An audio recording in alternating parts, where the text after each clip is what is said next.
Ravenna. A study by Edward Hutton, illustrated in color and line by Harold Sund. 1913.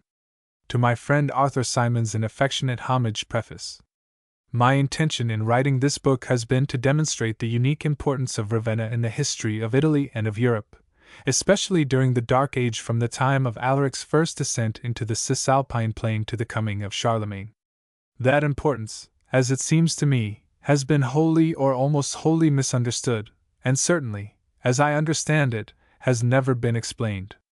In this book, which is offered to the public not without a keen sense of its inadequacy, I have tried to show in as clear a manner as was at my command what Ravenna really was in the political geography of the empire, and to explain the part that position allowed her to play in the great tragedy of the decline and fall of the Roman administration. If I have succeeded in this, I am amply repaid for all the labor the book has cost me. The principal sources, both ancient and modern, which I have consulted in the preparation of this volume have been cited, but I must here acknowledge the special debt I owe to the late Dr. Hodgkin, to Professor Deal, to Dr. Corrado Ricci, and to the many contributors to the various Italian bollettini which I have ransacked. H. March 1913. Chapter 1. The Geographical and Political Position of Ravenna 2. Julius Caesar in Ravenna 3. Ravenna in the time of the Empire. 4. The retreat upon Ravenna Honorius and Galla Placidia. V. The fall of the Empire in the West. 6. Theodoric. 7. The reconquest Vitiges, Belisarius, Totila, Narses. 8. Modica quis the pragmatic sanction and the settlement of Italy. 9. The citadel of the Empire in Italy, the Lombard invasion. X. The Papal State, Pepin and Charlemagne. 11. The Catholic churches of the 5th century, the Cathedral, Baptistry, Arcivescovado, S. Agata, S. Pietro Maggiore, S. Giovanni Evangelista, S. Giovanni Battista, and the Mausoleum of Galla Placidia. 12. The Arian churches of the 6th century, the Palace of Theodoric, S. Apollinaire Nuovo, S. Spirito, S. Maria in Cosmedin, the Mausoleum of Theodoric. 12. The Byzantine churches, S. Vitali and S. Apollinaire in class. 14. Ravenna in the Middle Age. 15. Dante in Ravenna. 16. Medieval Ravenna, the churches. 17. Ravenna in the Renaissance, the Battle of 1512. 18. Renaissance Ravenna churches and palaces. 19. The Gallery and the Museum XX. The Pineta colored plates, S. Apollinaire Nuovo, S. Agata, the Mausoleum of Theodoric, S. Vitali, the Gallery, S. Giovanni Evangelista, the Mausoleum of Galla Placidia, S. Vitali, the Presbytery, S. Giovanni Battista, S. Maria in Porto Serrata, line drawing, sketch map, Greek relief from a temple of Neptune, sarcophagus of the Emperor Honorius, the apse of S. Giovanni Evangelista, the Mausoleum of Galla Placidia, capital from the colonnade in Piazza Maggiore, S. Apollinaire in class. Capital from S. Vitali, capital from Santo Spirito, sketch map of cities in imperial hands, sketch map showing Narses' march to meet Totila, sketch map the sarcophagus of the Exarch Isaac, guardhouse of the Palace of Theodoric. The Cathedral, Basilica Urgiana. The Baptistry and Campanile of the Cathedral, the Campanile of S. Giovanni Evangelista, S. Vitali, capital from S. Vitali, interior of S. Apollinaire in class, capital from S. Vitali, the Campanile of S. Apollinaire, Casa Politana, Dante's tomb, Campanile of S. Francesco, interior of S. Maria in Porto Fuori, Torre del Comune, portal of S. Giovanni Evangelista, Rocca Veneziana, monument of Gaston de Foix, the cloister of S. Giovanni Evangelista, the Pineta to Porto Corsini. Plan of Ravenna, see front end paper. Illustration, color plate, S. Apollinaire Nuovo. Ravenna, a study I. The geographical and political position of Ravenna. Upon the loneliest and most desolate shore of Italy, where the vast monotony of the Aemilian plain fades away at last, almost imperceptibly, into the Adrian Sea, there stands, half abandoned in that soundless place, and often wrapped in a white shroud of mist, a city like a marvelous reliquary, richly wrought, as is meet, beautiful with many fading colors, and encrusted with precious stones. Its name is Ravenna. It stands there laden with the mysterious centuries as with half-barbaric jewels, weighed down with the ornaments of Byzantium, rigid, hieratic, constrained, and however you come to it, whether from Rimini by the lost and forgotten towns of Classis and Caesarea, or from Ferrara through all the bitter desolation of Comacchio, or across the endless marsh from Bologna or Faenza, its wide and empty horizons, its astonishing silence, and the difficulty of every approach will seem to you but a fitting environment for a place so solitary and so imperious. For this city of mute and closed churches, where imperishable mosaics glisten in the awful damp, and beautiful pillars of most precious marbles gleam through a humid mist, of mausoleums empty but indestructible, of tottering campanili, of sumptuous splendor and incredible decay, is the sepulchre of the great civilization which Christianity failed to save alive, but to which we owe everything and out of which we are come. The only monument that remains to us of those confused and half-barbaric centuries which lie between antiquity and the Middle Age. Mysteriously secured by nature and doubly so after the failure of the Roman administration, Ravenna was the deathbed of the empire and its tomb. To her the Emperor Honorius fled from Milan in the first years of the 5th century. Within her walls Odoacer dethroned the last emperor of the West, founded a kingdom, and was in his turn supplanted by Theodoric the Ostrogoth. It was from her almost impregnable isolation that the attempt was made by Byzantium.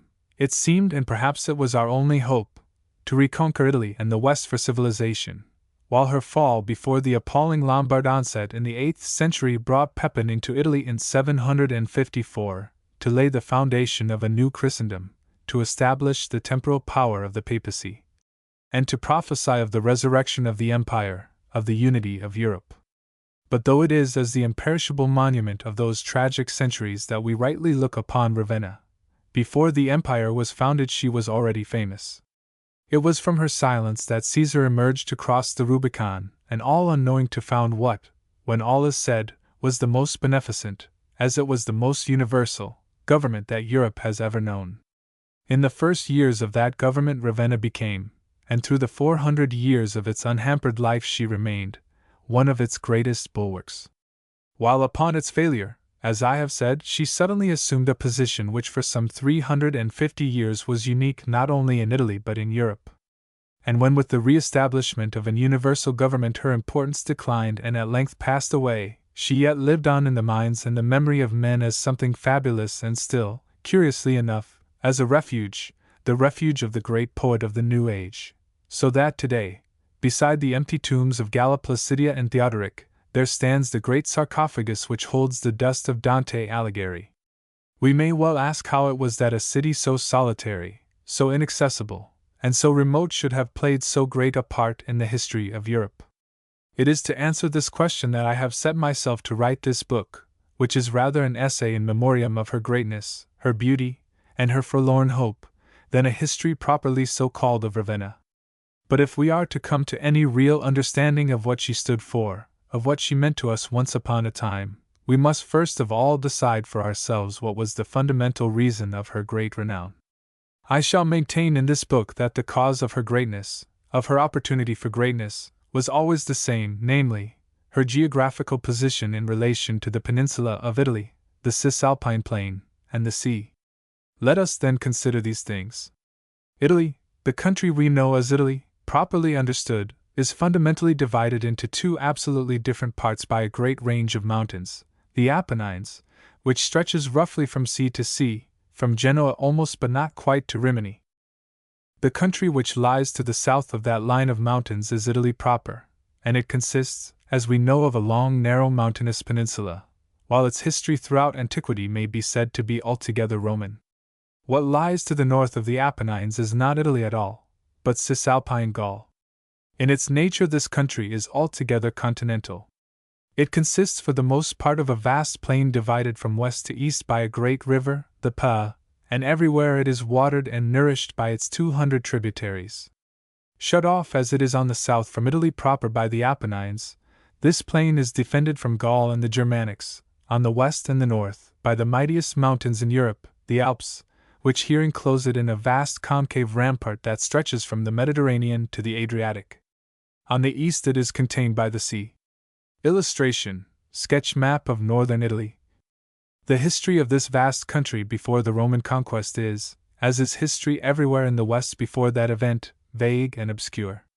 But this at least may be said: it was first in the occupation of the Etruscans, who in time were turned out, destroyed, or enslaved by the Gauls, those invaders who crossed the Alps from the west and who during nearly 200 years, continually, though never with an enduring success, invaded Italy, and in 388 BC actually captured the city. Rome, however, had by the year 223 BC succeeded in planting her fortresses at Placentia and Cremona and in fortifying Medina, when suddenly in 218 BC Hannibal unexpectedly descended into the Cisalpine plain and destroyed all she had achieved. With his defeat, however, the conquest of Cisalpine Gaul was undertaken anew, and at some time after 183 BC, we do not know exactly when, the whole of this vast lowland country passed into Roman administration, to become the chief province of Caesar's great Triple Command, and one of the most valuable parts of the empire. What, then, is the relation of this vast lowland country between the Alps and the Apennines to Italy proper? It stands as it has always stood to her as a great defense. For if, as we must, we consider Italy as the shrine, the sanctuary, and the citadel of Europe, a place apart and separate, and because of this she has been able to do her work both secular and religious, what has secured her but Cisalpine Gaul? The valley of the Pa, all this vast plain, appears in history as the cockpit of Europe, the battlefield of the Celt, the Phoenician, the Latin, and the Teuton, of Catholic and Arian, strewn with victories, littered with defeats, the theater of those great wars which have built up Europe and the modern world. If the Gauls had not been broken by the plain, they would perhaps have overwhelmed Italy and Rome. If Hannibal had found their enemies instead of friends, the Oriental would not so nearly have overthrown Europe. It broke the Gothic invasion. Attila never crossed it. It absorbed the worst of the appalling Lombard flood. Italy remains to us because of it. Now, since Cisalpine Gaul thus secured Italy, the entry from the one to the other, the road between them must always have been of an immense importance. That entry and that road, whenever they were in dispute, Ravenna commanded, and a good half of her importance lies in this. I say whenever they were in dispute. In time of peace that road and that entry were not in the keeping of Ravenna but of Rimini. A study of the map will show us that though the Apennines shut off Italy proper from Cisalpine Gaul along a line roughly from Genoa to Rimini, actually that difficult and barren range just fails to reach the Adriatic as it curves southward to divide the peninsula in its entire length into two not unequal parts. This failure of the mountains quite to reach the sea leaves at this corner a narrow strip of lowland, of marshy plain in fact, between them. Therefore the Romans, though they were compelled to cross the Apennines, for Rome lay upon their western side, were able to do so where they chose and not of necessity to make the difficult passage at a crucial point. Illustration: sketch map of Ravenna region. The road they planned and laid out, the Flaminian Way, the great north road of the Romans, was built by Caius Flaminius the Censor about 220 BC. 1, that is to say, immediately after the first subjection of the Gauls south of the Po, which had been largely his achievement, and for military and political business which that achievement entailed. This road ran from Rome directly to Rimini, and it crossed the Apennines near the modern Scheggia and by the great pass of the Furlo. 2. Footnote 1. It is, of course, certain that a road was in existence long before, but not as a constructed, permanent, and military way. Footnote 2. The Furlo was to be held in the time of Aurelius Victor, if not of Vespasian, by the fortress of Petra Pertusa. The first act of the Romans after the defeat of Hannibal was the re-establishment of their fortresses at Placentia, Cremona, and Medina. The second was the construction of a great highway which connected Placentia through Mutina with the Via Flaminia at Rimini. This was the work of the consul Aemilius Lepidus in 187 BC, and the road still bears his name. It is obvious then that the command of the way from Italy into Cisalpine Gaul, or vice versa, lay in the hands of Rimini, and it is significant that the political boundary between them was here marked by a little river, the Rubicon, a few miles to the north of that city. The command which Rimini thus held was purely political. It passed from her to Ravenna automatically whenever that entry was threatened. Why? The answer is very simple: because Rimini could not easily be defended, while Ravenna was impregnable. Ravenna stood from 15 to 18 miles north and east of the Emilian Way, and some 31 miles north and a little west of Rimini.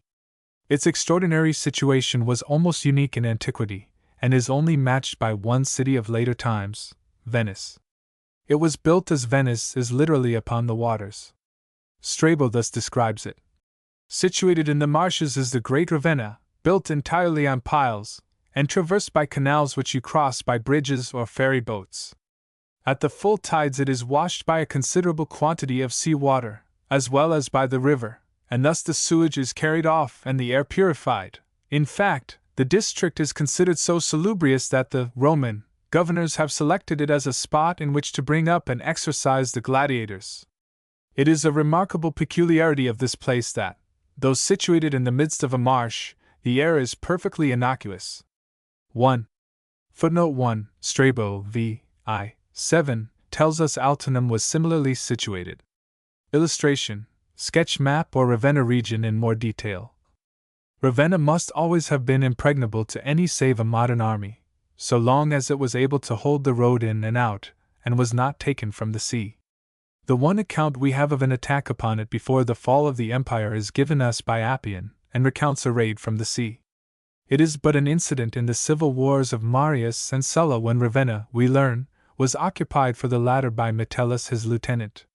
In the year 82 BC, says Appian, Sulla overcame a detachment of his enemies near Saturnia, and Metellus sailed round toward Ravenna and took possession of the level wheat-growing country of Eurytanus. This impregnable city, the most southern of Cisalpine Gaul, immediately commanded the pass between Cisalpine Gaul and Italy directly that pass was threatened, and to this I say was due a good half of its fame. The rest must be equally divided between the fact that the city was impregnable, and therefore a secure refuge or point d'appui, and its situation upon the sea. Strabo, in his account of Ravenna, which I have quoted above, emphasizes the fact rather of its situation among the marshes than of its position with regard to the sea. This is perhaps natural.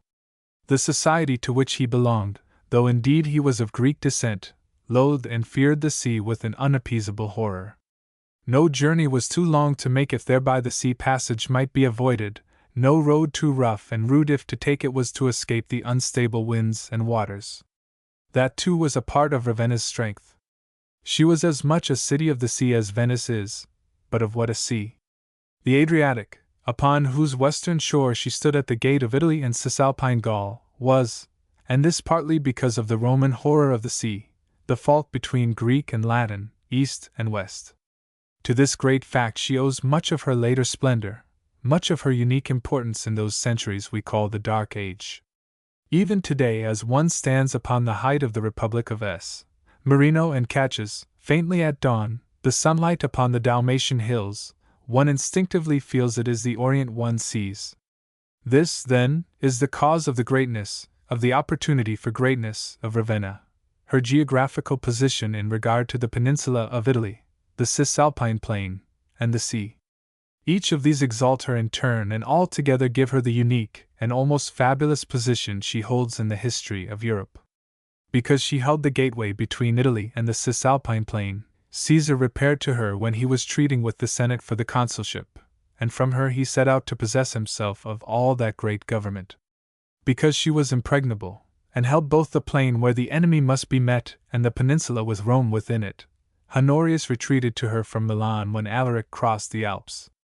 Because she was set upon the sea, and that sea was the fault between east and west, and because she held the key as it were of all Italy and through Italy of the west, Justinian there established his government when the great attempt was made by Byzantium to reconquer us from the barbarian.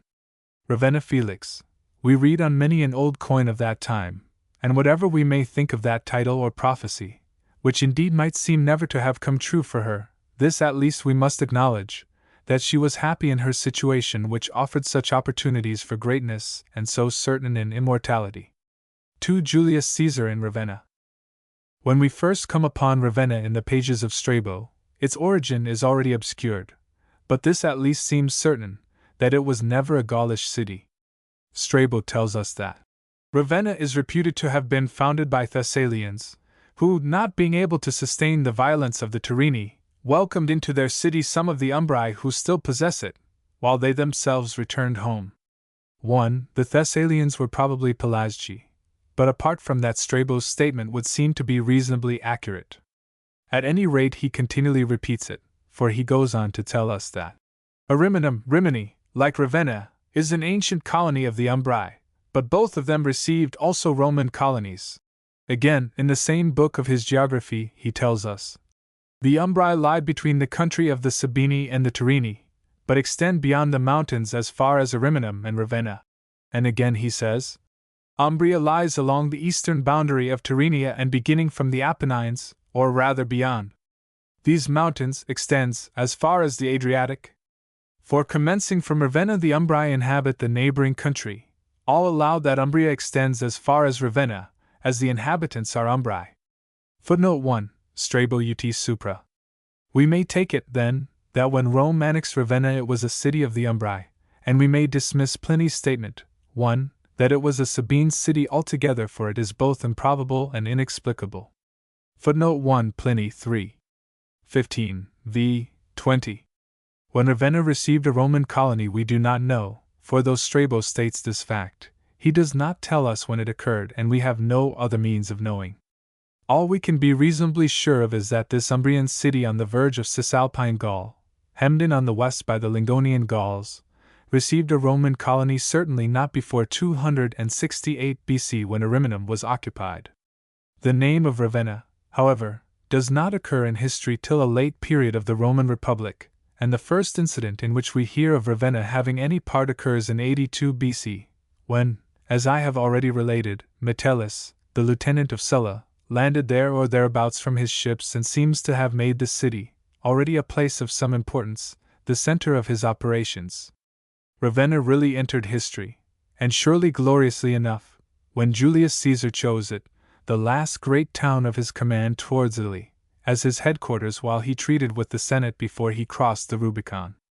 Caesar, says Appian, had lately recrossed the straits from Britain, and, after traversing the Gallic country along the Rhine, had passed the Alps with 5,000 foot and 300 horse, and arrived at Ravenna, which was contiguous to Italy and the last town in his government.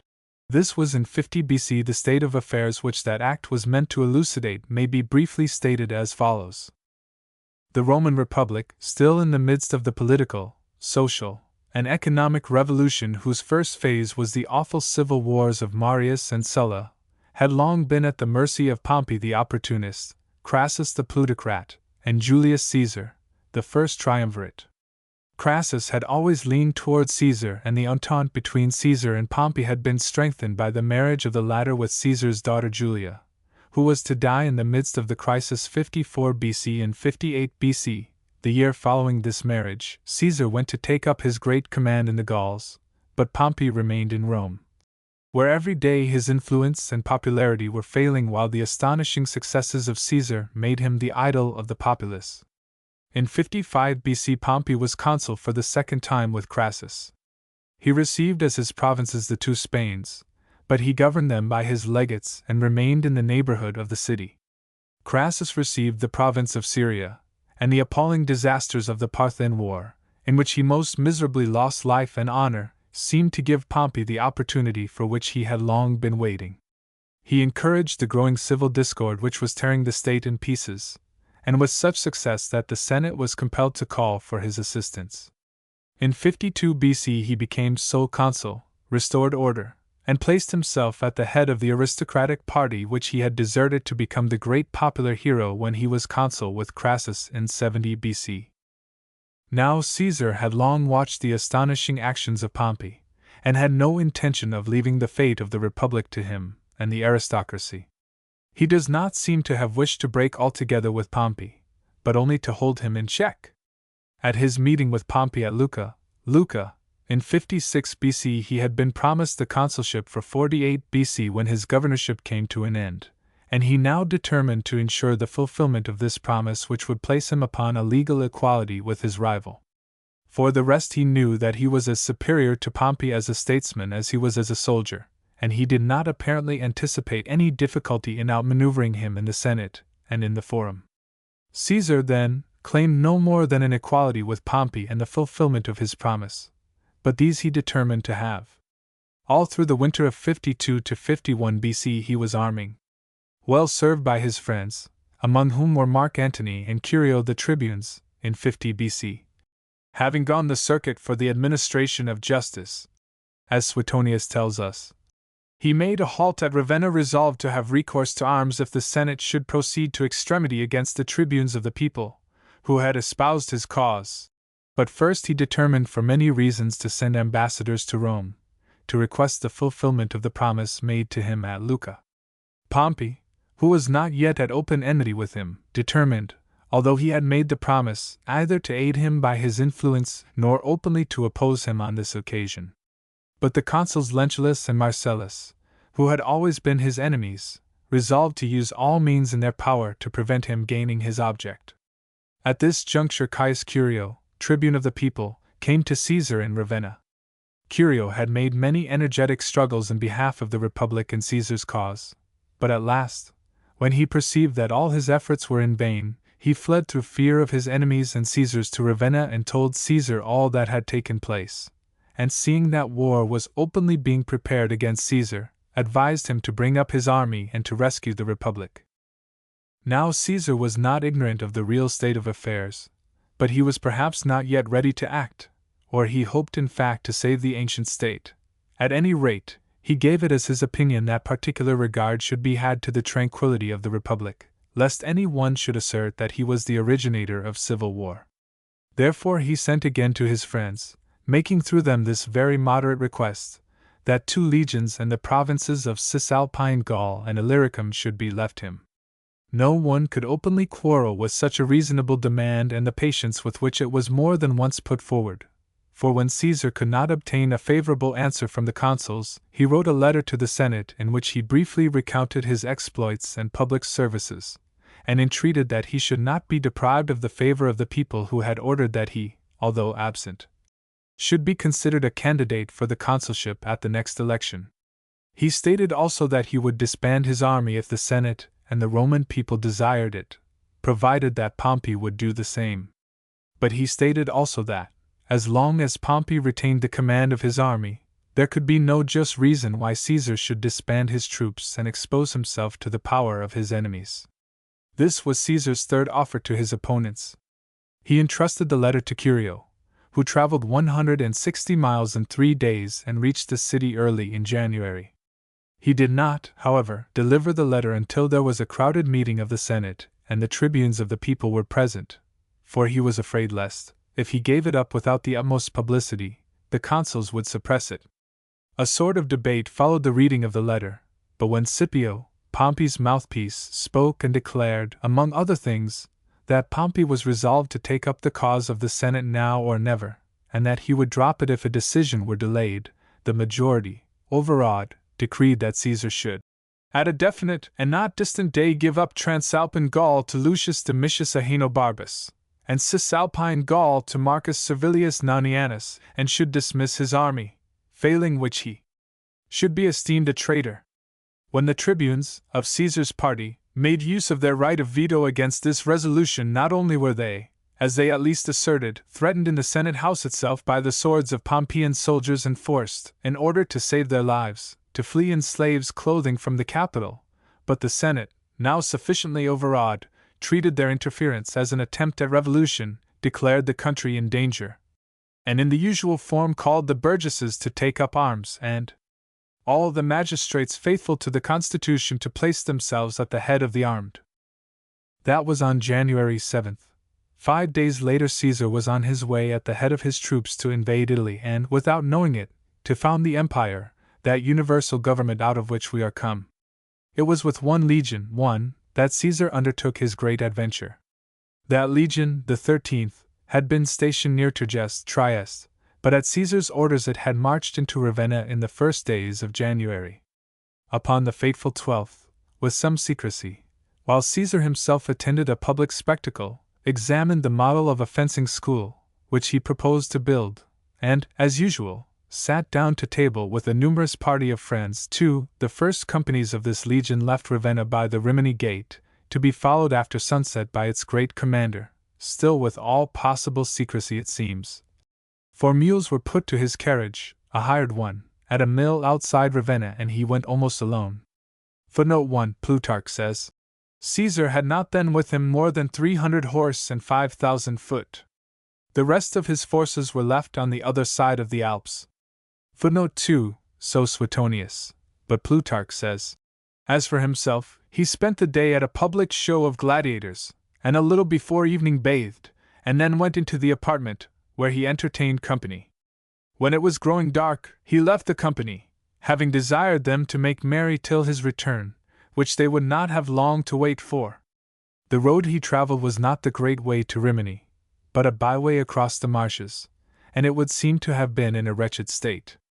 At any rate, Caesar lost his way, the lights of his little company were extinguished, his carriage had to be abandoned, and it was only after wandering about for a long time that, with the help of a peasant whom he found towards daybreak, he was able to get on, afoot now, and at last to reach the great highway.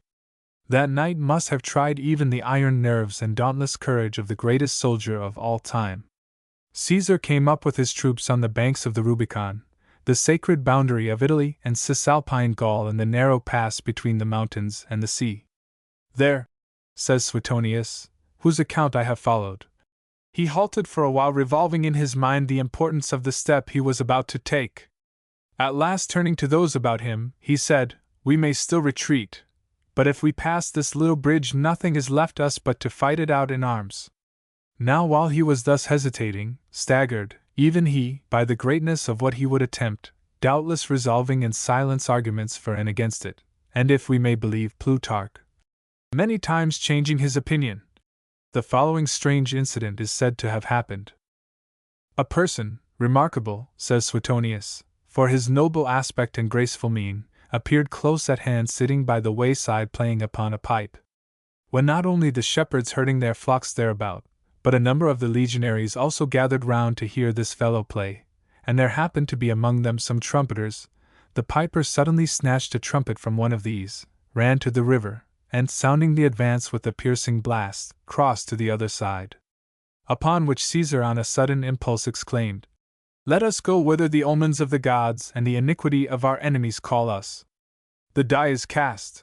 And immediately at the head of his troops he crossed the river and found awaiting him the tribunes of the people who, having fled from Rome, had come to meet him.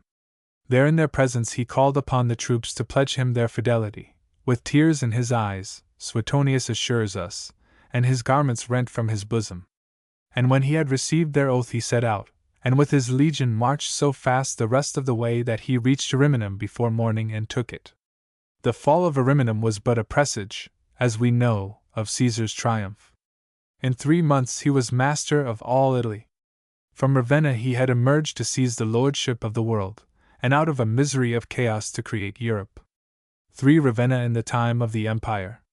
That great revolutionary act of Julius Caesar's may be said to have made manifest, and for the first time, the unique position of Ravenna in relation to Italy and Cisalpine Gaul.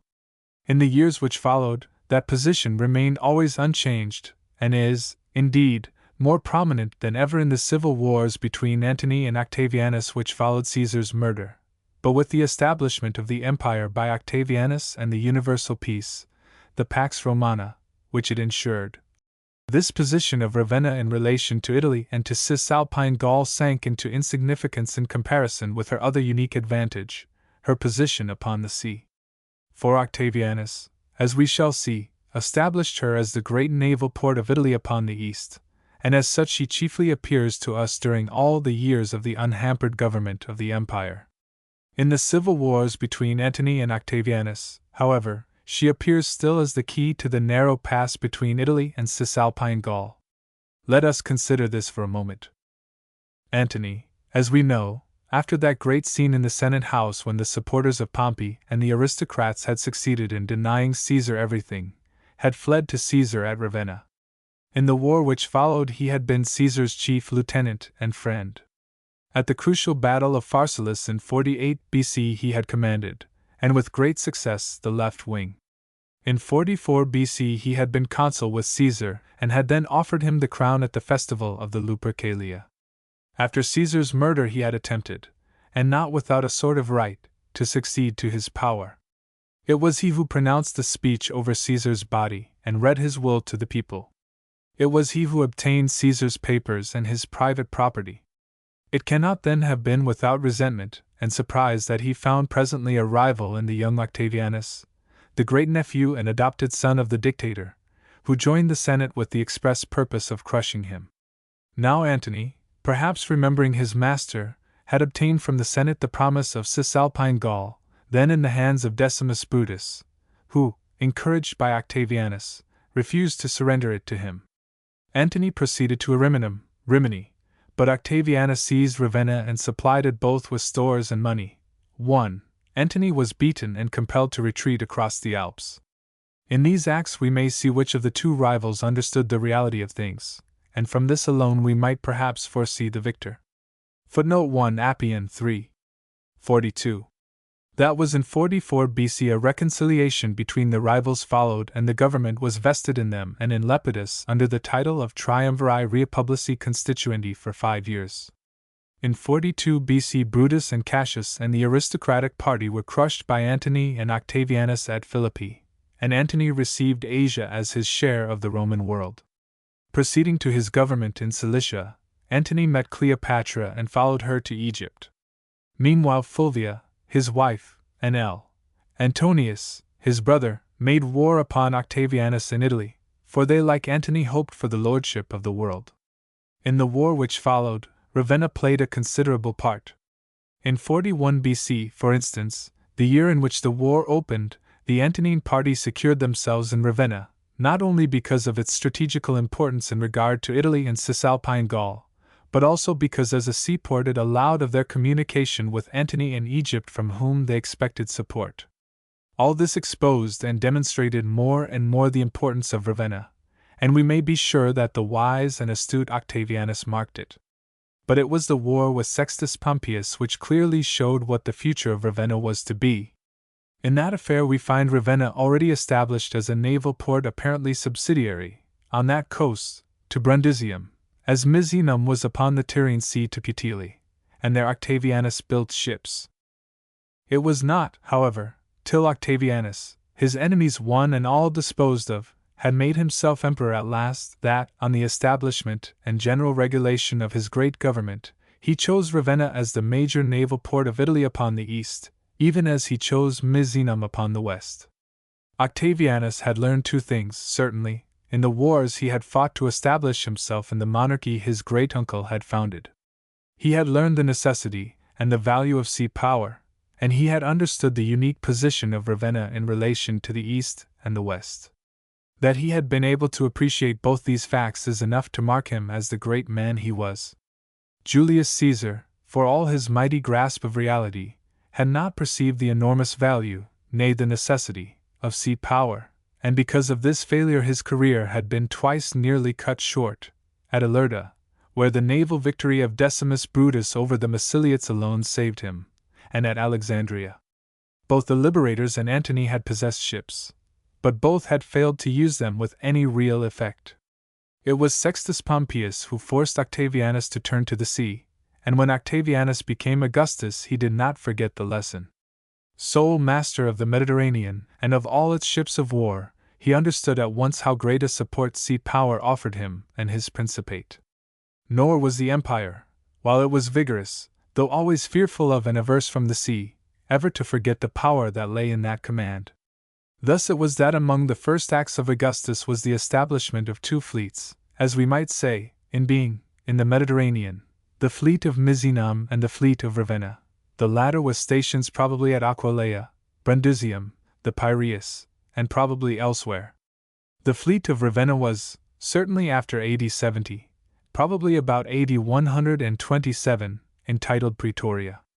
The origin of this title is unknown, but it was also borne by the fleet of Misenum, and it distinguishes the Italian from the later provincial fleets, the former being in closer relation to the emperor, just as the Praetorian cohorts were distinguished from the legions.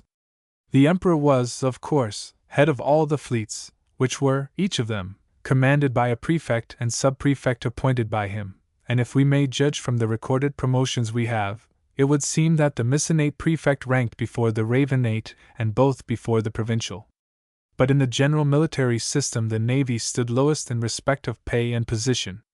The fleets were manned by freedmen and foreigners who could not obtain citizenship until after 26 years' service. We find Claudius employing the marines of the classis Ravennas to drain Lake Fucinus, and it was probably Vespasian who formed the legion too. Adjutrix from the Ravenate, even as Nero had formed Legion I, adjutrix from the Mycenate marines. The Ravenna that Augustus thus chose to be the great base and port of his fleet in the eastern sea was, as we have seen, a place built upon piles in the midst of the marshes, impregnable from the land, and because impregnable, able, whenever it was in dispute, to command the narrow pass between the mountains and the sea that was the gate of Italy and Cisalpine Gaul. Such a place, situated as it was upon the western shore of that sea which was the fault between east and west, was eminently suitable for the great purpose of the emperor. Pliny, indeed would seem to tell us that from time immemorial Ravenna had possessed a small port, but such a place, well enough for the small traders of those days, could not serve usefully the requirements of a great fleet. Therefore the first act of Augustus, when he had chosen Ravenna as his naval base, was the construction of a proper port and harbor, and these came to be named, after the fleet they served and accommodated, Classis. Classis was situated some 2.5 miles from the town of Ravenna to the east-southeast. We may perhaps have some idea both of its situation and of its relation to Ravenna if we say that it was to that city what the Porto di Lido is to Venice. Footnote 1 Pliny 3:20, cf. also Strabo, v. 7.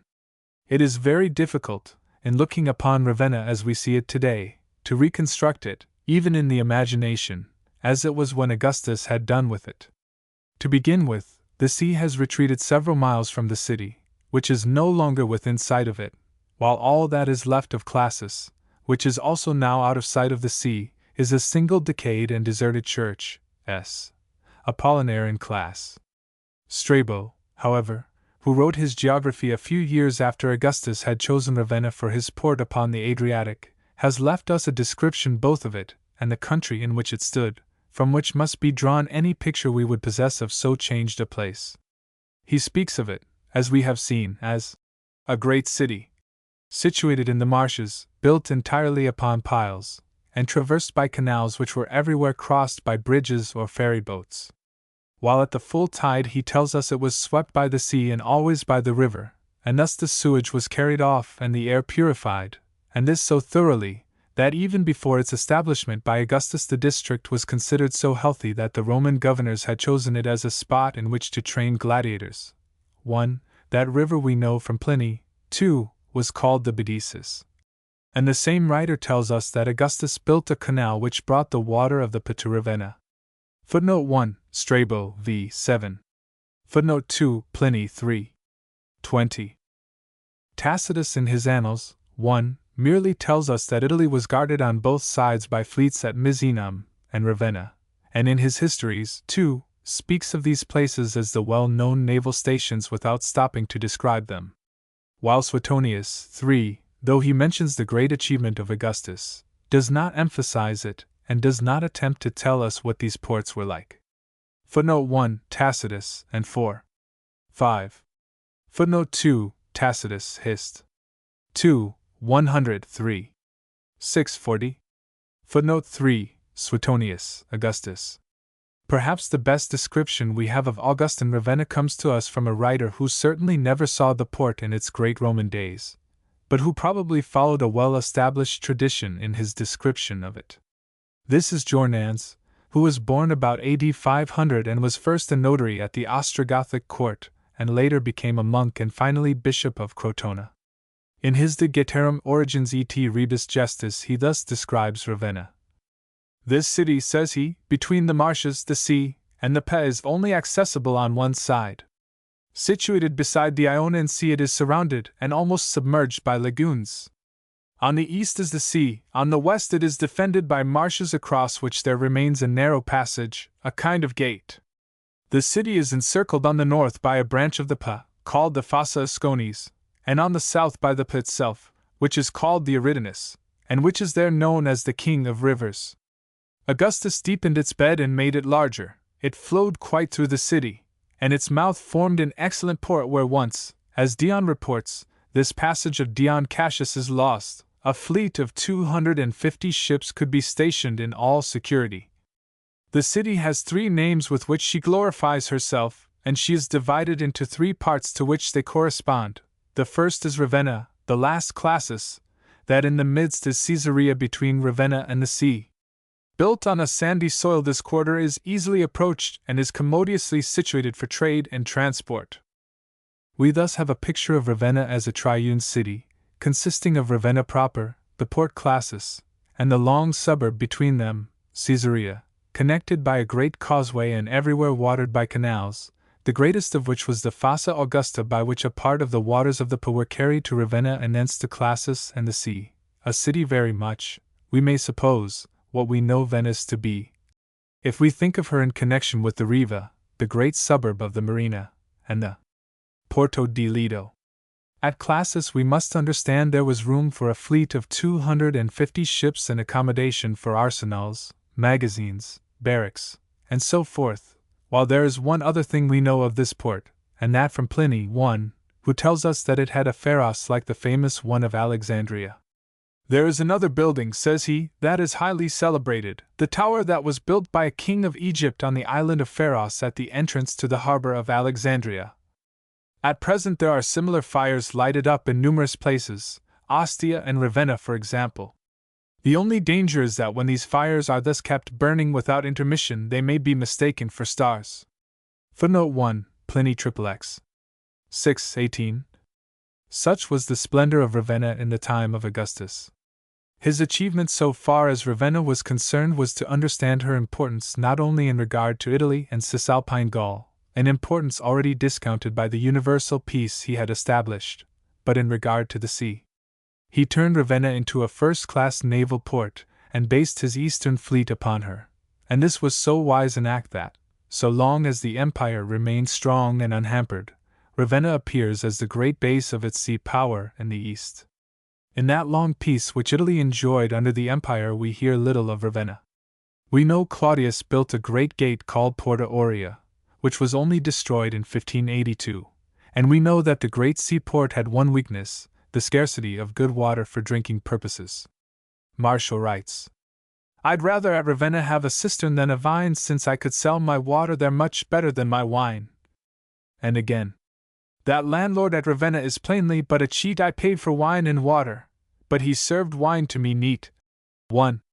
Footnote 1 Martial, FP 3. 56-57, TRS Hodgkin. This weakness would seem, however, to have been overcome by Trajan, who built an aqueduct nearly 20 miles long, which Theodoric restored, after the fall of the empire, in 524. This aqueduct, of which some arches remain in the bed of the Bedicis, Ronco, seems to have run, following the course of the river, from near Forli, where there still remains a village called S. Maria in Aquedato, to Ravenna. Illustration, Greek relief from a temple of Neptune. The great city port thus became one of the most important and considerable of the cities of Italy, at a time when the whole of the West was rapidly increasing in wealth and population, and especially the old province of Cisalpine Gaul, which had indeed become, during the Pax Romana, the richest part of the New Italy. Always an important military port, it was often occupied by the emperors as their headquarters from which to watch and to oppose the advance of their enemies into Italy, and the possessor of it, for the reasons I have set forth, was always in a commanding position.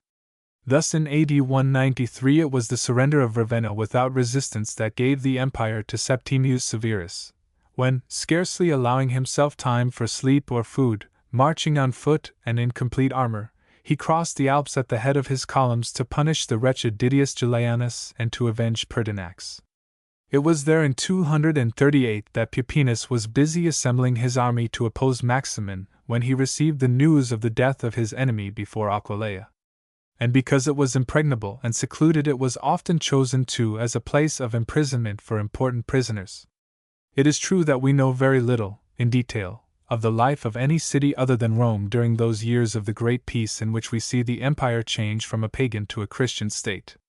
Those centuries which saw Christendom slowly emerge, in which Europe was founded, still lack a modern historian, and the magnitude and splendor of their achievement are too generally misconceived or ignored.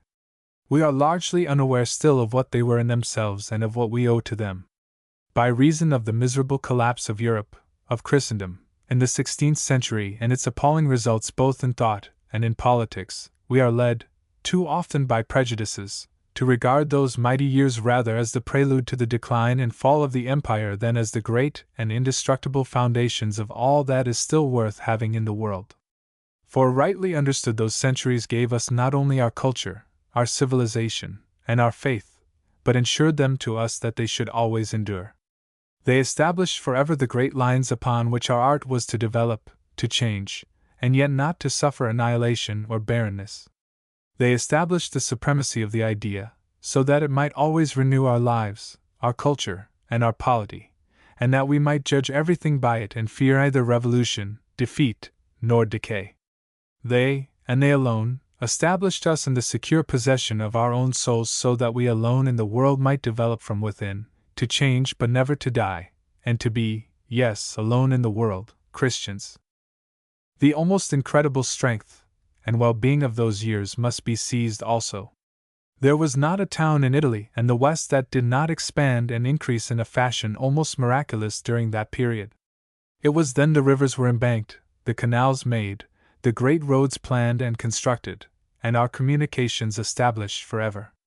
There was no industry that did not grow marvelously in strength, there is not a class that did not increase in wealth and well-being beyond our dreams of progress. There is scarcely anything that is really fundamental in our lives that was not then created that it might endure.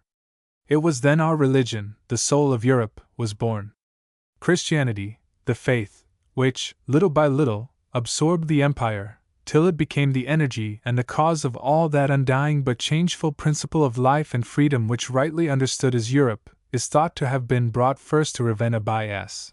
Apollinaris, a disciple, as we are told, of S. Peter, who made him her first bishop. So at least his acts assert, and though little credence may, I fear, be placed in them, that he was the first bishop of Ravenna, and in the time of S. Peter, is not at variance with what we know of that age, is attested by the traditions of the city, and is supported by later authorities. S. Peter Chrysologus c. 440, the most famous of his successors, for instance, assures us of it. This great churchman calls S. Apollinaris martyr, and in that there is nothing strange, but he asserts that though he often spilt his blood for the faith, yet God preserved him a long time, not less than 20 years, to his church, and that his persecution did not take away his life. 1. Footnote 1. His relics lay for many years in the church dedicated in his honor at Classis, but in 549 they were removed from their great tomb and placed in a more secret spot in the same church. Cf. Agnellus. Liber Pontificalis Ecclesiae Ravennatis, edition holder, Egger in Monumenta Germanicae Historica, N.S. Peter Chrysologus, Sermon 128 in Migni. The empire which it had taken more than a millennium to build, which was the most noble and perhaps the most beneficent experiment in government that has ever been made, was in obvious economic and administrative decay by the middle of the 4th century. Christianity perhaps was already undermining the servile state, which in its effort of self-preservation adopted an economic system hopelessly at variance with the facts of the situation, while the weakness of its frontiers offered a military problem which the empire was unable to face. Diocletian had attempted to solve it by dividing the empire, but the division he made was rather racial than strategic, for under it the two parts of the empire, east and west, met on the Danube.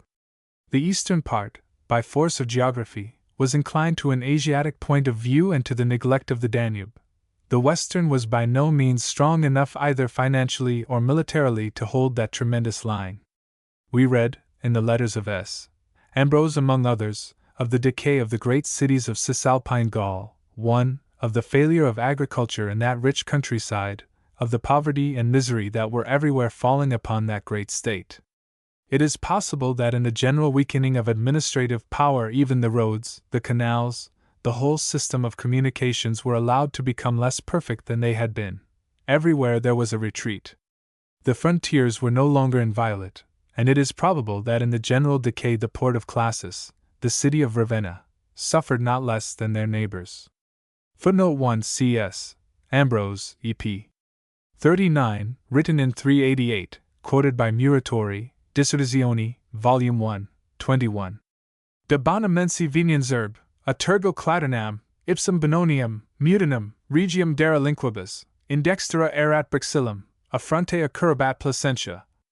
T igiter semiriterum urbium cadavera, terra rumc sub eadem conspectu exposita funera non t adminit.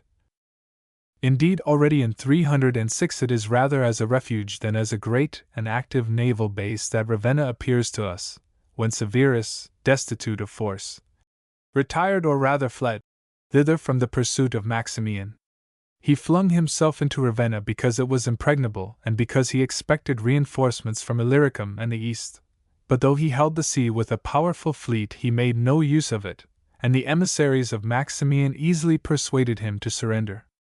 Already perhaps, a century later, when Honorius retired from Milan on the approach of Alaric and the first of those barbarian invasions which broke up the decaying Western Empire had penetrated into Cisalpine Gaul, the great works of Augustus and Trajan at Ravenna, the canals, the mighty fossa, and the port itself had fallen into a sort of decay which the 5th century was to complete, till that marvelous city, once the base of the Eastern fleet and one of the great naval ports of the world, became just a decaying citadel engulfed in the marshes, impregnable it is true, but for barbarian reasons, lost in the fogs and the miasma of her shallow and undredged lagoons. For the retreat upon Ravenna Honorius and Galla Placidia. When Honorius left Milan on the approach of Alaric, he went to Ravenna. Why? Gibbon, whom every writer since has followed without question, tells us, in one of his most scornful passages, that the Emperor Honorius was distinguished, above his subjects, by the preeminence of fear, as well as of rank. The pride and luxury in which he was educated had not allowed him to suspect that there existed on the earth any power presumptuous enough to invade the repose of the successor of Augustus. The acts of flattery concealed the impending danger till Alaric approached the palace of Milan. But when the sound of war had awakened the young emperor, instead of flying to arms with the spirit, or even the rashness, of his age, he eagerly listened to those timid counselors who proposed to convey his sacred person and his faithful attendants to some secure and distant station in the provinces of Gaul. The recent danger to which the person of the emperor had been exposed in the defenseless palace of Milan urged him to seek a retreat in some inaccessible fortress of Italy, where he might securely remain while the open country was covered by a deluge of barbarians. No historian of Ravenna, and certainly no writer upon the fall of the empire, has cared to understand what Ravenna was. Gibbon complains that he lacks a local antiquarian and a good topographical map. Yet it is not so much the lack of local knowledge that leads him unreservedly to censure Honorius for his retreat upon Ravenna, as the fact that he has not perhaps really grasped what Ravenna was, what was her relation to Italy and Cisalpine Gaul, and especially how she stood to the sea, and what part that sea played in the geography and strategy of the empire. For my part, one shall maintain that, whatever may be the truth as to the private character of Honorius, which would indeed be difficult to defend, he was wisely advised by those counselors who conceived his retreat from Milan to Ravenna, that this retreat was not a mere flight, but a consummate and well thought out strategical and political move, and that any other would have been for the worse, and would probably have involved the West in an utter destruction. Cisalpine Gaul, at this crisis, as always both before and since, was the great and proper defense of Italy. Not the Alps nor the Apennines, but Cisalpine Gaul broke the barbarians, and in so far as it could be materially saved Italy and our civilization, of which Rome was the soul. There Stilicho met Alaric and broke his first and worst enthusiasm. There Leo the Great turned back Attila. There the fiercest terror of the Lombard tide spent itself. Now, as we have seen, Cisalpine Gaul, in its relation to Italy, was best held and contained from Ravenna, which commanded, whenever it was in danger, the narrow pass between them. Therefore the retreat of Honorius upon Ravenna was a consummate strategical act, well advised and such as we might expect from the successor of Augustus. Its results were momentous and entirely fortunate for Italy, and indeed, when the truth about Ravenna is once grasped, any other move would appear to have been craven and ridiculous. But there is something more that is of an even greater importance. The best hope of the West in its fight with the barbarian undoubtedly lay in its own virility in arms, but it had the right to expect that in such a fight it would not be unaided by the Eastern Empire and the great civilization whose capital was that new Rome upon the Bosphorus. If it was to receive such assistance, it must receive it at Ravenna, which held Cisalpine Gaul and was the gate of the Eastern Sea. When Honorius then retreated upon Ravenna, he did so, not merely because Ravenna was impregnable, though that of course weighed too with his advisers, for the base of any virile and active defense must, or should, be itself secure, but also because it held the great pass and the great road into Italy. And as the eastern gate of the West would receive and thrust forward whatever help and reinforcement the Empire in the East might care or be able to give. Illustration: Sarcophagus of the Emperor Honorius. That the defense which was made with Ravenna for its citadel was not wholly victorious, that the attack which the Eastern Empire planned and delivered from Ravenna, perhaps too late, was not completely successful, were the results of many and various causes, but not of any want of judgment in the choice of Ravenna as their base. That base was rightly and consummately chosen without hesitation and from the first, and because it was chosen, the hope of the Restoration never quite passed away and seemed to have been realized at last when Charlemagne, following Pepin into Italy, was crowned emperor in S. Peter's Church on Christmas Day in the year 800. It will readily be understood, then, that the most important and the most interesting part of the history of Ravenna begins when Honorius retreated upon her before the invasion of Alaric, and not only the West, but Italy and Rome, the heart and soul of it, seemed about to be in dispute. But first, amid all the loose thought and confusion of the last 300 years, let us make sure of fundamentals. I shall take for granted in this book that Rome accepted the faith not because the Roman mind was senile, but because it was mature, that the failure of the empire is to be regretted, that the barbarians were barbarians, that not from them but from the new and Christian civilization of the empire itself came the strength of the Restoration, the mighty achievements of the Middle Age, of the Renaissance, of the modern world. The barbarian, as I understand it, did nothing. He came in naked and ashamed, without laws or institutions. To some extent, though even in this he was a failure, he destroyed. It was his one service. He came and he tried to learn. He learned to be a Christian. When the empire re-arose, it was Roman, not barbarian. It was Christian, not heathen. It was Catholic, not heretical. It owed the barbarian nothing.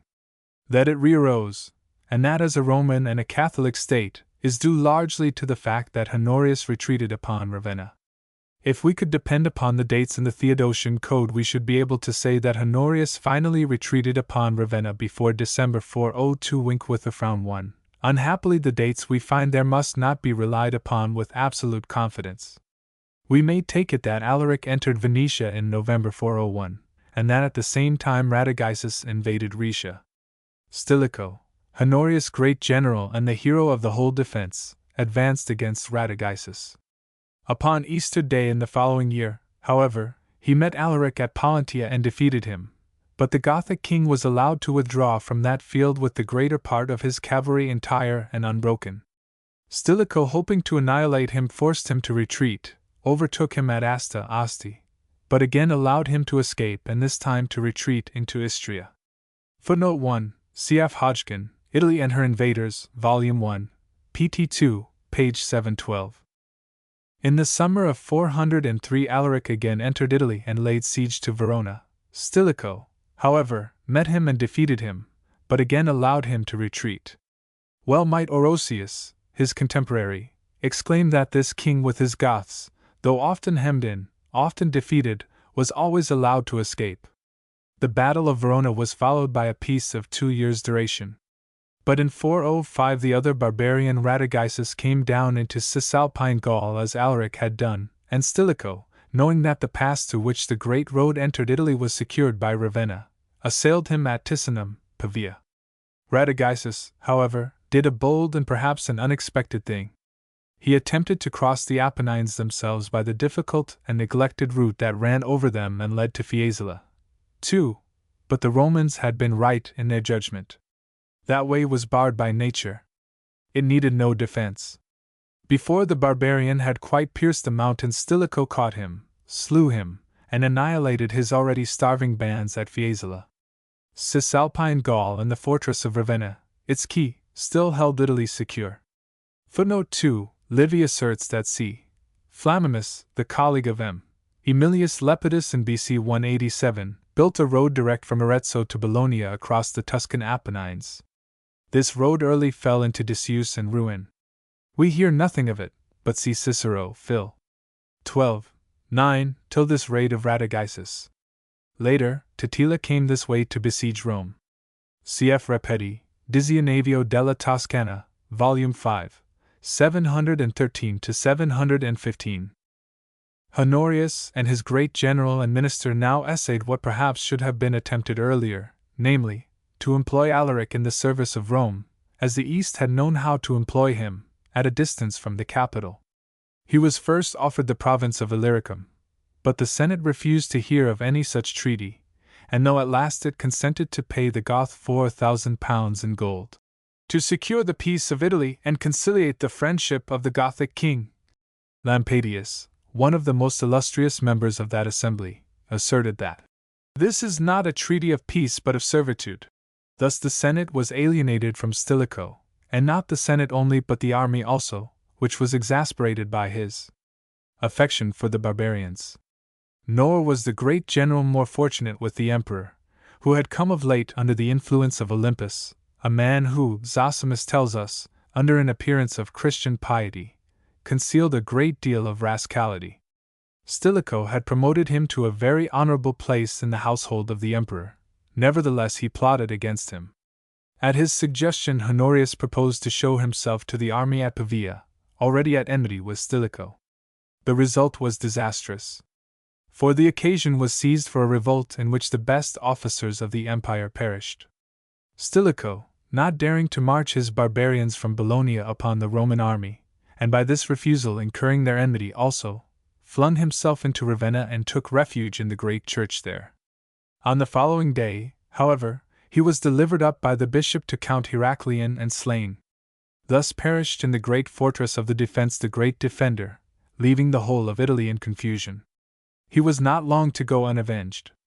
Illustration, color plate S, Agata. Stilicho was slain in Ravenna upon August 23, 408. In October of that year Alaric, who had watched the appalling revolution that followed his own defeat and the annihilation of Radagaisus, after fruitless negotiations with Honorius, descended into Italy, passed Aquileia, and coming into the Aemilian Way at Bologna found the pass open and without misadventure entered Italy at Rimini, and without attacking Ravenna, marched on to Rome, to make that city desolate. He besieged Rome 3 times and pillaged it, taking with him, when he left it, hostages. As we know, he never returned, but died at Cosentia in southern Italy, and was buried in the bed of the Buxentius, which had been turned aside, for a moment, by a captive multitude, to give him sepulture. Among those hostages which Alaric had claimed from the city and taken with him southward was the sister of the 2 emperors, the daughter of the great Theodosius, Galla Placidia. This great lady had been born, as is thought, in Rome about 390. She had, however, spent the first 7 years of her life in Constantinople, but had returned to Italy on the death of Theodosius with her brother Honorius, in the care of the beautiful Serena, the wife of Stilicho. She does not seem to have followed her brother either to Milan or to Ravenna, for indeed his residence in both these cities was part of the great defense. She remained in Rome, probably in the house of her kinswoman Leda, the widow of Gratian. That she had a grudge against Serena seems certain, though the whole story of the plot to marry her to Eucherius, Serena's son, would appear doubtful. That she initiated her murder, as Zosimus 1 asserts, is extremely improbable and altogether unproven. However that may be, after one of his 3 sieges of Rome, Alaric carried Galla Placidia off as a hostage. He seems, according to Zosimus, to have treated her with courtesy and even with an exaggerated reverence, as the sister of the emperor and the daughter of Theodosius, but she was compelled to follow in his train and to see the ruin of Lucania and Calabria. For, as a matter of fact and reality, Galla Placidia was the one hope of the Goths, and this became obvious after the death of Alaric. Footnote 1 Zosimus, v. 38. Zosimus was a pagan. Placidia was a devout and enthusiastic Catholic. The Gothic army was in a sort of trap. It could not return without the consent of Ravenna, and if it were compelled to remain in Italy, it was only a question of time till it should be crushed or gradually wasted away. It is probable that Alaric was aware of this. It is certain that it was well appreciated by his successor Ataulfus. He saw that his one chance of coming to terms with the empire lay in his possession of Galla Placidia. Moreover, Italy and Rome had worked in the mind and the spirit of this man the extraordinary change that was to declare itself in the soul of almost every barbarian who came to ravage them. He began dimly to understand what the empire was. He felt ashamed of his own rudeness and of the barbarism of his people. Years afterwards he related to a citizen of Narbonne, who in his turn repeated the confession to S.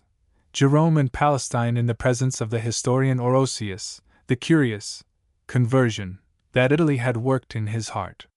In the full confidence of valor and victory, said Ataulfus, I once aspired to change the face of the universe, to obliterate the name of Rome, to erect on its ruins the dominion of the Goths, and to acquire, like Augustus, the immortal fame of the founder of a new empire. By repeated experiments I was gradually convinced that laws are essentially necessary to maintain and regulate a well-constituted state, and that the fierce, untractable humor of the Goths was incapable of bearing the salutary yoke of laws and civil government. From that moment I proposed to myself a different object of glory and ambition, and it is now my sincere wish that the gratitude of future ages should acknowledge the merit of a stranger who employed the sword of the Goths not to subvert but to restore and maintain the prosperity of the Roman Empire. 1. Footnote 1, Orosius, 7. c. 43. Gibbon c. 31. With this change in his heart, and the necessity of securing a retreat upon the best terms he could arrange, Ataulfus looked on Placidia his captive and found her perhaps fair, certainly a prize almost beyond the dreams of a barbarian. He aspired to marry her, and she does not seem to have been unready to grant him her hand. Doubtless she had been treated by Alaric and his successor with an extraordinary respect not displeasing to so royal a lady, and Ataulfus, though not so tall as Alaric, was both shapely and noble. There seems indeed to have been but one obstacle to this match. This was the ambition of Constantius, the new minister of Honorius, who wished to make his position secure by marrying Placidia himself. Footnote 1 Journans c. 31. Italy, however, needed peace as badly as the Goths needed a secure retreat. And when negotiations were opened, it was seen that their success depended entirely upon this question of Placidia. A treaty was drawn up of friendship and alliance between the Goths and the Empire. The services of Ataulfus were accepted against the barbarians who were harrying the provinces beyond the Alps, and the king, with Galla Placidia a willing captive, began his retreat from Campania into Gaul. His troops occupied the cities of Narbonne, Toulouse, and Bordeaux, and in spite of the protests and resistance of the harassed provincials soon extended their quarters from the Mediterranean to the Atlantic. To hold the Goth to his friendship and to secure his absence from Italy, nothing remained but to accord him the hand of Placidia, and in the year 414 at Narbonne their marriage was solemnized. 2. Footnote 2. Olympiodorus and Idatius say the marriage took place at Narbonne, but Journans, op. cit. c. 31, asserts that it took place at Forli before Ataulfus left Italy. Perhaps there were two ceremonies, or perhaps the ceremony at Narbonne was but the celebration of an anniversary.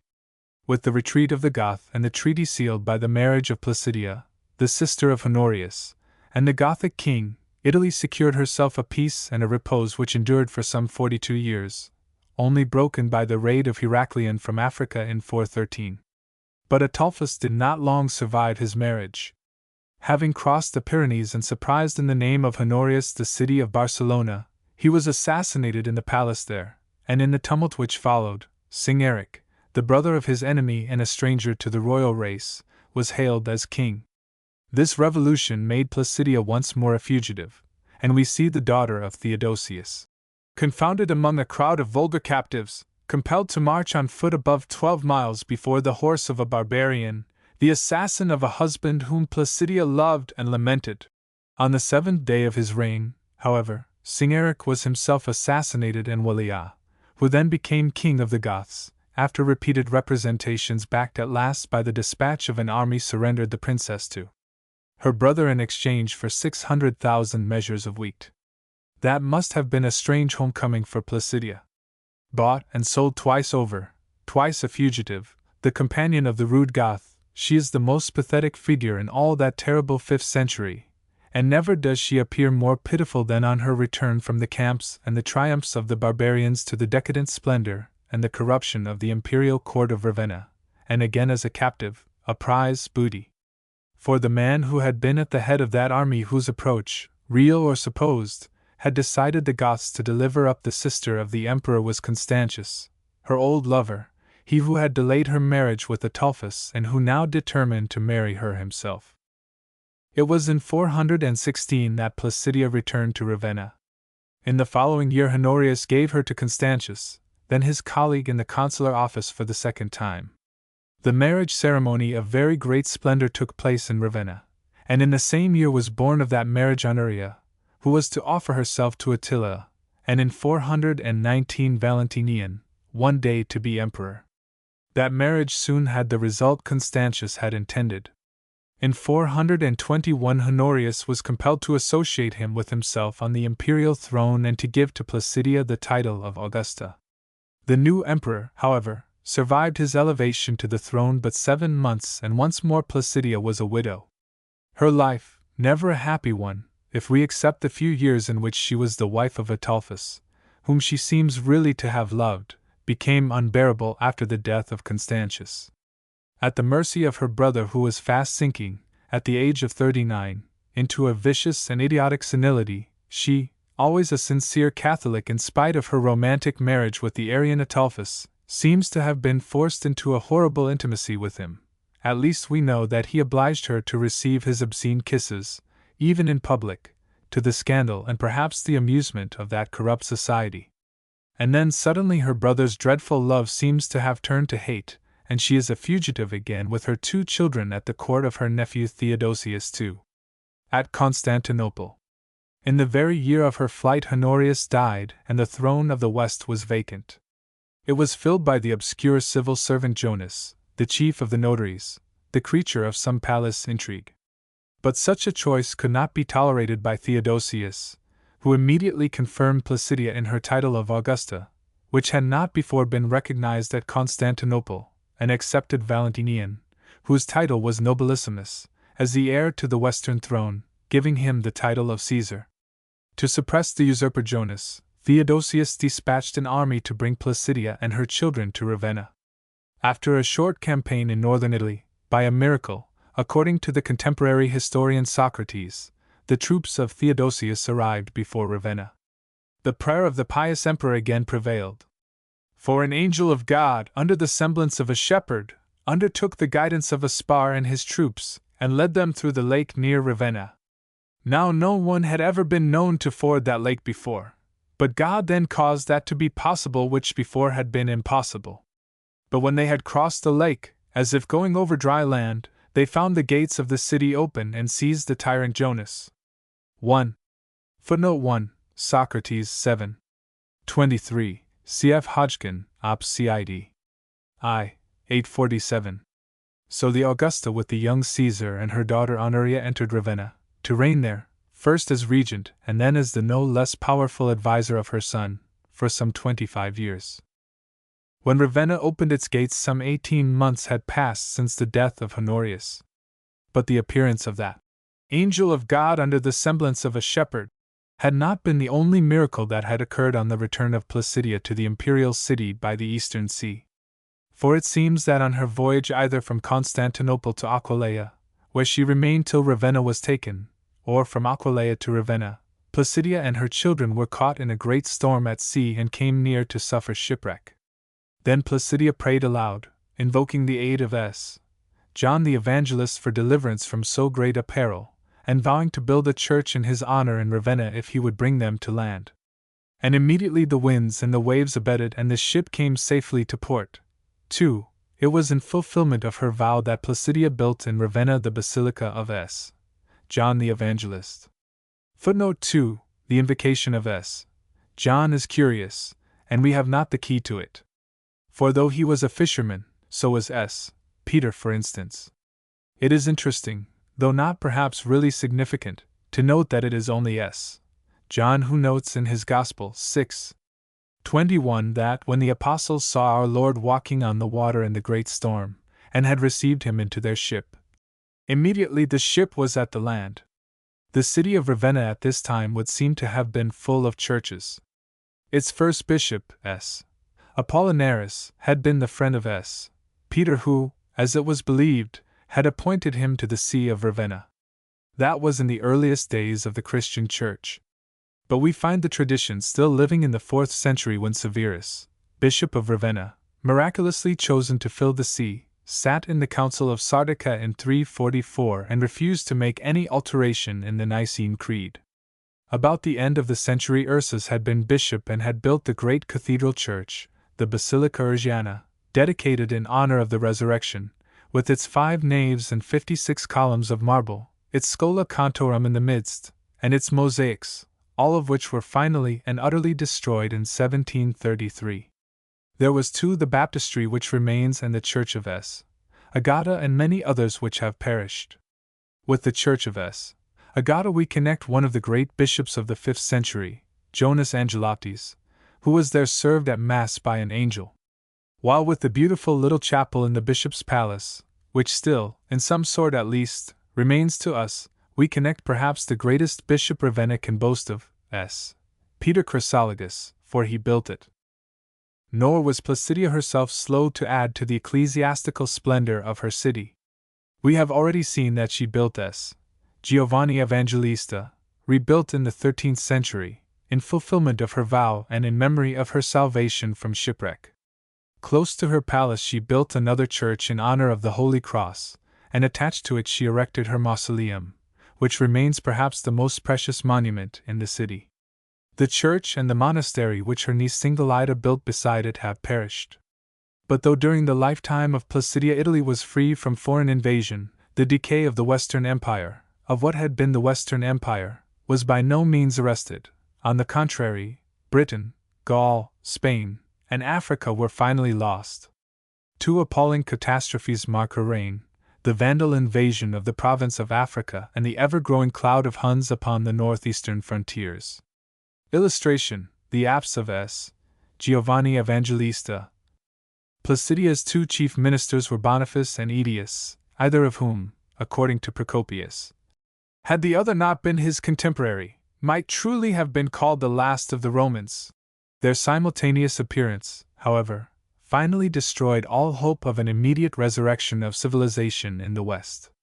For Boniface, whose one great object was the deliverance of Africa from all sorts of barbarians, betrayed Africa to the Vandals, and to this he was led by the rivalry and intrigue of Aetius, who, on the other hand, must always be remembered for his heroic and glorious victory over Attila at Chalons, which delivered Gaul from the worst deluge of all, that of the Huns. The truth would seem to be that while corruption of every sort, and especially political corruption, was destroying the empire, the importance of Christianity was vastly increasing. The great quarrel was really that between Catholicism and heresy. This was a living issue while the cause of the empire as a political entity was already dead. Placidia certainly eagerly considered all sorts of ecclesiastical problems and provided and legislated for their solution. We do not find her seeking the advice and offensive and defensive alliance of Constantinople for the restoration of her provinces. It might seem almost as though the mind of her time was unable to fix itself upon the vast political and economic problem that now for many generations had demanded a solution in vain. No one seems to have cared in any fundamental way, or even to have been aware, that the empire as a great state was gradually being ruined, was indeed already in full decadence, a thing to despair of. That is the curious thing, no one seems to have despaired. On the other hand, Every one was keenly interested in the religious controversy of the time which, because we cannot fully understand that time, seems to us so futile. But it is only what is in the mind that is fundamentally important to man, and that will force him to action. The Council of Ephesus which destroyed Nestorius in 431, the Council of Chalcedon which condemned Dioscorus in 451, seem to be the important things, and one day we may come to think again, that on those great decisions, and not on the material defense, both military and economic, of the West, depended the future of the world. If this be so, it would at least explain the hopeless variance of East and West, which, almost equally concerned in the material problem, were by no means at one in philosophy. Illustration: the Mausoleum of Galla Placidia. Nevertheless, although Theodosius too had not trodden the narrow path of orthodoxy with reputation unimpaired, as Placidia certainly had, the material alliance of East and West were seen to be so important that in 437 Valentinian III, the son of Placidia, an emperor in the West, was married to Eudoxia, the daughter of Theodosius II, in Constantinople.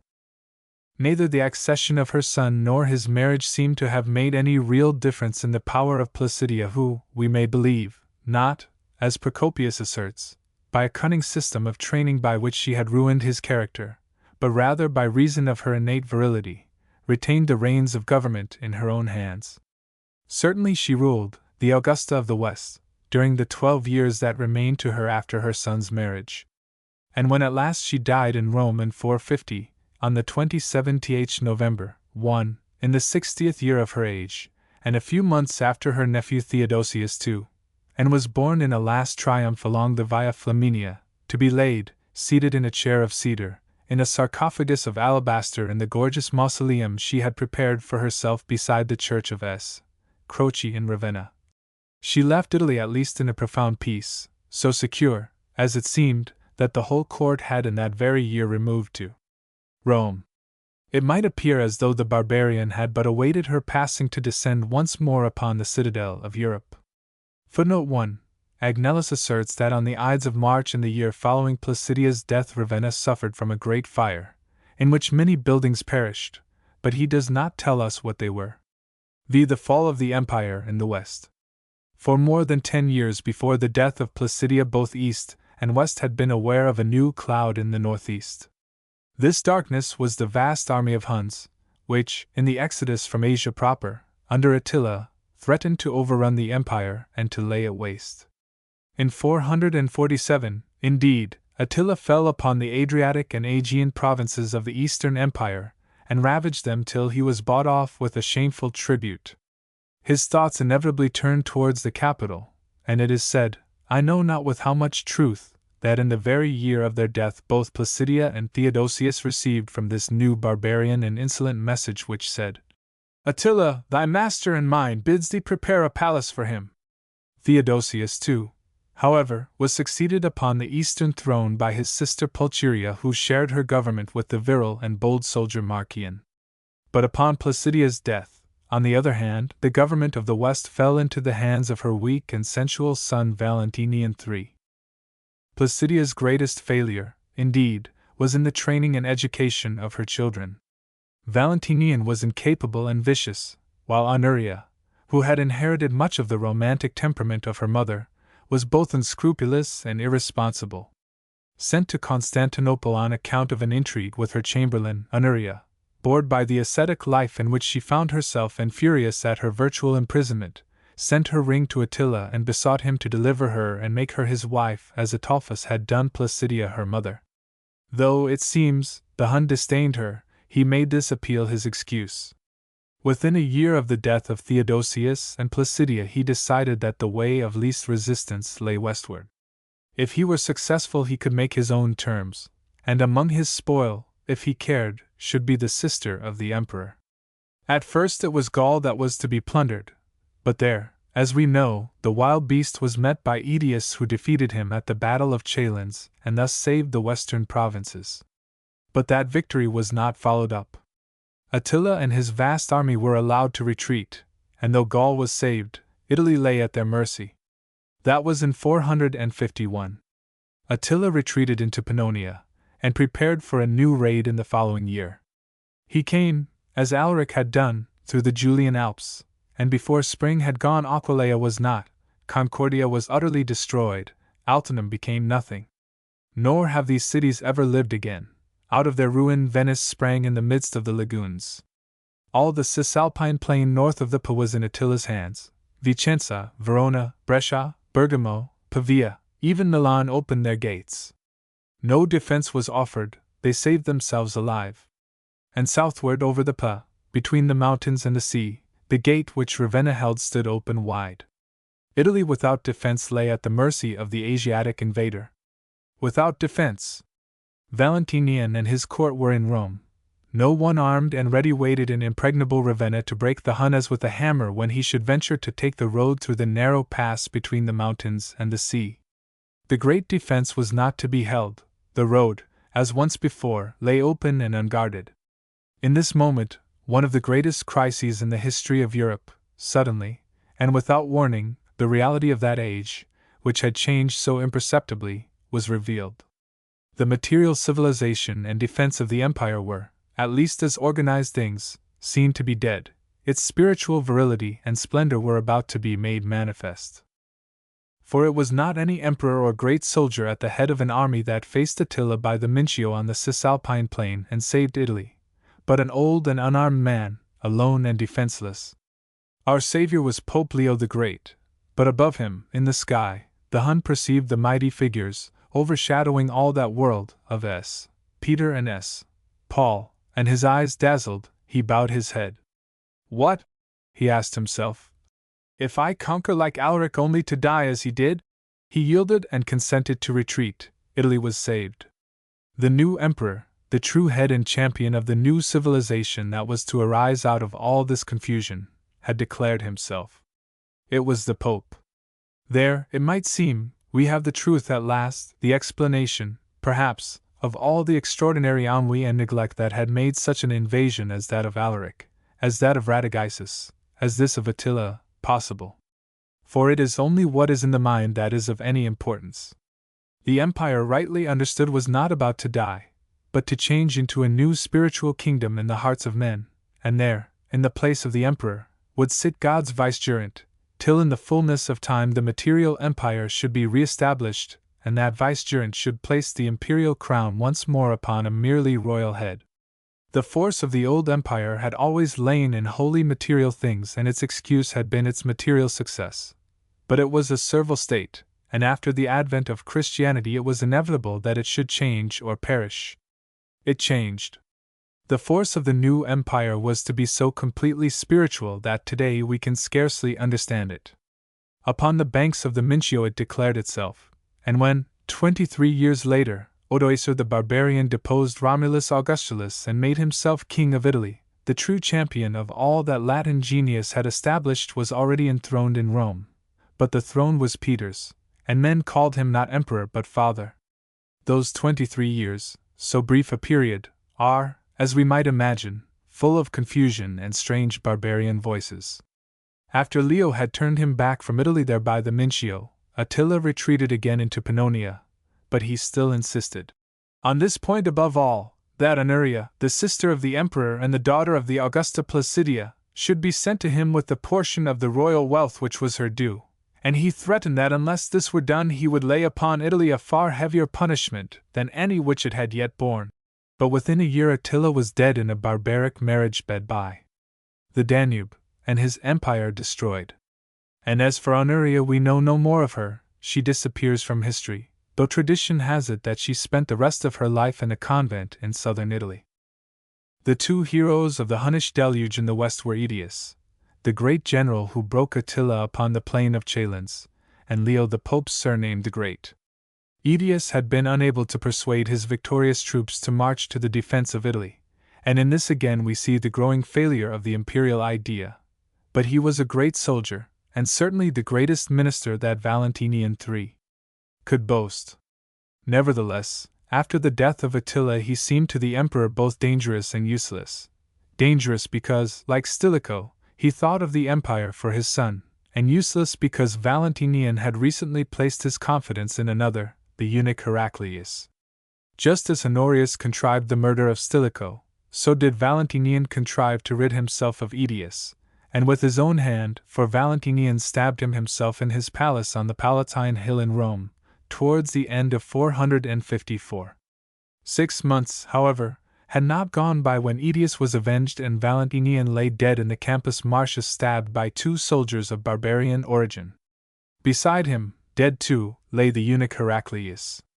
This was the vengeance of the friends of Aetius, and of him who was to be emperor, Petronius Maximus, whose wife Valentinian had ravished. With Valentinian III, who had no children, the great line of Theodosius came to an end both in the east and in the west, for Pulcheria had died in 453.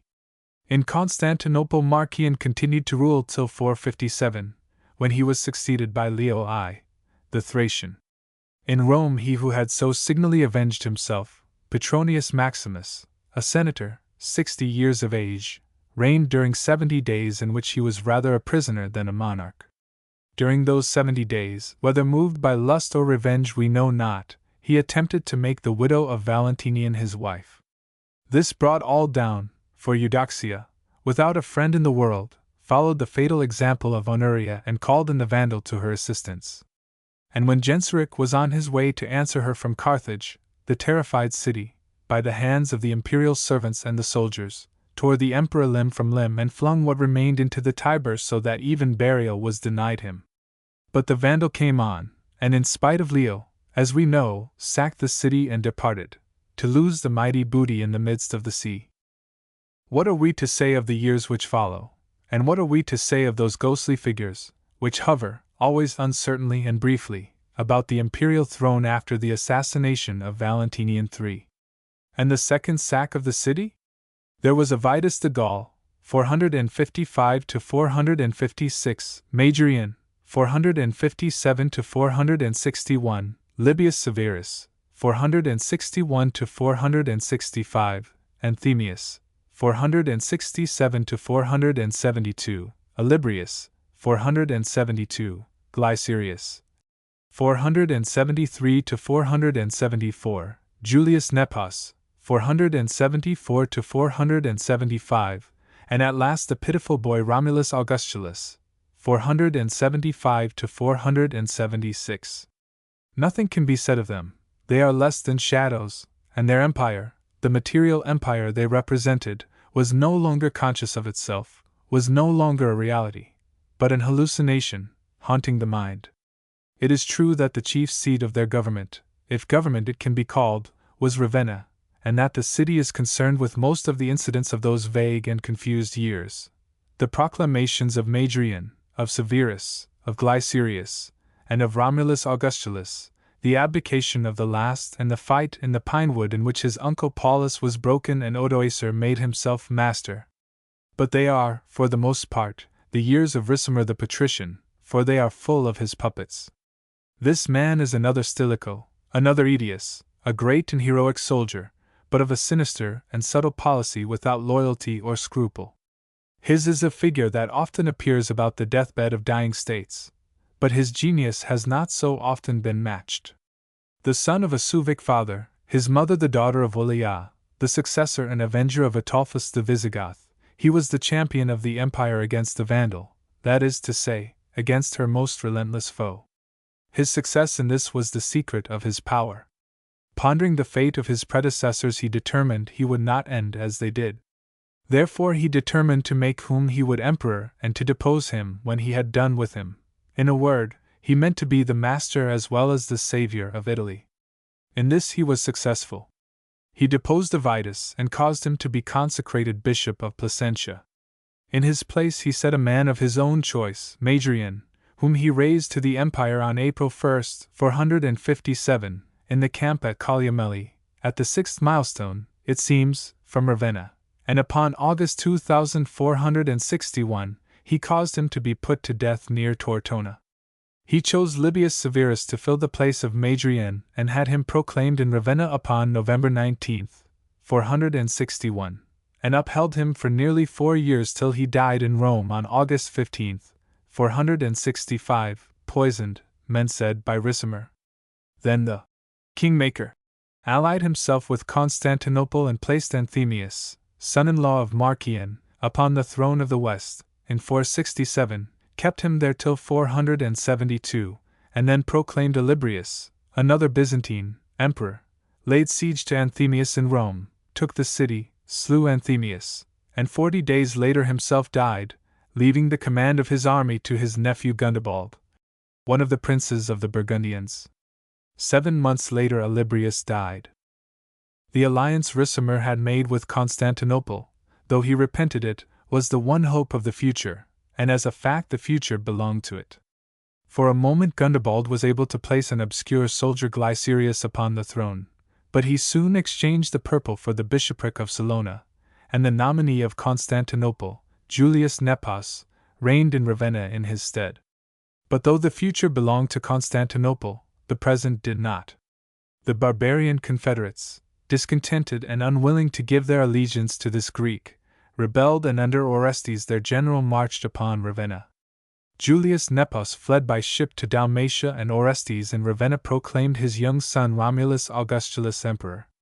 But those barbarian mercenaries were not to be so easily satisfied. Of the new emperor they demanded 1/3 of the lands of all Italy, and when this was refused them they flocked to the standard of that barbarian general in the Roman service whom we know as Odoacer. From all the camps and garrisons of Italy, the barbarian confederates flocked to the new standard, and Orestes was compelled to shut himself up in Pavia while Paulus, his brother, held Ravenna for the boy emperor. Upon August 23, 476, Odoacer was raised like the barbarian he was, upon the shield, as Alaric had been, and his troops proclaimed him king. 5 days later Orestes, who had escaped from Pavia, was taken and put to death at Placentia, and on September 4 Paulus his brother was taken in the Pineta outside Classis by Ravenna and was slain.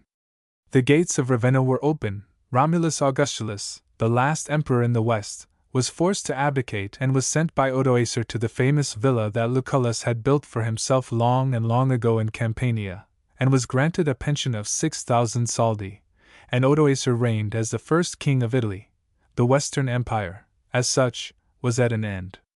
And the Senate addressed, by unanimous decree, to the Emperor Zeno in Constantinople an epistle, in which they disclaimed the necessity, or even the wish, of continuing any longer the imperial succession in Italy, since, in their opinion, the majesty of a sole monarch is sufficient to pervade and protect at the same time both East and West. In their own name and in the name of the people they consent to the seat of universal empire being transferred from Rome to Constantinople, and they renounce the right of choosing their master. They further state that the Republic, they repeat that name without a blush, might safely confide in the civil and military virtues of Odoacer, and they humbly request that the emperor would invest him with the title of patrician and the administration of the diocese of Italy.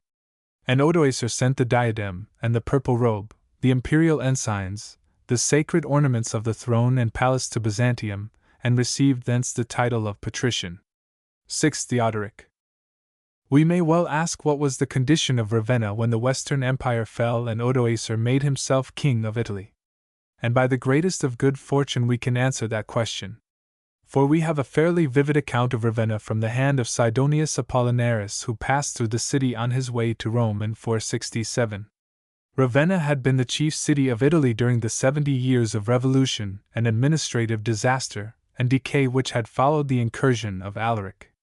For the greater part of that period she had been the seat of the emperors and of their government, and it is perhaps for reasons such as these that we find, after all, but little change in her condition. She does not seem to have suffered much decay since Honorius retreated upon her. It is difficult, Sidonius tells us, to say whether the old city of Ravenna is separated from the new port or joined to it by the Via Caesaris which lies between them. Above the town the Pa is divided into 2 streams, of which one washes its walls and the other passes through its streets. The whole river has been diverted from its true channel by means of large mounds thrown across it at the public expense, and being thus drawn off into channels marked out for it, so divides its waters, that they offer protection to the walls which they encompass and bring commerce into the city which they penetrate. By this route, which is most convenient for the purpose, all kinds of merchandise arrive, and especially food. But against this must be set the fact that the supply of drinking water is wretched. On the one side you have the salt waves of the sea dashing against the gates, on the other the canals, filled with sewage of the consistency of gruel, are being constantly churned up by the passage of the barges, and the river itself, here gliding along with a very slow current, is made muddy by the poles of the bargemen which are being continually thrust into its clay bed. The consequence was that we were thirsty in the midst of the waves, since no wholesome water was brought to us by the aqueducts, no cistern was flowing, no well was without its mud. 1. Footnote 1. Sidonius Apol. EP. 1-5.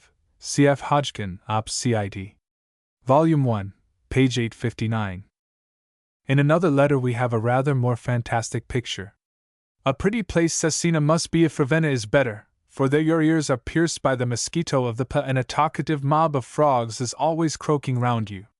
Ravenna is a mere marsh where all the conditions of life are reversed, where walls fall and waters stand, towers flow down and ships squat, invalids walk about and their doctors take to bed, baths freeze and houses burn, the living perish with thirst and the dead swim about on the surface of the water, thieves watch and magistrates sleep, priests lend at usury and Syrians sing psalms, merchants shoulder arms and soldiers haggle like hucksters, greybeards play at ball and striplings at dice, and eunuchs study the art of war and the barbarian mercenaries study literature.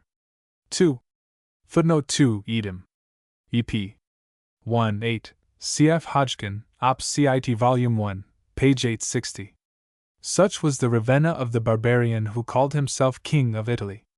We have seen Ravenna since her incorporation into the Roman administrative system fulfilling the various reasons of her existence, as the fortress which held the gate into Italy from Cisalpine Gaul, as the second naval port of the West, and as the great impregnable fortress of Italy in the barbarian invasions.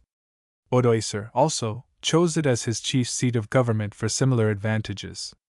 Ravenna strongly held gave him, as strongly held she had given every one of her masters, Italy and Cisalpine Gaul, while as the gate of the Eastern Sea, Ravenna was his proper means of communication with his overlord and the eastern provinces of what was, rightly understood, the reunited empire. That, theoretically at least, is how Odoacer regarded the state in which, by the good pleasure of the Emperor Zeno, he held the title of patrician. He was an unlettered man, an Arian, as were all the barbarians, and he held what he held by permission of Constantinople, though he had won it by his own strength in the weakness and misery of the time. He never aspired, it would seem, to make himself emperor. Certainly for the first 4 years of his rule in Ravenna that great office was filled by Julius Nepos in exile at Salona, whose deposition at the hands of Orestes had never been recognized by Constantinople. Thereafter, the Western and the Eastern Empire were in theory reunited, with New Rome upon the Bosphorus for their true capital, and both before and after that event Odoacer ruled in Italy with the title of patrician conferred upon him by Constantinople. When that consent was withdrawn, as it was immediately Odoacer showed signs of ambition, he fell. Odoacer had ruled in Ravenna from 476 to 493, when he fell in that city after sustaining a siege of 3 years. He ruled well and strongly and by the laws of the empire.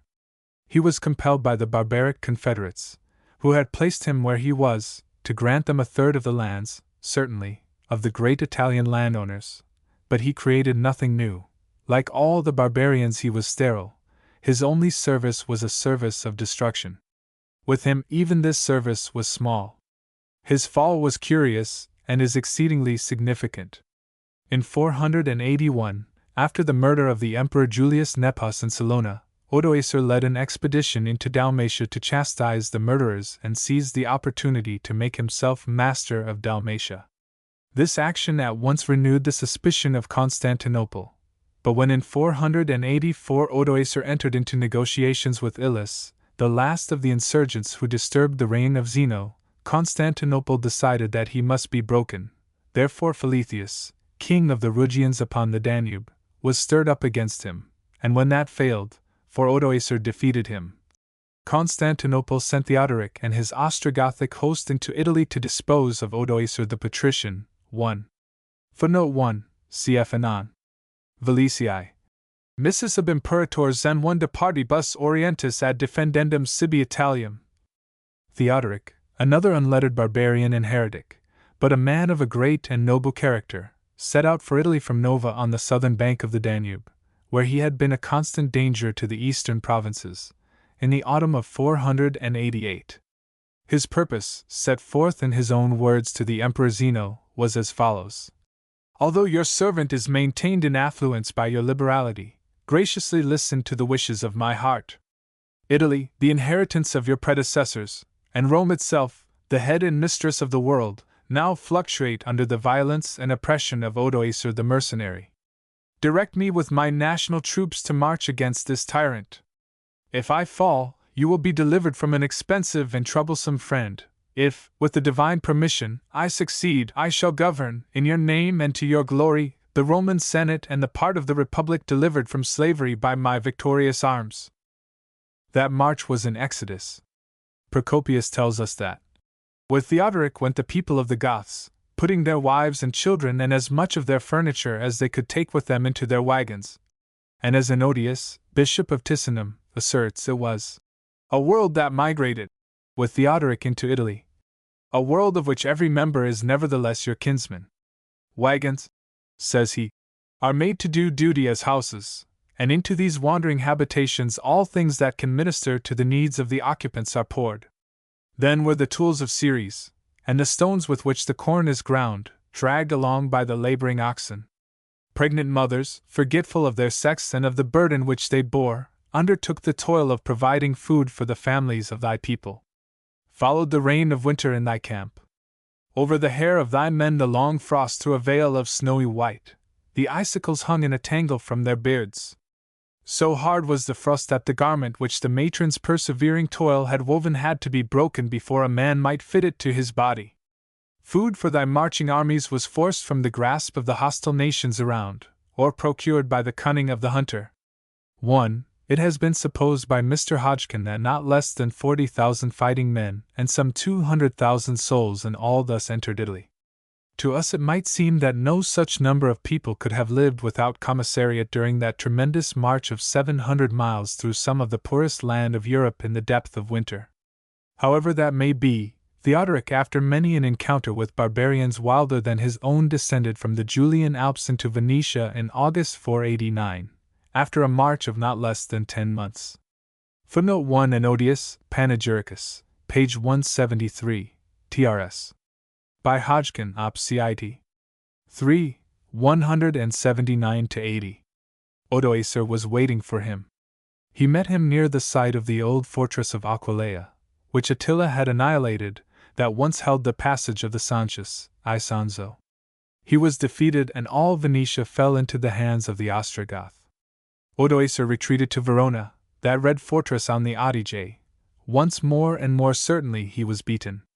He retreated to Ravenna, too, while Theodoric advanced to Milan which now led nowhere. Footnote 2. Et Ravennam cum exercita fugens prevenit. Anon. Valicii 50. After Verona, Theodoric had received the submission of a part of Odoacer's army under Tufa. When he had possessed himself of Milan, he sent these renegades and certain nobles with their men from his own army, apparently under the leadership of Tufa, to besiege Ravenna. They came down the Aemilian way as far as Faenza. There no doubt a road left the great highway for the impregnable city of the marshes.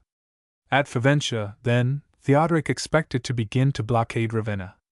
In this he was mistaken. Suddenly Tufa deserted his new master, was joined by Odoacer, who came to Faenza, and certain of the Ostrogothic nobles, if not all of them, were slaughtered. The expedition was lost, and not the expedition alone. Milan was no longer safe. Therefore Theodoric evacuated that city, always almost indefensible, and occupied Ticinum, Pavia, which was naturally defended by the Ticino and the Po. There he established himself in winter quarters. A new diversion from the west, a frustrated attack of Gundobald and his Burgundians, kept Theodoric busy for a year. Meantime Odoacer appeared in the plain, retook and held all the country between Faenza and Cremona, and even visited Milan, which he chastised. Then in August 490 Theodoric met him on the Adda, and again Odoacer was defeated, and again he fled back to Ravenna. All over Italy his cause tottered, was betrayed, or failed. A general massacre of the Confederate troops throughout the peninsula seems to have occurred. And by the end of the year there remained to him but Ravenna, his fortress, and the two cities that it commanded, Cesena upon the Aemilian Way and Rimini in the midst of the narrow pass at the head of the Via Flaminia. Theodoric himself began the siege of Ravenna. This siege, the first that Ravenna had ever experienced, endured for near 3 years, from the autumn of 490 to the spring of 493. Et Mox, says a chronicle of the time, Subsecutus est eum Patricius Theodoricus veniens in Pineda, et fixit facetum, obsidians odocrem clausum per trienum in Ravenna et factus est usque ad sex solidos modicus tridici. 1. Theodoric established himself in a fortified camp in the Pineda with a view to preventing food or reinforcements arriving to his enemy from the sea. Ravenna was closed upon all sides, and before the end of the siege corn rose in the beleaguered city to famine price, some 72 shillings of our money per peck, and the inhabitants were forced to eat the skins of animals and all sorts of offal, and many died of hunger. Footnote 1. Anon. Velicii. In 491, according to the same chronicler, 1. A sortie was made by Odoacer and his barbarians, but after a desperate fight in the Pineda this was repelled by Theodoric. In 492, another chronicle tells us, 2. Theodoric took Rimini and from thence brought a fleet of ships to the Porto Leone, some 6 miles from Ravenna, thus cutting off the city from the sea. Till at last in the beginning of 493 Odoacer was compelled to open negotiations for surrender. He gave his son Nalain as a hostage, and on the February 26 Theodoric entered Classis, and on the following day the treaty of peace was signed. Upon the March 5, 493, according to Agnellus, that most blessed man, the Archbishop John, opened the gates of the city which Odoacer had closed, and went forth with crosses and thuribles and the holy gospel seeking peace, with the priests and clergy singing psalms, and prostrating himself upon the ground obtained what he sought. He welcomed the new king coming from the east, and peace was granted to him, not only with the citizens of Ravenna, but with the other Romans for whom the blessed John asked it. Footnote 1. Anon. Velicii. Footnote 2. Agnellus, Liber Pontificalis Rav. The terms of that treaty are extraordinarily significant of the importance of Ravenna in the defense of Italy. It would seem that Theodoric had possessed himself of everything but Ravenna easily enough, yet without Ravenna everything else was nothing. The city was, in spite of blockade and famine, impregnable, and it commanded so much, was still indeed, as always, the key to Italy and the plain and the very gate of the West, that not to possess it was to lose everything. Its surrender was necessary, and Theodoric offered extraordinary terms to obtain it. Odoacer was not only to keep his life but his power. He was to rule as the equal of Theodoric. This mighty concession shows us at once what Ravenna really was, what part she played in the government of Italy, and how unique was her position in the military scheme of that country. Theodoric had certainly no intention of carrying out the terms of his treaty. In the very month in which he signed it, he invited Odoacer to a feast at the palace, in Loro, to the southeast of Ravenna. When the patrician arrived, 2 petitioners knelt before him, each clasping one of his hands, and 2 of Theodoric's men stepped from hiding to kill him.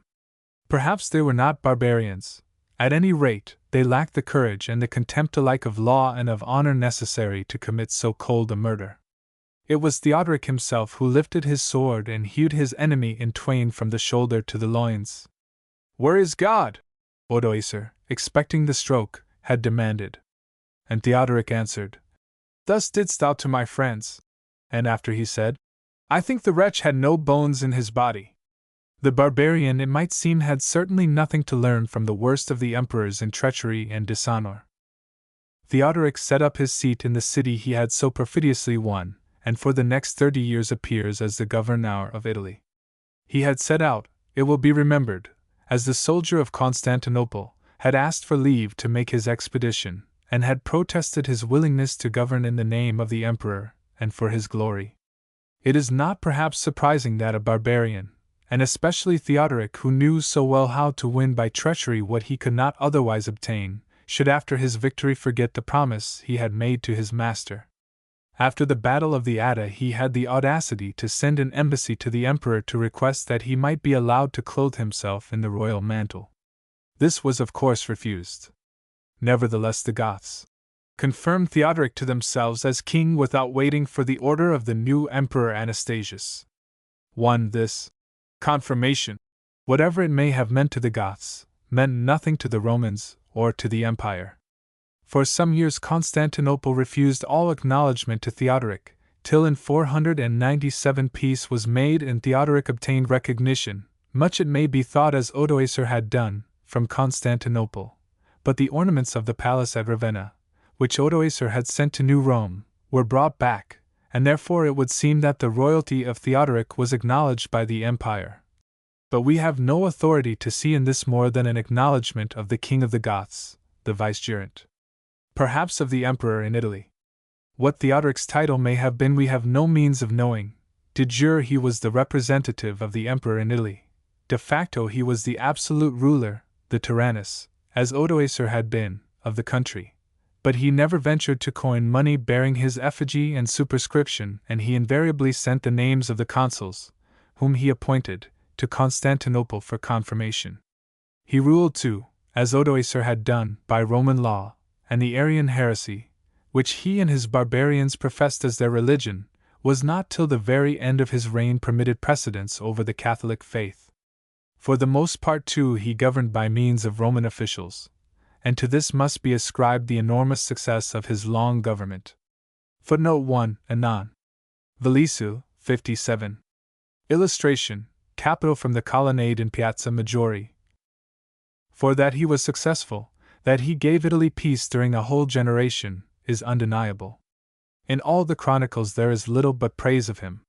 The chief of them, one says of him, "He was an illustrious man and full of goodwill towards all."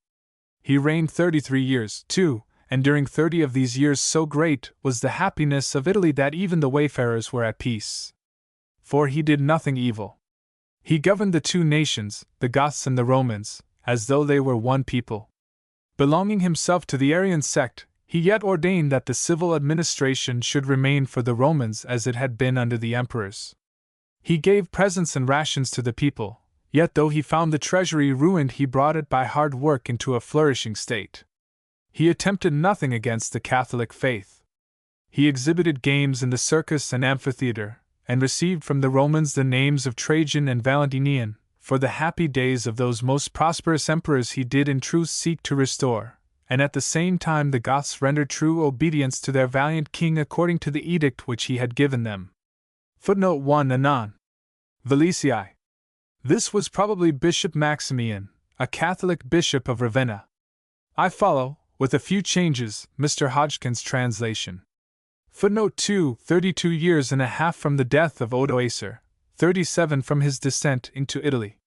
He gave one of his daughters in marriage to the king of the Visigoths in Gaul, another to the son of the Burgundian king, his sister to the king of the Vandals and his niece to the king of the Thuringians. Thus he pleased all the nations round him, for he was a lover of manufactures and a great restorer of cities. He restored the aqueduct of Ravenna which Trajan had built, and again after a long interval brought water into the city. He completed but did not dedicate the palace, and he finished the porticos about it. At Verona he erected baths and a palace, and constructed a portico from the gate to the palace. The aqueduct, which had been destroyed long since, he renewed, and brought in water through it. He also surrounded the city with new walls. At Ticinum, Pavia, too, he built a palace, baths, and an amphitheater and erected walls round the city. On many other cities he bestowed similar benefits.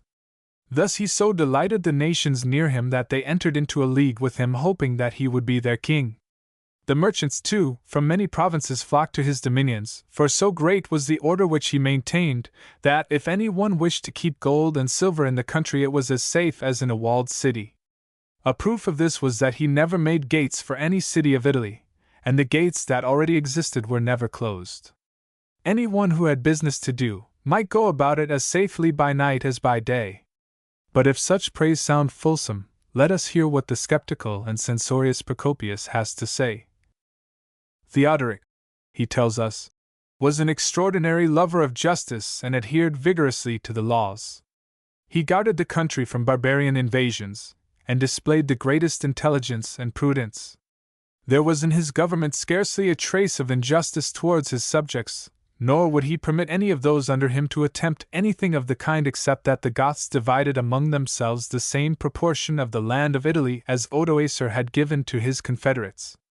Thus then Theodoric was in name a tyrant, in fact a true king, not inferior to the best of his predecessors, and his popularity increased greatly both with the Goths and the Italians, and this was contrary to the ordinary course of human affairs. For generally, as different classes in the state want different things, the government which pleases one party incurs the hatred of the other.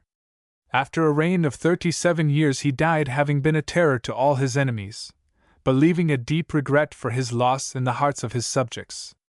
In these panegyrics, which we cannot but accept as sincere, mention is made of one of the greatest virtues of Theodoric, his reparation of and care for the great monuments of the empire.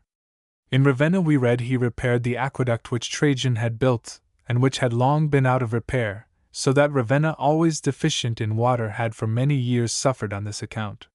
In the Veri of Cassiodorus, his minister and a Roman, we read as follows: King Theodoric to all cultivators. The aqueducts are an object of our special care. We desire you at once to root up the shrubs growing in the Signine channel, which will before long become big trees scarcely to be hewn down with an axe, and which interfere with the purity of the water in the aqueduct of Ravenna.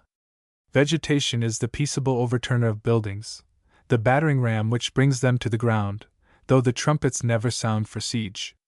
Now we shall have baths again that we may look upon with pleasure, water which will cleanse not stain, 1. Water after using which we shall not require to wash ourselves again, drinking water 2. Such as the mere sight of it will not take away all appetite for food. 2. Footnote 1. Cf. Sidonius Apollinaris above. Footnote 2. Cassiodorus, Veri v. 38. Trs. Hodgkin, The Letters of Cassiodorus, Oxford, 1886. The general restoration of the great material works of the empire was characteristic of the reign of Theodoric, and could only have been carried out by Roman officials and workmen. It is especially frequent in Ravenna and in Rome. Theodoric will, if he can help it, have nothing more destroyed. He is afraid of destruction, and that is a mark of the barbarian. He wishes, Cassiodorus tells us, to build new edifices without despoiling the old. But we are informed that in your municipality, of Estany, there are blocks of masonry and columns, formerly belonging to some building, now lying absolutely useless and unhonored. If this be so, send these slabs of marble and columns by all means to Ravenna that they may again be made beautiful and take their place in a building there. 1. And again, we rely upon your zeal and prudence to see that the required blocks of marble are forwarded from Faenza to Ravenna without any extortion from private persons, so that, on the one hand, our desire for the adornment of that city may be gratified, and, on the other, there may be no cause for complaint on the part of our subjects. 2. His care and adornment of Ravenna are remarkable. It was his capital, and he built there with a truly Roman splendor. We hear vaguely of a basilica of Hercules which was to be adorned with a mosaic, though what this may have been we do not know, but we still have the magnificent Arian church of S. Apollinaire, which he called S. Martin de Silla Oreo because of its beautiful gilded roof, and less perfectly there remains to us the Arian church he built, called then S. Theodore and now S. Spirito, and the Arian baptistry beside it. The ruin, known as his palace, and his mighty tomb. The government of Theodoric was great and generous, Roman in its completeness and in its largeness, but he did not succeed in establishing a new kingdom, a nation of Goths and Romans in Italy. Why? The answer to that question must be given, and it is this: Theodoric and his Goths were Arians. Much more than race or nationality, religion forms and inspires a people, welds them into one or divides them asunder. Even though there had been no visible difference in culture and civilization between the Goths, when for a generation they had been settled south of the Alps, and the Romans of the plain and of Italy, Nevertheless, they would have remained barbarians, for Arianism at this time was the certain mark of barbarism. 3. Had the barbarians not fallen into this strange heresy, had the Goths, above all, been Catholics, who knows what new nation might have arisen upon the ruin of the Western Empire to create, more than 500 years before, as things were, it was to blossom, the rose of the Middle Age? Footnote 1 Cassiodorus, Op. Cit. 3. 9 Trs. Hodgkin, Op. Cit. Footnote 2 Cassiodorus, Op. Cit. v. 8. Footnote 3 Heathenism even more so, of course. It cannot be altogether a coincidence that those barbarians which first became Catholic, though they had been ruder and rougher than the rest, were destined to re-establish the empire in the West, the Franks. Illustration S. Apollinarian class. Illustration, color plate the mausoleum of Theodoric. But this was not to be. The work of Theodoric, a useful work as we shall see, was serving quite another purpose than that of establishing a new Gothic kingdom. As for him and his government, they were utterly to pass away, and by reason of the religion they professed. The first blow at the endurance and security of the Ostrogothic hegemony was the conversion of Clovis to Catholicism in 496. This changed the political relations, not only of every state in Gaul, but of every state in Europe, and enormously to the disadvantage of the Arians. The second was the reconciliation, in 519, of the Pope and the Emperor, which rightly understood was the death warrant of the Gothic kingdom. Had the Goths been Catholic, either that reconciliation would not have taken place, or it would have been without ill results for them. As it was fatal, though not all at once. The Arian heresy, if we are to understand it aright, must be recognized as an Orientalism having much in common with Judaism and the later Mahometanism. It denied several of the statements of the Nicene Creed, those monoliths upon which the new Europe was to be founded. It maintained that the Father and the Son are distinct beings, that the Son, though divine, is not equal to the Father, that the Son had a state of existence previous to his appearance upon earth, but is not from eternity, that Christ Jesus was not really man, but a divine being in a case of flesh. Already against it the future frowned dark and enormous as the Alps. Such was the heresy at the root of the Ostrogothic kingdom, and it is significant that the cause of the first open alienation between Theodoric and the Catholics of Italy was concerned with the Jews. It seems that the Jews, whom Theodoric had always protected, had, during his absence from Ravenna, mocked the Christian rite of baptism and made sport of it by throwing one another into one of the two muddy rivers of that city, and also by some blasphemous foolishness aimed at the Mass. The Catholic population had naturally retaliated by burning all the Jewish synagogues to the ground. Theodoric, like all the Gothic Arians, sided with the Jews and fined the Catholic citizens of Ravenna, publicly flogging those who could not pay, in order that the synagogues might be rebuilt. Such was the first open breach between the king and the Romans, who now began to remind themselves that there was an Augustus at Constantinople. This memory, which had slumbered while Pope and Emperor were in conflict, such is the creative and formative power of religion, was stirred and strengthened by the reconciliation between the Emperor Justin and the Holy See. It is curious that the man who was to lead the Catholic party and to suffer in the national cause had translated 30 books of Aristotle into Latin. His name was Boethius, and he was master of the offices. This great and pathetic figure had been till the year 523 continually in the favor of Theodoric. In that year suddenly an accusation was brought against the patrician Albinus of sending letters to the Emperor Justin hostile to the royal rule of Theodoric. In the debate which followed, Boethius claimed to speak and declared that the accusation was false. But whatever Albinus did, I and the whole Senate of Rome with one purpose did the same. We may well ask for a clear statement of what they had done. We shall get no answer. Boethius himself speaks of the accusation against me of having hoped for Roman freedom, and adds, as for Roman freedom, what hope is left to us of that? Would that there were any such hope! To the charge of hoping for Roman freedom was added an accusation of sorcery. Boethius was tried in the Senate house in Rome while he was lying in prison in Pavia. Without being permitted to answer his accusers or to be heard by his judges, he was sentenced to death by the intimidated Senate, whose freedom he was accused of seeking to establish.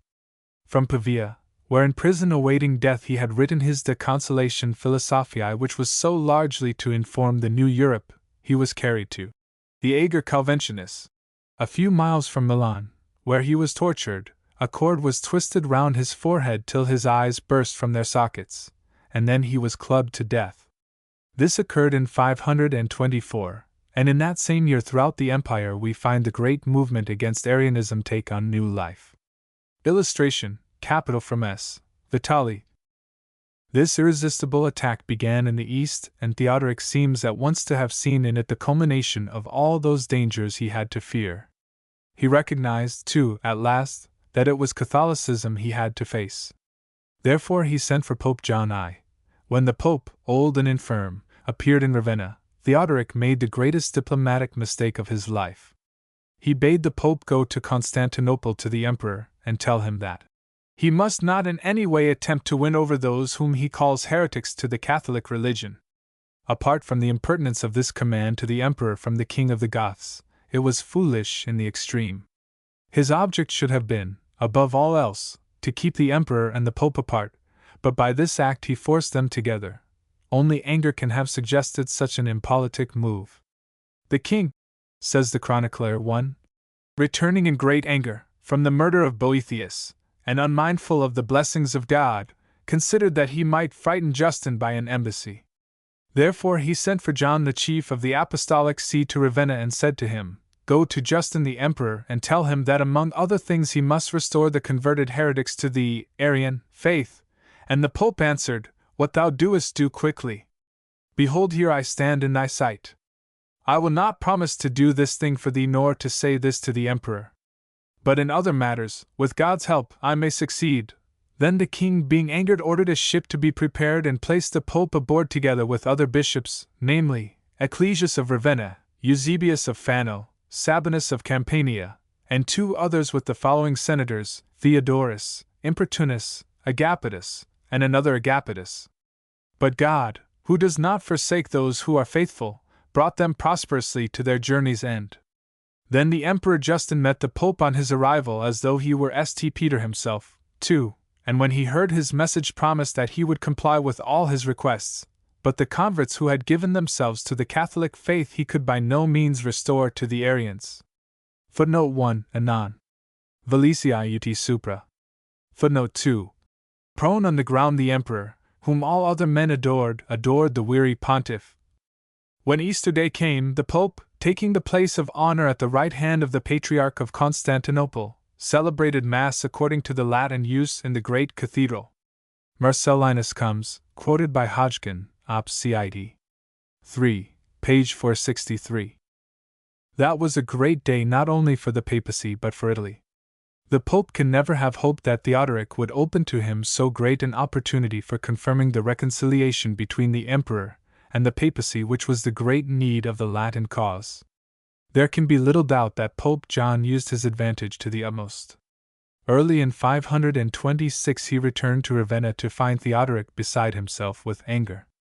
The barbarian who had perfidiously murdered Odoacer his rival, and most foully tortured the old philosopher Boethius to death, was not likely to shrink from any outrage that he thought might serve him, even though his victim were the Pope. Symmachus, the father-in-law of Boethius, a venerable and a saintly man, was barbarously done to death, and Pope John and his colleagues were thrown into prison in Ravenna, where the Pope died on May 18th of that same year, and 104 days later was followed to the grave by the unhappy Gothic king. Illustration, capital from Santo Spirito. Theodoric had utterly failed in everything he had attempted. His Romano-Gothic kingdom proved to be a hopeless chimera, and this because he had not been able to understand the forces with which he had to deal. Nor was he capable of learning from experience. Even after the death of Pope John he countersigned the death warrant of his kingdom by an edict, issued with the signature of a Jewish treasury clerk, that all the Catholic churches of Italy should be handed over to the Arians. He had scarcely published this amazing document, however, when he died after 3 days of pain on August 30th, 526, the very day the revolution was to have taken place. The Gothic king was buried outside Ravenna upon the northeast and in the mighty tomb, a truly Roman work, that the Romans, at his orders, had prepared for him, a marvelous mausoleum of squared stones in 2 stories, the lower a decagon, the upper an octagon covered by a vast dome hewn out of a single block of Istrian marble. There in a porphyry vase reposed all that was mortal of the great barbarian who failed to understand what the Roman Empire was, but who almost without knowing it rendered it, as we shall see, so great a service. But the body of Theodoric did not long remain in the enormous silence of that sepulchre. Even in the time of Agnellus, 9th century, the body was no longer in the mausoleum, and what had become of it will always remain a mystery. A weird and awful legend, in keeping with the tremendous tragedy that was played out in his time and in which he had filled the main role, relates how a holy hermit upon the island of Lipari on the day and in the hour of the great king's death saw him, his hands and feet bound, his garments all disarrayed, dragged up the mountain of Stromboli by his 2 victims, Pope John and Symmachus, the father-in-law of Boethius, and hurled by them into the fiery crater of the volcano. Agnellus of Ravenna, who records that the body of Theodoric was no longer in the great mausoleum, tells us that as it seems to him it was cast forth out of that sepulchre. A later suggestion would lead us to suppose that this was done by the monks of a neighboring monastery, who are said to have cast the body in its golden armor into the Canale Corsini close by. 1. A few pieces of a golden cuirass discovered there, and now in the Museum of Ravenna, seem to confirm this story, which certainly is not unreasonable, though of course it is the merest conjecture. It is possible that the body of Theodoric did not rest longer in its tomb than the Gothic power remained in Italy. For already within a year of the death of Theodoric the new savior had appeared. Once more a great man sat upon the throne of the empire, in whose mind and in whose will was set the dream of the reconquest, of the re-establishment of the empire through the west, of the promulgation of the great code by which the new Europe was to realize itself. Justinian reigned in the New Rome upon the Bosphorus. Footnote 1. There is apparently no foundation for the assertion of Fra Salimbene, the 13th century chronicler of Parma, Chronica, ed Holderegger, pp. 209-210, that it was S. Gregory the Great himself who ordered the body of Theodoric to be cast forth from its tomb. Cf. E. G. Gardner, The Dialogues of S. Gregory, 1911, p. 273. 7. The Reconquest Vitiges, Belisarius, Totila, Narses. The failure of Theodoric, the failure of barbarism, of Arianism that is, for barbarism and civilization were now for all intents and purposes mere synonyms for heresy and Catholicism, was probably fully appreciated by the Gothic king, who was, nevertheless, incapable of mastering his fate. The great lady who succeeded to his power in Italy as the guardian of her son, his heir, Athalaric, was certainly as fully aware as Theodoric may have been of the cause of that failure, and she made the attempt, which he had not wished or dared to make, to save the kingdom. The value of her heroic effort, which, for all its courage, utterly failed, lies for us in the confirmation it gives to our analysis of the causes of the Gothic failure to establish an enduring government in the West. That Amalasuntha wished to become a Catholic is probably true enough. It is certain that she understood from the first that, in such an act, she would not be able to carry her people with her. Therefore, she did what she could, short of this the only real remedy. She attempted to educate her little son as a Roman, and hoped thus to ensure his power with the Latin population, trusting that the fact of his birth would perhaps ensure the loyalty of the Gothic nation. In this she was wholly to fail, because, as her attempt shows, she had not fundamentally understood, any more than her father had been able to do, the realities of the situation in which she found herself. For all her genuine love for Roman things, her contempt of Gothic rudeness and barbarism, she failed to see that the one living thing that impressed the Roman mind, and really differentiated the Latin from the Goth, was religion, was Catholicism. She remained, possibly from necessity, but she remained, an Arian, and though she brought Athalaric up, in all respects after the manner of the Romans, she did not make him a Catholic, nor did she attempt the certainly hopeless task of leading the Gothic nation towards the only means of reconciliation that might have been successful. The compromise she adopted was useless and futile, and only succeeded in alienating the Goths, without winning her a single ally among the Romans. Her own people utterly disapproved of her method of education for her son, their king, because they wished him to be trained in more barbaric styles so that they might the more readily oppress their subjects. Presently they remonstrated with her. "O lady, you are not dealing justly with us, nor doing what is best for the nation when you thus educate your son. Letters and book learning are different from courage and fortitude, and to permit a boy to be trained by old men is the way to make him a coward and a fool. He who is to dare and to win glory and fame must not be subjected to the fear of a pedagogue, but must spend his time in martial exercise. Your father, Theodoric, would never suffer his Goths to send their sons to the grammarians, for he used to say, if they fear the teacher's strap they will never look on sword or javelin without a shudder. He himself, who won the lordship of such wide lands and died king of so fair a kingdom, which he had not inherited from his fathers, knew nothing, even by hearsay, of book learning. Therefore, lady, you must say good-bye to these pedagogues, and give Athalaric companions of his own age, who may grow up with him to manhood, and make him a valiant king after the manner of the barbarians." 1. Footnote 1 Hodgkin, Theodoric, Putnam, 1900, pages 307 to 308. Amalasuntha was forced to bow to this, the public opinion of her own people. The result was disastrous, for the young Athalaric, like a true barbarian, was soon led away into a bestial sensuality which presently destroyed his health and sent him to an early grave. Seeing his instability both of body and mind, Amalasuntha entered into secret communication with Constantinople, where Justinian was now emperor, and even prepared for a possible flight to that city. Thus in 534, when she received an ambassador in Ravenna from Justinian who demanded of her the surrender of Lilybaeum, a barren rock in Sicily which Theodoric had assigned to Thrasimund on his marriage with his sister Amalafrida, in public she protested vigorously against the attempt of the emperor to pick a quarrel with an orphaned king, too young to defend himself, but in private she assured the imperial ambassador of her readiness to transfer to the emperor the whole of Italy. Italy was in this unstable state when, on the October 2, 534, Athalaric died in his 18th year. This apparently upset Amalasuntha's plans.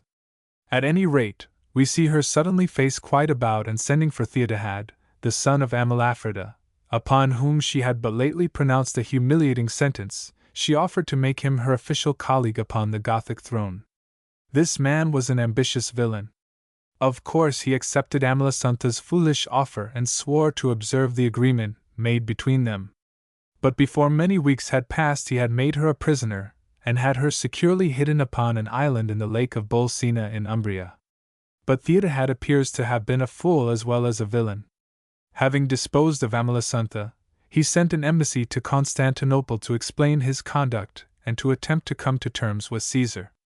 For his ambassadors he chose not Gothic nobles, who might have found his actions to their advantage, but Roman senators, all but one of whom told a plain tale. Justinian immediately dispatched his ambassador Peter to reassure Amalasuntha of his protection and to threaten Theodahad that if she were hurt it would be at the price of his own head. Peter, however, had scarcely landed in Italy when he had news of Amalasuntha's murder in her island prison.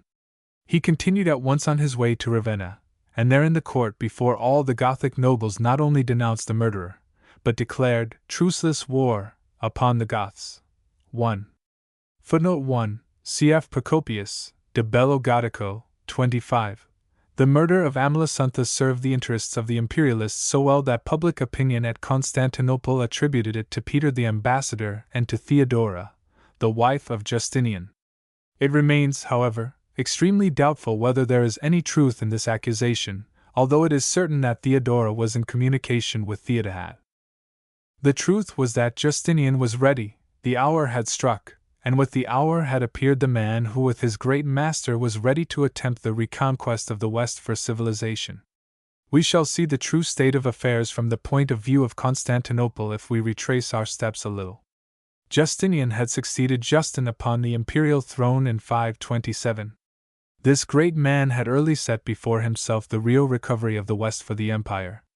Circumstances, which he was not slow to use, caused him to attempt first the reconquest of Africa from the Vandals, and the true state of affairs is disclosed by the causes which brought about this great campaign. Hilderic, who had succeeded Thrasimund on the Vandal throne in Africa, had put Emelafrida, the Queen Dowager, the sister of Theodoric, to death. In June 531, he was deposed. Now Hilderic favored the Catholics, was the ally of the empire, and was descended on his mother's side from the great Theodosius. Justinian determined to avenge him, and in avenging him to reconquer Africa for the empire. The hour had struck, as I say, and the man had appeared with the hour. That man was the great soldier Belisarius, the instrument of Justinian in all his heroic design. Belisarius was entirely successful in his African campaign. On September 15, 533, he entered Carthage, and was received by the majority of the citizens who spoke the Latin tongue and professed the Catholic faith with unconcealed rejoicing. And as it happened, he entered Carthage only to hear of Hilderic's murder. Before the end of the year, the reconquest was complete. Africa was once more and in reality a province of the empire, and offered an excellent base of operations for the conquest of Italy, now to be undertaken. In the summer of 535, 18 months later, Justinian began the great war against the Goths, the opportunity for which was offered him by the murder of Amalasuntha, and the result of which was to be the re-establishment of the empire in Italy. Rightly understood, the true service of Theodoric, and it was a real and a precious service, was that the 30 years of settled government and peace which he had given Italy had prepared the way for the reconquest. That reconquest occupied 5 years. It was begun with an attack upon Sicily and proceeded northward by way of Naples and Rome to Ravenna, with the fall of which it was achieved. From a purely strategical point of view, Belisarius was wrong to attack Sicily first and to carry the campaign from south to north. He should have attacked Ravenna first, and from the sea, and thus possessed himself of the key of Italy, and this especially as his base was Constantinople. But politically he was absolutely right. Sicily was almost empty of Gothic troops, and the provincials were eagerly Catholic, and only too willing to make a real part of the Roman Empire. Thus the campaign opened with surrender after surrender, was indeed almost a procession. Only Palermo offered resistance, and this because it was held by a garrison of Goths.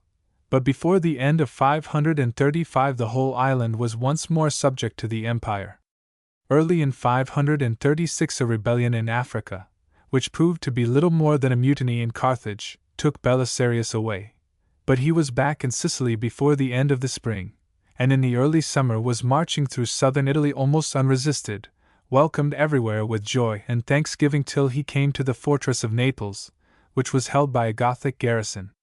Here the people wished to welcome him and surrender the city, but were prevented by the garrison, which, however, was soon cleverly outwitted and taken prisoner, and by the end of November all southern Italy was in Belisarius' hands. The fall of Naples brought Theodahad to the ground. The Goths deposed him and raised upon their shields Vitiges the soldier. As for Theodahad, he was overtaken on the road to Ravenna, whither he was flying, and his throat was cut as he lay on the pavement of the way, as a priest cuts the throat of his victim. If Theodahad was a villain as well as a fool, perhaps Vitiges was only the latter. At any rate, he is generally considered to have acted with criminal folly, when, as the first act of his reign, he abandoned Rome and fell back upon Ravenna, determined to make his great defense in northern Italy. But I think, if we consider the position more closely, we shall see that Vitiges was not such a fool as he looks. He had seen the two great fortresses of Palermo and Naples fall, and mainly for the same reason, the fact that the whole of their populations except the Gothic garrisons were eagerly on the side of the enemy. The situation of Rome, its great size, made it difficult to defend except with a very great army, and this would become 100 times more difficult, if not impossible, if the population were to side with the attack. Yet not only was that already certain, but the sympathies of the citizens there might be expected to be even more passionately Roman than others had been elsewhere, for Rome was the capital of Catholicism, the throne of the Church, the seat of Peter. The Goth had to face the fact that, while he was perhaps hardly holding his own in Rome, Belisarius might stealthily pass on to overthrow the Gothic citadel at Ravenna. He had to ask himself whether he could expect to defend both Rome and Ravenna, for if Ravenna were to fall, the whole kingdom was lost, since now, not less but rather more than before, Ravenna was the key to Italy. There is this also.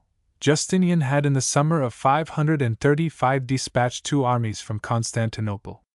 One of these was that which Belisarius had disembarked in Sicily, and which till now had been so uniformly and so easily victorious. The other under Mundus had entered Dalmatia, which it had completely wrested from the Goths by the middle of 536. It is probable that Vitiges expected to be attacked in the rear and from the north by this victorious army. If that should fall upon Ravenna while the Gothic strength was engaged in the defense of Rome, what would be the fate of that principal city, and with that lost, what would become of him in the Catholic capital? Of course, Vitiges ought to have met the imperial army in the field and given battle. That was the true solution. But no Gothic army ever dared to face Belisarius in the open, for though the Goths enormously outnumbered his small force of some 8,000 men, they feared him as the possessor of a superior arm in the Hippotoxotai, mounted troops armed with the bow, and above all they feared his genius. But Vitiges was no fool. His cause was hopeless from the first. He abandoned Rome and fell back upon Ravenna, because that was the best thing to be done in the circumstances in which he found himself.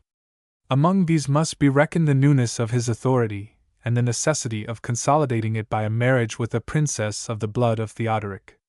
As it happened, this retreat enabled him to prolong a war that at first looked like coming to an end in a few months for 4 more years.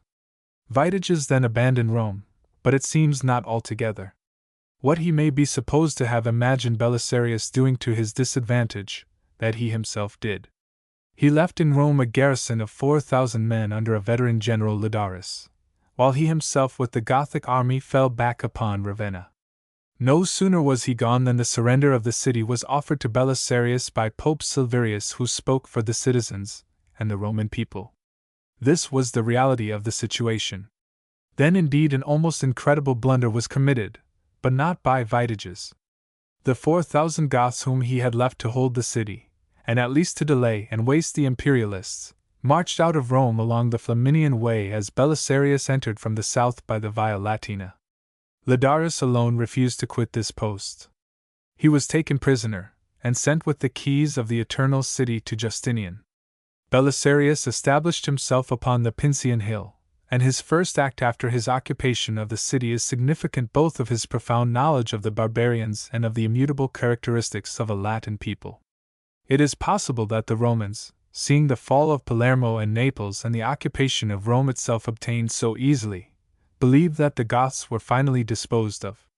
But Belisarius' vast experience of the character of the barbarians taught him otherwise. He immediately began to provision Rome from Sicily as fast as he could, and he at once undertook the fortification of the city, the repair of the Aurelian Wall. In these acts of Belisarius 2 things become evident. We see that he expected the return of the Goths, and we are made aware of the fact that they had neglected to fortify the city.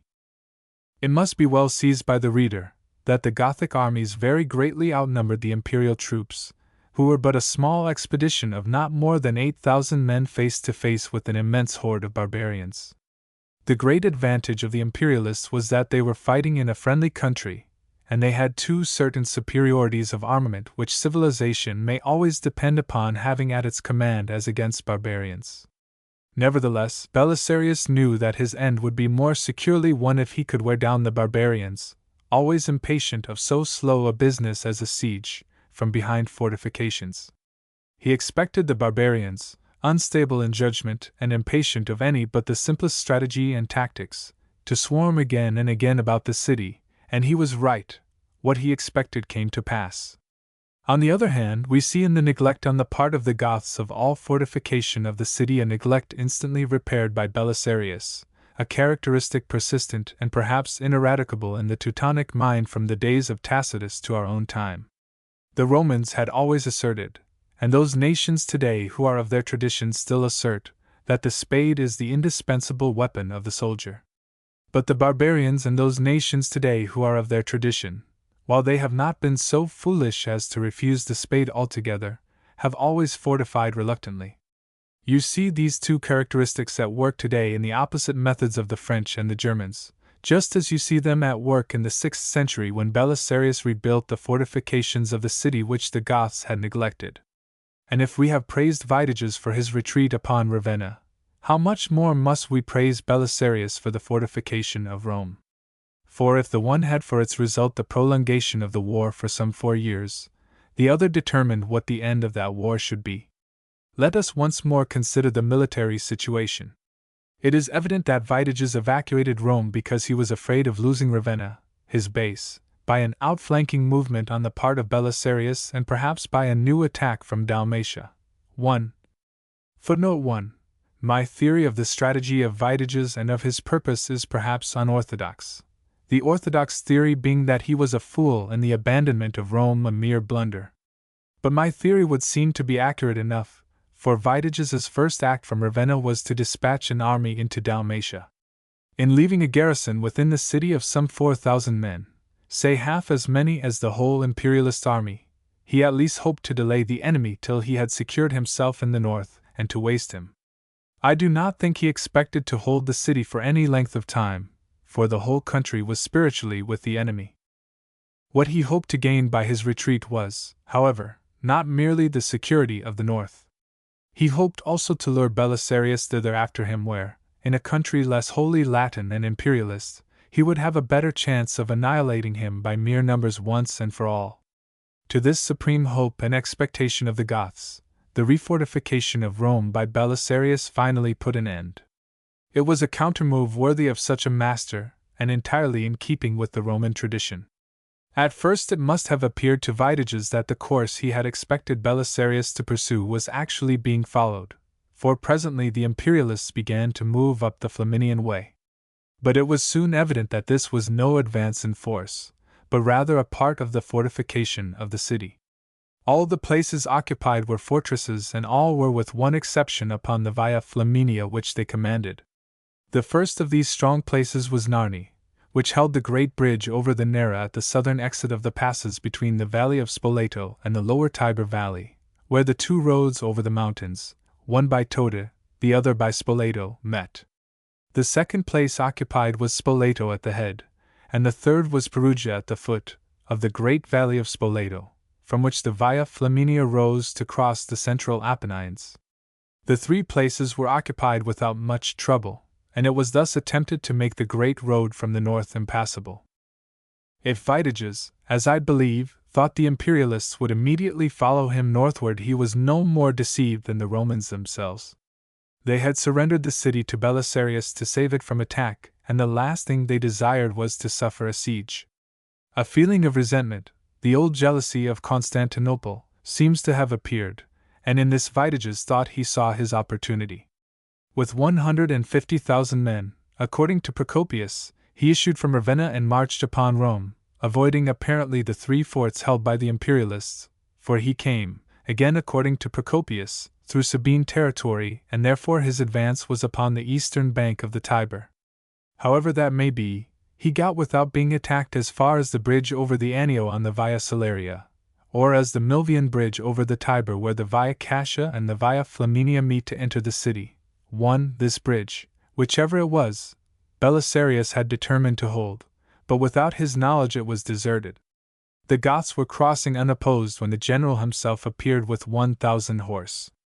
A tremendous fight followed in which, such was his rage and astonishment, Belisarius bore himself rather like a brave soldier than a wise general.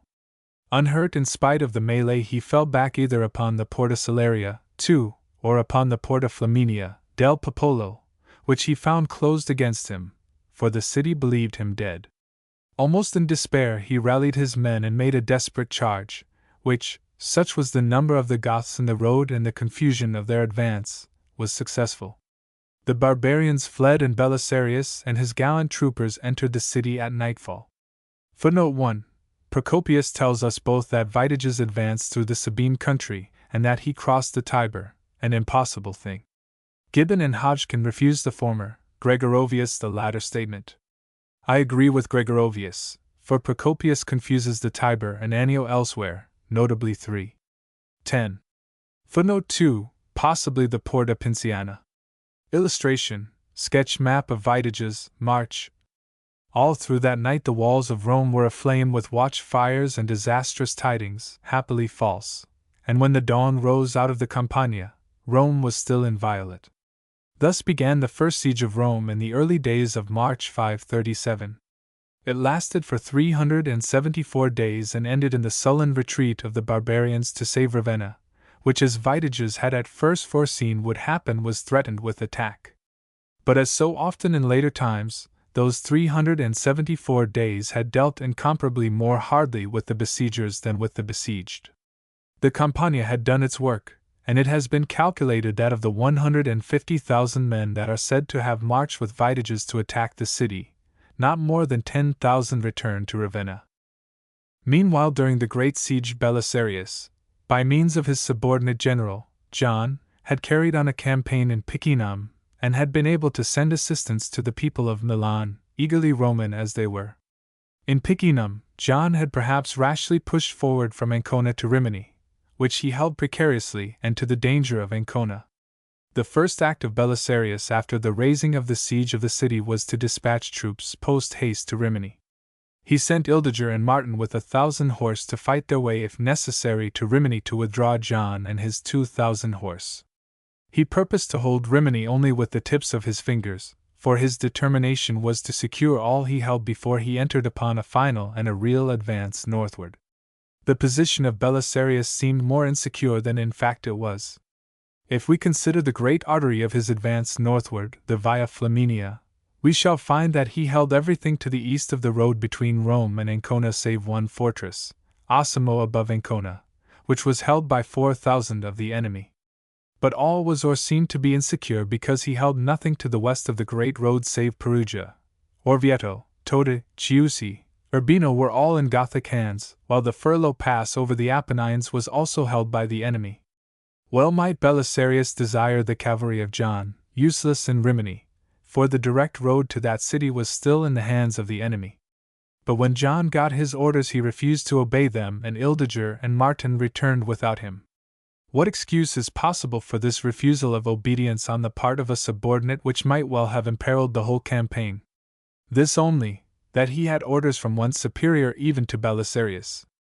It is probable that John in Rimini and Ancona was aware that he might expect reinforcement from Constantinople and that Belisarius knew nothing of them. These reinforcements arrived under Narses, the great and famous chamberlain of Justinian, not long after Rimini had begun to suffer the memorable siege that followed the departure of Ildiger and Martin, and Ancona had only just been saved. The presence of Narses in Italy changed the whole aspect of the campaign, and whatever motives Justinian may have had for sending him thither, the effect of his landing at Ancona with great reinforcements can have had only a good effect upon the war. Illustration: sketch maps. Cities underlined were in imperial hands. Belisarius had now secured himself to this extent that Todi and Chiusi were in his hands, and he hastened to meet Narses at Fermo 40 miles south of Ancona. There a council of war was held in which Belisarius maintained his plan, namely, that Rimini should be abandoned because Osimo, very strongly held over Ancona, was in the hands of the Goths. Narses, on the contrary, looked only to the spiritual side of war. He maintained that if a city once recovered for the empire was abandoned, the moral result would be disastrous. At any cost he was for the relief of Rimini. Somewhat reluctantly, realizing the danger, Belisarius consented to try. A screen of 1,000 men was placed before Osimo, an army was embarked for Rimini and another was sent out by the coast road, while Belisarius himself and Narses with a column of cavalry set out from Fermo westward, crossed the Apennines above Spoleto, struck into the Flaminian Way, recrossed the Apennines by the Furlo, and had come within a day's journey of Rimini when they came upon a party of Goths, who fled and gave the alarm to Vitiges. But before the Goth could decide what to do, Ildiger was upon him from the sea, Martin was upon him with a great army from the south, and Belisarius and Narses came down from the mountains in time to rejoice at the delivery of the city. That deliverance but disclosed the two parties that divided the imperial army. When John refused obedience to Belisarius, we may be sure he was not acting wholly without encouragement, and this at once became obvious after the deliverance of Rimini which Belisarius had carried out but which had been conceived by Narses. It will be remembered that Milan was by the act of Belisarius in the hands of the Romans. It was, however, now besieged even as Rimini had been by a very redoubtable Gothic leader, Uraeus. Orvieto and Osimo also were still in barbarian hands. Belisarius now proposed to employ the army in the relief of the one and the capture of the others. Narses, on the other hand, proposed to take his part of the army and with it to reoccupy the province of Emilia between the Apennines and the Po. These rivalries and differences were to cost the life of a great city, Milan. For since Narses would not consent to the plan of Belisarius, only what seemed most urgent was done. Orvieto was taken, Urbino too, and the energy of the imperial army and its purpose, also, was expended upon many unimportant things, an attempt upon Cesena, the reduction of Imola, which involved a hopeless dispersal of forces upon no great end. Belisarius, warned of the danger, ordered John to the relief of Milan. Again that creature of Narses refused. And down came Milan before Uraeus the Goth, who fell upon the helpless citizens and massacred 300,000 of them, being all the men of the city, and the women he gave as payment to his Burgundian ally, and of Milan he left not one stone upon another. But when Justinian read the dispatch of Belisarius, he recalled Narses, for if the fall of Rimini would have injured so sorely the imperial cause, what of the fall of Milan, the massacre of its inhabitants, the utter destruction of the city? So great was its effect that we read even Justinian thought of treating with the Goths, for he was haunted by the weakness of his Persian frontier, and he had soon to look to the Western Alps. Not so Belisarius. He went on his way, and first he reduced two fortresses that had long threatened him, Osimo and Fiesole, and then and at long last he began the great advance upon Ravenna.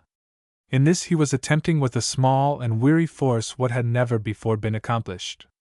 Theodoric, it is true, had entered Ravenna as a conqueror, but only by stratagem and deceptive promises after a siege of 3 years. Belisarius, none knew it better than he, had neither the time nor the forces that were at the disposal of the great Gothic king. He must act quickly if at all, and nowhere and on no occasion does this great and resourceful man appear to better advantage than in his achievement at Ravenna, which should have been the last military action of the reconquest. Procopius, who was perhaps an eyewitness of the whole business of the siege and certainly entered Ravenna in triumph with Belisarius, tells us that, after the fall of Osimo, Belisarius made haste to Ravenna with his whole army. He sent one of his generals, Magnus, before him with a sufficient force to march along the Po and to prevent provisions being taken into the impregnable city from the Emilian way, while another general, Vitellius, he called out of Dalmatia with his forces to hold the northern bank of the river. When this was done, a most extraordinary accident occurred which it seems impossible to explain. An accident then befell, says Procopius, which clearly shows that Fortuna determines even yet every struggle. For the Goths had brought down the Po many barges from Liguria, one, laden with corn, bound for Ravenna, but the water suddenly grew so low in the river that they could not row on, and the Romans coming upon them took them and all their lading. Soon after the river had again its wonted stream and was navigable as before. This scarcity of water had never till then occurred so far as we could hear. Footnote 1. Cf. Cassiodorus, Very 2. 20, where we read of Theodoric in a time of scarcity supplying Liguria with food from Ravenna. Let any provision ships which may be now lying at Ravenna be ordered round to Laguna, which in ordinary times supplies the needs of Ravenna herself. Owing to this accident, and the closeness of the investment, the Goths began to be short of provisions, for they could import nothing from the sea, since the Romans were masters there. In their need, however, the king of the Franks, knowing how things were, sent ambassadors to Vitiges in Ravenna, and so did Belisarius. The Franks offered to lead an army of 500,000 men over the Alps and to bury the Romans in utter ruin if the Goths would consent to share Italy with them. But the Goths feared the Franks, and the ambassadors of Belisarius were able to persuade them to reject their offers. From this time forward negotiations went on without ceasing between Belisarius and the Goths, for the one was short of time, the other of food. Nevertheless, the Romans did not relax their investment of the city in any way. Indeed, Belisarius chose this moment for his shrewdest and cruelest blow. For hearing how there was much corn in the public magazines of Ravenna, He won a citizen with money to set them afire, which loss, some say, happened by Matasuntha's advice, the wife of Vitiges. It was so suddenly done that some thought it was by lightning, as others by design, and Vitiges and the Goths, taking it in either kind, fell into more irresolution, mistrusting one another, and thinking that God himself made war against them. At this misfortune Uraeus, the destroyer of Milan, proposed to attempt to relieve Ravenna, but Belisarius easily outwitted him and his intervention came to nothing. Nevertheless time, so scarce with the Romans, was running short. Justinian was impatient to have done with the Italian war, for the general situation was extremely grave. Upon the Danube an invasion of Slavs was gathering. In Asia, Persia threatened the empire. It is not altogether surprising then that Justinian now made an attempt to come to terms with Vitiges behind the back of Belisarius. He sent 2 ambassadors to offer peace upon the following really amazing terms, namely, that the Goths were to have half the royal treasure and the dominion of the country beyond the Po, that is to say, to the north of the Po. The other half of the revenues and the rest of Italy with Sicily were to be the emperor's. The ambassadors showed their instructions to Belisarius, who had them conducted into Ravenna, where Vitiges and the Goths gladly consented to make peace and to accept these conditions. But both sides had reckoned without Belisarius, who doubtless saw that such a peace could not endure and that all his labor, if such terms were to be made, had gone for nothing. Nothing would satisfy his ideas of security save the absolute defeat of the Goths with its natural sequel, the bringing of Vitiges to Constantinople as a prisoner. He, therefore, refused to sign the treaty, leaving it to be established by the ambassadors alone. But when the Goths saw this they thought that the Romans cozened them, and refused to conclude anything without the signature and oath of Belisarius. That Belisarius was right we cannot doubt, but his action naturally laid him open to be accused of a design, against the emperor's intentions, to prolong the war for his own glory. Nor were certain of his generals slow to make such an accusation. When he heard of it, he, who had suffered more than enough from the disloyalty of subordinates, called them all together, and in the presence of the ambassadors confessed that fortune was the great decider of war, and that a good opportunity for peace should ever be seized. Then he bade them speak their minds in the present case. They declared then, one and all, that it were best to follow the instructions of the emperor. When Belisarius heard them speak thus he was glad and bade them put their opinions in writing, that neither he nor they might afterwards deny their confession that they were not able to subdue the enemy by war. But Belisarius was sure of his ground. The Goths pressed by famine could hold out no longer, and weary of Vitiges, who had given them no success, yet afraid of yielding to the emperor lest he should remove them out of Italy to Constantinople and thereabout, they resolved, of all things, to declare Belisarius emperor in the West. Secretly they sent to entreat him to accept the empire, professing to be most willing to obey him. Such an astonishing proposal must have filled Belisarius with delight. He, indeed, had no intention of receiving from such hands a gift so fantastic, for he hated the name of usurper, but he saw at once how this proposal might help his ends. He immediately called his generals and the ambassadors together, and asked them if they did not think it a matter of importance to make all the Goths and Vitiges the emperor's captives, to capture their wealth, and to recover all Italy to the Romans.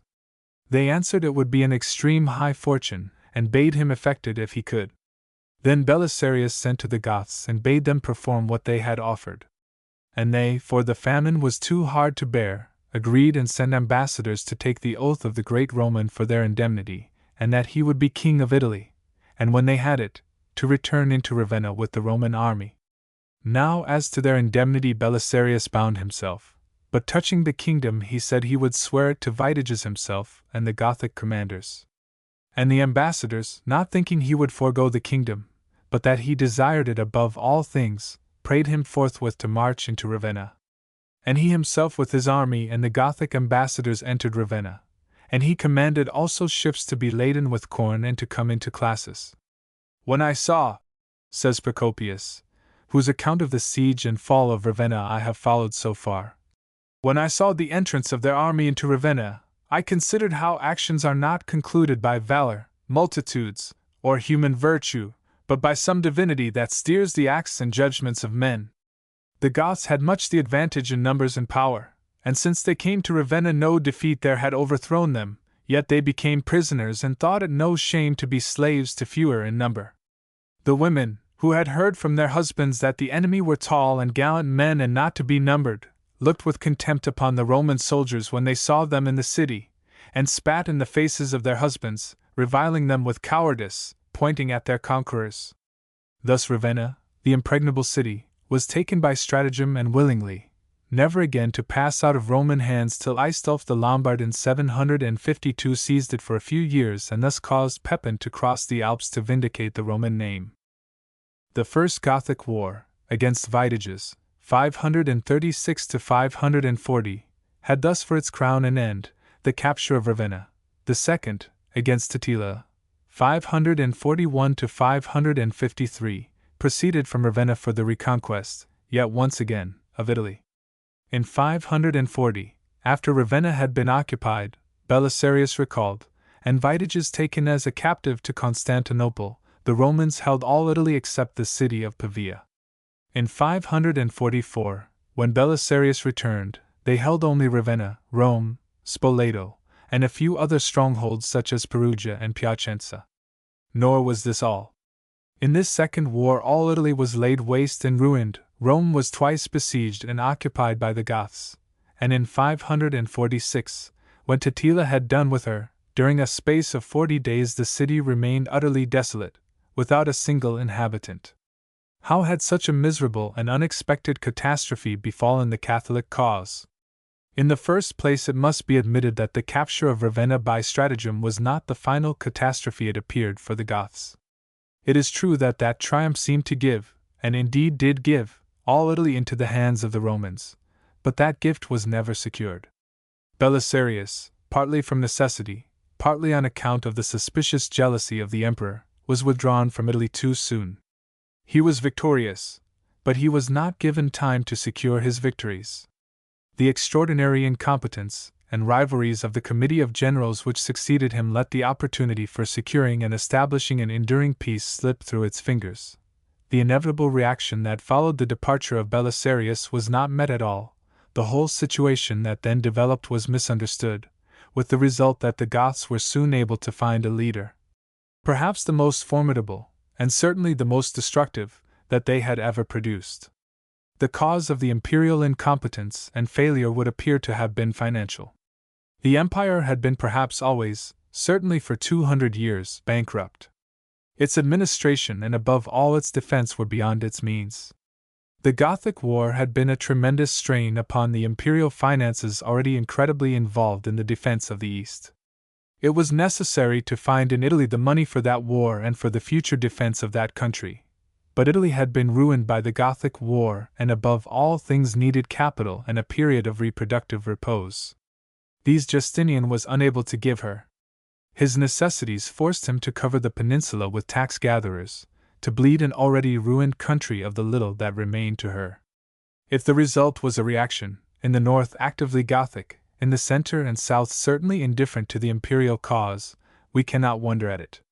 The spiritual situation and the economic or material would not chime. The result was the appalling confusion we know as the Second Gothic War. Illustration, color plate S. Vitali, the gallery. I say it was a confusion. No clear issue seems to present itself from beginning to end. The old democratic cause, the Catholicism of the people rising in rage and fury against the Arianism of the courts, burnt low for a moment, and was indeed in part extinguished by the appalling misery of the material situation of Italy. Upon this materialism, the material benefits that Theodoric had undoubtedly conferred upon the Italian people, Totila, that formidable chieftain who now came to the front as the Gothic leader, based his appeal and his hope of victory. Surely, he says to the Roman Senate, you must remember sometimes in these evil days the benefits which you received not so very long ago at the hands of Theodoric and Amalasuntha. And again, what harm did the Goths ever do you? And tell me then what good you received from Justinian the Emperor. Has he not compelled you to give an account of every solidus which you received from the public funds even under the Gothic kings? All harassed and impoverished as you are by the war, Has he not compelled you to pay to the Greeks the full taxes which could be levied in a time of profoundest peace? Totila based his appeal upon the material well-being of the people. It was a formidable appeal. It nearly succeeded. That it did not succeed, though it had so much in its favor, is the best testimony we could have to the real nature of the war, which was not a struggle between two races or even primarily, at any rate, between barbarism and civilization, but something greater and more fundamental, a fight to the death between two religions, Arianism and Catholicism, upon the result of which the whole future of Europe depended.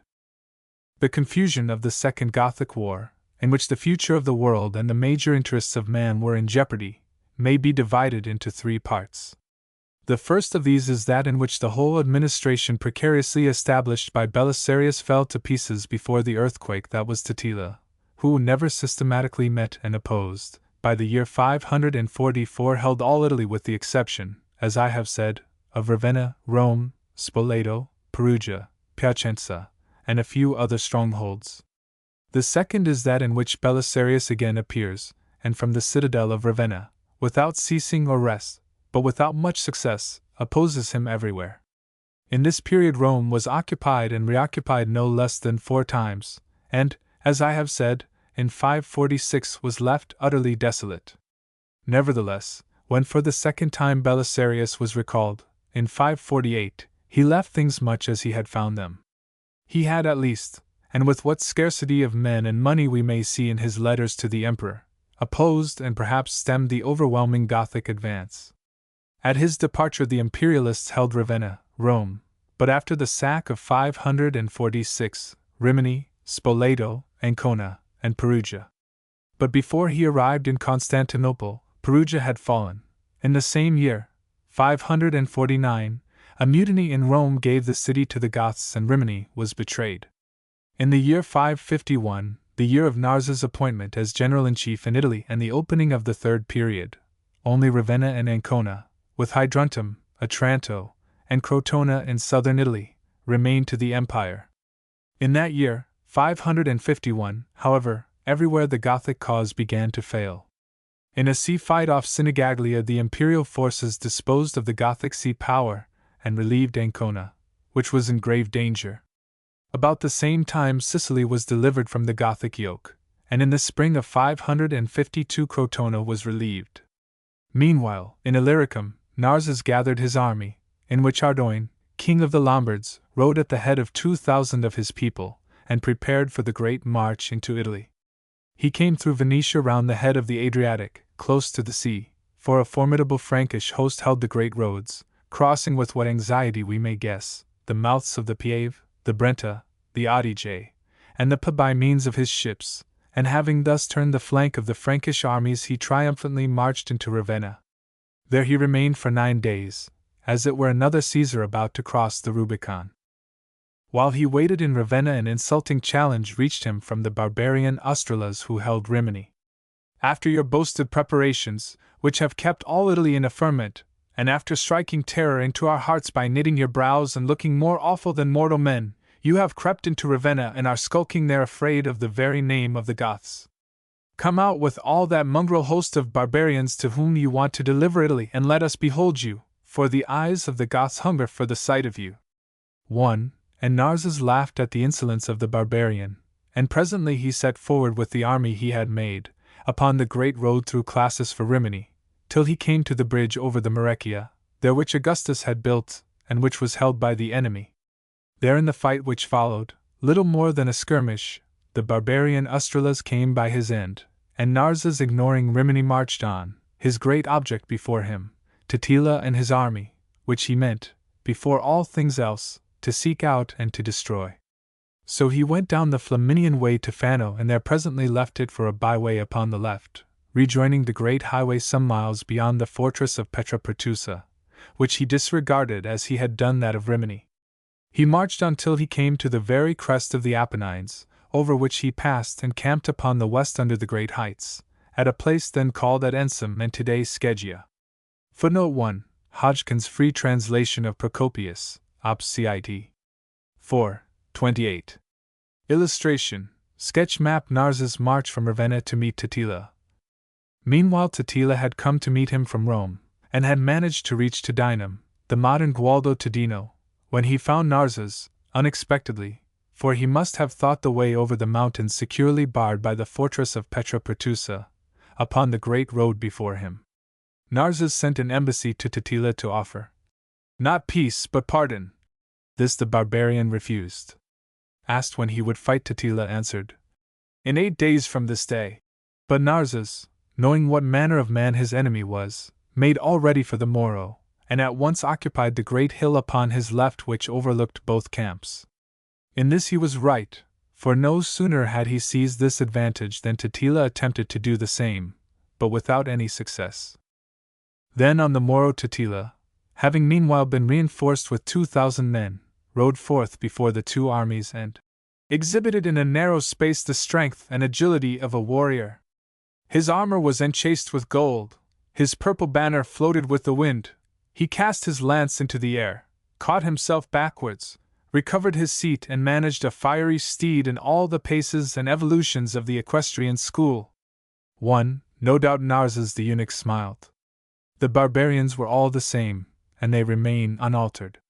Totila's theatrical antics are but the prototype to those amazing cavalry charges, excellently stage-managed, that may be seen almost any autumn during the German maneuvers, a new Totila at their head. Footnote 1. Gibbon's free translation of Procopius 4:31. When Totila had finished his display, the two armies faced one another, the Imperialists with Narses and John upon the left, the Lombards in the center, and Valerian upon the right with John the Glutton. The Goths in what order of battle we do not know. At length at noon the battle was joined. The Gothic charge failed, Narses drew his straight line of troops into a crescent, and the short battle ended in the utter rout of the Goths, Totila flying from the field. In that flight one Asbad a Gepid struck at him and fatally wounded him. He was borne by his companions to the village of Capre, more than 12 miles away, and there he died. Thus ended Totila the Goth, and with him the Gothic cause in Italy. A remnant of his army made its way to Pavia, where it was contained by Valerian, and all over Italy the Gothic fortresses hastened to surrender. Perugia, Spoleto, Narni, all opened their gates, and Narses marched on to occupy Rome, which he did without much difficulty. All Italy lay open to the Imperialists, and when Totila's successor Teas was slain, all hope of recovery was gone. The Goths offered to leave Italy, and their offer was accepted. For a year longer a desultory war, the reduction of Cumae and Lucca, occupied Narses, but by 554 this too was brought to an end, and unhappy Italy was once more gathered into the government of the empire. 8 Maudica quies the pragmatic sanction and the settlement of Italy. Such was the inevitable end of the Gothic War in Italy. The issue thus decided was, as I have tried to show, something much more tremendous than the mere supremacy of a race. Nothing less than the future of the world was assured upon those stricken fields and about those ruined fortresses, the supremacy of the Catholic religion in which was involved the whole destiny of Europe, the continuance of our civilization and culture. For let it be said again, these wars of the 6th century were not a struggle to the death between two races, but between two religions. The opponents were not really Roman and Goth, but Catholic and Arian, and in the victory of the former was involved the major interest of mankind. The whole energy of that age was devoted to the final establishment of what for 1,000 years was to be the universal religion of Europe, the source of all her greatness, and the reason of her being. What was saved in those unhappy campaigns was not Italy, but the soul of Europe. Certainly it was not Italy. Materially, the result of those 18 years of war, which began with the invasion of Italy by Belisarius in 536, reached their crisis in 540 with the capture of Ravenna, and were finally decided by Narses in 552 to 554, was the ruin of Italy.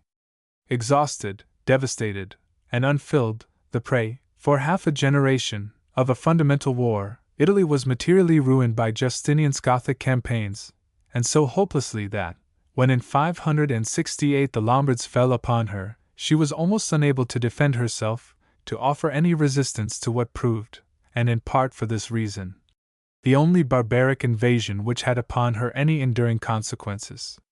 Visigoths, Huns, Vandals, Ostrogoths, all poured over her, and presently, like winter floods, retreated and subsided, leaving nothing to remind us of their fear and devastation. The Lombards remained.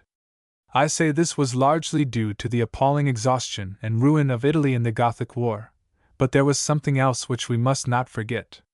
The Gothic War was a religious war. The Arianism of the Goths had really threatened our civilization. But the Lombards were largely mere heathens. Their heathenism was not at all dangerous to us, as a heresy must always be. 1.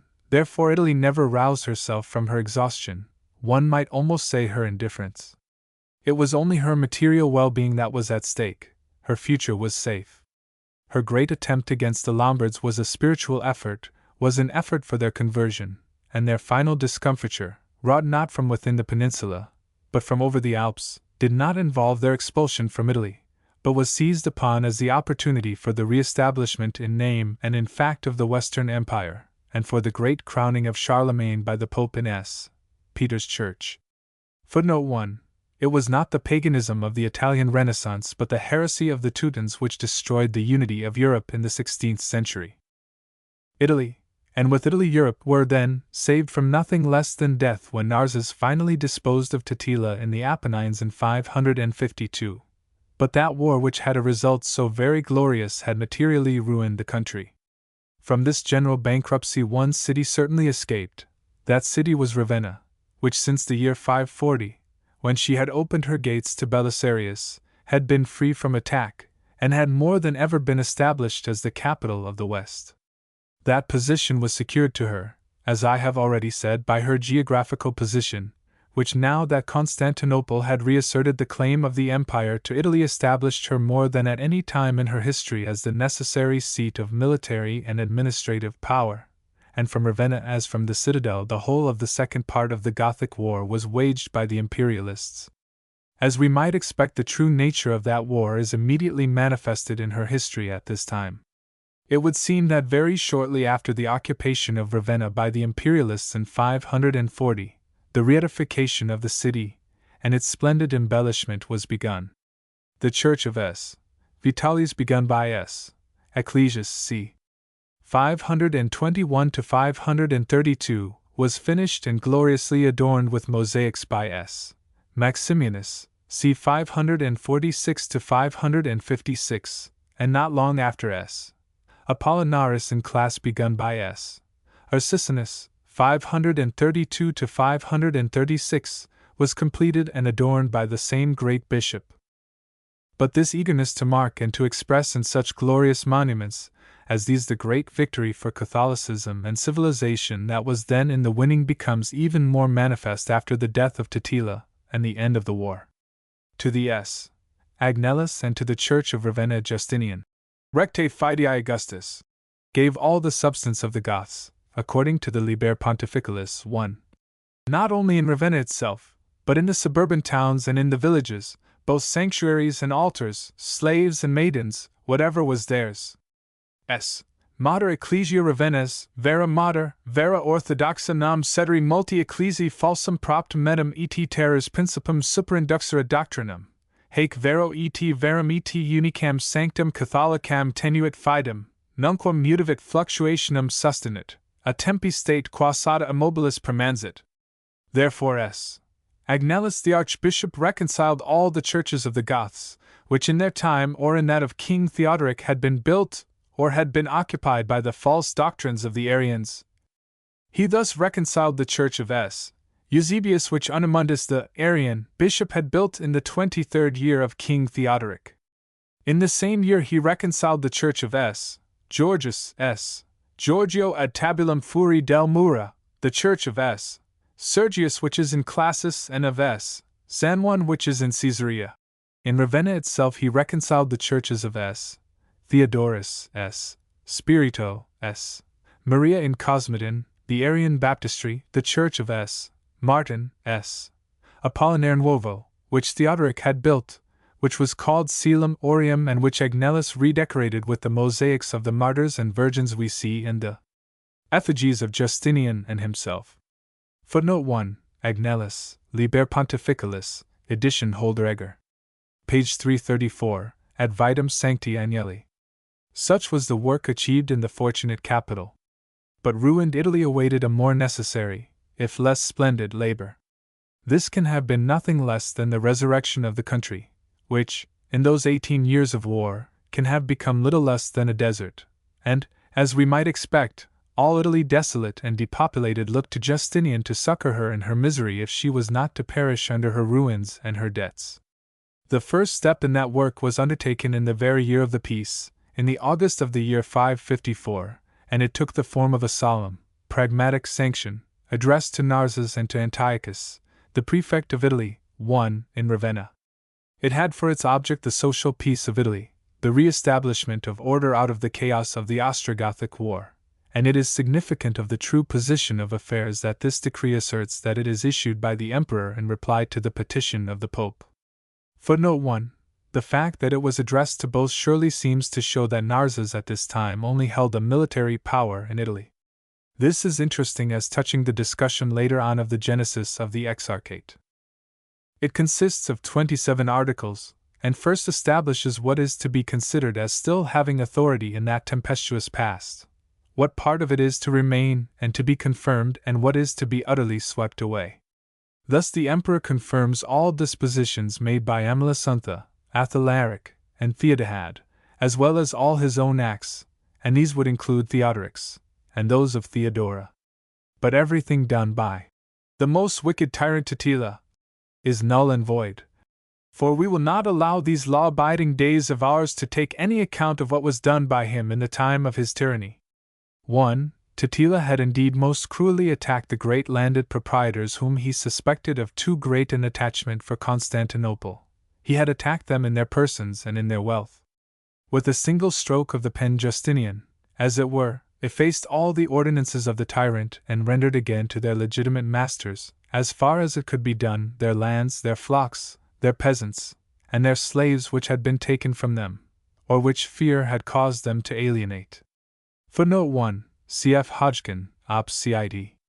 6. Pages 519 to 520. Such were the political achievements of the decree. Nor were its financial provisions less far-reaching. Something had to be done to meet the crisis resulting from the enormous quantity of debt. Everywhere Justinian undertook great public works, and tried to repair the destruction caused by the war, but it is probable that in reality he achieved very little. He had enriched the church, he had re-established the great proprietors in their lands and their rights, but the industry and commerce of Italy, save perhaps at Ravenna and at Naples, he could not restore. And we seem to understand that the mere lack of men left whole districts of Italy uncultivated and desert. As for the administrative and legal clauses of the decree, they gave the Italian, the Roman as he is called, the right to have his suit heard by a civil judge instead of a military official. This established the security of the Italian against the barbaric hosts the imperial armies had brought into the country. But perhaps more important, and certainly more significant, is the 12th clause of the decree, which relates to the way in which the judices provinciarum are to be appointed. We order, says Justinian, that only fit and proper persons able to administer the local government shall be chosen, and this by the bishops and chief persons of each province from the inhabitants of that province. This clause was soon proved to contain so much wisdom that in 569 by Justinian's successor it was extended to the provinces of the Eastern Empire. In all this we recognize the work of the great reformer who had already produced the Corpus Juris Civilis, consisting of the Institutes, Digest, Code, and Novelli, which more than anything else he did, and he did everything, determined that Europe, which he had secured forever, should be a Roman thing established upon Roman law. But are we also to see in this great man the creator of the Exarchate, that citadel of the empire in Italy which was to endure, though almost all else perished, till Charlemagne appeared and the empire itself suddenly rearose, armed at all points and ready for battle? It might seem that we are not to attribute that great scheme to Justinian, but rather to a later recognition of the force and reality of the disasters that so few years after his death descended once more upon Italy. When Narses at the head of the armies of Justinian had in 554 conquered the Goths and possessed Italy, the administrative divisions of the peninsula would seem to have remained almost the same as they had been in the time of Honorius. Indeed, the re-entry of Italy within the empire was accompanied by no important change in the provincial divisions of the peninsula because there was no necessity for it. Narses, who ruled just 11 years in Ravenna, was never known by the title of exarch. On the contrary, Procopius and Agathias call him simply the general-in-chief of the Roman army, Greek, O Romion Strategos, and Pope Pelagius calls him Patricius et Dux in Italia, and others, among them Gregory the Great and Agnellus, simply Patricius. But it is obvious that there was something new in the official situation and that certain extraordinary powers were conferred upon Narses. And it is the same with his successor Longinus. All the texts that mention him, including the Liber Pontificalis, call him Prefectus. But the transformation from which the exarchate arose was more obscure and far more slow than any official reform of Justinian's could have been. It is in part the result of the new condition of the country, which Justinian had had to take into account, but it is much more the result of the progress of the Lombard conquest and the new necessities of defense, which not one of the three great men who had restored Italy to the empire lived to see. For Belisarius and Justinian both died in 565, and Narses, who was recalled in that year by the foolish and insolent Sophia, the wife of the new Emperor Justin II, seems to have died about 572. It is difficult to determine to which of these three great and heroic figures Italy, and through Italy Europe, owes most, but since it was Justinian who chose and employed them, we must, I think, accord him, here too, the first place in our remembrance. Belisarius, who had fought the first great war so gloriously against Vitiges, and for so long and with so little encouragement had opposed Attila in the second, is of course one of the great soldiers of the world and perhaps the greatest the empire ever employed. His capture of Ravenna, by stratagem it is true, but against time and, as it were, in spite of the emperor, brought the first Gothic war to an end, and would, had he been left in Italy a few months longer, have prevented all the long drawn-out agony of the second. As it was his achievement, and his achievement alone, made that second war something better than the hopeless affair it seemed for so long, and though he himself to all appearances made little headway against Attila, it was his series of heroic campaigns, in which he refused despair, that made the ever-glorious march of Narses possible, and the final crushing of the barbarian in the Apennines after all but the crown of his endeavor. Of his master, the great emperor, it is not for me to speak, since to this day his works speak for him. The 38 years of his reign are the most brilliant period of the later Roman Empire, and if the military triumphs he conceived were the work of Belisarius and Narses, we must attribute to him alone the magnificent conception, the tireless energy, and the heroic purpose which established the great pillars of the Corpus Juris Civilis, which is the legal foundation of medieval and of modern Europe, the basis of all canon law and of all civil law in every civilized country. Of his great ecclesiastical polity perhaps we must speak with less enthusiasm, though not with less wonder, while his glorious buildings remain only less enduring than his codification of the laws. If in Ravenna we are most nearly and splendidly reminded of him in S. Vitali, we do not forget that he was the creator of perhaps the greatest ecclesiastical building left to us, the mighty church, lost to us now for near 500 years, of S. Sophia in Constantinople. On the whole, we see in Justinian the greatest of all the emperors save Augustus, and perhaps Constantine. Nor can any later state show us so great a ruler. Justinian in his Italian designs had been very well served by Belisarius, nor were his ideas less splendidly carried out by Narses. Indeed, in many ways the eunuch was the better instrument, and especially in administration. He ruled in peace in Ravenna, as I have said, for 11 years, devoting himself to the resurrection of unhappy Italy. In this we may think he was as successful as the shortness of the time of his rule would allow. The catastrophe that put an end alike to his work and to the regeneration of Italy was the death of Justinian. In that very year, 565, the great eunuch was deposed, an insulting recall reached him from the Empress Sophia, and he retired to Rome, where he passed the few years that remained to him in retirement, and died there, it is thought, in 572. A curious and certainly an unproved accusation hangs over his name. It seems that his government of Italy was not wholly grateful to the Italians, who it must be remembered were ruined and whom many years of eager self-denial would hardly render solvent again. Now the business of Narses was to achieve this solvency and to pay out of Italy some sort of interest upon the enormous sums Justinian had disbursed for the Great War. If he incurred the hatred of the Italians, it would not be surprising, nor would it lead us to accuse him of tyranny. "Where Narses the eunuch rules," they said, "he makes us slaves." This cry came to the ears of the emperor for whom it was meant. No doubt, being a fool, he was anxious to be rid of Justinian's proconsul. However that may be, Narses was recalled, the empress, it is said, sending him a message to the effect that as he was a eunuch she would appoint him to apportion the spinning to the women of her household.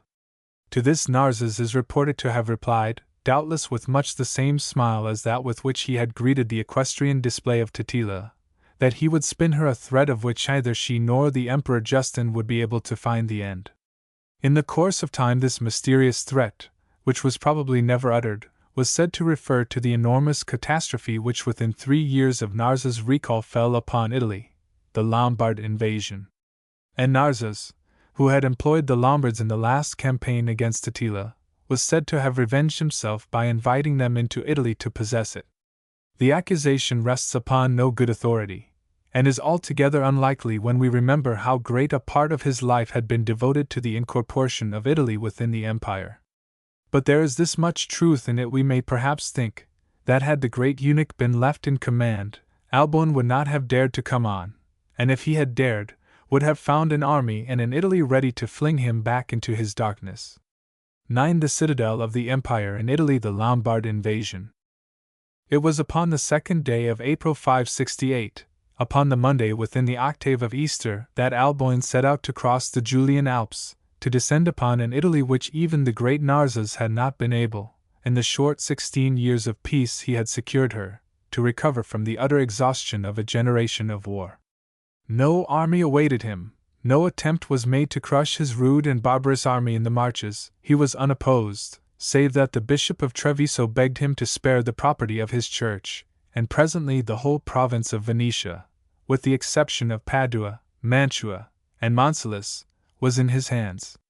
Those who could, doubtless fled away, for the most part to that new settlement in the Venetian lagoons which was presently to give birth to Venice, and which had been founded by those who had fled from Attila.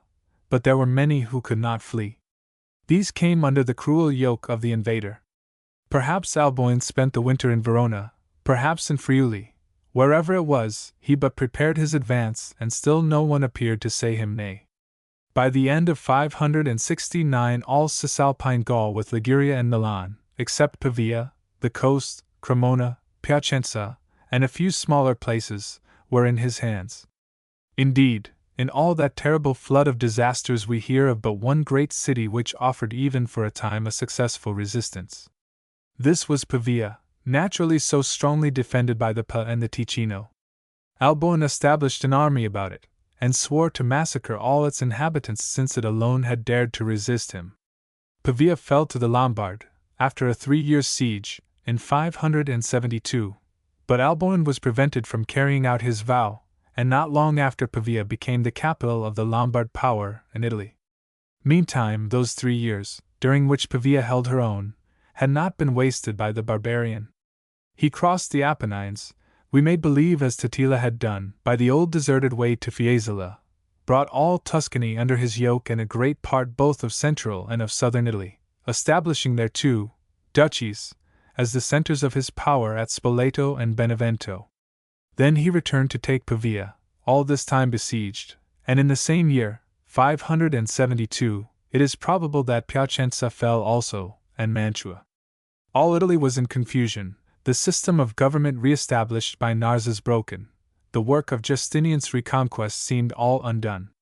That it was not wholly undone, that it lived on and was at last re-established, we owe to 2 great facts: the conversion of the Lombards to Catholicism by Gregory the Great, and the establishment of the Exarchate, the entrenchment of Roman power and civilization in Ravenna. Let us consider these things. The Lombards were barbarians and therefore pagans or Arians, but their Arianism was of a different kind from that of the Huns, different even from that of the Ostrogoths. Indeed, though the Lombards may be called Arian, for indeed such Christianity as they possessed was wholly Arian, they were but little removed from mere heathenism. It is true that they sacked churches, slaughtered priests, and carried off the holy vessels everywhere as they came into Italy, but they did this, it would seem, not from a sectarian hatred of the Catholic faith, but from mere heathenism. As pagans, heathen or semi-heathen, they might be converted, and thus their advent was ultimately less dangerous to our civilization than the conquest of the Ostrogoths threatened to be. I do not mean to suggest that advent was without danger. It was of course full of dreadful peril, but that peril was chiefly material and not spiritual. It could destroy, but not create. Moreover, since in the main it was pagan, it could only destroy material things. It is unthinkable that the Italy of the 6th century was for a moment in danger of losing its faith, of being dechristianized. That, all things considered, in the 3rd, 4th, and 5th centuries there had more than once been a real danger of the victory of some heresy, and especially of that subtle Arianism, the forerunner of Mahometanism, which all the invaders professed, and most of them so bitterly, we know, as we know that with the hard-won victory of the Catholic faith the whole of the future was safe. But that in the Italy of the 6th century the faith was in danger from a horde of semi-pagan barbarians is not to be thought of. To this extent, and it is 3 parts at least of the whole, the Lombard invasion was less perilous than those which had come and passed away before it. Once more, the Catholic Church was to be victorious, but in a different fashion. It cast out the Visigoths, the Huns, the Vandals, and the Ostrogoths from Italy, for it could not convert them. The Lombards it converted and they remained. It converted them because they were rather heathen than Arian, and the victory was won by that great Gregory who, seeing our forefathers in the Forum of Rome, and loving them for their bright hair and open faces, non only said Angeli si Christiani, sent S. Austin to turn them too from their pagan rites and gather them into the fold of Christ. But there was something else beside the fact that the Lombards were pagan, and therefore to be converted, which was a part of the salvation of Italy. It is possible that the Lombards might have been as Catholic as the Franks and yet, barbarians as they were, have destroyed civilization in Italy, have broken the continuity of Europe, have obliterated all our traditions, and altogether undone the great work of Justinian. It is possible, but it is highly improbable, that it was impossible we owed to Ravenna. Ravenna was impregnable and her seaward gate was always open. During all the years of the Lombard domination she was the citadel of the empire in Italy, the seat of the prefect and the exarch, the imperial representatives. It must be grasped that even after the fall of Ticinum in 572, as the Byzantine historian tells us, perhaps no one, and certainly no one in Ravenna, regarded the invasion as anything but a passing evil like all the other barbarian incursions.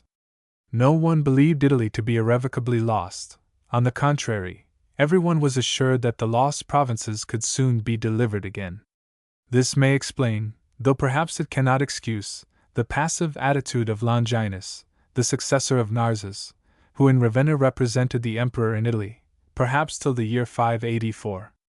We know nothing of any attempts he may have made to stem the barbarian flood, and indeed the only incident in his career with which we are acquainted is romantic rather than military or political. For when Rosamond, the queen of the Lombards, murdered her husband Alboin in his palace at Verona, because he had forced her to pledge him in a goblet fashioned from the skull of her father, she fled away with her stepdaughter Albswinda, the great Lombard spoil, and her 2 accomplices, Helmiches her lover and Peridius the chamberlain, and came to seek shelter in Ravenna. It seems she had written to Longinus and he, perhaps, hoping for some political advantage, and certainly full of the tales of her beauty, sent a ship up the Po to bring her to him with her 2 companions. When he saw her he found that rumor had not lied, and longing for her, suggested that she should kill Helmiches and marry himself. Whether from fear or ambition she did this thing, and slew her lover with a cup of poison as he came from the bath. But he, even as he drank understanding all, suddenly forced the same cup upon her, and standing over her with a naked sword forced her to drink, so that they both lay dead upon the pavement. Albswinda and the Lombard treasure, the spoil of the cities of Italy, were sent with Peridius to Constantinople. And it may be that it was in them Longinus hoped to find his political advantage. In this, however, he was deceived. It is true that a pause in the Lombard advance followed the death of Alboin, and that Clef, his successor, was soon murdered. But the pause in the advance, though, through it all, Rome was blockaded, was due to the fact that Authari, the heir to the Lombard throne, was but a boy. Nevertheless, this interval was used by Constantinople to dispatch Badgerius, the son-in-law of the Emperor Justin, to Italy with an army, but without success, and in 578, the year in which Justin died, the Lombards were bought off from Rome with imperial gold, only to turn upon the very citadel of the empire in Italy, Ravenna itself. In the year 579 Ferold, Duke of Spoleto, fell upon Classis, and took it and spoiled it. This, however, was but an isolated effort, and though the Lombards held Classis, they achieved little else in Italy till after Authari was chosen king in 584. In the following year Smaragdus, as we may think, was appointed to succeed Longinus and apparently with new powers, and 3 years later, in the very year that the heroic Insula Comacina was taken by the Lombards, Classis was recovered for the empire. The Lombards had then been ravaging Italy for 20 years. An extraordinary change had come over the provinces that Justinian had so hardly recovered, and this change is at once visible in the imperial administration in Italy. The Exarchate appears. It has been maintained by many historians that the great reform of which the establishment of the Exarch and the Exarchate is the result was the work of that very great reformer Justinian. It was worthy of him, but the Italy he knew and saved was not in need of any change in her administrative divisions which, as I have said, remained under Narses almost the same as they had been in the last days of the Western Empire. 1. Footnote 1. For what follows cf. Deal, Études sur l'administration byzantine dans l'exarchat de Ravenna, 1888. The transformation out of which the Exarchate arose was slow and obscure, not the work of a great creative mind, but of necessity.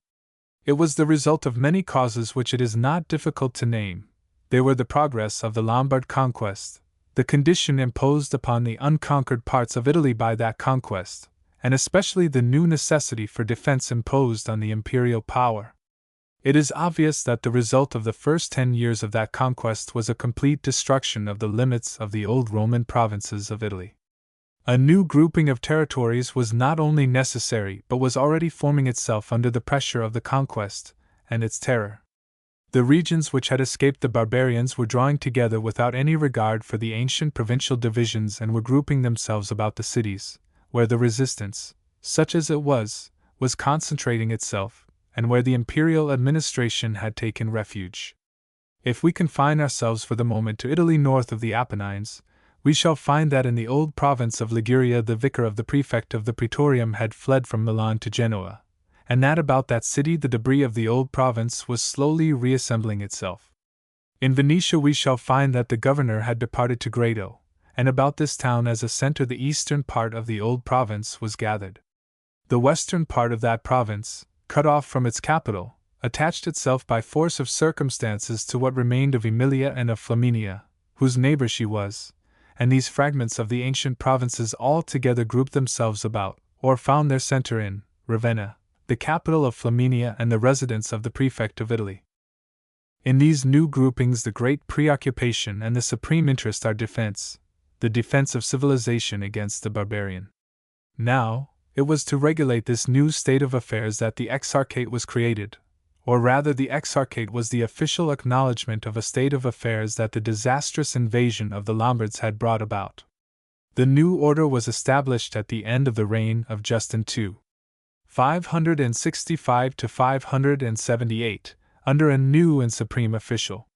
Without doing away with the prefect of Italy, the emperor placed over him as supreme head of the new administration the Exarch, one, who was both the military commander-in-chief and the governor-general of Italy, and since the chief need of Italy was defense, without entirely suppressing the civil administration, he placed at the head of each of the reorganized provinces a certain military officer, the Duke.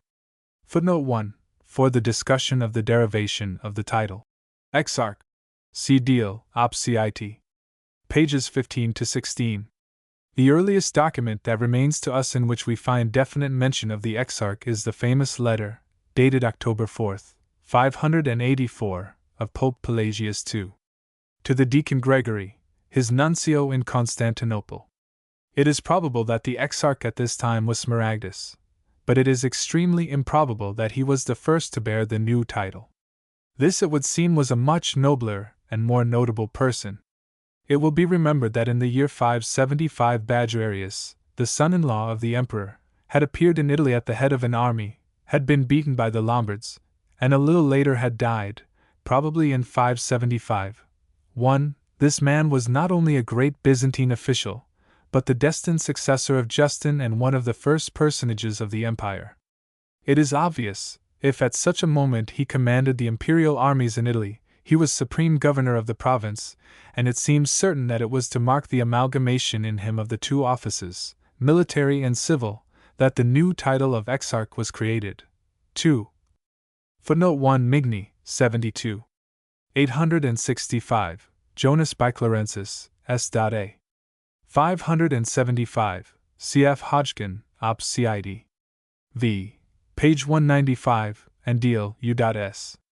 Footnote 2. It is only an hypothesis, says M. Charles Deal, the originator of this theory, but it explains how, between the prefect Longinus, 569 to 572, and the exarch Smaragdus, 584, was produced in the years 572 to 576 the administrative transformation out of which rose the exarchate. At the same time as the central government took on a new form, the provincial administration was reorganized. Before the year 590, this had been certainly achieved.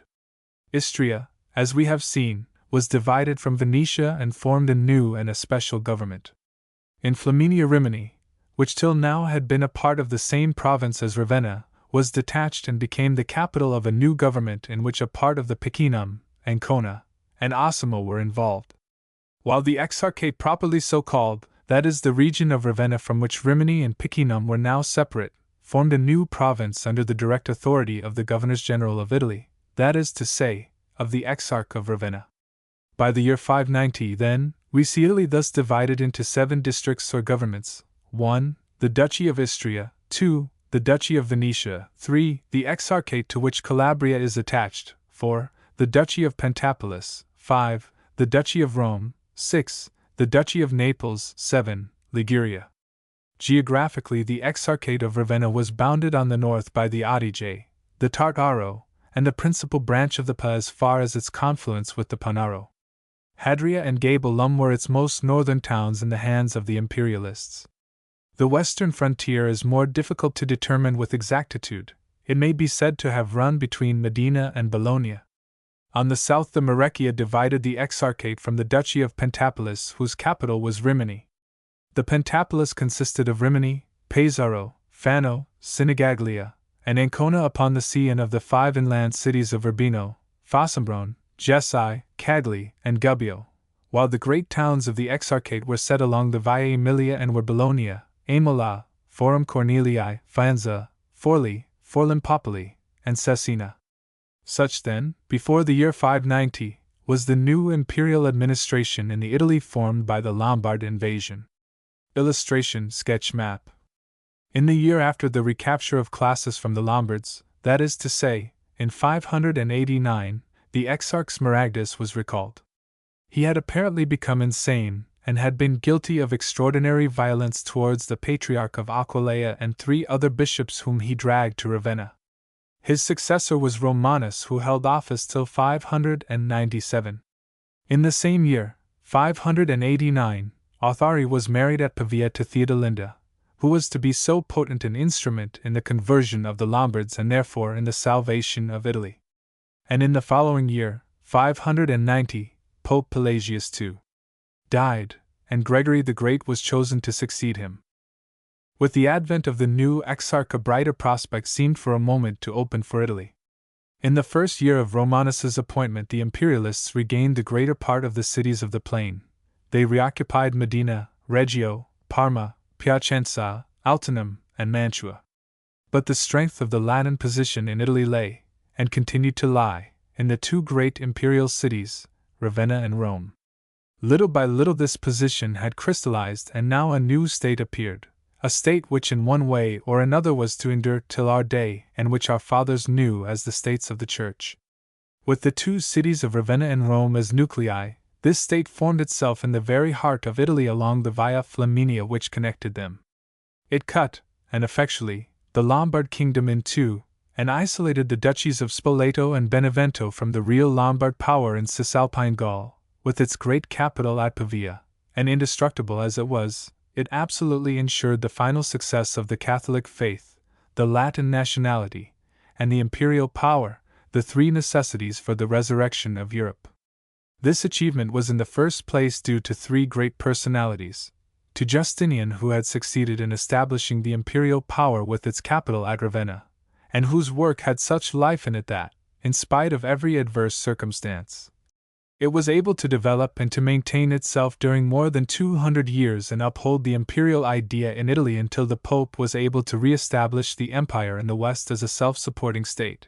To Gregory the Great, in whom we see personified the hope and strength of the papacy and the Latin idea which it was to uphold and to glorify, and to Theodolinda, that passionately Catholic Lombard queen, who was able to lead her Lombards into the fold of the Roman Church, and who in her son Adewald by her second husband Agilulf, whom she had raised to the throne, presented the Lombard kingdom with its first Catholic king, and had thus done her part to secure the future. Of these three powers those of Ravenna and Rome were, of course, by far the more important, for indeed the conversion of the Lombards was, rightly understood, but a part of the work of Gregory. Yet though both were working for the same end, they did not always propose to march by the same road. In 592, for instance, the Pope, seeing Naples the capital of the little isolated duchy upon his southern flank very hard pressed, proposed at all costs to relieve it, but the Exarch Romanus, perhaps seeing further, was not to be moved to the assistance of the peasants of Campania from the all-important business of the defense of central Italy and the Flaminian Way, the line of communication between Ravenna and Rome. He proposed to let Naples look after itself and at all costs to hold Perugia. Gregory, however, who claimed in an indignant letter of this date, 592, to be far superior in place and dignity to the Exarch, proceeded to save Naples by making a sort of peace with the Lombard Duchy of Spoleto. It is possible that this peace saw the Lombard established in Perugia, which was the Roman key, till now always in Roman hands, of the great line of communication between Rome and Ravenna. However that may be, Gregory's peace not only aroused great anger in Constantinople, but brought Romanus quickly south with an army to reoccupy Perugia, Orte, Tota, Emiria, and various other cities of Umbria. But Romanus had been right. His movement southward alarmed Agilulf, who immediately left Pavia, and crossing the Apennines, we may suppose, 1, as Totila had done, threatened Rome itself. Then, however, he had to face something more formidable than an imperial army. Upon the steps of S. Peter's church stood the vicegerent of God, great S. Gregory, who alone turned him back and saved the city. Footnote 1. All that Paulus Diaconus hist. Lang. Lib 4. Cap. 8 says is, Hac etiam tempi state Romanus Patricius et exarchus Ravenni Romum properavit. Quadum Ravenam reverter retenuit civitates, quae a Langobardis tenebanter, quarum ista sunt nama, Sutrium, Paul Martium hordas, Tutor, Emiria, Perugia, Lyciolus et alias quasdam civitates. Quod factum cum regi Agilolfo nunciatum esset statum Ticino egressus cum valido exercitus civitatum Perusium pediit. The truth of all this would appear to be that Gregory was really working for peace. The Lombards were in a fair way to becoming Catholic, and as such they were no longer really dangerous to Italy. The real danger was, as the Pope saw, the prolongation of a useless war. 2 years later, in 595, we find Gregory writing to the assessor of the Exarch enjoining peace. Know then that Agilulf, king of the Lombards, is not unwilling to make a general peace, if my lord the patrician is of the same mood. How necessary such a peace is to all of us you know well. Act therefore with your usual wisdom, that the most excellent Exarch may be induced to come into this proposal without delay, and may not prove himself to be the one obstacle to a peace so expedient for the state. If you will not consent, Agilulf again promises to make a separate peace with us, But we know that in that case several islands and other places will necessarily be lost. Let the exarch then consider these points, and hasten to make peace, that we may at least have a little interval in which we may enjoy a moderate amount of rest, and with the Lord's help may recruit the strength of the Republic for future resistance. 1. Footnote 1 Gregory E.P. v. 3634 TRS. Hodgkin, Op. Cid. v. page 382. It is obvious from this letter that the Pope and the Emperor no longer understood one another, and it is not surprising that the one thought the other a fool and told him so. Doubtless the Emperor recalled the long and finally successful war against the Ostrogoths, in which Belisarius had always refused, not only terms of peace other than unconditional surrender, but even to treat. That policy had been, at least from the point of view of Constantinople, successful. From the point of view of the papacy and of Italy, it had had a more doubtful result, but the fact that the Ostrogoths were Arians had satisfied perhaps both, and certainly the papacy, that a truce could not be thought of. From the imperial point of view things remained much the same in the Lombard War as they had been in the war with the Ostrogoths. From the papal and Italian point of view they were very different. To begin with, the Lombards were fast accepting the Catholic faith, and then if Italy had suffered in the Ostrogothic wars, which were everywhere eagerly contested by Constantinople, what was she suffering now when the greater part of the country was open to a continual and an almost unopposed attack? "You think me a fool," the Pope wrote to the Emperor. In Ravenna the papal envoy was lampooned and laughed at. Then in the end of 596 the exarch Romanus died. Romanus was succeeded by Callinicus, Galicinus, in whom the Pope found a more congenial and perhaps a more reasonable spirit. By 598 an armistice had been officially concluded between the Imperialists and the Lombards, and at length in 599, after some foolish delays in which it would appear that the Pope was not without blame, a peace was concluded. Gregory, however, for all his reluctance at the last, had won his way.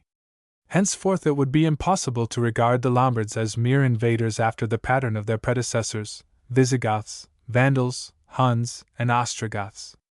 They were, or would shortly be, a Catholic people. They held a very great part of Italy. They had entered into a treaty with the Emperor not as federati but as equals and conquerors. Gregory the Great had permanently established the barbarians in Italy, and in his act, the act be it remembered of the Apostle of the English, of the Apostle of the Lombards, we seem to see the shadowy power that had been Leo's by the Mincio suddenly appear, a new glory in the world. The new power in the West, the papacy, which thus shines forth really for the first time in the acts of Gregory, unlike the empire, whether Roman or Byzantine, will know no frontiers, but will go into all the world and compel men to come in as its divine commission ordained. In Italy from the time of the peace with the Lombards, 599, onwards what we see is the decline of the imperial power of Constantinople and the rise of the papacy. And this was brought about not only by the circumstances in which Italy and the West found themselves, but also by the character of the imperial government. When Justin II disappeared in 578, and made way for Tiberius II, he was already a madman. And though Tiberius was renowned for his virtues, he reigned but 4 years, and in 582 Maurice the Cappadocian sat upon the throne of Justinian and ruled for 20 years not unwisely, but, so far as Italy was concerned, without success. It was he who was at last brought to make peace with the Lombards and thus for the first time to acknowledge a barbarian state independent of the empire in Italy. He and his children were all murdered in 602 by Phocas, a centurion, whose shame and crimes and cruelties doubtless did much to weaken the moral power of the empire face to face with the papacy. The peace of 599, the usurpation of Phocas in 602, and the death of Gregory the Great in 604, close a great period and stamped the 7th century in its very beginning with a new character. That character is in a sense almost wholly disastrous. Those vague and gloomy years, of which we know so little, are almost unrelieved in their hopeless confusion. It is true that Italy had found a champion in the papacy which would one day restore the empire in the West, as Justinian himself had not been able to do. It is true that already Arianism was defeated if not stamped out. But it is in the 7th century that Mahometanism, the greater successor of the Arian heresy, first appears, and it is in the 7th century that it first becomes certain that East and West are philosophically and politically different and irreconcilable. The whole period is full of disasters, and is, as we may think, the darkest hour before the dawn. As I have said, the history of those disastrous years is everywhere in the West vague and confused, and this is not least so in Italy and Ravenna. Ravenna as always remains the citadel of the imperialists in Italy and the West, and as such we must regard her, passing in review as well as we may those miserable years in which she played so great and so difficult a part. When the Emperor Maurice was assassinated with his family in the year 602, Callinicus was, as we have seen, exarch in Ravenna, but with the usurpation of Phocas that Smaragdus, who had already been exarch and had been recalled, perhaps for his too great violence, in 589, was again appointed. He seems to have ruled from 602 to 611. In the last year of the government of Callinicus an attempt had been made by the exarch to force the Lombards to renew the 2 years' peace established in 599, and on better terms, by the seizure of a daughter of Agilulf's, then in Parma, with her husband. They were carried off to Ravenna. But the imperialists got nothing by their treachery. Agilulf at once moved against Padua and took it and razed it to the ground. In the following year Monsellus also fell to his arms, and though after the murder of the Emperor Maurice in 602 the exarch Callinicus, the author of the abduction, fell, and Smaragdus was appointed by Phocas, the hostages were not returned, and in July 603, Agilulf, after a campaign of less than 3 months, had possessed himself of Cremona, Mantua, and Vulturina, and probably of most of those places which the imperialists had reoccupied in Cisalpine Gaul in 590. Smaragdus was forced to make peace and to give up his hostages. The peace he made, which left Agilulf in possession of all the cities he had taken, was to endure for 18 months, but it seems to have been renewed from year to year, and when in 610 Phocas was assassinated and with the accession of Heraclius, 610 to 641, Smaragdus was again recalled and Jonas appointed to Ravenna. The same policy seems to have been followed. Jonas Limigius Thrax, as Rubius, the 16th century historian of Ravenna, calls him, ruled in Ravenna from 611 to 615, and in the latter year was assassinated there apparently in the midst of a popular rising, though what this really was we do not know. His successor, the eunuch Eleutherius, 616 to 620, seems to have found the now fragmentary imperial state in Italy in utter confusion, and indeed on the verge of dissolution. Naples had been usurped by a certain Jonas of Compsa, perhaps, a wealthy Samnite landowner, who proclaimed himself lord there, and it is obvious that even in Ravenna there was grave discontent. Eleutherius soon disposed of the usurper of Naples, but only to find himself faced by a renewal of the Lombard War, which he seems to have prevented by consenting to pay the yearly tribute which perhaps Gregory the Great had promised when he made a separate peace with the Lombard in 593, when Rome was practically in the hands of the barbarian. It was obvious that the imperial cause was failing. That the exarch thought so is obvious from the fact that in 619 he actually assumed the diadem, and proclaimed himself emperor in Ravenna, and set out with an army along the Flaminian Way for Rome to get himself crowned by the Pope Boniface V. But the eunuch was before his time. Moreover, he was a defeated and not a victorious general. At Laciolae upon the Flaminian Way, not far from Gualdo Tadino where Narses had broken Totila, in that glorious place his own soldiers slew him and sent his head to Heraclius. Of his immediate successor we know nothing, not even his name. 1. But in or about 625 Isaac the Armenian was appointed and he ruled, as his epitaph tells us, for 18 years, 625 to 644. Isaac's rule was not fortunate for the imperialists. He is probably to be acquitted of the murder of Tasso, Lombard Duke of Tuscia, but it is certain that Rothari, the Lombard king in his time, took all the cities of the Romans which are situated on the sea coast from Luna in Tuscany to the boundary of the Franks. Also he took and destroyed Opiturgium, a city between Treviso and Friuli, and with the Romans of Ravenna he fought at the river of Emilia which is called Scultena, Panaro. In this fight 8,000 fell on the Roman side, the rest fleeing away. 2. Footnote 1 Mr. Hodgkin, Op. Cit. 6. 157 suggests that the predecessor of Isaac was that Euselnus who, as ambassador for Constantinople, persuaded, or is said to have persuaded, Adewald, king of the Lombards since the death of his father, Agilulf, 615, to slay all his chief men and nobles, and to hand over the Lombard kingdom to the empire, but was poisoned, it is suggested, by Isaac in Ravenna, whither he had fled when he had killed 12 among them.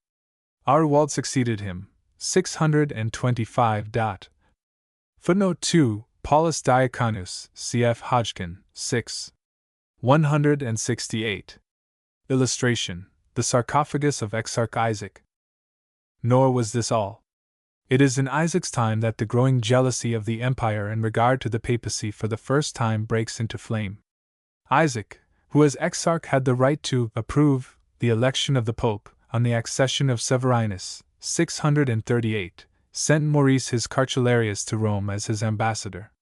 This Maurice, it seems, was eager against the papal power, and finding an opportunity in Rome suddenly seized the Lateran and its wealth at the head of the Roman army, and wrote to Isaac that he might come and enjoy the spoil.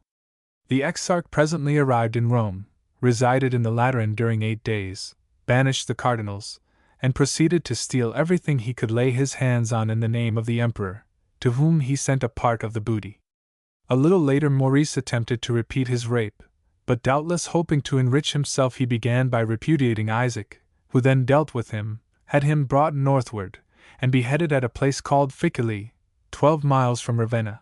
But before he could decide what punishment to mete out to Maurice's accomplices, the exarch himself died, smitten, as it was said, by God, and the exarchate was filled apparently by Theodore Calliopas, 644 to 646. Theodore Calliopas was twice exarch. Of his first administration we know nothing at all, but in 646 he was succeeded by Plato, 646 to 649, whose name we learn from a letter of the Emperor Constans to his successor Olympus, 649 to 652, who had been imperial chamberlain in Constantinople. Theodore Calliopas was then again appointed and ruled in Ravenna for 11 years, 653 to 664. We have seen the empire and the papacy politically at enmity and certainly bent on attaining different political ends in Italy and the West, and this is emphasized by the economic condition of Italy, which the empire taxed heavily. Philosophically, Constantinople had never perhaps been very eagerly Catholic, or must one say papal? But now at this dangerous moment a doctrine definitely heretical was to be officially adopted there and supported by emperor and patriarch with insistence and perhaps enthusiasm. Heraclius, the grandfather of Constans too, had asserted the monothelite heresy, which maintained that although Christ had 2 distinct natures yet he had but one will, his human will being merged in the divine. The Patriarch of Constantinople, always jealous of the popes, eagerly upheld this doctrine which the papacy continually and consistently denounced. Now Constans, too, cared for none of these things. He refused to allow that either pope or patriarch was right, but as though he had been living in the 16th instead of the 7th century gravely announced that the sacred scriptures, the works of the fathers, the decrees of the 5 general councils are enough for us, and asked, why should men seek to go beyond these? Roundly he refused to allow the question to be either supported or attacked. Now the whole of the West was very heartily with the Pope in sentiment, but save for the bishops of Italy he stood alone against the great patriarchates of the East. Nevertheless, he refused to be silent and to obey the emperor. Therefore Olympus, Constans' chamberlain in 649, came to Italy as exarch with orders to arrest the Pope and bring him to Constantinople. This it seemed to him a prudent thing to do. He was to judge for himself. Olympus decided it was not a prudent thing to do. He found the Italian bishops and the people eagerly Catholic. There is a story that he attempted instead to take the Pope's life as he said Mass, but this is probably untrue, for we find Pope and Exarch presently excellent friends. He went on into Sicily to meet the first invasion of the Saracens in that island, and died there of the pestilence. Theodore Calliopas was appointed exarch for the 2nd time as his successor in 652. He had either less sagacity or less scruple than his predecessor, for in the following year he appeared with an army in Rome. He found the Pope ill and in bed before the high altar of John Lateran. He surrounded the church and entered it with his men, who were guilty of violence and desecration. But the Pope, to save bloodshed, surrendered himself to the exarch, shouting as he emerged from the church, "Anathema to all who say that Martin has changed a jot or tittle of the faith, anathema to all who do not remain in his orthodox faith, even to the death." Through the tumultuous and weeping city the Pope passed to the palace of the exarch upon the Palatine Hill. He entered it a prisoner and was presently smuggled away on board ship to Constantinople, where he was examined and condemned to death, insulted in the hippodrome, and his sentence commuted to imprisonment and exiled to Cherson, where he died in 655. The controversy slumbered. Before long, surely to the amazement of the West, the emperor landed in Italy at Tarentum with the object of finally dealing with the Lombards, for Rothari was dead. It is said he asked some hermit there in the south, "Shall I vanquish and hold down the nation of the Lombards which now dwelleth in Italy?" The answer was as follows, and rightly understood, contained at least the fundamental part of the truth. "The nation of the Lombards," said the hermit after a night of prayer, "cannot be overcome because a pious queen coming from a foreign land has built a church in honor of John Baptist, who therefore pleads without ceasing for that people. But a time will come when that sanctuary will be held in contempt, and then the nation shall perish." 1. Footnote 1 Diaconus. V. 6. Cf. Hodgkin, Op. Cit. 6. 272. Paulus adds that the prophecy was fulfilled when adulterous and vile priests were ordained in the church at Monza and the Lombards fell before Pepin. That prophecy contained the fundamental truth that since the Lombards were Catholic it was not possible to turn them out of Italy. But Constans heeded it not. He marched on, besieged Beneventum, was not successful, and went on to Rome, and himself spoiled the city. From Rome he returned southward to Naples and Sicily, where in 668 he died. All that time Gregory was exarch. He had succeeded Theodore Calliopas in 664, and he ruled till 677. We know little of him save that he appears to have attempted to confirm Maurice, Archbishop of Ravenna, in his independence of the Papal See. 1. This Maurice was undoubtedly a schismatic, and Agnellus tells us that he had many troubles with the Holy See and many altercations. Indeed, the position of the Archbishop of Ravenna can never have been a very enviable one, and especially at this time when the breach between Pope and Emperor, Papacy and Empire, was continually widening. Always the Archbishop of Ravenna, as the Bishop of the Imperial Citadel in Italy, must have been tempted to follow the Emperor rather than the Pope, and more especially since, personally, he might expect to gain both in power and wealth that way. Footnote 1 That was the privilegium, whatever it was worth and whatever exactly it meant, conferred by Constans II.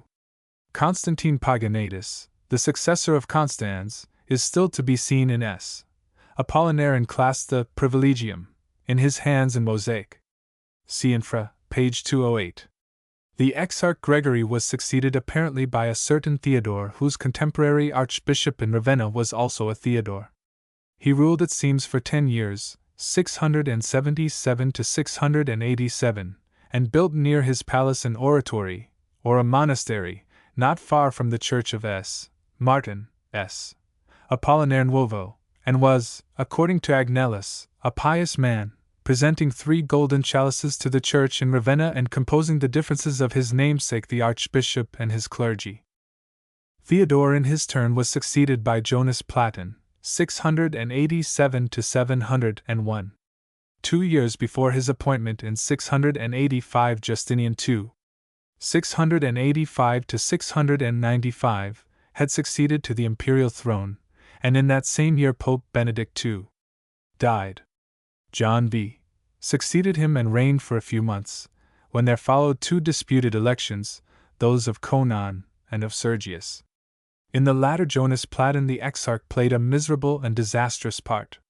For he suddenly appeared in Rome as the partisan of Paschal, the rival of Sergius, who had obtained his support by a promise of 100 pounds of gold if he would help him to the papal throne. On his advent in Rome, however, the exarch found that he must abandon Paschal and consent to the election of Sergius, in which all concurred. He refused, however, to abandon his bribe which he now demanded of the new pope. Sergius replied that he had never promised anything to the exarch and that he could not pay the sum demanded. And he brought forth in the sight of the people the holy vessels of Peter, saying these were all he had. As the pope doubtless intended, the Romans were enraged against the exarch, the money was scraped together, and the holy vessels rescued. In all this we see the growing distrust and hatred of Constantinople, which the taxation had first aroused on the part of the Italian people, and their champion the papacy. These feelings were to be crystallized by the extraordinary and tactless council that the emperor convened in 691, in which the empire attempted to avenge the defeat it had sustained at the hands of the papacy in regard to the Monothelite heresy. The council, which was mainly concerned with discipline, altogether disregarded Western custom and the See of Rome, and especially asserted that the patriarchal throne of Constantinople should enjoy the same privileges as that of Old Rome, and in all ecclesiastical matters should be entitled to the same preeminence, and should count as second after it. The Pope promptly forbade the publication of the decrees of this council which he had refused to sign. Then the emperor sent a truculent soldier, one Zacharias, to Rome with orders to seize Sergius and bring him to Constantinople as Martin had been arrested and dragged away. It only needed this to make the whole situation clear once and for all. For it was not only the people of Rome who rose to prevent this outrageous act. When Zacharias landed in Ravenna, the citadel of the empire in Italy, the army of Ravenna, no longer perhaps Byzantine mercenaries, but Italians, mutinied and determined to march to Rome to defend the Pope. As they marched down the Flaminian Way, the soldiers of the Pentapolis joined them. A holy war, a revolution, declared itself, and for this end, we will not suffer the pontiff of the Apostolic See to be carried to Constantinople. This curious mob of soldiers, gathering force and recruits as it marched with songs and shouting down the way, hurled itself against the walls of the Eternal City, battered down the gate of Peter which Zacharias, afraid and in tears, had ordered to be closed, and demanded to see the Pope, who was believed to have been spirited away in the night on board a Byzantine ship like his predecessor Martin. Zacharias took refuge under the Pope's bed, and Sergius showed himself upon the balcony of the Lateran, and was received with the wildest enthusiasm. In that revolution was destroyed all hope of the Byzantine Empire in Italy. A new vision had suddenly appeared to those whom we may call, and rightly now, the Italian people. The long resurrection of the West, the greatest miracle of the papacy, was upon that day secured for the future. And henceforth the mere appearance of the exarch in Rome was regarded as an insult and a declaration of war. In the year 695 Justinian II was deposed and mutilated by Leontius, but he was to appear again as emperor 10 years later when Sergius was dead and John VII sat on the throne of Peter. Pope John reigned but for 3 years, in which he was successfully bullied by Justinian. He was then succeeded by Sicinius, who reigned for a few months, and then by Constantine, who ruled for 7 years, 708 to 715. The archbishops of Ravenna had certainly not dared openly to side with the imperial party and the exarch during the revolution, but, with the restoration of Justinian, Archbishop Felix, 708 to 724, felt himself strong enough to oppose the Pope when he categorically required of him an oath to do nothing contrary to the unity of the Church and the safety of the Empire. He had, however, chosen a bad time to set himself against his superior, who in the minds of all was the champion of Italy. Justinian, too, had by no means forgotten the injuries he had received at the hands of the Ravenati. Ad Ravenam, says Agnellus, corda revolvens retorsit, et prenactum plurima volvens, infra esse talader agens, quid agam et contra Ravenam quae exordia sumum? What can I do against Ravenna? What he did was this. Theodore the Patrician, one of his generals, was dispatched with a fleet to Ravenna by way of Sicily.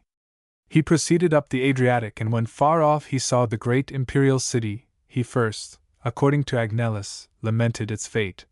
For she shall be levelled with the ground which lifted her head to the clouds. And then, having landed and been greeted with due ceremony, set his camp on the banks of the Pa a few hundred yards outside the city walls. There he invited all the chief men of the Ravenna to a banquet in the open air. As 2 by 2 they entered his tent to be presented to their host, they were bound and gagged and put aboard ship. Thus all the nobles and Felix the archbishop were taken, and the soldiers of Theodore entered Ravenna and burned their houses to the ground. Theodore took his captives to Constantinople, where they were all slain save Felix, who, however, was blinded. Later he returned to Ravenna, was reconciled with the Holy See, and died archbishop in 725. It would appear that all this happened when Theophylact, 702 to 709, was exarch, though Theodore the patrician may have superseded him for a moment on his arrival. The exarch in 710 was Jonas Rhizocopus, and in that year Pope Constantine visited Constantinople with the future Pope Gregory II. In his train, they met in Rome, the Pope about to set sail, the exarch on his way to Ravenna, where he was apparently assassinated in a popular tumult. The just reward of his wickedness. The people of Ravenna then elected a certain Georgius as their captain, and all the neighboring cities, Servia, Forli, Forlimpopoli, and others, placed themselves under his government and turned upon the imperial troops. We know very little of this revolution, what directly was the cause of it, or how it was suppressed, but it is clear that the exarchate, if it did not actually perish, was from this time forth for all intents and purposes dead. 3 more exarchs were to reign in Ravenna, but not to govern. In 713, Scholasticus was appointed and remained till 726. He was followed by Paulus, 726 to 727, who attempted to arrest Leo III, was prevented by the joint action of the Romans and the Lombards, and met his death at the hands of the people of Ravenna, and by Eutychius, 727 to 752, who it seems saw the fall of Ravenna before the assault of the Lombard Aistulf. He was the last representative of the Byzantine Empire to govern in Ravenna or in Italy. But the fall of the imperial power in Italy was not the work of the Romans or of the Lombards. It fell because it had ceased to be Catholic. We have seen the invasions of the Visigoths and the Huns fade away into nothing. We have seen the greater attempt of the Ostrogoths to found a kingdom in Italy brought to naught. One and all they failed for this fundamental reason, that they were not Catholic. The future belonged to Catholicism, and since it is only what is in the mind and the soul that is of any profound and lasting effect, to be Arian, to be heretic, was to fail. The great attempt, the noble attempt of Justinian to refound the empire in the West, to gather Italy especially once more into a universal government, succeeded, in so far as it did succeed, because the circumstances of the time in Italy forced it to be a preeminently Catholic movement. When that movement ceased to be Catholic, it failed.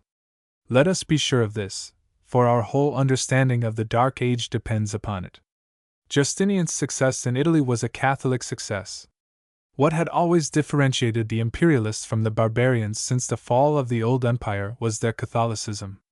Justinian, a great Catholic emperor, perhaps the greatest, faced and outfaced the Arian Goths.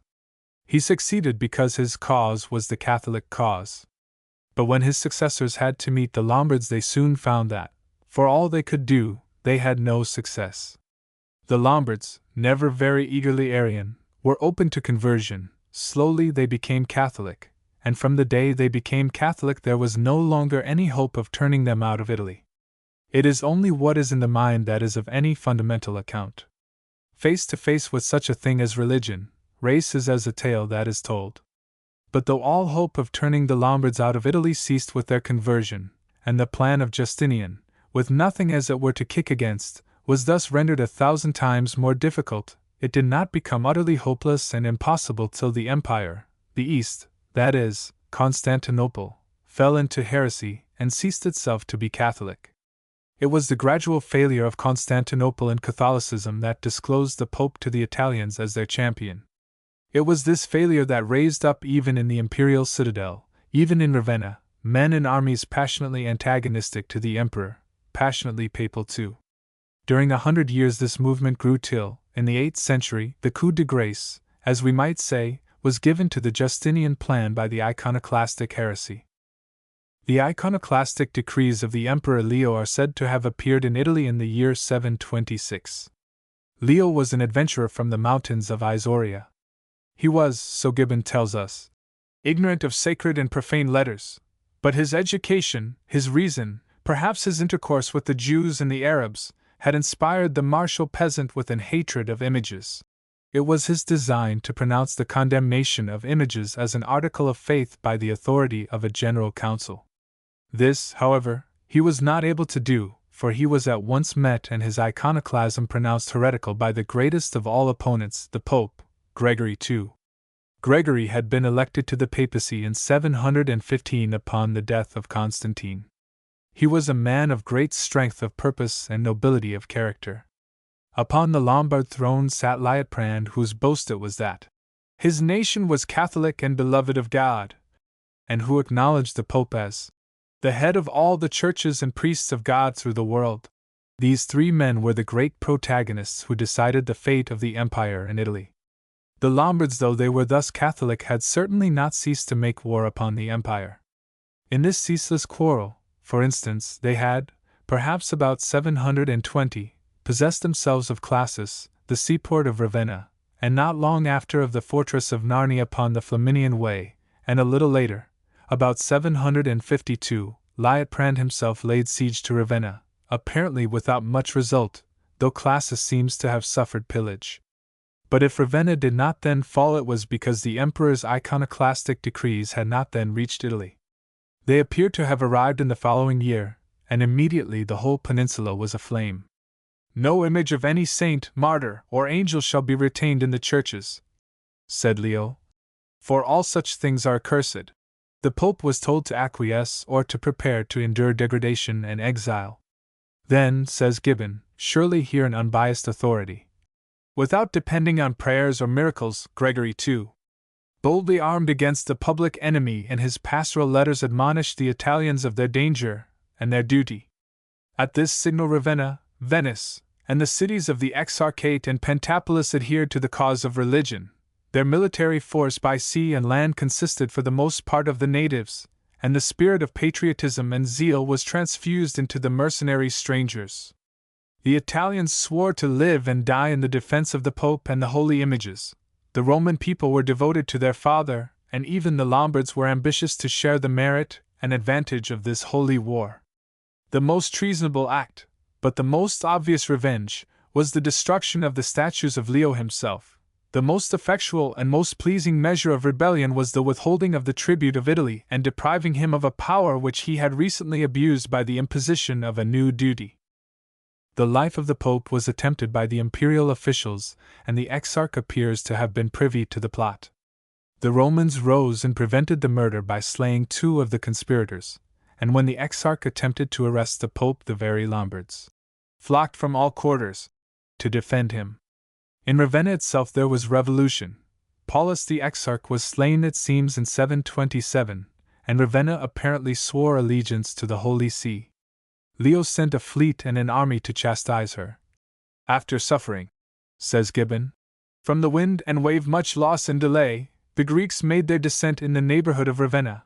They threatened to depopulate the guilty capital and to imitate, perhaps to surpass, the example of Justinian II, who had chastised a former rebellion by the choice and execution of 50 of the principal inhabitants. The women and clergy in sackcloth and ashes lay prostrate in prayer. The men were in arms for the defense of their country. The common danger had united the factions, and the event of a battle was preferred to the slow miseries of a siege. In a hard-fought day, as the 2 armies alternately yielded and advanced, a phantom was seen, a voice was heard, and Ravenna was victorious by the assurance of victory. The strangers retreated to their ships, but the populous sea-coast poured forth a multitude of boats. The waters of the Po were so deeply infected with blood that during 6 years the public prejudice abstained from the fish of the river, and the institution of an annual feast perpetuated the worship of images and the abhorrence of the Greek tyrant. So Gibbon, following Agnellus, whose account is obscure and perhaps altogether untrustworthy. What is certain is that Liutprand was advancing against the empire in war, that he took Bologna and without difficulty made himself master of the whole of the Pentapolis. Yet the emperor took no heed. The eunuch Eutychius was appointed as exarch. He appeared in Naples and sent orders to Rome to have the Pope murdered. But again the Roman people saved their champion and swore to him a new allegiance. Then Eutychius turned to the Lombards. He attempted to bribe both Liutprand and the dukes. At first he was unsuccessful, but presently they began to listen to him. Liutprand certainly hoped to make himself king of Italy, and it may be that it was this which Eutychius offered him under the emperor.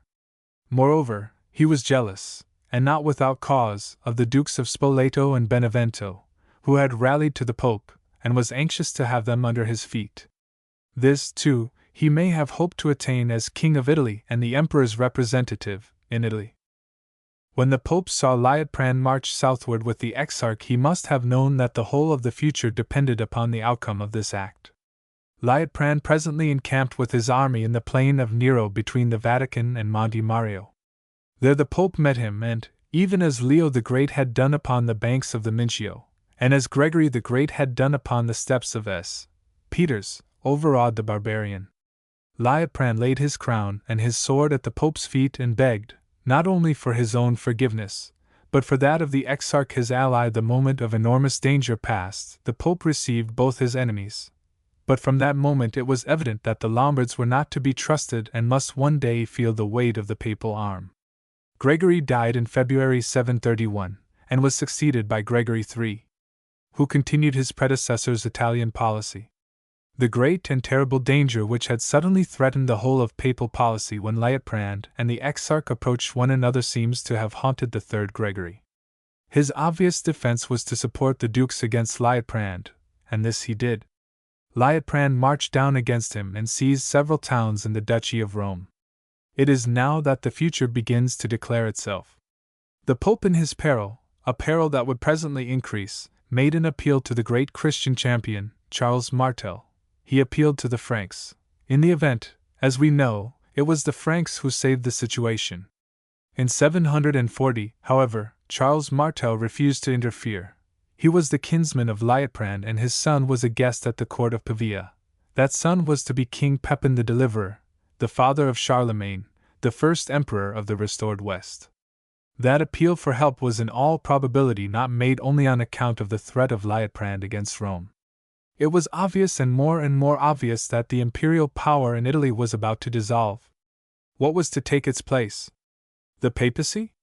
Yes, but the state of Italy, the hostility of Liutprand, the whole attitude and condition of the Lombards, forced upon the papacy the necessity of finding a champion, a soldier, and an army. That champion Gregory hoped to find in Charles Martel. His successors found him in Charles's son Pepin and in Charlemagne. I say the appeal of the Pope for help was not made only on account of the Lombard threat against Rome.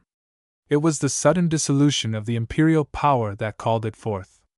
In or about 737, the city of Ravenna, as we may believe, was besieged and taken by Liutprand and for some 3 years remained in his hands, till at the united prayers of Exarch and Pope the Venetians fitted out a fleet and recaptured it for the empire, as we may think, in 740. 1. Footnote 1. I follow Hodgkin, 6. Page 482 et seq. And Appendix F. Cf. also for discussion as to the date, Pinton in Archivio Veneto, 1889, pages 368 to 384, and Monticolo in Archivio della R. South Romana D. Street Pat. 1892, pages 321 to 365. We know nothing of that siege and capture, and practically nothing of the splendid victory of the Venetians. But the tremendous significance of the fall of Ravenna, which had been the impregnable seat of the empire in Italy since Belisarius entered it in 540, must not escape us. Rightly understood, it made necessary all that followed. At this dramatic moment the Emperor Leo died, to be followed in 741 by Pope Gregory and Charles Martel. Gregory was succeeded by Pope Zacharias, who in the year of his election met Liutprand at Narni and obtained from him the restoration of the 4 frontier towns he had taken 2 years before. But though Rome was thus secured, Ravenna was in worse danger than ever, for Liutprand now renewed his attack upon it, and it was only the intervention of the Pope in person at Pavia that saved the city. Zacharias set forth along the Flaminian Way, At Aquila, perhaps near Rimini, the exarch met him, and he entered Ravenna in triumph, the whole city coming out to meet him. In spite of the opposition of Liutprand, he made his way to Pavia, and was successful in persuading him to give up his attempt to take the once impregnable city and to restore much he had captured. Liutprand was an old man. Perhaps he was not hard to persuade, for he was on the eve of his death, which came to him in 744. His successor Hildeprand reigned for 6 months and was deposed. Ratchis became king, a pious man who made truce with the Pope, and in 749 abdicated and entered a monastery. Aistulf was chosen king, and at once turned his thoughts to Ravenna. The crisis so long foreseen, so often prevented by the papacy, came at last with great suddenness. In 751 Ravenna fell and the Byzantine Empire in Italy thereby came to an end. We know nothing of this tremendous affair. We do not know whether the great imperial city, full of all the strange wonder of Byzantium, and heavy with the destiny of Europe, was taken suddenly by assault or after a long siege. We know only that it fell, and that Aistulf was master there in the year of our Lord 751. A sort of silence followed that fall. In 752 Pope Zacharias died. His successor was never consecrated, but died within 3 days of his election and made way for Pope Stephen. In the confusion of all things it is said that a party in Rome urged Aistulf to usurp the empire. This was enough, it might have been, and perhaps was, expected. The Pope had his answer ready. The heir of the empire in Italy was not the Lombard but the Holy See. Aistulf threatened to invade Roman territory, and indeed, occupied Ceccano in the Duchy of Rome. Again the Pope had his answer. That answer was the appeal to Pepin and his Franks. The papacy had found a champion. Ex the papal state Pepin and Charlemagne. The appeal of Stephen, which was to have for its result the resurrection of the empire in the West and the establishment of the papacy as a temporal power and sovereignty, was made in a letter now lost to us, which a pilgrim on his way back to France from Rome carried to Pepin the king of the Franks. In reply to it, the abbot of Jumiages appeared in Rome as Pepin's ambassador to invite the Pope himself to cross the Alps. Meantime 2 events occurred, which cannot but have hardened the resolve of the Pope to find a champion. These events were the occupation of Ceccano in the Duchy of Rome by Aistulf and the appeal of the Emperor to the Pope that he should go to Pavia and attempt to persuade the Lombard king to give up Ravenna and the cities he had lately taken. The appeal of the Emperor must have assured the Pope, if indeed he had any doubt about it, that the Emperor, so far as Italy was concerned, was helpless, while the occupation of Ceccano made it doubly obvious that the Lombard intended, now that the empire was helpless, to be absolute master throughout the peninsula. Illustration, color plate S. Giovanni Evangelista. Stephen considered what course he should pursue, received 2 other Prankish envoys in Rome, consented to go to Pavia on behalf of the emperor, and determined at the same time to visit Pepin in the north. He set out for Pavia upon October 13, 753, leaving Rome with a vast concourse of people, which accompanied him some distance along the way, out of the Flaminian Gate. His mission on behalf of the empire was naturally entirely fruitless, and early in November the Pope left Pavia with the hardly won consent of Aistulf to cross the Alps by the Great S. Bernard, a difficult and dangerous business at that time of year, and to meet the Frankish king at S. Maurice in the valley of the Rhone. In the latter he was disappointed. Pepin had been called away to deal with an incursion of the Saxons, and now awaited his amazing visitor at Pantheon in Champagne, but he sent his son Charles, destined to be the first emperor of the Holy Roman Empire, 100 miles down the long roads to meet the Pope, and it was in the company of this youthful hero that upon the feast of the Epiphany 754 Stephen entered Pantheon at last, and was greeted by Pepin, who cast himself upon the ground before him and walked as his lackey beside him, as he rode. The result of their interview is given in the Liber Pontificalis. The most blessed Pope tearfully besought the said most Christian king that by means of a treaty of peace with him the Pope, he would dispose of the cause of the blessed Peter and the Republic of the Romans, who by an oath there and then, de presenti, satisfied the most blessed Pope that he would obey all his commands and admonitions with all his strength, and that it pleased him to restore by every means the Exarchate of Ravenna and the rights and territories of the Republic. 1. Footnote 1. As this is very important, I give the original Latin. Ibidem beatissimus Papa prefatum Christianissimum regem lacrimabiliter deprecatus est ut perpaces fodera causam BDP tri et Republicari Romanorum disponerit. Que de presenti jurando undem beatissimum papam satisfecit omnibus aegis mandatus et ammunitionibus sisi totis nisibus obedier, et illi placidum furit exarchatum Ravenni et Republici jura scu loca rederam modis omnibus. That winter the Pope spent at S. Denis, where he solemnly crowned Pepin and his queen, and Charles and Carlom and their children, pronouncing an anathema upon all or any who should ever attempt to elect a king not of their house. Upon Pepin, too, he conferred the title of patrician. Can it be that by this he intended the king of the Franks to be his executor in the exarchate as the exarch had been the executor of the emperor? 1. We do not know.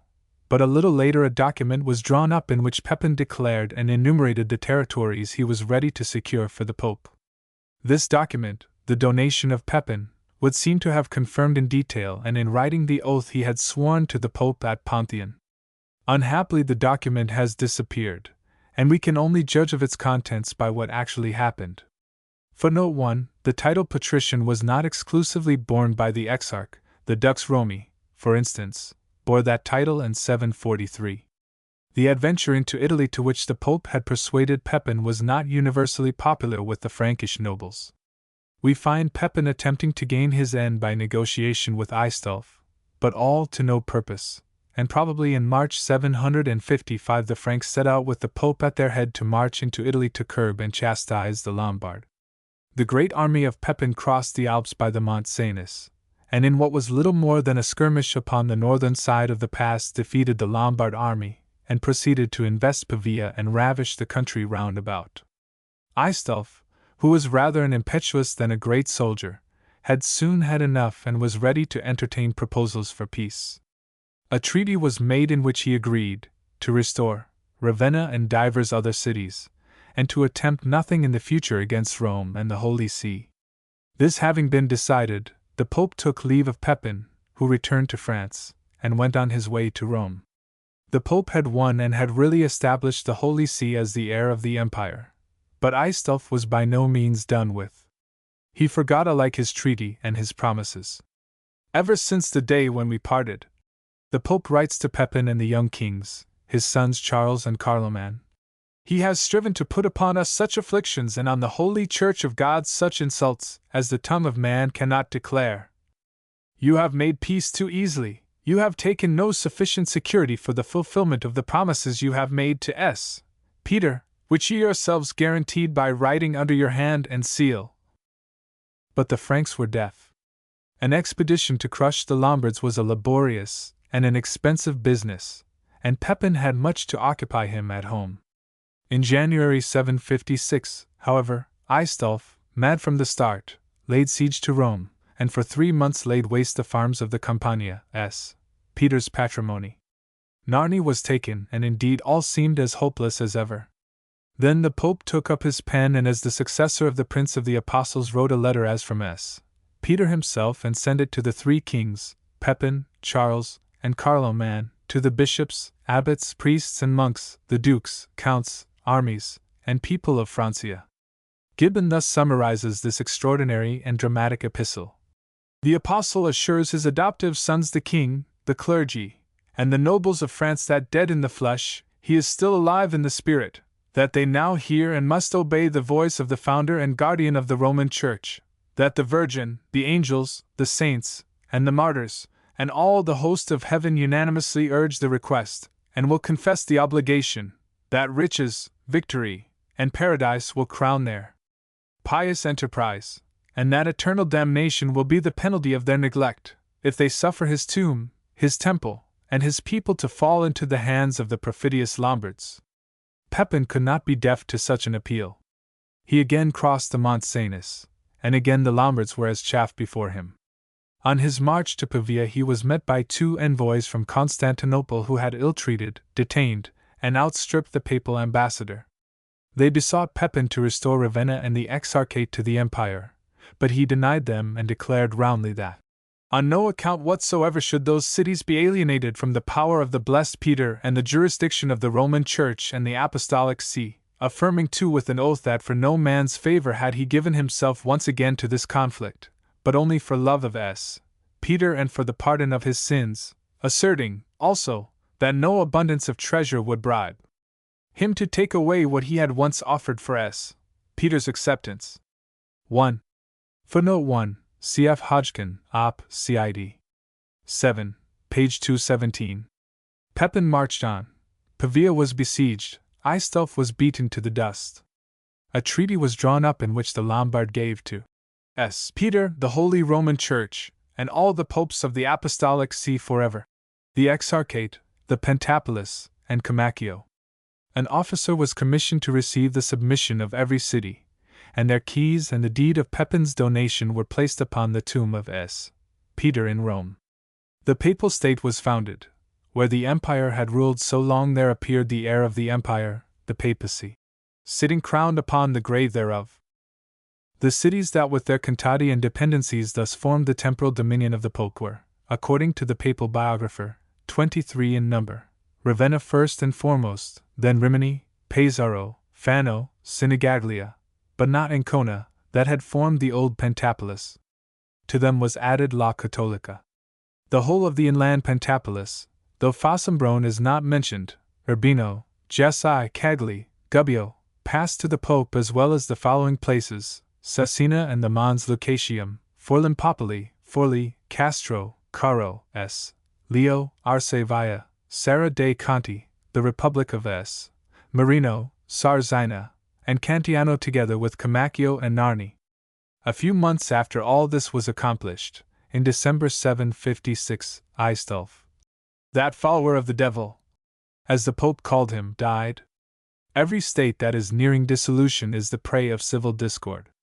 So it was with the Lombards. Ratchis, who had more than 7 years before become a monk, claimed the throne. So did Desiderius, mildest of men. Pope Stephen supported the latter on condition that Ancona, that last city of the Pentapolis, Osimo which dominated it, and Umana, together with Faenza, Imola, and Ferrara, were restored to the papacy. Desiderius agreed and became king, but failed, as the Lombards always failed, to keep his promise, for though he handed over Faenza, Bagnacavallo, and Gavello, he withheld Imola, Bologna, Ancona, Osimo, and Umana. This was in 757, the year of Stephen's death. In the same year Pope Paul I seems to have visited the chief city of his new state, Ravenna, mainly perhaps on ecclesiastical business, for the Archbishop Sergius was by no means a loyal subject and had only been brought to heel when nothing but submission was left open to him. He had then, according to Agnellus, promised to deliver to the Pope all the gold, silver, vessels of price, hoards of money, and so forth stored up in Ravenna. Agnellus tells a long and incoherent tale of the way the Pope obtained this treasure and of certain plots to murder him therefore. All that seems fairly certain is that in the first year of his reign Pope Paul I visited Ravenna. Indeed, the chief difficulty of the papacy at this time must have been the occupation of the state it had won so consummately. How were the popes to make good their somewhat shadowy hold upon Ravenna, and the Pentapolis, and those other strongholds in central Italy and Emilia? That they were not to hold them easily was soon evident. The empire was plotting to win Pepin to its side, and when that failed again, rumors of an imperial invasion reached Rome. Politically, all relations ceased between Constantinople and Rome about this time, for though the Pope in reality had long ceased to be a subject of the emperor, when he had possessed himself of the Exarchate, even theory had to give way to fact. Nor was the papacy more fortunate in its relations with Desiderius. The Pope's object was doubtless to keep the Lombard kingdom weak, if not to destroy it. The first step to that end was obviously to encourage the achievement of a real independence by the duchies of Spoleto and Benevento, which, again, bordering as they did upon the Duchy of Rome, would be easier to deal with if they stood alone. There can be little doubt that the Pope fostered the sleepless disaffection of the dukes, but when their revolt matured Desiderius was able to crush it, laying waste the Pentapolis on his way. He was then wise enough to visit Rome and to arrange a peace which was only once broken during Pope Paul's pontificate, in 761 when Desiderius attacked Sinigaglia. It was easier, however, for the Pope to arrange successfully a foreign policy than to administer his new state. No machinery existed for the secular government by the Holy See of a country so considerable, nor was this easy to invent. The Pope was forced to fall back upon his representative, in Ravenna, namely, the Archbishop. Now the Archbishops of Ravenna had always been lacking in loyalty. Ravenna and the Exarchate were governed in the name of the Pope by the Archbishop, assisted by 3 tribunes who were elected by the people. This government was never very successful, for at every opportunity, and especially after the resurrection of the empire in the West, the archbishops were eager to consider themselves as feudatories of the empire. This was natural, and it may be worth while briefly to inquire why. Because Ravenna had for so long, ever since the year 404, been the seat of the empire in Italy, the bishops of that city had acquired extraordinary privileges and even a unique position among the bishops of the West. As early as the time of Galla Placidia, the Bishop of Ravenna had obtained from the Augusta the title and rights of Metropolitan of the 14 cities of Emilia and Flaminia. It is true that the bishop continued to be confirmed and consecrated by the Pope, as Peter Chrysologus was so confirmed and consecrated, but the presence of the imperial court and later of the exarch encouraged in the minds of the bishops a sense of their unique importance, and a certain spirit of independence in regard to Rome. Of course, the Holy See was not prepared to cede any of its rights, but the spirit of disloyalty remained, and presently the Bishop of Ravenna at the time of his consecration was forced to sign a declaration of loyalty, in which was set forth his chief duties and a definition of his rights. After the Byzantine conquest, the Church of Ravenna, which the empire regarded as a bulwark against the papal claims, received important privileges, and its importance in the ecclesiastical hierarchy was greatly increased. Like the Bishop of Rome, the Bishop of Ravenna had a special envoy at Constantinople and was represented, again like Rome, in a special manner in the councils of the Orient. In religious ceremonies, the bishops of Ravenna took a place immediately behind the Pope, and in ecclesiastical assemblies they sat at the right hand of the pontiff. There can be little doubt indeed of the Erastianism of Justinian nor of his encouragement of the Bishop of Ravenna. The declaration that the bishops were forced to sign upon their consecration by the Pope by no means settled matters. In 648 this declaration itself was in dispute as to its interpretation, for Constans II had conferred upon the See of Ravenna the privilege of autonomy, and at this time the bishop did not go to Rome for consecration. The iconoclastic heresy of Constantinople, however, indirectly brought about peace between the Pope and his suffragan, for Ravenna was in this wholeheartedly Roman. It was then, by means of an instrument still very uncertain, that the papacy was forced to govern its new state, and in these circumstances, friendly relationship with Constantinople daily becoming more impossible, it is not surprising that we see the Pope making an attempt to come to some sort of permanent reconciliation with Desiderius. And indeed, when Pope Paul died in 767, undoubtedly a peace had been arranged.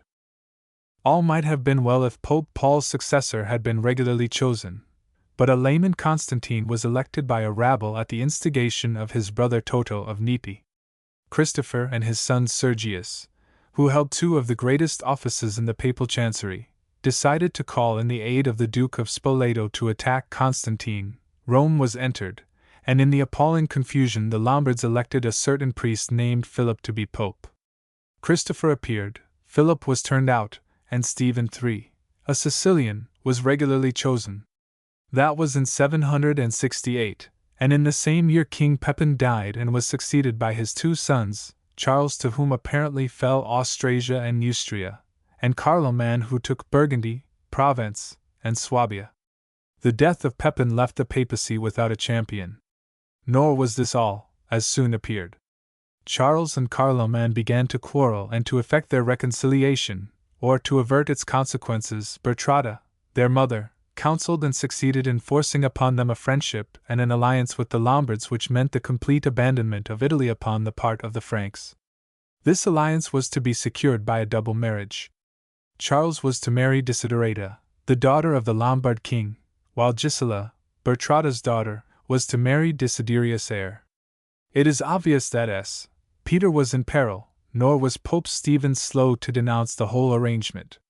His remonstrance, however, was ineffectual, and there remained to him but one thing to do: to arrange himself with the now uncurbed Lombard king. This was exceedingly difficult, because his own election had been achieved only by the humiliation of the Lombards. However, he managed it at the price of civil war. Desiderius and his army entered Rome at the behest of the Pope, who celebrated Mass before the king in Peter's. The Franks were checkmated. It was not long before Charles saw that he had been outwitted. An immediate change of his policy was necessary. In 771 it came with the repudiation of Desiderata, who was sent back to her father's court at Pavia. Henceforth Charles and Desiderius were implacable enemies. And now everything went in favor of the papal policy, just as before everything had seemed to cross it.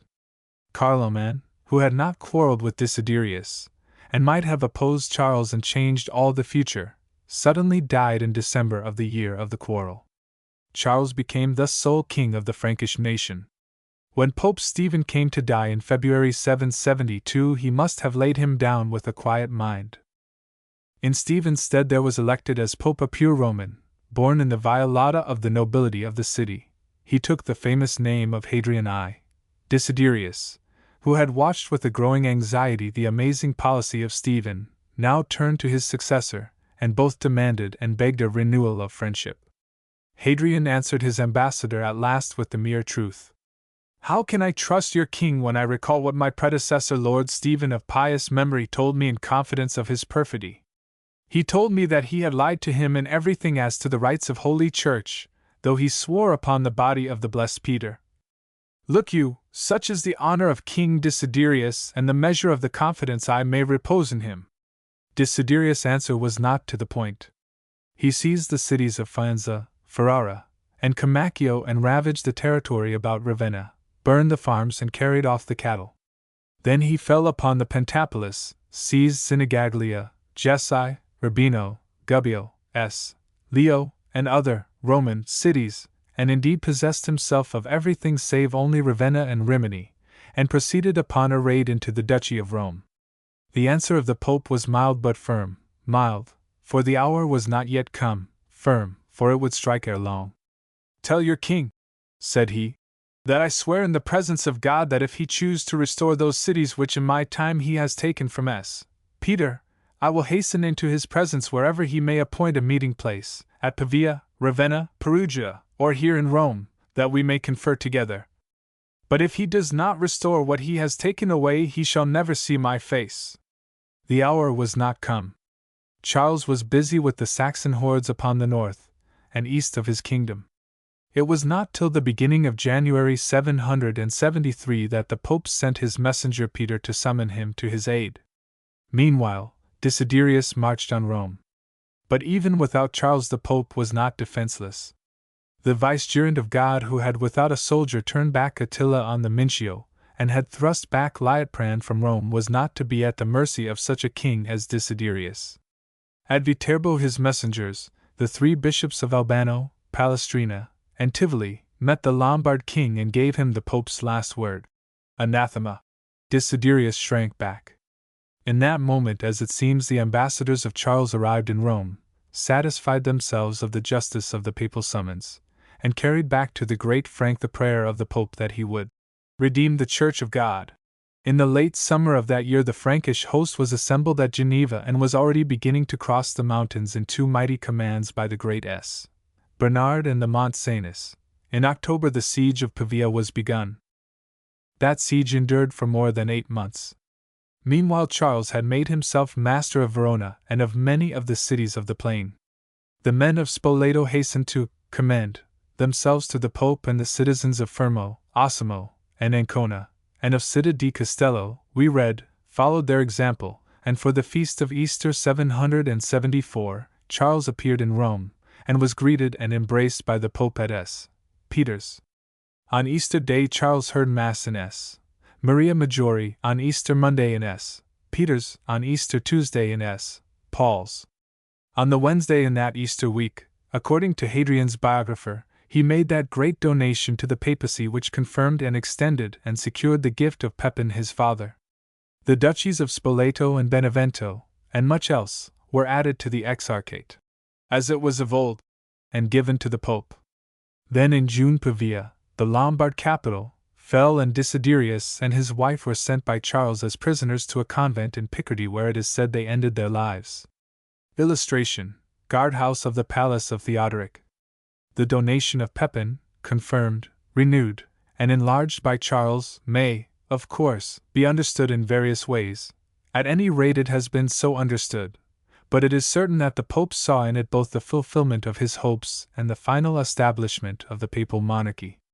Yet while he utterly refused, and rightly, to admit the claim of Charles, not yet emperor, to interfere in the election of the Archbishop of Ravenna, the head of his new dominion, he graciously permitted the king to take away certain mosaics from the old imperial city to adorn his palace at Aix, and that in the following letter, which Dr. Hodgkin translates. We have received your bright and honey-sweet letters brought us by Duke Arwin. In these you expressed your desire that we should grant you the mosaics and marbles of the palace in the city of Ravenna, as well as other specimens to be found both in the pavement and on the walls. We willingly grant your request because by your royal struggles the church of your patroness, Peter daily enjoys many benefits, for which great will be your reward in heaven.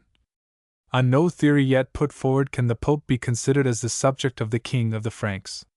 That he had been and was to be the subject of the Emperor can be defended, but when has Peter been the creature of a king? It was not Hadrian as we know but Leo who was destined to crown what Pope Stephen had begun, and to re-establish the empire in the West, and as he thought to create for Peter not an occasional but a permanent champion.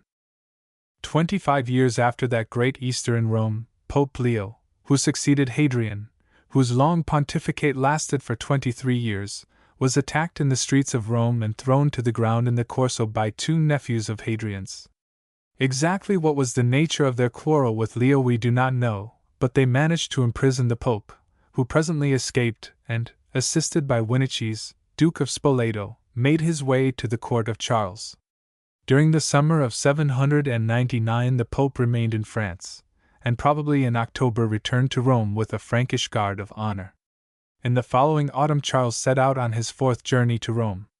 It was now that he visited Ravenna, as he had already done in 787, and remained for 7 days. On the November 24th he arrived in Rome. A month later upon Christmas Day the great king, attended by his nobles, amid a vast multitude, went to Peter's to hear Mass. It was there in the midst of that great basilica, before the tomb of the Prince of the Apostles, that upon the birthday of Christ the empire rearose. The Pope placed upon the head of Charlemagne the golden diadem, and the Roman people cried aloud, Carolo Pissimo Augusta Deo, Coronato Magno a Pacifico Imperatori Vita et Victoria. 3 times that great acclamation echoed over the tomb of the fisherman. Once more there was an emperor in the West, a champion of the faith and defender of the Holy See. It has been asserted, and is still I believe maintained, that coronation was a surprise to Charles. But such things do not come unforeseen, nor was Charlemagne the man to permit or to tolerate so amazing an astonishment. All Rome knew what was about to be accomplished, and had gathered in the ancient basilica to await it and complete it. Such a question, however, concerns us but little. For us it remains to note that with the recreation of the empire, and the appearance of the Holy See as a great temporal sovereignty in Italy, the historical importance of Ravenna comes to an end. We have seen that in the autumn of the most famous year save that of the birth of our Lord, Charlemagne had visited Ravenna and had spent 7 days in the city. Once more he was to visit it, and that upon his return journey northward in May 801. From this time Ravenna ceases to be of any significance in the history of Europe. The past it held was no longer of importance, for the barbarian invasions were at an end, and a new road into Italy over the Apennines was coming into use, the Via Francigena, the way of the Franks. As the port upon the sea which was the fault between East and West it, too, ceased to exist, for East and West were no longer of any real importance the one to the other, and already the alteration of the coastline, which was one day to leave the old seaport some miles from the shore, had begun. The history of Ravenna, her importance in the history of Europe and Italy, thus comes to an end with the appearance of Charlemagne and the resurrection of the West. The ancient and beautiful city which had played so great a part in the fortunes of the empire, which had, as it were, twice been its birthplace and twice its tomb, herself passes into oblivion when that empire, holy now and Roman still, rises again and in the West with the crowning of Charlemagne in S. Peter's Church upon Christmas Day in the year of our Lord 800. With her subsequent story, interesting to us mainly in two of its episodes, the apparition of Dante and the incident of 1512, I shall deal when I come to consider the medieval and Renaissance city. But in fact we always think of Ravenna as a city of the Dark Age, and in that we are right. She is a tomb, the tomb of the old empire, and like the sepulchre outside the gates of Jerusalem, that was Arimathean Joseph's, she held during an appalling interval of terror and doubt the most precious thing in the world, to be herself utterly forgotten in the morning of the resurrection. And surely to one who had approached her in the dawn, while it was yet dark, of the 9th century, of medieval Europe that is, her words would have been those of the angels so long ago, non est hic, sed surrexit. While to us today she would say, Venite et vidit locum ubi positus erat Dominus. 11. The Catholic churches of the 5th century, the Cathedral, Baptistry, Arcivescovado, S. Agata, S. Pietro Maggiore, S. Giovanni Evangelista, S. Giovanni Battista, and the Mausoleum of Galla Placidia. Ravenna, as we see her today, is like no other city in Italy. As in her geography and in her history, so in her aspect, she is a place apart, a place very distinctive and special, and with a physiognomy and appearance all her own.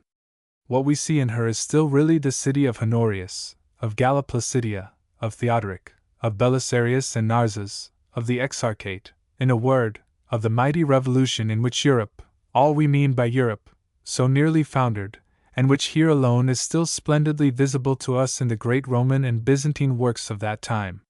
For the age, the Dark Age, of her glory is illumined by no other city in Italy or indeed in the world. She was the splendor of that age, a lonely splendor. And because, when that age came to an end, she was practically abandoned, that is, by the great world, just as about the same time she was abandoned by the sea, much of her ancient beauty has remained to her through all the centuries since, even down to our own day, when, lovelier than ever in her lonely marsh, she is a place so lugubrious, so infinitely still and sad, full of the autumn wind and the rumors of silence of the tomb, of the most reverent of all tombs, the tomb of the Empire. We shall not find in Ravenna anything at all, any building that is, or work of art, of classical antiquity. All she was, all she did, all she possessed in the great years of the Empire has perished. Nor shall we find much that may have been hers in the smaller life that came to her in the beginning of the Middle Age, or that was hers in the time of the Renaissance. The memory and the dust of Dante, a few churches, a few frescoes, a few pictures, a few palaces, nothing beside.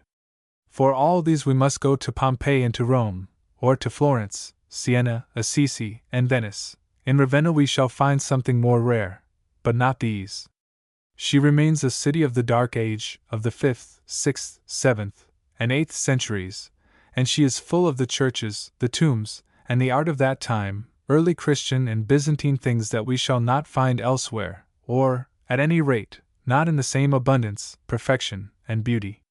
And yet, though so much remains, her story since the time of Charlemagne might seem to be little else but a long catalogue of pillage and destruction. Charlemagne himself began this cruel work when he carried off the mosaics and the marbles, the ornaments of the imperial palace, to adorn Aix-la-Chapelle, and since his day not a century has passed without adding to this vandalism, the worst offenders being the 14th, 15th, 16th, 17th, 18th, and 19th centuries, which by rebuilding, by frank pillage, by mere destruction, by earthquakes, by contempt, and worst of all by restoration have utterly destroyed much that should have remained forever, and have altogether spoilt and transformed most of that which, almost by chance it might seem, remains.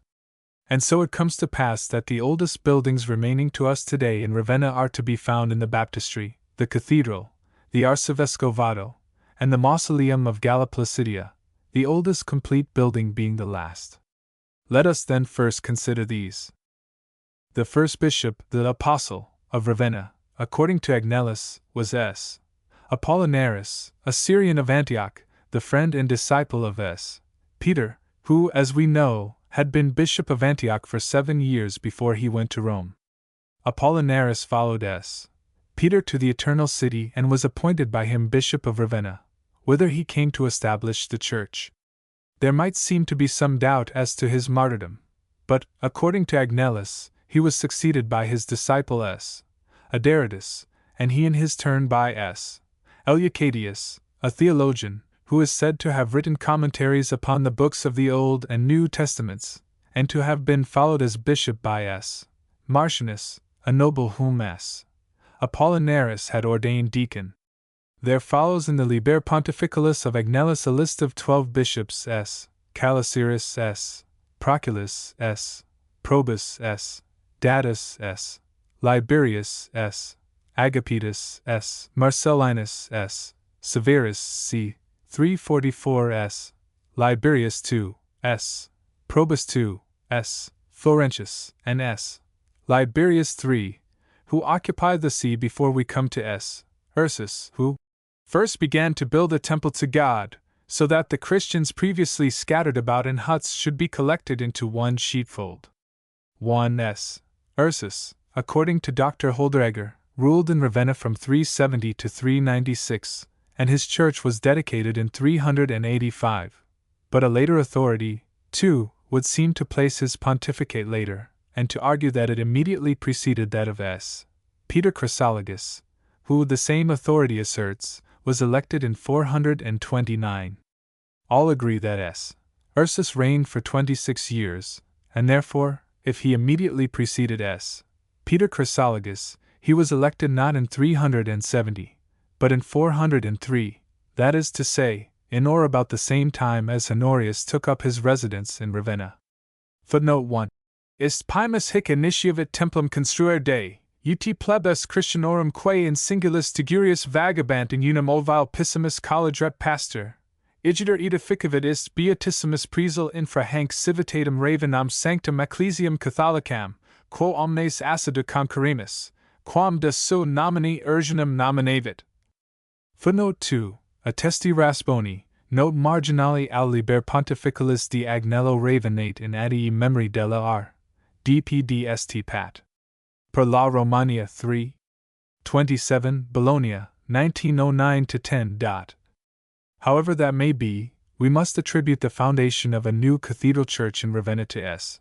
Ursus, for till this day it bears his name, Ecclesia Urgiana, though it appears to have been dedicated in honor of the resurrection, Anastasis. Illustration: the cathedral, Basilica Urgiana. Agnellus gives us a fairly full account of this church, which consisted of 5 naves divided and upheld by 4 rows of 56, 1, columns of precious marble from the temple of Jupiter. That the church was approached by steps we learn from Agnellus in his Life of S. Exuperantius, for he there tells us that Felix the patrician was killed on the steps of the Ecclesia Urgiana. Both the vault and the walls were adorned with mosaics, too, which Agnellus describes and which would seem to have covered then or later the whole of the interior, the wall on the women's side of the church being decorated with a figure of S. Anastasia, while over all was a dome, adorned with various colored tiles representing different figures. When Agnellus wrote, 9th century, this great church was of course standing, but doubtless it had been added to and adorned from century to century, and it is impossible to learn from his description, or indeed any other that we have, what was due therein to S. Ursus and what to his successors. One of the most splendid ornaments the church possessed would seem to have been a ciborium of silver, borne by columns which stood over the high altar also of silver. This is said by Agnellus to have been placed there by the bishop S. Victor, who seems to have ruled in Ravenna from about 537 to 544. It is said to have cost, with the consent of Justinian, the whole revenue of Italy for a year, and to have weighed some 120 pounds. The whole stood in the midst of a circular choir of marble, itself covered with silver it might seem, if we may believe a chronicler of Vicenza of the 15th century, quoted by Zerardini 3, who says, "In the great church of Ravenna all the choir, the altar, and the great tabernacle over the altar are of silver. Before the altar was the Scola Caniorum." Footnote 1. Fabri, however, in his Sacred Memory, says there were 49 columns. Footnote 2.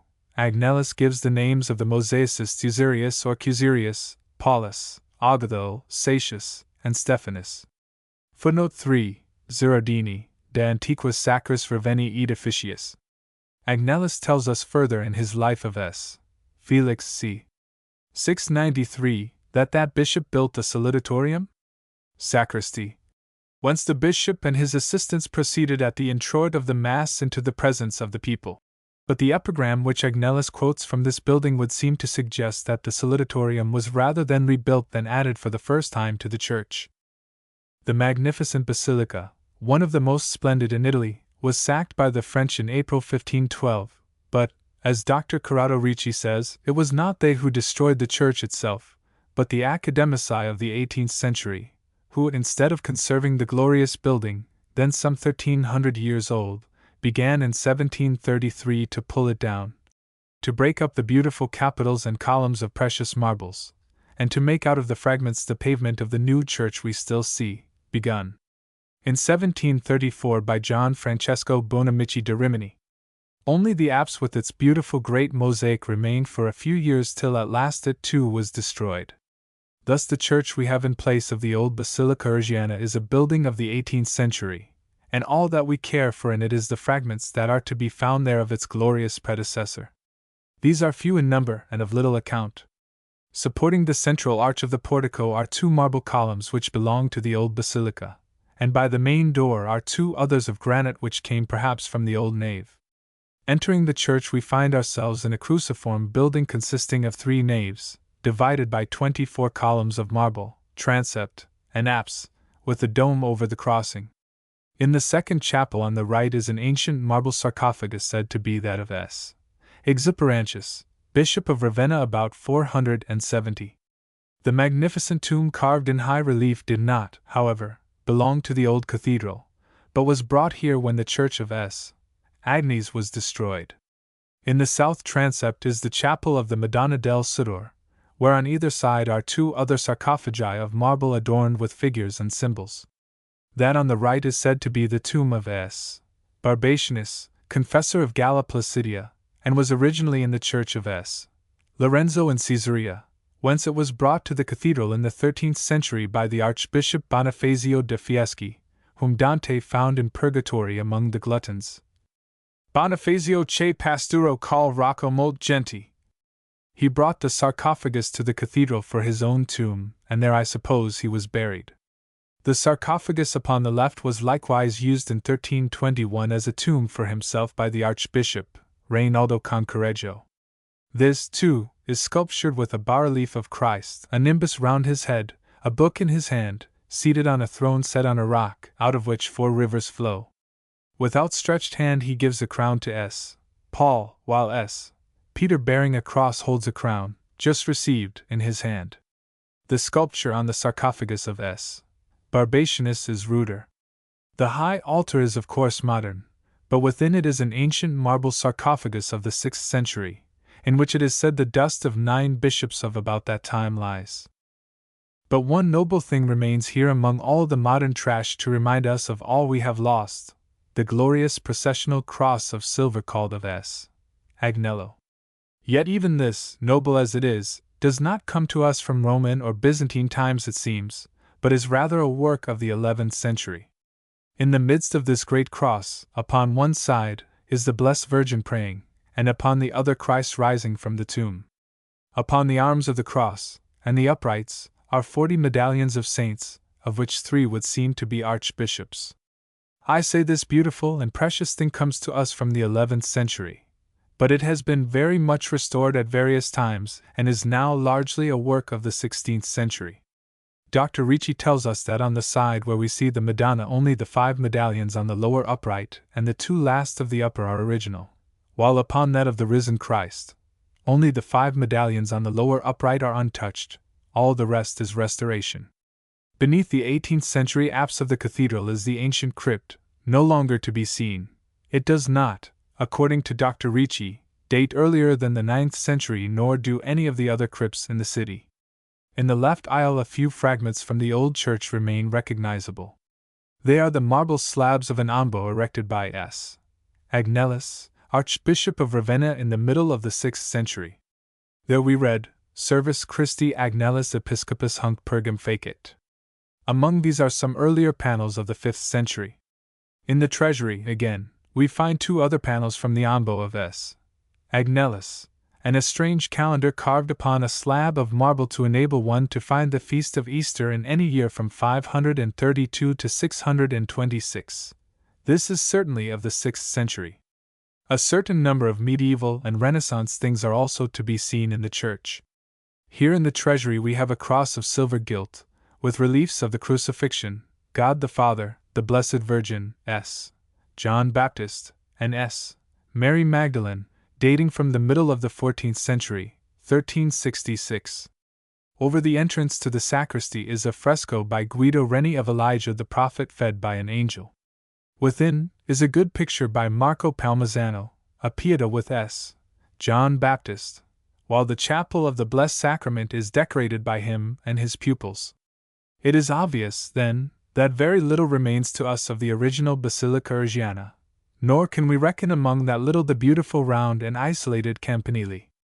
This is not older than the 9th century, and has been much tampered with, especially in the 16th century, after an earthquake, and in the 17th century after both earthquake and fire.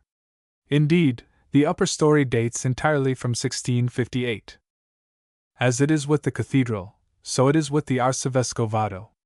Of the old palace of the bishops of Ravenna only a few walls, a tower, and a wonderful little chapel remain. What we see now is work of the 16th and the 17th centuries after a restoration at the end of the 19th. The old vast palace which has been destroyed was the work of many archbishops, achieved during many centuries. It consisted of a series of buildings grouped about the palace which the Archbishop S. Peter Chrysologus built in the 5th century, and its most magnificent part was due to S. Maximian, Archbishop of Ravenna in the time of Justinian. All their work, which we would so gladly see, is gone except the little chapel of S. Peter Chrysologus, which he built and signed in one of the arches in the 5th century. 1. Footnote 1. According to Rasponi, the chapel was dedicated originally to S. Andrea and is to be identified with the Monasterium ds. Andrea, which was not built by S. Peter Chrysologus, 429 c. 449, but by Peter II. 494 c. 519. Cf. Rasponi, note marginali al liber pontificalis di Agnello Ravenate, adi memori della R. D.P.D. Store. Pat. Per la Romania 3.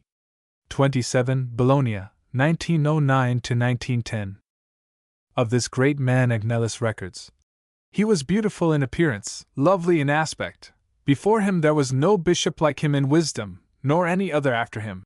He was a native of Imola, then called Forum Cornelii, and was ordained deacon by the bishop of that city, one Cornelius, of whom he always speaks with affection and gratitude. When the bishop of Ravenna died, it is said the clergy of the cathedral, then just built or building, with the people, chose a successor, and besought the bishop of Imola to go to Rome to obtain the confirmation of the pope. Cornelius took with him his deacon Peter, and the pope, who had been commanded so to do by the prince of the apostles in a dream, refused to ratify the election already made, but proposed Peter the deacon as the bishop chosen by S. Peter himself. Peter was there, and then consecrated bishop, was conducted to Ravenna, and received with acclamation. He is said to have found a certain amount of paganism still remaining in his diocese, and to have completely extirpated it. He often preached before the Augusta Galla Placidia and her son Valentinian III, and he was perhaps the first archbishop of the see, Ravenna, till his time having been suffragan to Milan. He seems to have died about 450 in Imola. Among his many buildings, which included the monastery of S. Andrea at Classis, is the little chapel now dedicated in his honor in the Arcivescovado of Ravenna. It is perhaps the only one of his works which remains. The little square chamber, out of which the sanctuary opens, is upheld by 4 arches, which are covered, as is the vaulting, with most precious mosaics, still of the 5th century, though they have been and are still being much restored. On the angles of the vaulting, on a gold ground, we see 4 glorious white angels holding aloft in their upraised hands the symbol of our Lord. Between them are the mighty signs of the 4 evangelists, the angel, the lion, the ox, and the eagle. In the key, as it were, of the arches east and west is a medallion of our Lord, and 3 by 3 under the arch on either side the 11 apostles and S. Paul, who takes the place of Judas instead of Matthias. In the key of the arches north and south is a medallion of the symbol of Christ, and 3 by 3 under the arch on either side 6 saints, the men to the right SS Damian, Fabian, Sebastian, Chrysanthus, Chrysologus, and Cassianus, the women to the left SS Cecilia, Eugenia, Euphemia, Felicitas, Perpetua, and Daria. Here the SS Fabian, Sebastian, and Damian, Dr. Ricci tells us, are altogether restorations. For the rest, these mosaics have suffered much, both from restoration, properly so called, and from painting. The pavement is old and beautiful, as I think are the walls, but the frescoes, once by Luca Lonhi, are most unworthy and out of place. The recess which now contains the altar might seem not to have made a part of the original chapel or oratory. It appears it was only in the 18th century that the 2 were thrown into one. At that time the mosaics of the Blessed Virgin and of S. Apollinaris and S. Vitalis were brought here from the old cathedral. Just outside this wonderful little chapel in the Arcivescovado there is an apartment devoted to Roman and other remains found from time to time in Ravenna. A torso of a statue, a work of Roman antiquity, should be noted, as should certain fragments of a frieze, also an antique Roman work. Here, too, is preserved the splendid cope of S. Giovanni Angeloptes, who was archbishop from 477 to 494, 1, when he died. Footnote 1 CFA. Testi Rasponi, opsit supra. In another apartment of the Arcivescovado is preserved a relic of another great archbishop of Ravenna, the ivory throne of S. Maximianus. This is a magnificent work of the early part of the 6th century, and is one of the most splendid works known to us of its kind. It was made for the Cathedral of Ravenna, but in or about the year 1001 it was carried off by the Venetians and given by Doge Pietro Orseolo II to the Emperor Otto III, who left it to the Church of Ravenna on his death. It is entirely formed of ivory leaves, most of them carved sumptuously in relief. In front we see the monogram of Maximianus Episcopus, and under it are carvings of S. John Baptist between the 4 evangelists, all these between elaborately carved decorative panels. About the throne to right and left is the story of Joseph in 10 panels, and upon the back in the 7 panels that remain, 2, the miracles of our Lord. Altogether it is a work of the most lovely kind, and certainly Byzantine. Footnote 2, 4 of those missing, Dr. Ricci tells us, have of late years been discovered, one in the Naples Museum, 1893, one in the collection of Count Stroganoff, 1903, one at Pesaro, 1894, and another in the Archaeological Museum at Milan, 1905. We shall come upon S. Maximianus again in S. Vitali, where something must be said of him. He lies, as has already been noted, in one of the great sarcophagi in the 2nd chapel on the right in the cathedral. From the Arcivescovado we pass to what is now the most remarkable building of the group, the baptistry.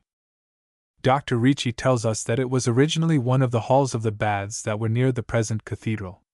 But it was converted into a baptistry and ornamented with mosaics by the Archbishop Neon of Ravenna, c. 449 to 459, as its inscriptions tell us, and is signed with his monogram. The original floor is 3 meters below that we see, and a second floor about 1.5 meters above the original floor has been discovered.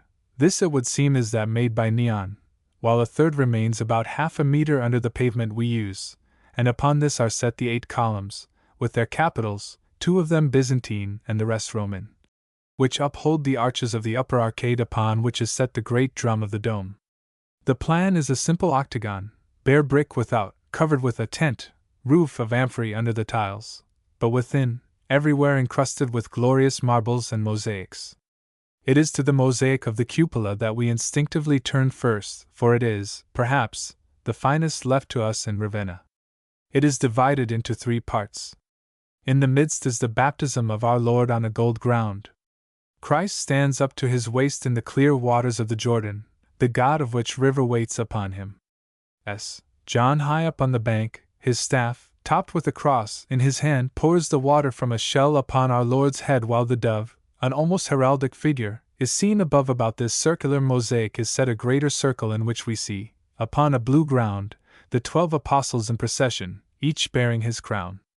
Nothing left to us of that age is finer or more gravely splendid than these mosaics. They seem to be the highest expression of a great art which has known how to reject the brutal realism of an earlier time, and to seize perfectly the secret of decoration. Nothing of the kind more masterly remains to us in Europe. Beneath these 2 circles another is set, in which are 8 panels, each of 3 parts, where are represented 8 temples, 4 of them with thrones signed with the cross, and 4 of them with altars upon which the book of the Gospel is open. Illustration: the baptistry and campanile of the cathedral. The whole cupola is borne by the upper arcade, where we see 16 figures of the prophets in stucco. The upper arcade is in its turn borne by the lower, which is everywhere encrusted with mosaics, restorations of our own time. The walls are paneled with various marbles.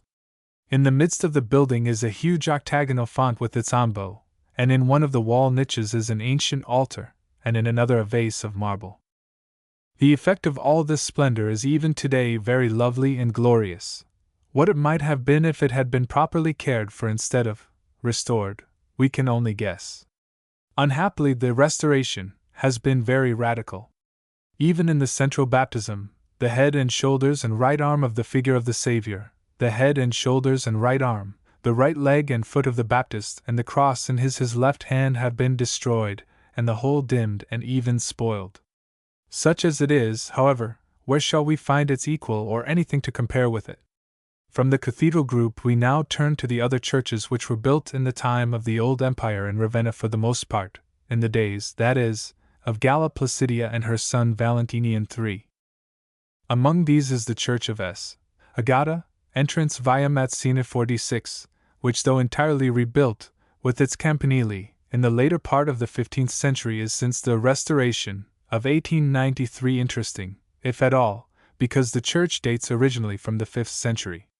It would seem indeed that it was founded in the time of the Augusta, and to this the walls of part of the nave bear witness, but it was continued later perhaps by the Archbishop Exuperantius, c.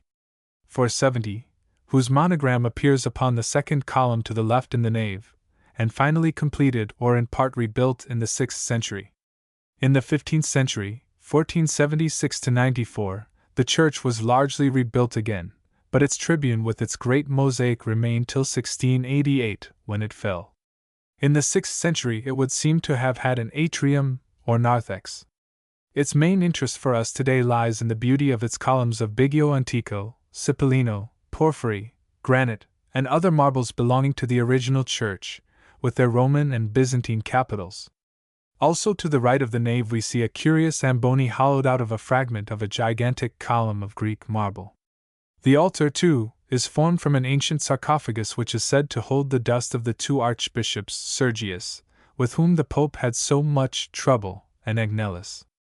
According to Agnellus the chronicler, there was a portrait of the Archbishop John Angeloptes in the apse, but this, like the great mosaic of the tribune, is gone. It was here, however, that John got that strange surname of his, Angeloptes. He and his predecessor Peter Chrysologus with Maximian and Sergius were the great archbishops of this great see. We hear that the Emperor Valentinian III, according to Agnellus, but we should place the bishopric of John Angeloptes 477–494, was so much affected by the preaching of this holy man that he took off his imperial crown and humbly on his knees begged his blessing. Not long after he gave him 14 cities with their churches to be governed by him archieratica potestate.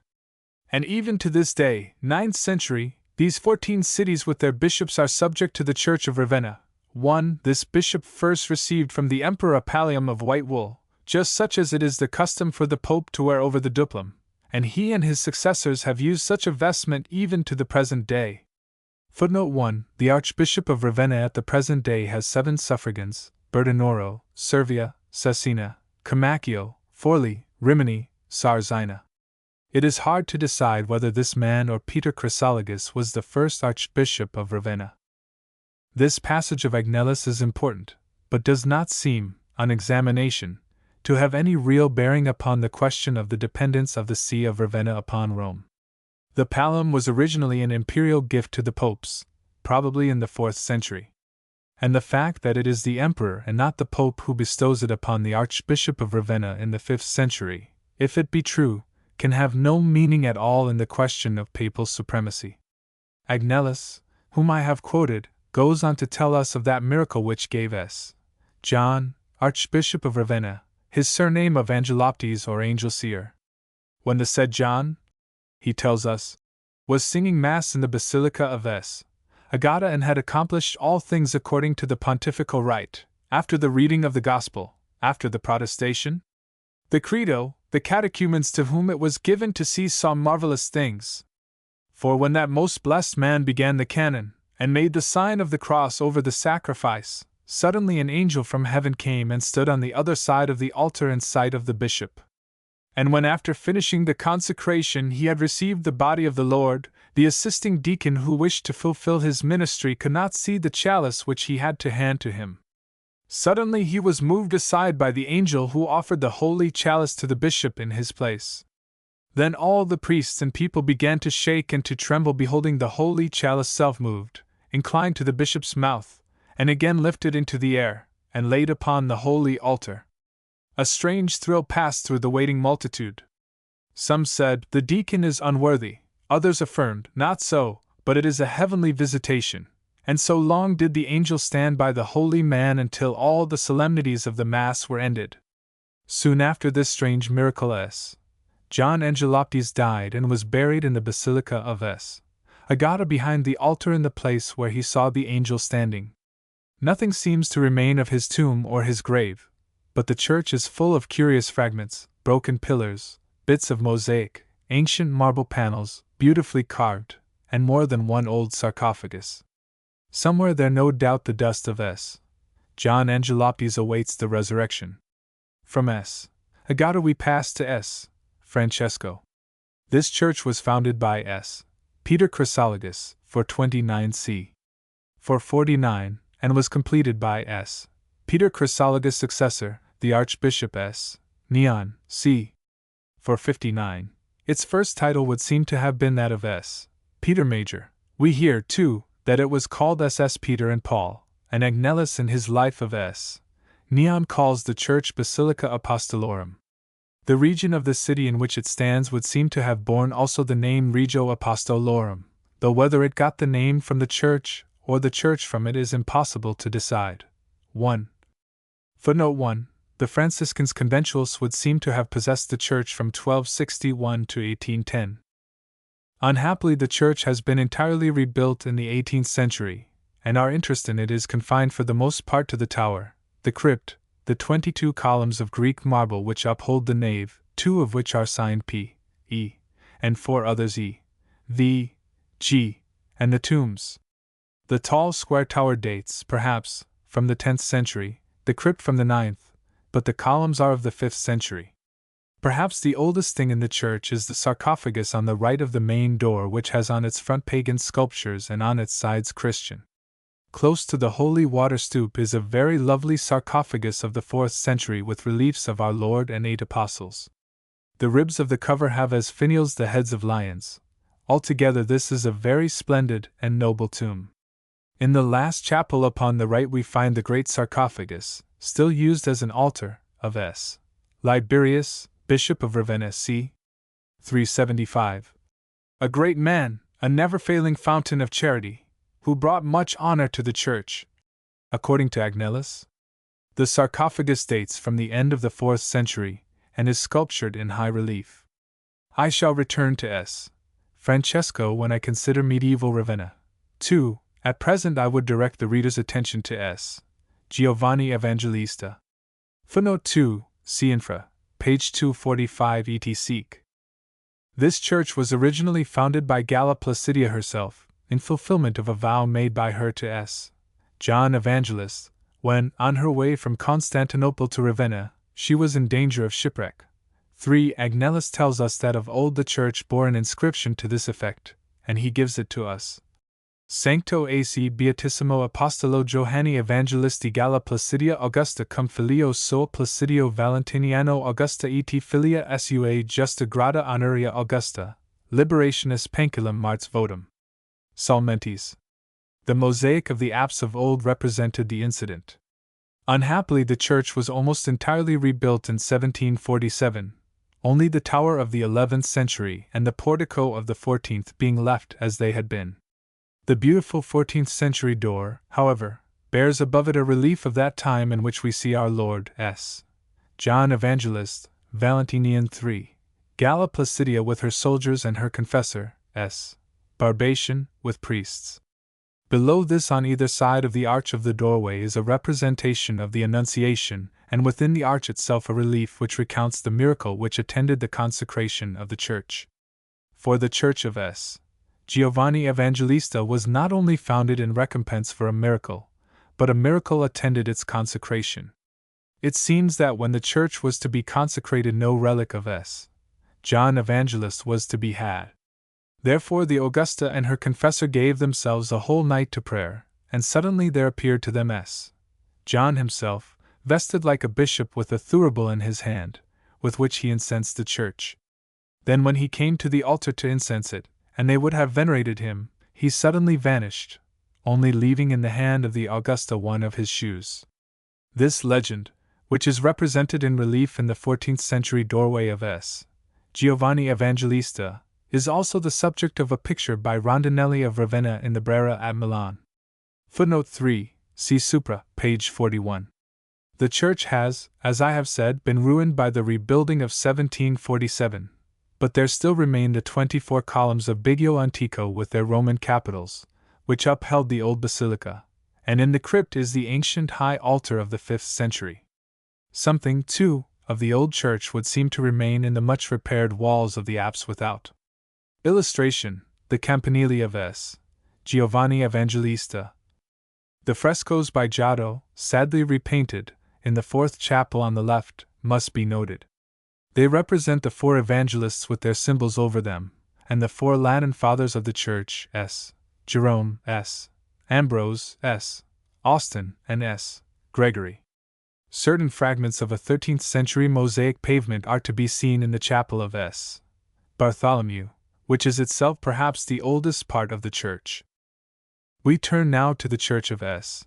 Giovanni Battista, which was founded by a certain Badgerius, according to Agnellus, and consecrated by S. Peter Chrysolides. It is possible that Badgerius was the mere builder, and that he built by order of Galla Placidia. Nothing, however, is left of the old church, which was entirely rebuilt in 1683, except the apse as it is seen from the outside, the round campanile in its first story, and the beautiful columns 16 in number, 4 of Biggio Antico, 2 of Pavonazzetto, 1 of Cipollino, and the rest of Greco Venato, according to Dr. Ricci. There remains to be considered what is, when all is said, I suppose the noblest monument of the 5th century left to us in Italy or in Europe, the mausoleum of Galla Placidia. Agnellus tells us that the Augusta built close to her palace a great church in the shape of a Latin cross. This she dedicated in honor of the Holy Cross, which it will be remembered her predecessor S. Helena had discovered in Jerusalem. Of this church, though it has long since disappeared, the western part of it having been destroyed in 1602 and what remained restored out of all recognition in 1716, we know a good deal. According to Agnellus, it was covered with most precious stones, marbles, and apparently with mosaics, and was full of splendid ornaments. It had, too, a great narthex, and at the end of this Galla Placidia presently built a cruciform oratory for her own mausoleum, where she was to lie between her brother Honorius and her son Valentinian. Illustration: color plate. The Mausoleum of Galla Placidia. The Mausoleum of Galla Placidia is the oldest complete building left to us in Ravenna, for it dates from well within the first half of the 5th century, whereas the baptistry, altered and transformed as it was by S. Neon, is as we see it a work of the first years of the second half of that century. Simple as it is, without, a cruciform building of plain brick, within it is so sumptuously and splendidly adorned that not an inch anywhere remains that is not encrusted with mosaic or precious marbles. These mosaics were, before their radical restoration, perhaps finer and more classical than those of the baptistry. It might seem, indeed, that they were perhaps the finest and subtlest work done in the Roman realistic tradition, nor was there perhaps anywhere to be found so noble a representation of the Good Shepherd as that which adorned this great monument. It is, however, impossible to speak with any confidence of what we see there now, for all has been restored again and again, and is now little better than a rifacimento of our own time, a copy, faithful perhaps, but still a copy, of the work of the 5th century. Nevertheless, the impression of the whole is very splendid and solemn.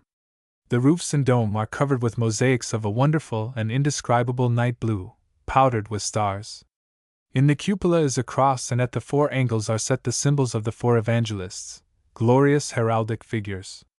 Above the door we see Christ the Good Shepherd, youthful, classic in form and repose, very noble in Roman, seated on a rock in a broken hilly landscape, a cross in his left hand, caressing his sheep with his right. This figure, even after restoration, gives us more than a glimpse of what it once was. Nowhere had Christian art produced so majestic a representation of its Lord, nor had the subject of the Good Shepherd been anywhere more splendidly treated than here. Over the great sarcophagus, opposite the entrance, we see a very different scene. Here is no longer a youthful Christ, with the hair and the noble aspect of Apollo, but a bearded and majestic figure in the fullness of manhood, his eyes full of anger, his draperies flying about him, moving swiftly, the cross on his shoulders, in his left hand an heretical, probably Arian, book which he is about to cast into the furnace in the midst. Upon the extreme left is a case or cupboard in which we see the books of the 4 Gospels. In the other lunettes we see very gorgeous decorative work of arabesques and stags at a fountain and 2 doves drinking from a vase. Above in the spandrels of the arches are figures of apostles or saints. Nothing in the world is more solemnly gorgeous in effect than this beautiful rich interior. The pavement is composed of fragments of the same precious marbles as those which line the lower parts of the walls. Under the mosaic of the burning of the heretical books we see the mighty sarcophagus of plain Greek marble which once held the body of the Augusta. This, of old, was richly adorned with carved marbles and perhaps with silver or mosaic, and we know that in the 14th century certainly it was possible to see within the figure of a woman richly dressed seated in a chair of cedar, and this was believed to be the mummy of the Augusta Galla Placidia. However, we hear nothing of it before the 14th century, and Dr. Ricci suggests that it may have been an imposture of about that time. It is possible, but perhaps unlikely, for the Augusta was not a saint, and what reason could men have in the 13th century, when the very meaning of the empire was about to be forgotten, for such an imposture? However this may be, the figure remained there seated in its chair during the 14th, 15th, and the greater part of the 16th centuries. And indeed, it might have been there still but that in 1577 some children, curious about it and anxious to see a thing so wonderful, thrust a lighted taper into the tomb through one of the holes in the marble, when mummy, vestments, chair and all were consumed, and in a moment nothing remained but a handful of dust. The sarcophagi under the arches on either side, according to various authorities, hold the dust of the Emperor Honorius, the brother of the Augusta, and of Constantius her husband, or of the Emperor Valentinian III, her son. It is impossible to decide at this late day exactly who does and who does not lie in these great Christian tombs. The mausoleum of the Augusta was long known, though not from its origin, as the sanctuary of SS Nazaro e Celso. When it was so dedicated I am ignorant, but it was not in the time of the Augusta. Then, in the 15th century, when so much was remembered and so much more was forgotten, it bore the title of SS Gervasio e Protégio, and this name remained to it till the 17th century, when the old title was revived. Today, although it retains its name of SS Nazaro and Celso, it is more rightly and universally known as the Mausoleum of Galla Placidia. 12. The Arian churches of the 6th century. The Palace of Theodoric S. Apollinaire Nuovo S. Spirito S. Maria in Cosmedin, the Mausoleum of Theodoric. It was, as we have seen, upon March 5, 493, that Theodoric, king of the Ostrogoths, entered Ravenna as the representative of the emperor at Constantinople. One of his first acts seems to have been the erection of a palace designed for his habitation and that of his successors. Why this should have been so we do not know. It might seem more reasonable to find the Gothic king taking possession of the imperial palace, close to which the Augusta Galla Placidia had erected the church of S. Croce and her tomb. Perhaps this had been destroyed in the revolution or series of revolutions in which the empire in the west had fallen. Perhaps it had been ruined in the Gothic siege which endured for some 3 years.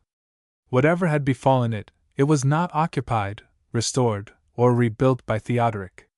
He chose a situation upon the other side of the city, and there he built a new palace, and beside it a great Arian church, for both he and his Goths were of that sect.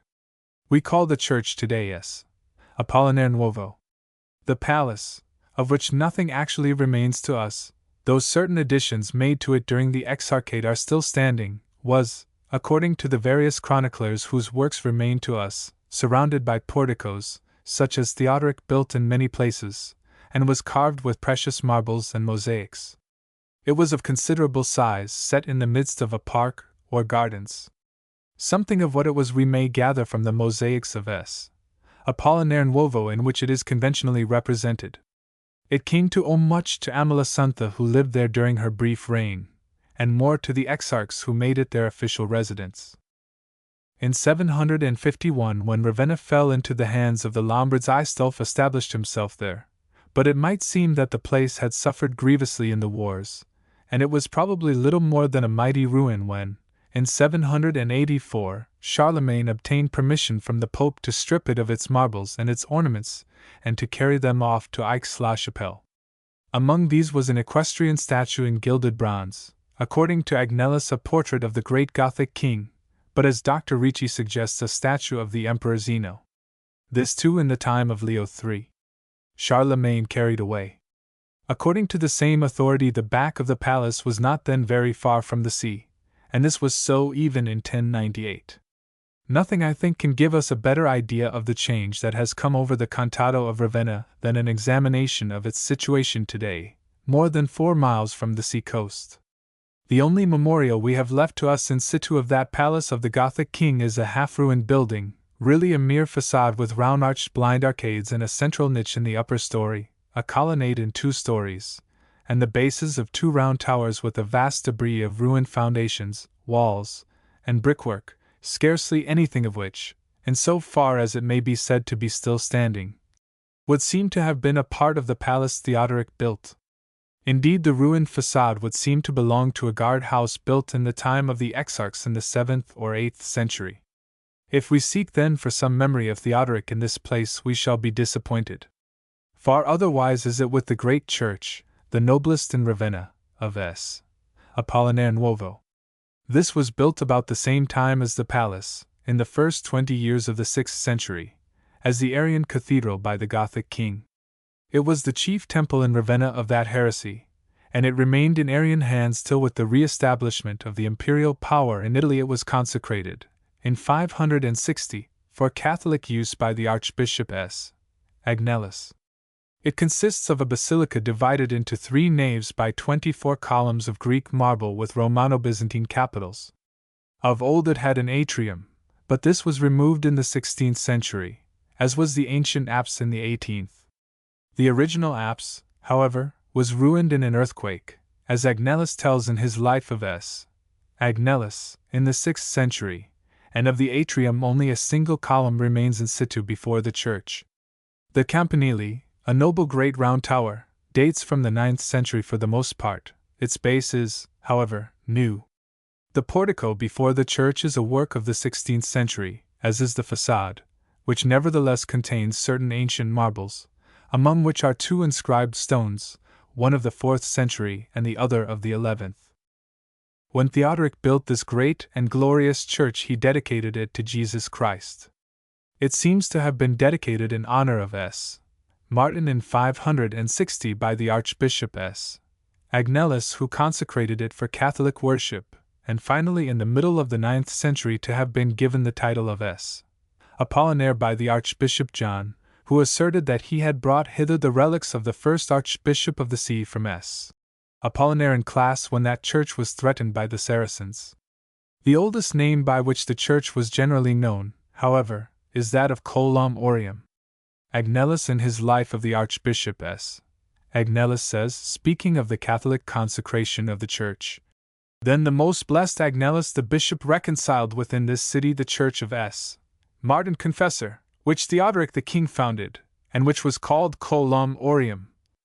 And he goes on to say that it was found from an inscription that King Theodoric made this church from its foundations in the name of our Lord Jesus Christ. 1. It got the name of Coelum Aureum perhaps from its glorious roof of gold. This, however, was destroyed in 1611.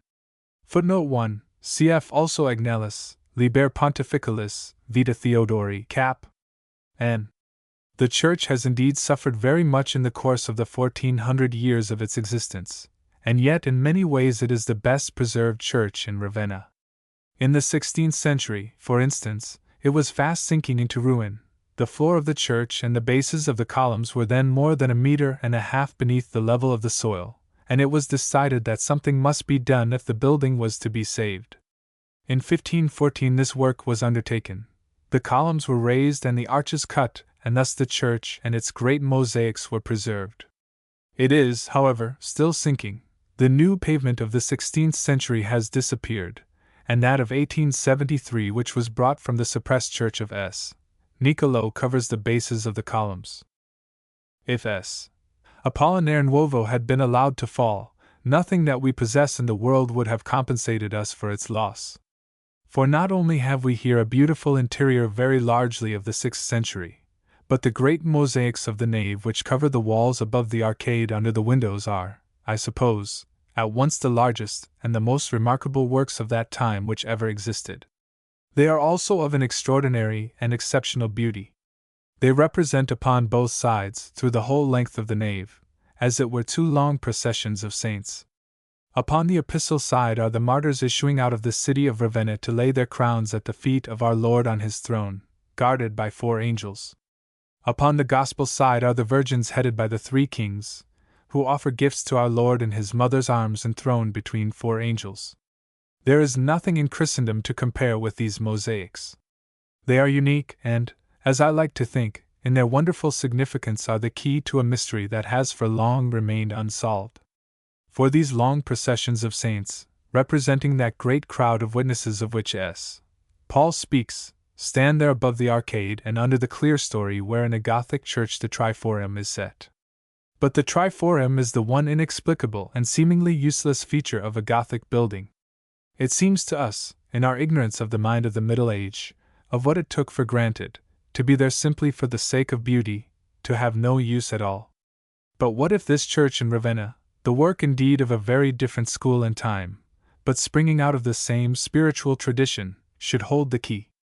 What if the triforium of a Gothic church should have been built as it were for a great crowd of witnesses, the invisible witnesses of the everlasting sacrifice, the sacrifice of Calvary, the sacrifice of the Mass? It is not only in the presence of the living, devout or half indifferent, that great sacrifice is offered through the world, yesterday, today, and forever, but be sure in the midst of the chivalry of heaven, a multitude that no man can number, none the less real because invisible, among whom one day we too are to be numbered. Not for the living only, but for the whole church men offer that sacrifice pro redemption animarum suarum, pro sp salutis et incolumitatis sui. Memento etiam domini famularum tuarum ca nos precesserint cum signo fidei et dormient in somno paces. Here in S. Apollinaire at any rate forever they await the renewal of that moment. Those marvelous figures that appear in ghostly procession upon the walls of S. Apollinaire here in Ravenna are really indescribable. They must be seen if the lovely significance of their beauty is to be understood. What can one say of them? Upon the epistle side we see as it were a procession of 25 figures all in white with palms in their right hands and crowns in their left. They are the martyrs SS Clement, Sixtus, Lawrence, Cyprian, Paul, Vitalis, Gervasius, Protasius, Hippolytus, Cornelius, Cassianus, John, Ursinus, Namer, Felix, Apollinaris, Demetrius, Polycarp, Vincent, Pancras, Chrysogonus, Protus, Jovinius, and Sabinus, and their names are written in a long line over them. Each is aureoled, and each upon his white robe bears a letter the significance of which is hidden from us. This procession comes out of the city of Ravenna, which is magnificently represented, occupying indeed a fifth of the whole length of the mosaic. In the foreground is the palace of Theodoric, the whole facade of it, the triple-arched peristyle in the midst, flanked on either side by two triple-arched loggias, each having a second story of 5 arches. In the spandrels of the arches are figures of victories, and of old in the tympanum we might have seen Theodoric on horseback. Within, the arches are hung with curtains. On the extreme right is the great gate of the palace and the wall of the city, flanked on either side by towers. In the lunette over the gateway we see 3 small figures of Christ with the cross between 2 apostles, and within the gate, I think, a great figure, seated. Over the facade of the palace we look into the city and see 4 churches, which Dr. Ricci suggests may be, on the right, this very church with its baptistry, now destroyed, together with the church of S. Teodoro, now S. Spirito, and the Arian baptistry. They are altogether Byzantine in type. Out of this city come the martyrs. There are 25 of them, all in white, as I have said, and they are led by S. Martin Confessor, who bears of course no palm, is robed in purple, and bears his crown in both his hands. He leads the procession along a way strewn with flowers to the throne where Christ sits guarded by 4 angels. Above this great scene, between the windows, above each of which there is an ornamental mosaic, we see 16 figures of prophets or perhaps fathers. Over these are 27 compartments, each filled with a mosaic. Those over the heads of the prophets are, except in the case of him who stands at each end, last but one, filled with a sort of recessed throne in mosaic, over which in each case are set 2 doors. But the 11 compartments over the windows and the 2 over the 2 figures last but one at either end are filled with 13 scenes from the New Testament, beginning on the left as follows: 1. The Last Supper, 2. The Agony in the Garden, 3. The Kiss of Judas, 4. Christ taken, 5. Christ before the high priest, 6. Christ before Herod, 7. The denial of Peter, 8. Judas trying to restore the money to the priests, 9. Christ before Pilate, 10. The Via Crucis, and the Marys at the sepulchre, 12. The Way to Emmaus, 13. The Incredulity of S. Thomas. Turning now to the Gospel side of the church, we find a similar procession over the arcade, but of 21 virgin martyrs bearing palms and crowns richly dressed with precious ornaments and jewels. They bear the following names: SS Pelagia, Agatha, Eulalia, Cecilia, Lucia, Crispina, Valeria, Vincentia, Agnes with her lamb, Perpetua, Felicitas, Justina, Anastasia, Daria, Paulina, Victoria, Anatolia, Christina, Savona, Eugenia. They issue out of the towered gate of the Castello of Classis, whose wall stretches before us to the great sea gate through which we look upon the port with 3 ships on the water, one of which is sailing in or out. Within the Castello, over the wall of it, we see buildings of a distinctly Roman type. The procession of virgins which issues forth from this Castello is led by S. Euphemia, who does not bear a palm, but carries her crown in her 2 hands. Before her go the 3 Magi, Balthasar, Melchior, and Caspar, bearing their gold, frankincense, and myrrh under the palms of the long way, guided by the star to where Madonna sits enthroned with her little son between 4 angels. Above, between the windows, as on the epistle side, are 16 figures in mosaic of the prophets or fathers, and over them again, as before, are 13 scenes from the life of our Lord: 1. The healing of the cripple at Capernaum, 2. The herd of swine, 3. The healing of the paralytic who was let down in a bed to Jesus, 4. The parable of the sheep and the goats, 5. The widow's mite, 6. The Pharisee and the publican, 7. The raising of Lazarus, 8. The woman of Samaria at the well, 9. The healing of the woman with an issue of blood, 10. The healing of the 2 blind men, 11. The miraculous draught of fishes, 12. The miracle of the loaves and fishes, 13. The water turned into wine. And what are we to say of these marvelous things? This first of all, that for the most part they are not of the time of Theodoric, but rather of that S. Agnellus who consecrated the church for Catholic use. This is not to deny that there were always in the church mosaics occupying the place which these we see fill, on the contrary. But the processions of the martyrs and of the virgins with the three magi are certainly Catholic works, and of the middle or end of the 6th century. They obviously took the place of certain mosaics perhaps full of Arian doctrines which then stood there. On the other hand, the Castello of Classis, the Christ enthroned with angels, the Virgin enthroned with angels, the prophets or fathers, and the scenes of our Lord's life and teaching, above them, are of Theodoric's time. The city of Ravenna I am perhaps alone in attributing to the later period. Dr. Ricci, and he is of course an almost infallible authority, attributes it to the time of Theodoric. It does not seem to me to be so. All this, however, must be understood to refer to such parts of these mosaics as have not suffered restoration, which, however, has not often been as drastic as that which has befallen the figures of the Magi, of which the upper parts are new, as are the figures of the two outer angels. We have here then under our eyes the two schools of mosaics, that of Rome and that of Constantinople. It is easy to see that the Roman work, the original work that is more classical and realistic than the rich and glorious figures of the processions, but it is not decoratively so successful. Indeed, I know of nothing anywhere that is more artistically, dramatically, and as it were liturgically satisfying than these long processions on either side of S. Apollinare Nuovo. Little else remains in the church worth notice except an ancient ambo under the arcade in the nave and the chapel of the relics at the top of the left aisle. This was largely built of ancient fragments in the 16th century. We see there two beautiful alabaster columns with capitals of serpentine with two small columns of verde antico also with ancient capitals. The screen is Byzantine. The walls are ornamented with bas-reliefs and paintings.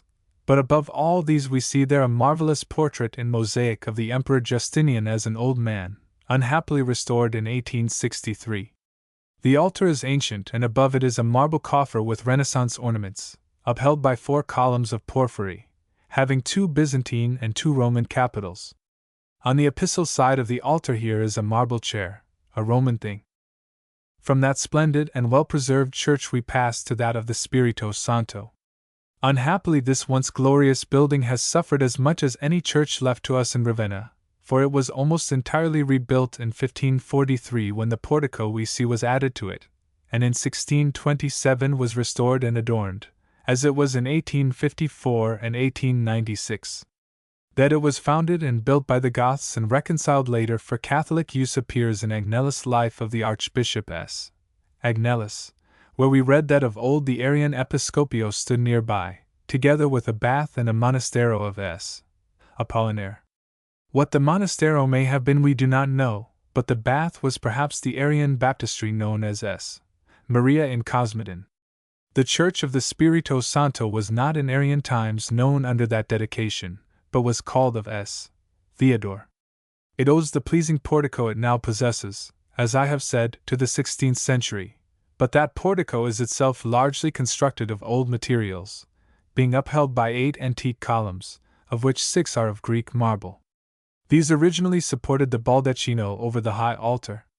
Within, the church is divided into 3 naves by 14 columns, 13 of which are of Biggio Antico, and the other, the last on the epistle side towards the altar, of a rare and curious marble known as Verde Sanguineo. The capitals are of Theodoric's time, late Roman work. Very little remains in the church that is of any interest to us. In the sacristy, however, we may see in the present lavabos some fragments of the ancient ciborio. And in the nave at the western end on the gospel side is an ancient sarcophagus of Greek marble which was carved in the Renaissance, and in the 17th century became the sepulchre of one of the Pasolini family. In the first chapel on this side of the church is the ancient amboni removed from the nave in the 16th century, and in the second are 2 columns of Pavonazzetto marble. Something better is to be had in the utterly desolate baptistry close by known as S. Maria in Cosmedin.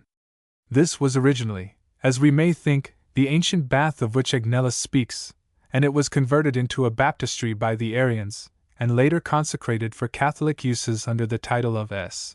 Maria in Cosmedin and used as an oratory. It is an octagonal building whose walls support a cupola which is covered with mosaics in circles like that of the original baptistry of the city.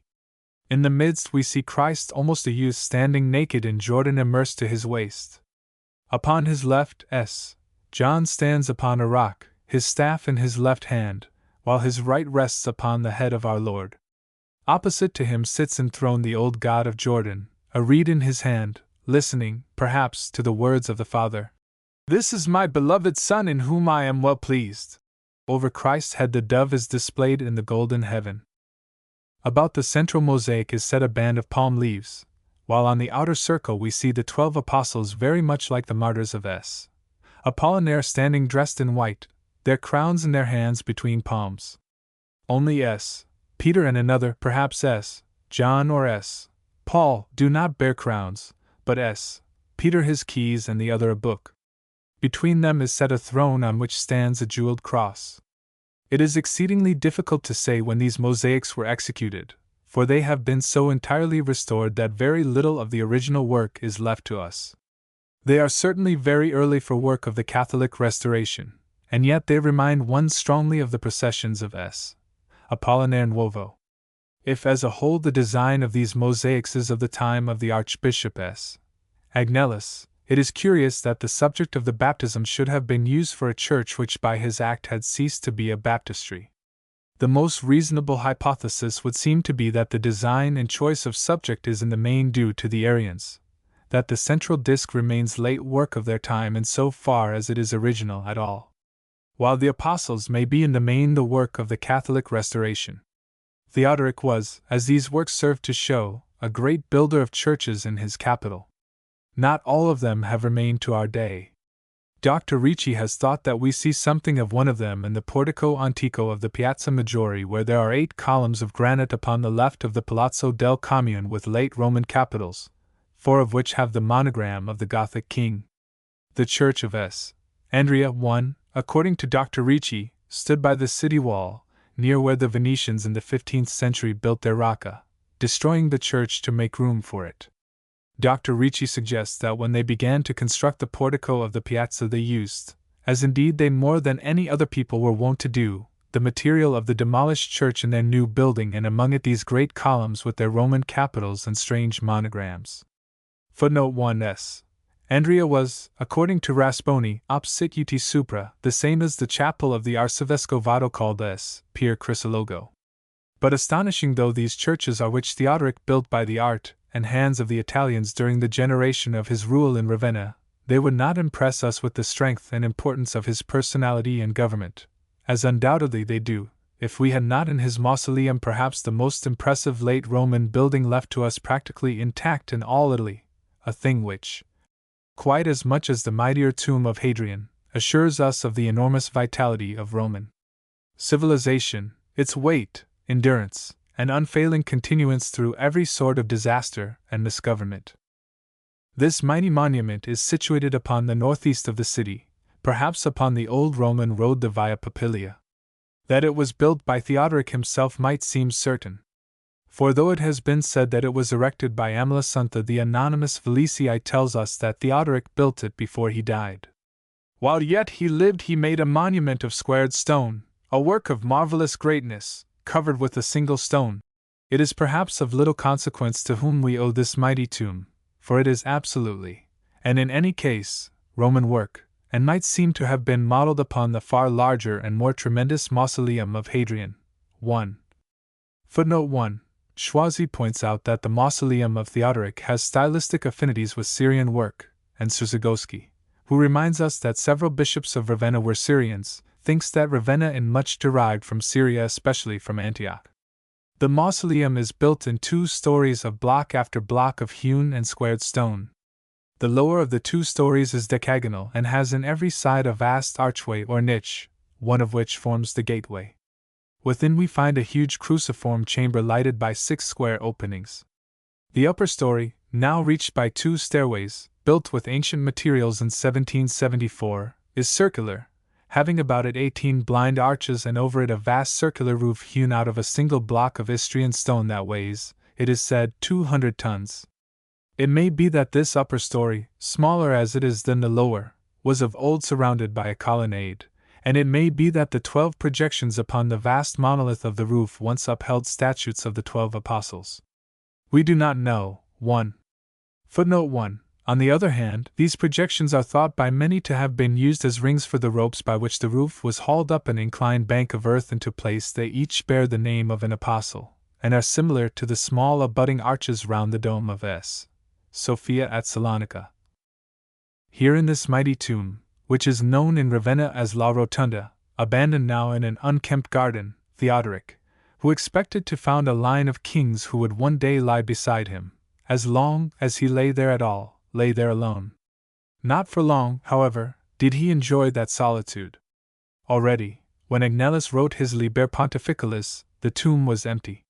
He tells us that the porphyry urn, which had served as sepulchre for the Gothic king, then stood at the door of the Benedictine monastery close by, and that it was empty. And it seemed to him, he says, that the body of the king had been thrown out of the mausoleum because a heretic and a barbarian, as we may suppose, was not worthy of it. At any rate, the body of Theodoric was no longer in the mausoleum in the beginning of the 9th century, and it is certain that it had been ejected thence many years before.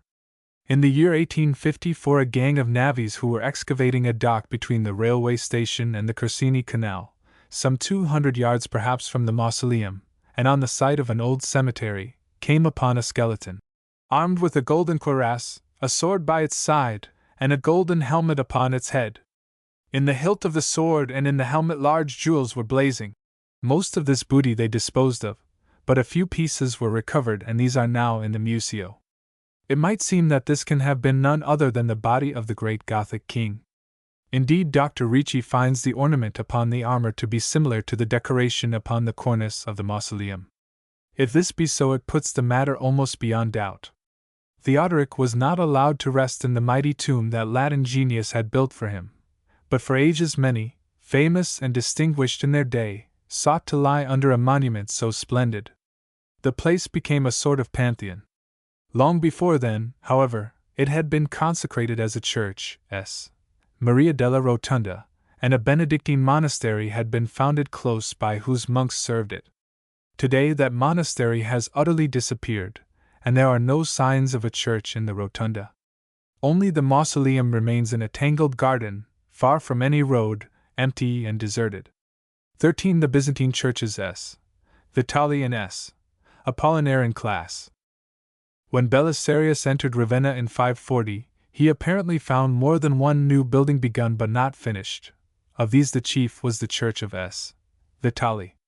This magnificent octagonal building with its narthex and atrium had, according to Agnellus, been founded by the Archbishop S. Ecclesius, that is to say, between 521 and 534. It was apparently finished and decorated later by Julius Argentarius, and was consecrated by the Archbishop S. Maximianus in 547. In plan it resembles very closely the church of SS Sergius and Bacchus in Constantinople, built by Justinian about 527. As we know, both Justinian and Theodora, his empress, contributed largely to the perfecting of S. Vitali, which remains certainly his most glorious monument in the West. The plan of the church, as I have said, is octagonal, surmounted by a dome octagonal without but circular within. From one of these 8 sides the sanctuary is thrust out, flanked on either side by a circular chapel with a rectangular presbytery. Standing obliquely across one of the 2 angles of the octagon, directly opposite this sanctuary, stretched the narthex flanked by circular towers. The great octagon is divided into 2 stories, each of which has 3 windows upon each of the 8 sides, the octagonal dome being lighted by 8 single windows. Illustration S. Vitali. Within the great octagon formed by the walls is a smaller octagon formed by an arcade of mighty piers which upholds the cupola. This arcade contains a double loggia which thus runs round the whole church with the exception of the presbytery, where it ends in lofty tribunes. It is upheld between the piers by columns of precious marble having capitals of the most marvelous beauty. The space within this inner octagon is covered with a pavement laid down in the 16th century, consisting of all sorts of fragments of mosaics and marbles which that century destroyed. The upper loggia was of old the Gynesio, the place of the women. Nothing I think left to us in the world is more sumptuous and gorgeous than this interior. Everywhere are glittering mosaics, precious slabs of marble, priceless columns of beautiful marble. And where the mosaics have been destroyed or left unfinished, as in the cupola and the body of the church, Baroque artists have filled the place with their paintings, paintings which in their own style are matchless and which it is now foolishly proposed should be destroyed. 1. Footnote 1. We know nothing of any mosaics other than those in the presbytery and the tribunes. It may be that the church was covered with mosaic or was painted by the Byzantine artists, and this as well where the marble slabs now cover the piers as elsewhere. If so, it must have been glorious indeed. Nothing that we can do can restore this work to us, and we achieve nothing but destruction by destroying the work that is now there. In our examination of the church we turn first to the presbytery, which is entirely encrusted with most precious marbles and mosaics.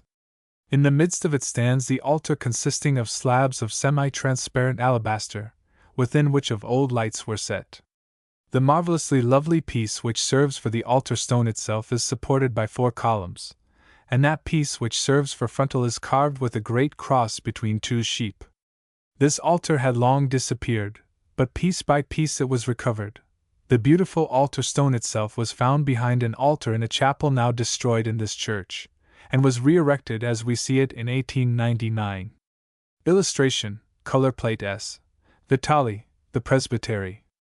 In the same chapel stood till then the beautiful low-fretted screens that now are set across the apse behind the altar, where indeed they remained till 1700, according to Dr. Ricci. The lower part of the apse and the piers of the presbytery have been covered with fine marbles, some of which are ancient, but the vault, the lunettes, and the walls are entirely encrusted with gorgeous mosaics.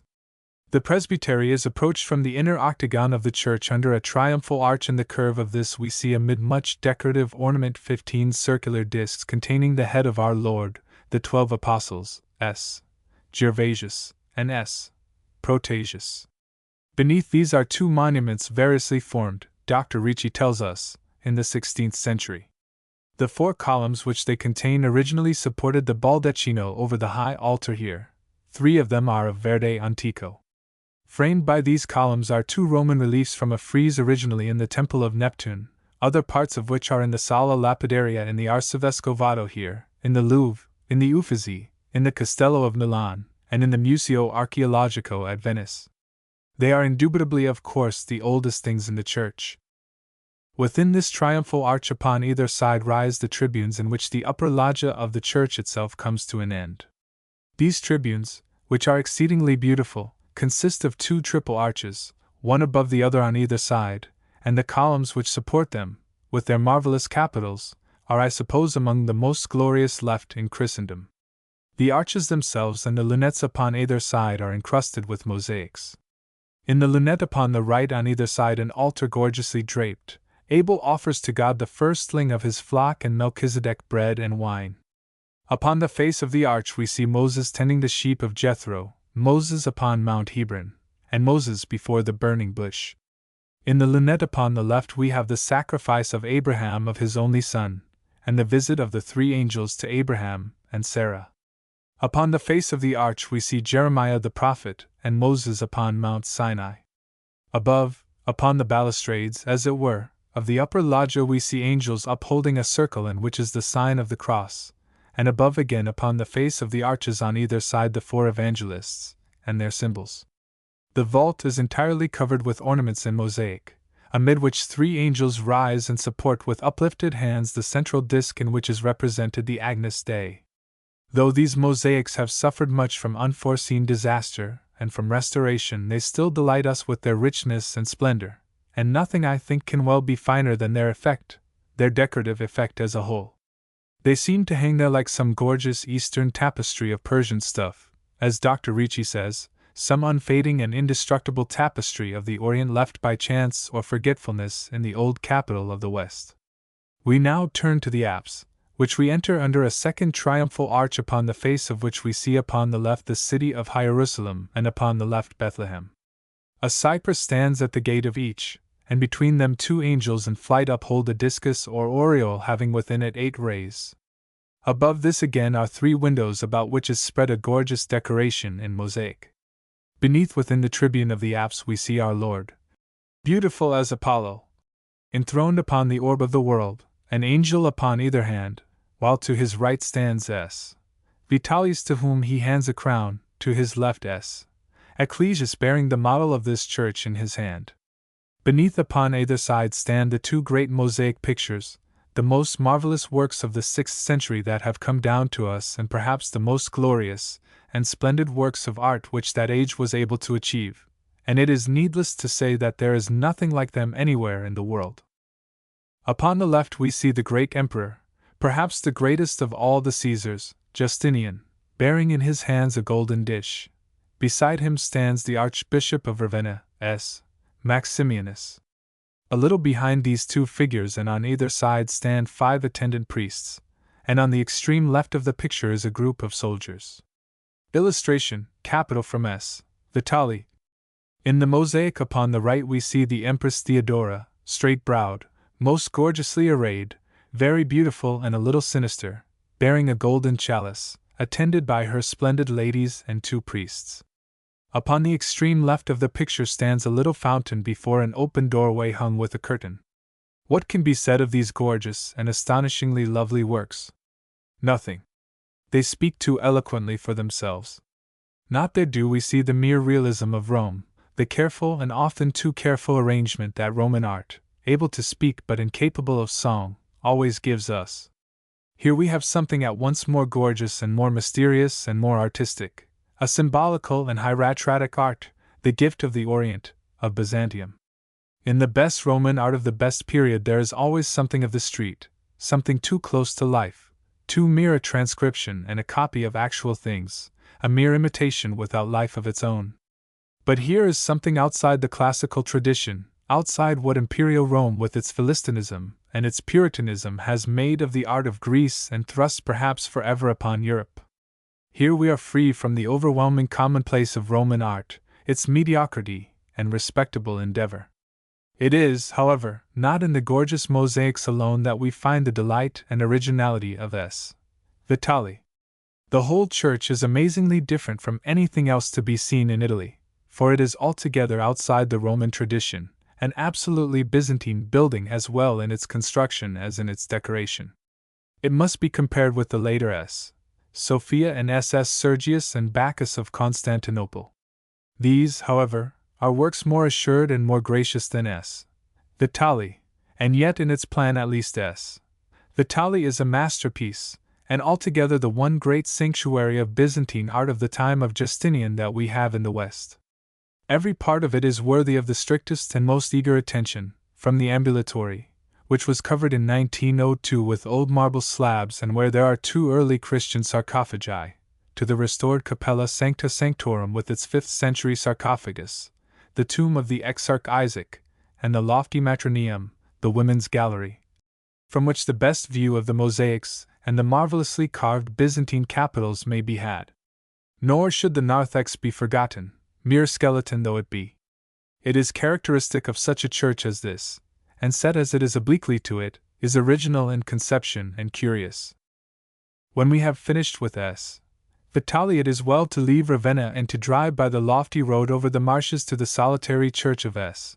Apollinaire in class, which was built also by Giuliano Argentario for Archbishop Ursicinus, 535 to 538, and was consecrated by Archbishop Maximianus in 549.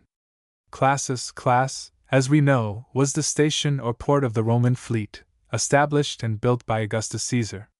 It was doubtless a great place enjoying the busy and noisy life of a great port, an arsenal, and possessed vast barracks for the soldiers and sailors of the imperial fleet. Later, even when disasters had fallen upon that great civilization, it maintained itself, and from the 5th to the 7th centuries we hear of its churches S. Apollinaire, S. Severo, S. Probo, S. Raphael, S. Agnes, S. Giovanni. Ad Titum, S.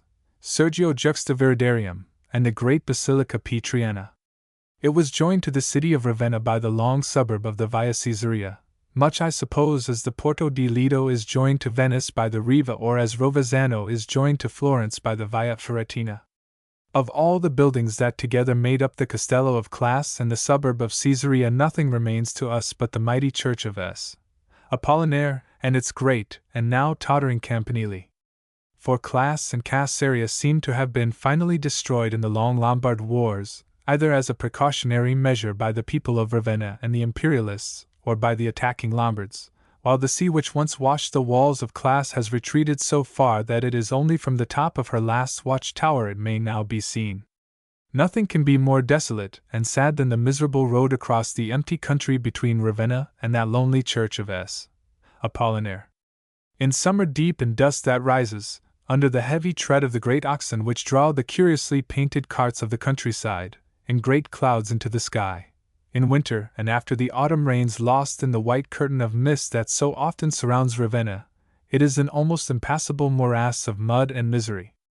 Even at its best in springtime it is melancholy and curiously mean without any beauty or nobility of its own, though it commands so much of those vast spaces of flat and half-desolate country which the sea has destroyed, on the verge of which stands the lonely church.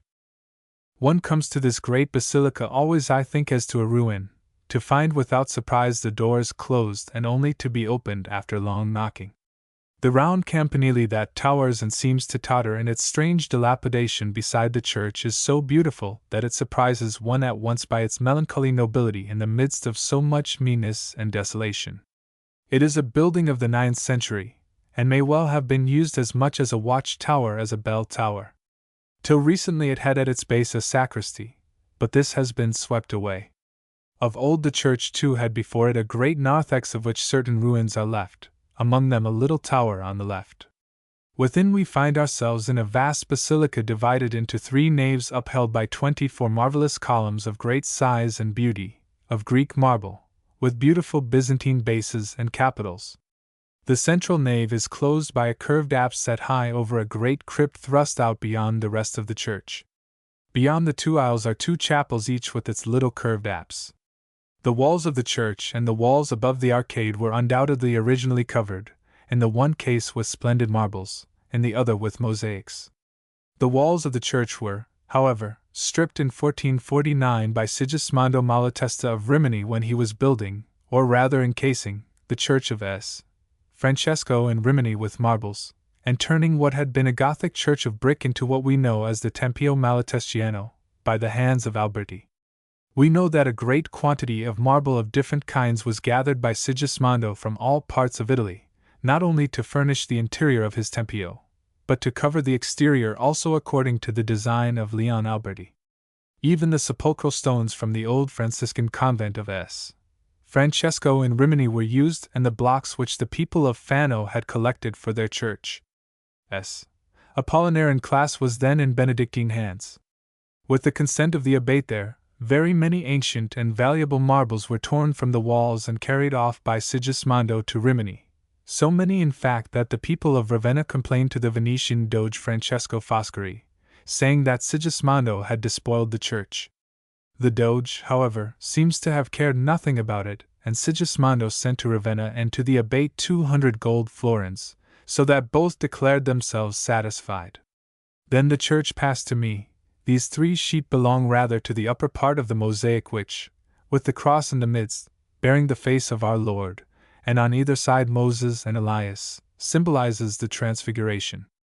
These 3 sheep would thus represent S. Peter, S. James, and S. John. Illustration: Interior of S. Apollinaire in Class. Illustration: Capital from S. Vitali. Beneath between the windows we see represented 4 bishops of Ravenna, S. Ursinus, S. Ursus, S. Severus, and S. Ecclesius. To the right are the sacrifices of Abel, Melchizedek, and Abraham. To the left the privileges of the Church of Ravenna.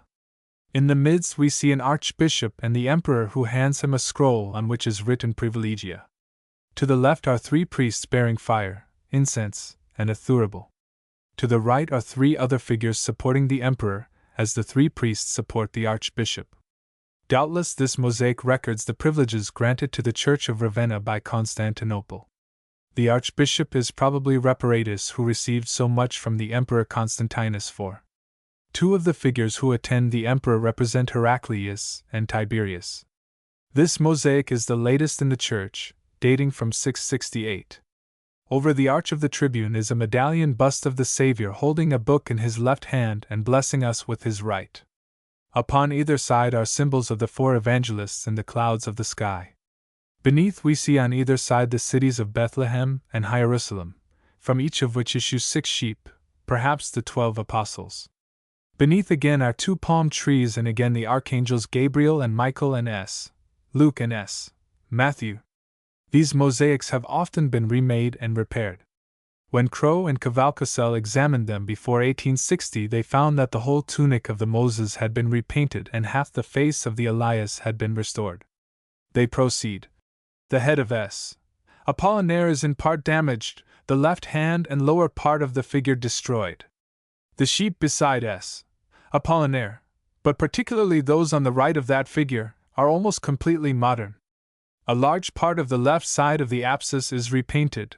Of the 4 bishops between the windows of the tribune, the head of Ecclesias is preserved, the lower part repainted.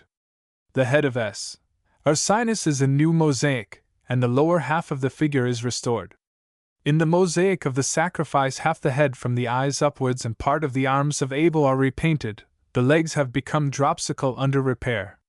The figures of Abraham and Isaac are almost completely repainted, and the hands and feet are formless for that reason. This mosaic is repaired in 2 different ways, with white cubes colored over and with painted stucco. In the mosaic representing the tender of privileges, the nimbi, as already stated, are new, but besides, the lower part of all the figures is repainted in stucco, and the heads are all more or less repaired. Of the figures in the arch, that of the Archangel Gabriel is half ruined and half restored, and part of S. Matthew and S. Luke are new. Since Crowe and Cavalcaselle wrote, a vast restoration has been undertaken, and this was finished in 1908. It was very carefully carried out, and it is to be believed that the work as we see it is now secure. There is much else of interest in the church: the beautiful crypt with its ancient sarcophagus of S.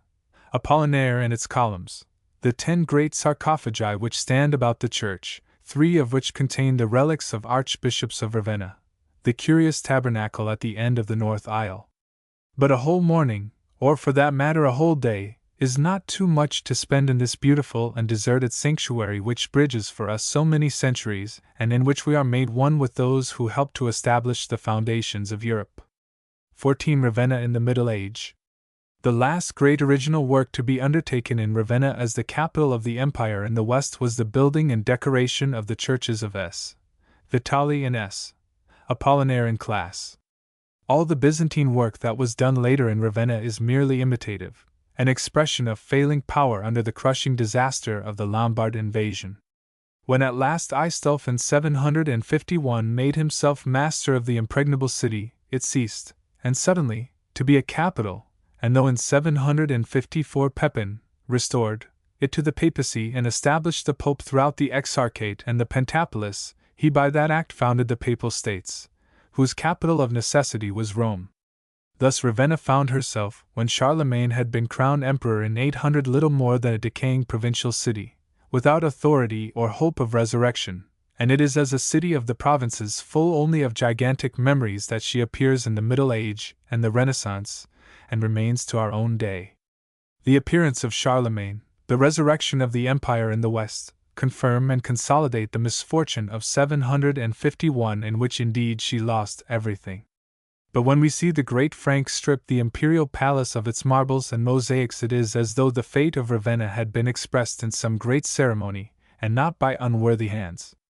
An emperor had set her up so high, an emperor had kept her there so long. It was an emperor who, as in a last great rite, stripped her of her apparel and left her naked with her memories. Illustration: the Campanile of S. Apollinaire. Those memories, not only splendid and glorious, but gaunt and terrible too, smolder in her ruined heart as the fire may do in the ashes when all that was living and glorious has been consumed. almost nothing as she became when Charlemagne left her, a mere body still wrapped in gorgeous raiment stiff with gold, but without a soul. She still dreamt of dominion, of empire, and of power. Governed by her archbishops, she rebelled against Rome, struggled for a secular and sometimes a religious autonomy, and came at last, as surely might have been prophesied, to consider herself as a feudatory of the empire, not of the church. But though this struggle might have been foreseen, it is futile, it has no life in it, it is without any real importance, it leads nowhere and fails to interest us. All that really concerns us in the confused story of Ravenna from the time of the resurrection of the empire till our own day are two strange incidents that have nothing fundamentally to do with her, that befell her by chance. I mean the apparition of Dante, when we see the most eager medieval apologist of the imperial idea fortunately and rightly find in her a refuge and a tomb, and the battle of 1512 in which fell Gaston de Foix and which cost the lives of 12,000 men and achieved nothing. Nevertheless, Ravenna, for so long the citadel of the empire in the west, of all the cities of Italy, was least likely to forget her origin or to forsake her memories, and it is both curious and interesting to watch her entry, little splendid though that entry be, into the marvelously vital world of the Middle Age in Italy. The slow re-establishment of Latin power which followed the crowning of Charlemagne, and which the Church secured by that act, first began to come to its own with the rise of the bishops to civil power in the cities of Italy. Now Ravenna had certainly been governed by her archbishop ever since Pepin in 754 had forced Aistulf to place the keys of the city upon the tomb of the Prince of the Apostles. If nowhere else in the Cisalpine plain, Latin civilization and law, then, never failed in Ravenna, and whatever may have happened elsewhere, it might seem certain that here in Ravenna and probably throughout the Exarchate the Curia existed and endured throughout the barbarian confusion. This would explain the early and extraordinary development of communal institutions in Ravenna. And since, one may believe, the Roman legions were replaced throughout the empire by the religious orders, it is interesting to know that in the 10th century her Latin energy is borne witness to by the fact that in 956 she produced S. Romuald of the Onesti family of Ravenna, who was educated in the Benedictine monastery of Classe and who founded the order of Camaldoli. And toward the end of the same century, in 988, she produced S. Peter Damian, the brother of the archpriest of Ravenna, cardinal bishop of Ostia and papal legate in Milan. Nor with the rise of the Spirito Italico, everywhere in Italy do we find Ravenna exhausted. Far from it, she is as ardent as any other city of the peninsula whatsoever. Only always she is anti-papal, as though, living in her memories, as she could not but do, and this was her greatest strength, she remembered her old allegiance to the emperor and could not forget that when the Pope became his heir in Italy she had fallen from her old eminence. Thus, as early as the first years of the 11th century, her archbishop obtains confirmation from the emperor of his temporal powers, in which confirmation no recognition of the sovereignty of the Pope appears at all. This act of allegiance to the emperor was repeated when Barbarossa appeared, and indeed the archbishops of Ravenna soon became the most eager, if not most the serious supporters of the emperors in all the Great Plain, and perhaps in all Italy. Ravenna, once the imperial capital, though fallen, was imperial still. She was haunted by ghosts that were restless in those marvelous tombs that litter her churches, loom out of the grey curtain of mist like a fortress, or shine and glitter with imperishable colors and are full of memories as imperishable as themselves. Yet though it was to her the emperors so often looked for aid and succor and rest, it was not always so. The present, even with her, was more than the past. With the great development of communal institutions which marked especially the 12th century, compelled to face, though never with success, the increasing state of Venice, which, indeed, and successfully, had usurped her place in the world and had realized what she had failed to achieve. She was ready and able in 1198 to place herself at the head of the League of the Cities of the Romagna and the marches against the imperial power then both oppressive and feeble, so that Pope Innocent III found it easy to restore the unforgotten rights of the Holy See there, and these were ratified by Otto IV and by Frederick II as the price of papal support. It will thus be readily understood that if, at the opening of the 13th century, There was one city in Italy more certain than another to be at the mercy of the universal quarrel of Guelph and Ghibelline. That city was Ravenna. In its larger sense, that quarrel was her inheritance. It was the one thought which filled her mind. But here, as elsewhere, the great quarrel was insoluble, or at any rate not to be solved. It merely bred faction and divided the city against itself. Guelph and Ghibelline tore Ravenna as they tore Florence and Siena in pieces. The two great Ghibelline families were the Ubertini and the Mainardi, and these at first gained the mastery of the city. But in 1218 Pietro Traversari, with the aid of the Mainardi, turned the Ubertini out, and, what is more, made himself master. Pietro Traversari was succeeded as Podesta in 1225 by his son Paolo, who became Guelph and fought in Innocent IV's quarrel against the Emperor Frederick II. Frederick was able to turn the Traversari out of Ravenna in 1240 and to hold the city for 8 years. But in 1248 the Pope retook it, and the Traversari were restored, though not, I think, to the chief power. They remained in power till in the last year of the reign of Gregory X. 1275, Guido de Polenta appears. Rudolph of Habsburg was now king, not emperor, for he was never crowned by the Pope. He had been a partisan of the second Fredericks, but Pope Nicholas III did not find in the founder of the Habsburg dynasty the stuff of the Hohenstaufen. In 1278 he forced Rudolph to secure to him by an irrevocable decree all that the papacy had ever claimed in the Exarchate and the Pentapolis. The empire renounced all its claims in the Romagna and the Marches. The confines of the states of the Church were defined anew, and the cities of which the Pope was absolute lord were named one by one. Of course, among these was Ravenna. The Polentani appear first in the story of Ravenna in or about the year 1167, when we find them acting as vicars for the archbishops.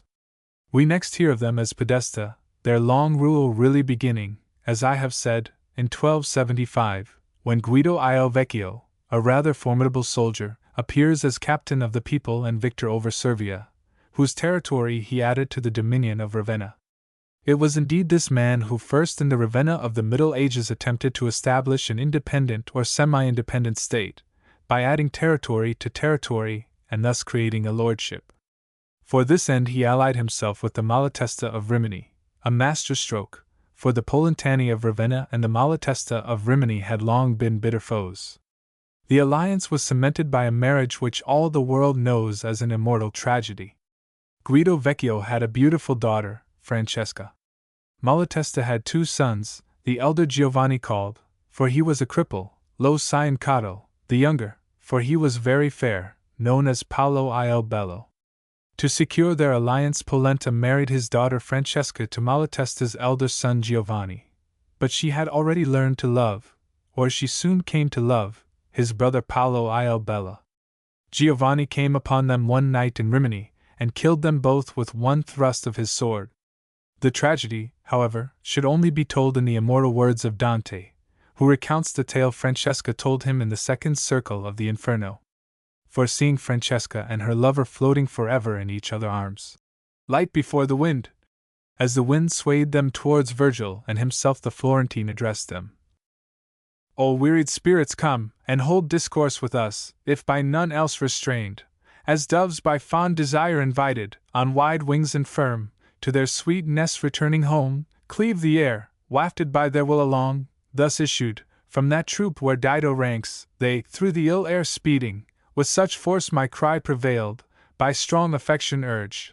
O gracious creature and benign, who goest visiting, through this element obscure, us, who the world with bloody stain imbrued, if, for a friend, the King of all we owned, our prayer to him should for thy peace arise, since thou hast pity on our evil plight, of whatsoe'er to hear or to discourse it pleases thee, that will we hear, of that freely with thee discourse, while e'er the wind as now is mute. The land that gave me birth is situate on the coast, where descends to rest in ocean with his sequent streams. Love that in gentle heart is quickly learned entangled him by that fair form, from me ta'en in such cruel sort, as grieves me still. Love that denial takes from none beloved caught me with pleasing him so passing well that, as thou sayest, he yet deserts me not. Love brought us to one death, kind awaits the soul who spilt our life. Such were their words, at hearing which downward I bent my looks and held them there so long that the bard cried, What art thou pondering? And answer thus, alas, by what sweet thoughts, what fond desire must they at length to that ill pass have reached? Then turning, I to them my speech addressed, and thus began Francesca. Your sad fate even to tears my grief and pity moves, but tell me, in the time of your sweet sighs, by what, and how love granted, that ye knew your yet uncertain wishes? She replied, no greater grief than to remember days of joy when misery is at hand, that kens thy learned instructor yet so eagerly, if thou art bent to know the primal root from whence our love gat being. I will do as one who weeps and tells his tale one day, for our delight we read of Lancelot, how him love thralled alone we were. And no suspicion near us oft times by that reading our eyes were drawn together, and the hue fled from our altered cheek, but at one point alone we fell one of that smile we read, that wish smile, so rapturously kissed by one so deep in love, then he, who ne'er from me shall separate.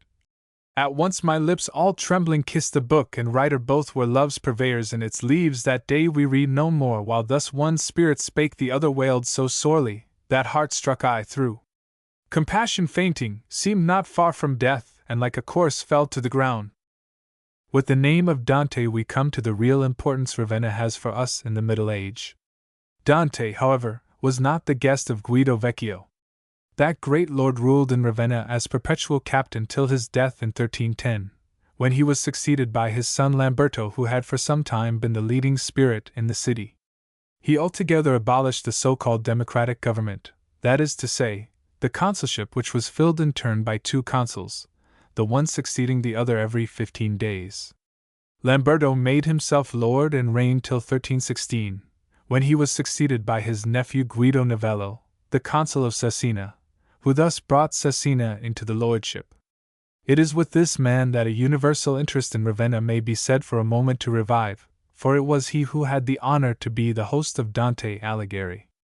Guido Novello was not a mere adventurer like Guido Vecchio, he was a man of considerable culture, with a love of learning and of the arts.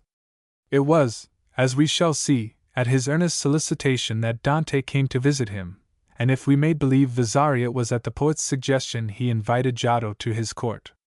As it had come to the ears of Dante that Giotto was in Ferrara, he so contrived that the latter was induced to visit Ravenna, where the poet was then in exile, and where Giotto painted some frescoes which are moderately good, for the Signori de Polenta. Dante, as we may think, spent the last 4 years of his life in Ravenna. Those 4 years we shall consider presently. Here it will be enough to note that he met his death at last in the service of his host and benefactor Guido Novello. The most disastrous action of his life was, it will be remembered, the embassy he made on behalf of his own city of Florence to Pope Boniface VIII. That business cost him his home and the city he loved with so cruel a passion, it made him an exile. It was upon the longest journey of all that his last embassy sent him. He set out, it seems, as ambassador of Guido Novello for Venice, which so far as the sea and all its business are concerned had long replaced Ravenna as mistress of the Adriatic. The recent acquisition of the city and the salt flats of Servia by Ravenna had become a grievance with the Venetians, who desired that monopoly for themselves. It seems that in some local quarrel at Servia certain Venetian sailors had been killed, and Dante went on Guide's behalf to clear the matter up. He was to be, as it happened, as unsuccessful in his last embassy as he had been in his first. The old Doge, according to the legend which I am bound to say is now generally regarded as a fable, received him coldly and, so the tale runs, invited him to dinner upon a fast day. In front of the envoys of other princes who were of greater account than the Polentani of Ravenna, and were served before Dante, the larger fish were placed, while in front of Dante was placed the smallest. This difference of treatment nettled Dante, who took up one of the little fish in his hand and held it to his ear as though expecting it to say something. The Doge, observing this, asked him what his strange behavior meant. To which Dante replied, "As I knew that the father of this fish met his death in these waters, I was asking him news of his father." "Well," said the Doge, "and what did he answer?" Dante replied, "He told me that he and his companions were too little to remember much about him, but that I might learn what I wanted to know from the older fish, who would be able to give me the news I asked for." Thereupon the Doge at once ordered Dante to be served with a fine large fish. Illustration, color plate S. Giovanni Battista. Thus Dante called attention to his great achievement, by which I suppose he hoped at once to vindicate his dignity as a great man, certainly greater than any one present, and by this means to lend importance to his mission. Whatever may have been the personal result of his sally, it did his mission no good at all. When the official interview took place, Dante, if we may believe something of the apocryphal letter of Dante to Guido de Polenta, began to address the Doge in Latin and was bidden to speak in Italian or to obtain an interpreter. His mission was a failure, and Venice, who in the person of her Doge did her best to show either her ignorance of the great poet who did her the honor of crossing her piazza or of her Philistine contempt of him, lives in the Divine Comedy only as an illustration of hell. Thus we from bridge to bridge passed on, and to the summit reaching, stood to view another gap, within the round of male bulge, other bootless pangs. Marvelous darkness shadowed o'er the place. In the Venetian arsenal as boils through wintry months tenacious pitch, to smear their unbound vessels, so not by force of fire but art divine boiled here a glutinous thick mass, that round limed all the shore. On his way back to Ravenna by land, for the Venetians added to their shame by refusing him the sea passage, he caught a fever in the marshes and returned to Ravenna only to die, the mightiest of all those emperors and kings who lie in that General Sepolcro di Santissimi Corpi. That was in 1321, and with the death of Dante our interest in Ravenna again becomes cold. Guido Novello soon fell, driven out of Ravenna, never to return, by Astasio, who had assassinated Guide's brother the Archbishop-elect Rinaldo. Astasio ruled with the title of vicar, which he received both from Louis the Bavarian and from Pope Benedict XII. This vicious and cruel despot was succeeded by his equally cruel son Bernardino. He ruled for 14 years, 1345 to 1359, not, however, without mishap, for his brothers conspired against him and flung him into prison at Servia. He contrived, however, to turn the tables upon them and to hold them in the same dungeon where he himself had been their prisoner. He was succeeded at last by Guido Lucio, a man of some integrity, but he too was the victim of his family, his own sons rising up against him in his old age and in 1389 flinging him into prison where he died. He was followed in the lordship of Ravenna by his son Astasio.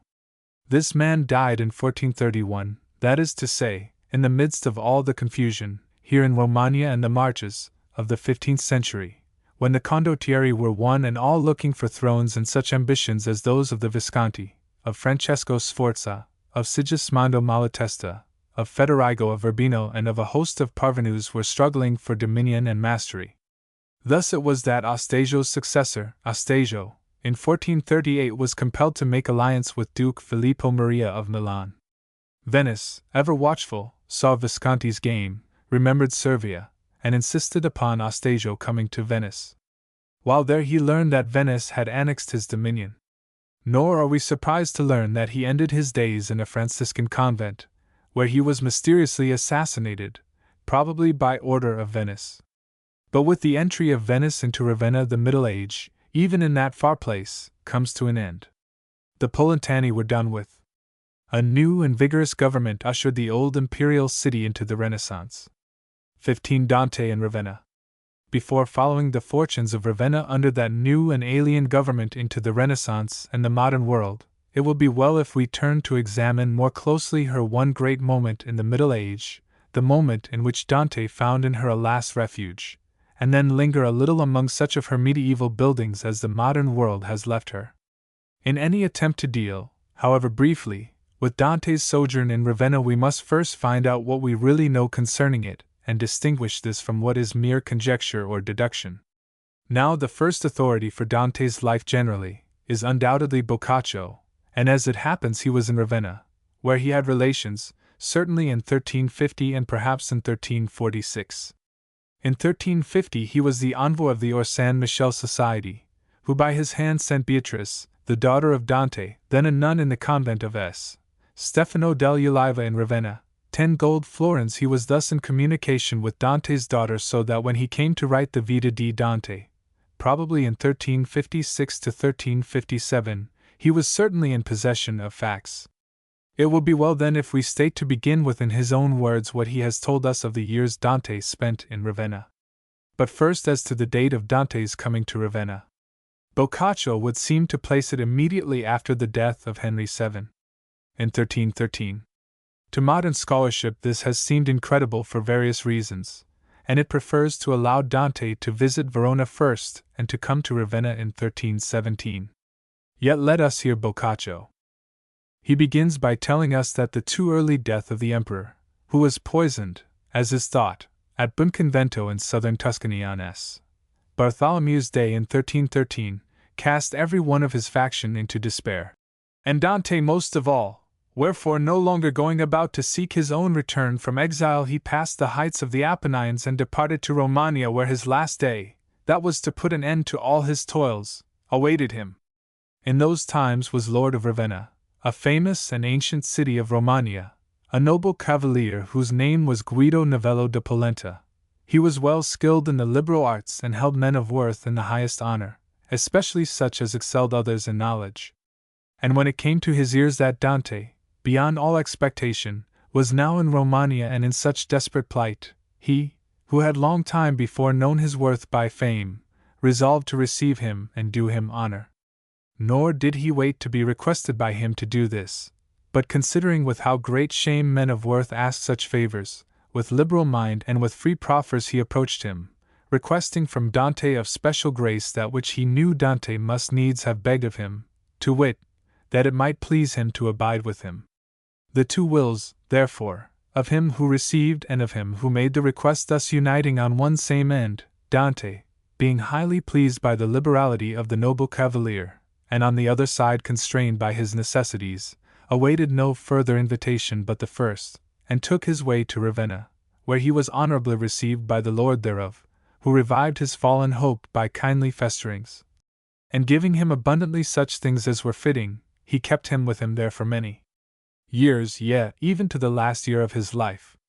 Never had his amorous longings, nor his grieving tears, nor his domestic anxieties, nor the seducing glory of public offices, nor his miserable exile, nor his unendurable poverty, been able with all their force to turn Dante aside from his main intent, to wit, from sacred studies. For as will be seen hereafter, when mention shall be made severally of the works that he composed, he will be found to have exercised himself in writing in the midst of all that is fiercest among these passions. And if in the teeth of such and so many adversaries as have been set forth above, he became by force of genius and of perseverance so illustrious as we see, what may we suppose he would have been if, like many another, he had had even as many supports, or, at least, had had no foes, or but few? Indeed I know not. But were it lawful so to say, I would declare that he had surely become a god upon the earth. Illustration, Casa Politana. Dante then, having lost all hope of a return to Florence, though he retained the longing for it, dwelt in Ravenna for a number of years, under the protection of its gracious lord. And here by his teachings he trained many scholars in poetry, especially in the vernacular, which vernacular to my thinking he first exalted and brought into repute amongst us Italians no otherwise than did Homer his amongst the Greeks or Virgil his amongst the Latins. Before him, though it is supposed that it had already been practiced some short space of years, yet was there none who by the numbering of the syllables and by the consonants of the terminal parts had the feeling or the courage to make it the instrument of any matter dealt with by the rules of art, or rather it was only in the lightest of love poems that they exercised themselves therein. But he showed by the effect that every lofty matter may be treated in it, and made our vernacular glorious above every other.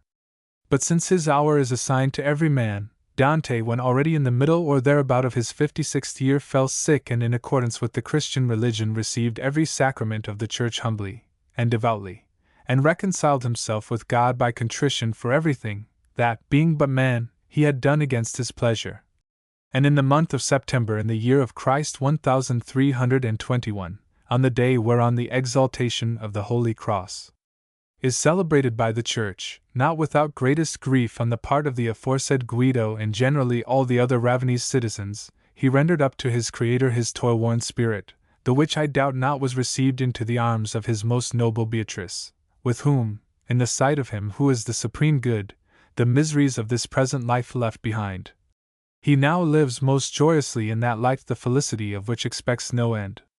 The magnanimous cavalier placed the dead body of Dante, adorned with poetic insignia, upon a funeral bier, and had it borne on the shoulders of his most distinguished citizens to the place of the minor friars in Ravenna, with such honor as he deemed worthy of such a corpse, and here, public lamentations as it were having followed him so far, he had him placed in a stone chest, wherein he still lieth. And returning to the house in which Dante lately lived, according to the Ravenese custom, he himself delivered an ornate and long discourse both in commendation of the profound knowledge and the virtue of the deceased, and in consolation of his friends whom he had left in bitterest grief. He purposed, had his estate and his life endured, to honor him with so choice a tomb that if never another merit of his had made him memorable to those to come, this tomb should have accomplished it. This laudable intent was in brief space of time made known to certain who in those days were most famous for poetry in Ravenna, whereon each one for himself, to show his own power and to bear witness to the goodwill he had to the dead poet, and to win the grace and love of the Signore, who was known to have it at heart, made verses which, if placed as epitaph on the tomb that was to be, should with due praises teach posterity who lay therein. And these verses they sent to the glorious Signore, who, by great guilt of fortune, in short space of time lost his estate, and died at Bologna, wherefore the making of the tomb and the placing of the verses thereon were left undone. Now when these verses were shown to me long afterward, perceiving that they had never been put in their place, by reason of the chance already spoken of, and pondering on the present work that I am writing, how that it is not indeed a material tomb, but is none the less, as that was to have been, a perpetual preserver of his memory, I imagine that it would not be unfitting to add them to this work. But inasmuch as no more than the words of some one of them, for there were several, would have been cut upon the marble, so I held that only the words of one should be written here. Wherefore on examining them all I judged that the most worthy for art and for matter were 14 verses made by Messer Giovanni del Virgilio the Bolognese, a most illustrious and great poet of those days, and one who had been a most especial friend of Dante.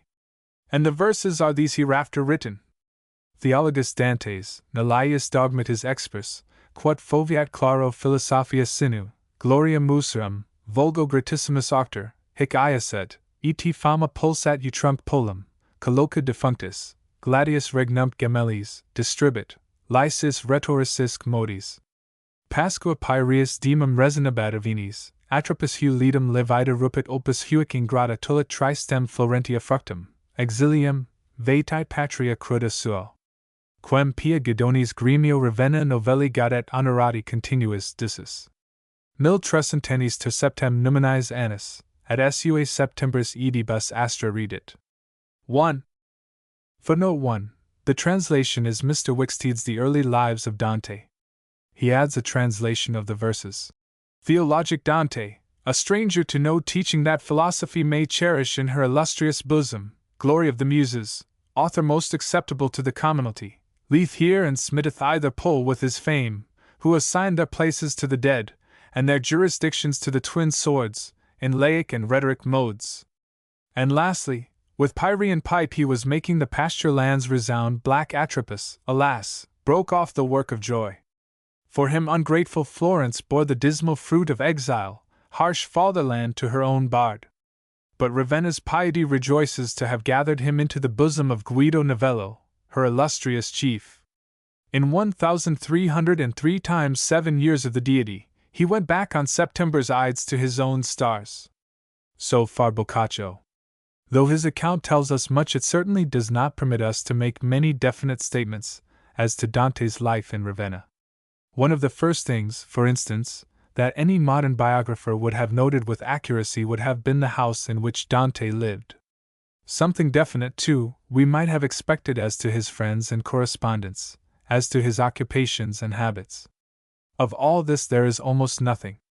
It will, however, especially be noted that Boccaccio speaks of Dante as training many scholars in poetry, especially in the vernacular. What can this mean? It has been suggested, and with some authority, that Dante was not entirely dependent upon his host Guido Novello, that he was able to gain a livelihood, at least, by lectures either in his own house or in some public place, and that it is even probable that he occupied an official position in Ravenna of a very honorable sort, that he was, in fact, professor of rhetoric in that city. There is no evidence to support such a theory. It is true that though we know the names of the professors of grammar or rhetoric in the very ancient schools of Ravenna, schools which date from the time of Theodosius the Great, we do not find the name of him who filled that chair during the time of Dante's sojourn in Ravenna. In 1268 Pacio della Nos was lecturing on jurisprudence in Ravenna. In 1298 Ugo di Riccio was professor of civil law there. In 1304 Leone de Verona is teaching grammar and logic in the city. Then we hear no more till we come to the year 1333, when a certain Giovanni Giacomo del Bando is professor. 1. The mere absence of names, a silence which does not coincide in any way with Dante's advent or with Dante's death, is, certainly, not enough to allow us to assert the probability of the great poet's having filled the office of lecturer or professor of civil law in the school of Ravenna. It is true that Saviazzo de Siena tells us, "Che comincio a leggere Dante in pria retorica vulgari molti aperti fis di sua poetica armonia," and that Manetti, an early biographer, seems to support the theory. But the best evidence, if evidence it can be called, which we have for this theory is to be found in a codex in the Laurentian Library, quoted by Bandini and cited by Dr. Ricci, which says, "It is commonly reported that Dante, being in Ravenna, studying and giving lectures as a doctor to his pupils upon various works, the schools became the resort of many learned men." This statement upon hearsay, however, does little more than confirm the definite assertion of Boccaccio that Dante trained many scholars, not in civil law, but in poetry, especially in the vernacular. Footnote 1. For a full discussion of all that may be known of Dante at the Poeta court, see Dr. Ricci's large work, L'ultimo rifugio di Dante, 1891.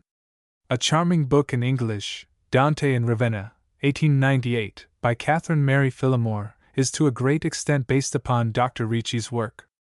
A valuable book that should be consulted is the more recent volume by P.H. Wicksteed and E.G. Gardner, Dante and Giovanni del Virgilio, 1902. It is quite unproved then that Dante lectured in Ravenna as a professor of civil law.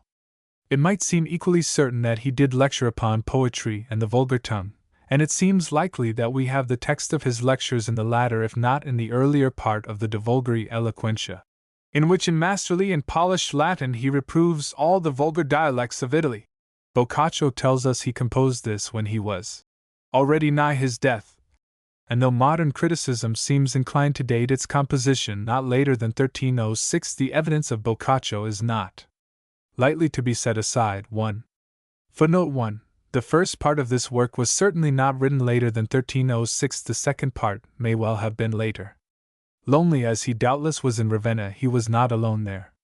With him it would seem was his daughter Beatrice, who became a nun in Stefano dell'Uliva, and his sons Pietro and Jacopo. The latter, though a lawyer and not in holy orders, held 2 benefices in Ravenna, but most of his time seems to have been spent in Verona, where Jacopo, his brother, later held a canonry. And then there were his friends. In his lectures upon poetry, one of his most eager pupils would seem to have been his best friend and host, Guido Novello, who evidently knew well at least those parts of the Divine Comedy, chiefly the Inferno be it noted, which deal with his ancestors, for he quotes one of the most famous of them, an unforgettable line spoken by his aunt Francesca de Rimini. Questi che mai di me non fia diviso, in a sonnet of his own, too. Footnote 2, cf. Ultimo Refugio, page 384, where the sonnet is given in full. After the Lord Guido Novello, we must name the Archbishop of Ravenna, Reynaldo Concorreggio, as among Dante's friends. It is possible that he had known Dante at the University of Bologna, and he had been a chaplain of Boniface VIII. He was a brave man, learned in theology, law, and music, and devoted to his religion, an eager student, and he had composed a treatise which has come down to us upon Galla Placidia and her church. And then there was Giotto, who came to paint if not in Maria in Portofuri, certainly in Giovanni Evangelista. He was Dante's dear friend, and it was probably at the poet's suggestion he had been invited to Ravenna. We do not know whether these 2 men attended Dante's lectures, but the true audience there which came simply to hear was probably various, consisting of poets, notaries, and all sorts of men, some of whom were Dante's friends and companions. There was Ser Dino Perini, Ser Pietro di Messergiardino, he was a notary, and Fiducio dei Milati, who walked with Dante in the Pineta. All these names have come down to us in the Latin eclogues written by Dante while in Ravenna to his friend Giovanni del Virgilio because he could so well imitate Virgil.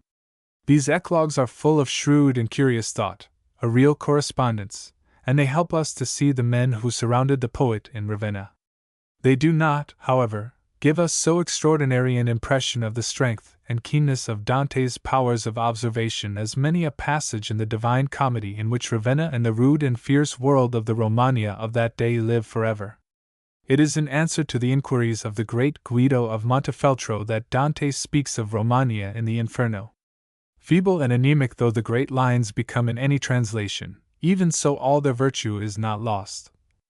Never was thy Romagna without war in her proud tyrants' bosoms, nor is now, but open war there left I none. The state Ravenna hath maintained this many a year is steadfast.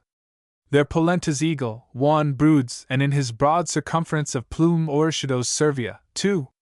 The green talons, 3, grasp the land, that stood erewhile the proof so long and piled in bloody heap the host of France.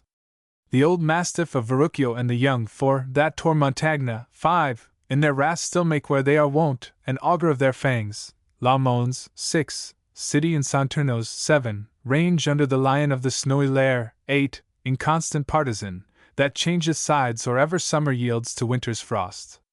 And she whose flank is washed of Savio's wave, 9, as twixt the level and the steep she lies, lives so twixt tyrant power and liberty. Footnote 1, the coat of the polenta. Footnote 2, Servia, the least secure of the polenta possessions. Footnote 3, the green lion of the Ordelaffi of Forli. Footnote 4, Malatesta and Malatestino, lords of Rimini, deriving from Verrucchio, a castle in the hills. Footnote 5, the Malatesta were Guelphs, Montagna de Parsitati, whom they murdered, was the leader of the Ghibelline party in Rimini. Footnote 6, Faenza. Footnote 7, Imola. Footnote 8, Maganardo Pagano, whose arms were a blue lion in a white field. Footnote 9, Cesena. All Romagna with its untamable fierceness and confusion lies in these lines which, as Dante wrote them, seem as unalterable as those in which the creation of the world is described. Nor is Dante forgetful of the great destiny that had been Ravenna's. In the 6th canto of the Paradiso it is Justinian himself, Cesare fui son Giustiniano, who recounts to Dante the victories of the Roman eagle. When from Ravenna it came forth and leaped the Rubicon, or when, with Belisarius heaven's high hand was linked, or when, the Lombard tooth with fawn impure did gore the bosom of the Holy Church under its wings, victorious, Charlemagne sped to her rescue. Nor is Dante forgetful of Ravenna's other claims to glory. In the 7th heaven, which is the planet Saturn, led by Beatrice, he finds S. Romualdo, and speaks of S. Peter Damiano, and blessed Peter il Peccator, the founder of the Church of S. Maria in Porto Fuori, 2 of them of the Onesti house of Ravenna. In that place was I Peter Damiano, and Peter the sinner dwelt in the house of our blessed Lady on the Adriatic shore. Of the earlier Podesta, too, he is not unmindful. Arrigo Mainardi, Pier Traversaro, wonder not, Tuscan, if thou sayest me weep when I recall those once loved names, with Traversaro's house and Anastagio's, each race disinherited. With the pitiful story of Francesca de Polenta we have seen how he dealt and how he spoke of Guido Vecchio. These people lived because of him, and Ravenna in the Middle Age still holds our interest and our love because he dwelt there, and she harbored him. It was in her service, too, he met his death as we have seen, and in her church of the Friars Minor that he was laid to rest by Guido Novello. 9 months later the Lord of Ravenna received the first complete copy of the Divina Commedia, made by Jacopo Alighieri from his father's autograph. A very curious incident is related by Boccaccio in connection with this. It was Dante's custom, Boccaccio tells us, whenever he had done 6 or 8 cantos, more or less, to send them from whatever place he was in before any other had seen them to Messer Cane della Scala, whom he held in reverence above all other men, and when he had seen them, Dante gave access to them to whoso desired. and having sent to him in this fashion all save the last 13 cantos, which he had finished, but had not yet sent him, it came to pass that, without bearing it in his mind that he was abandoning them, he died.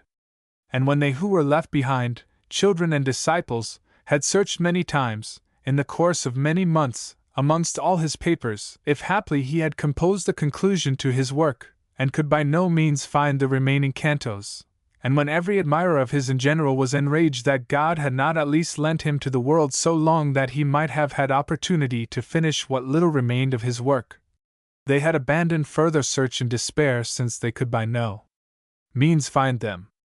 Illustration: Dante's tomb.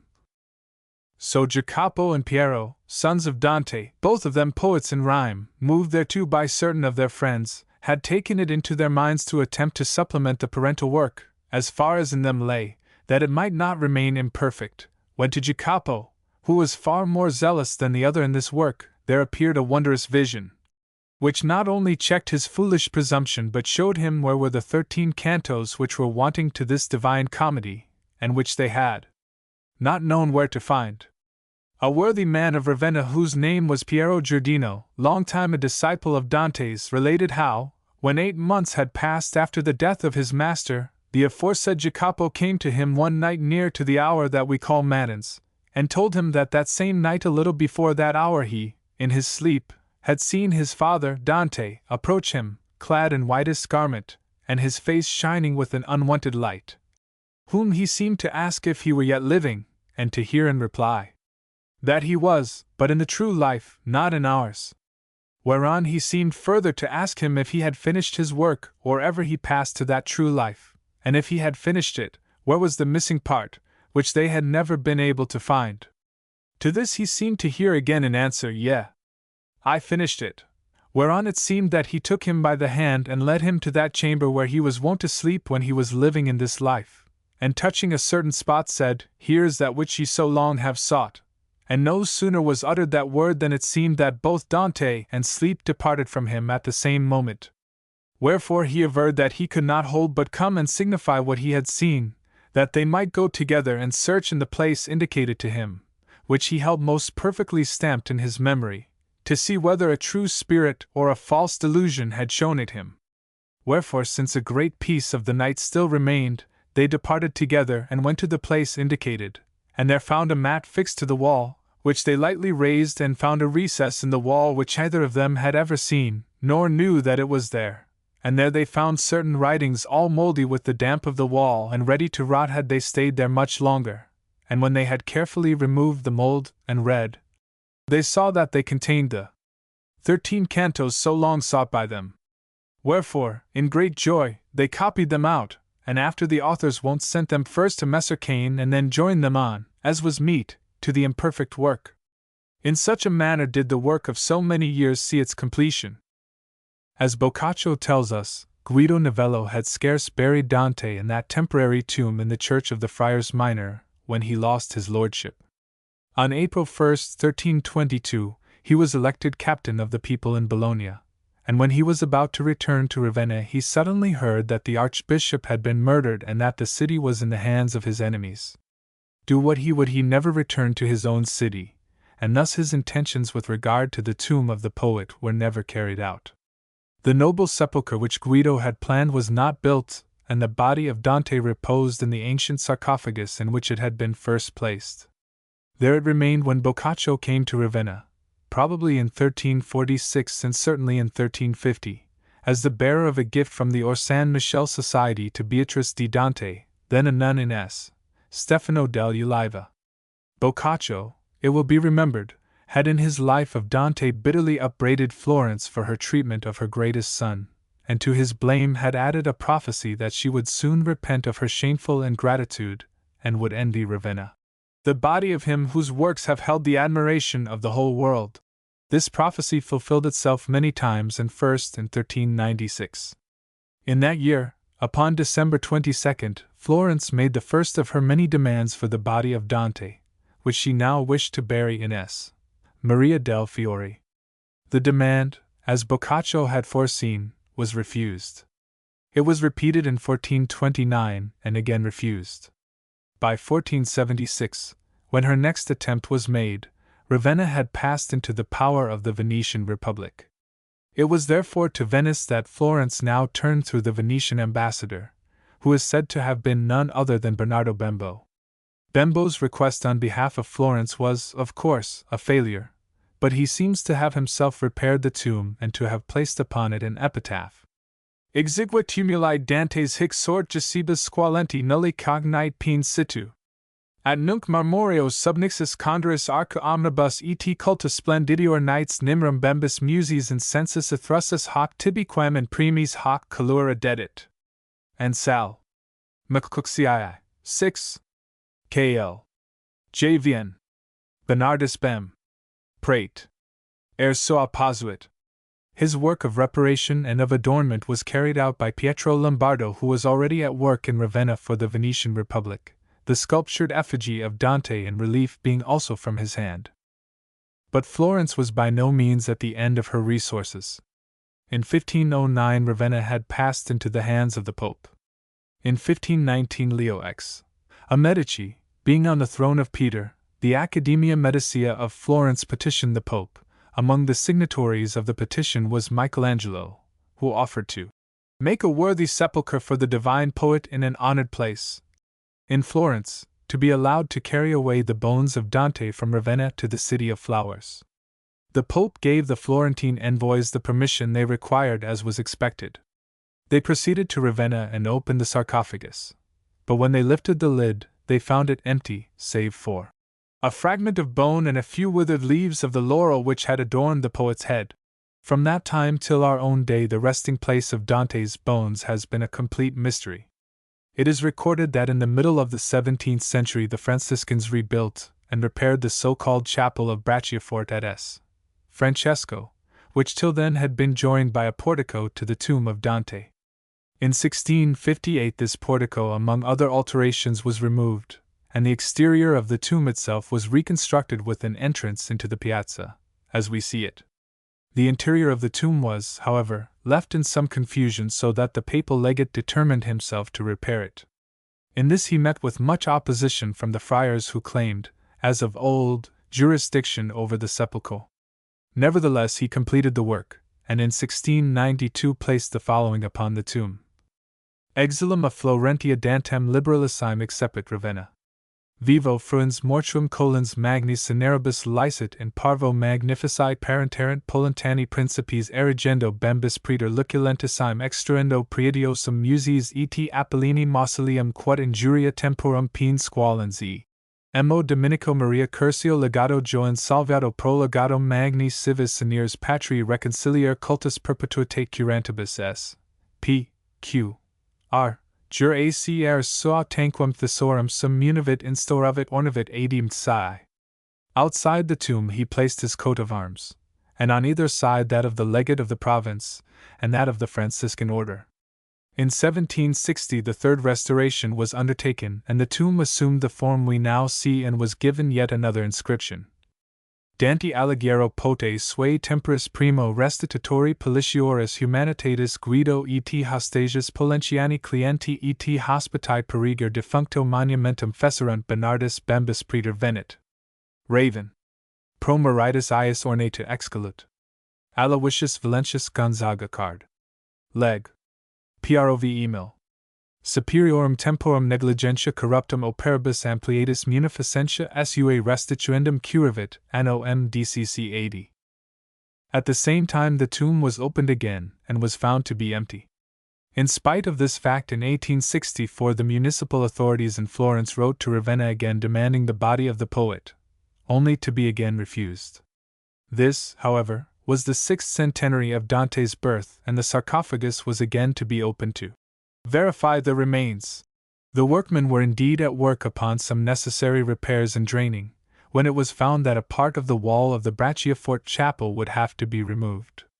In setting to work upon this, little more than the removal of a few stones, the pickaxe of one of the workmen struck against wood, and presently a wooden box appeared which partly fell to pieces, revealing a human skeleton. Within the box was found this inscription: Dantis assa de nuper revisa die 3 Junu 1677. Dantis asa a mi fre Antonio Santi hic pasida anno 1677 die 18 Octobris. Medical experts were summoned. They made, Miss Phillimore tells us, a careful examination of the bones, and proceeded to reconstruct the skeleton. The stature answered to that of the poet as nearly as the measurement of a skeleton can represent the living form, and the skull found in the chest corresponded exactly with the mask taken from Dante's face immediately after his death, which was brought from Florence for the purpose of making this comparison. What seems to have happened has been made clear for us by Dr. Ricci. Between 1483, when Bembo reconstructed the tomb, and 1520, when the Florentines again claimed the body, and for the first time with a certainty of success, the body of Dante disappeared. It seems that in 1520 the Franciscans entered the mausoleum, abstracted the body, and hid it to save it for Ravenna. In June 1677 Fra Antonio visited the bones in their hiding place and verified them. In October of the same year they were built into the new wall where the old entrance to the Bracciafort chapel had been, to be discovered by chance in 1865. It is curious that even as the last cantos of the Divine Comedy were discovered by means of a dream, so a dream went before the discovery of the bones of Dante. The sacristan of the Franciscan confraternity, we read, called La Confraternita della Merced, was wont to sleep in the damp recesses of the ancient chapel of Bracciafort. His name was Angelo Grillo. This sacristan declared himself to have seen in a dream a shade issue from the spot where the body was found, clad in red, that it passed through the chapel into the adjoining cemetery. It approached him, and on being asked who it was, replied, I am Dante. The sacristan died in May 1865, a few days before the discovery of the bones on the 27th of that month. Upon June 26, 1865, the bones of Dante were replaced in their original sarcophagus, ornamented by Pietro Lombardi, after having lain in state for 3 days, during which thousands from all over Italy passed before them. There it is to be hoped they will remain. Illustration, Campanile of S. Francesco. 16. Medieval Ravenna. The churches. When we come to examine what is left to us of medieval Ravenna, of the buildings which were erected there during the Middle Age, we shall find, as we might expect, very little that is either great or splendid, for, as we have seen, after the first year of the 9th century Ravenna fell from her great position and became nothing more than a provincial city, perhaps more inaccessible than any other in the peninsula. Her achievement, such as it was in the earlier medieval period, consisted in the production of 3 men of real importance, s. Romuald of the Onesti family of Ravenna, who was born in the city about the year 956 and who founded, as we know, the Order of Camaldoli, s. Peter Damian, who was born there about 988, and blessed Peter of Ravenna, Pietro degli Onesti, called Il Peccator, of the same stock as S. Romuald. The work of S. Romuald was a reform of the Benedictine order. The Order of Camaldoli which he founded was the second reform which had come out of the great brotherhood of S. Benedict. It was younger than the Cluniac but older than the Cistercian reform, and it was begun in 1012. In that year S. Romuald, who was a Benedictine abbot, having been dismissed by all the houses over which he had successively ruled, for they would not bear the penitential strictness of his government, founded a hermitage at Camaldoli above the upper valley of the Arno called the Casentino. There each monk lived in a separate dwelling, all being enclosed in a great wall some 530 yards about, beyond which the monks were forbidden to go. They followed the rule of S. Benedict, kept 2 Lents in the year, and never tasted meat.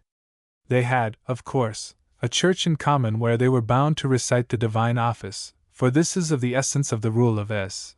Benedict, but certain among them, and this is the essence of the reform of Camaldoli, never quitted their cells, their food being brought to them in their huts, where, if the Leclus were a priest, he said his Mass, assisted by some one close by but not in the same room. Thus we see the monks and the hermits living side by side, but scarcely together, and so they continued from the year 1012 till our own day, which has seen the great Camaldoli suppressed.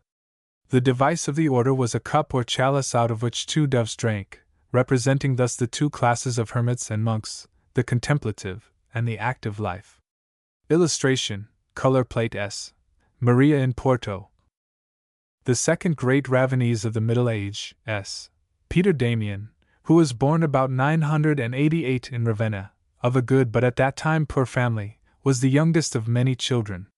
He was early left an orphan, and living in his brother's house was treated, it would appear, rather as a beast than a man. Presently, however, another brother, then archpriest of Ravenna, took pity on him and had him educated, first at Faenza but after at Parma, where he studied under a famous master.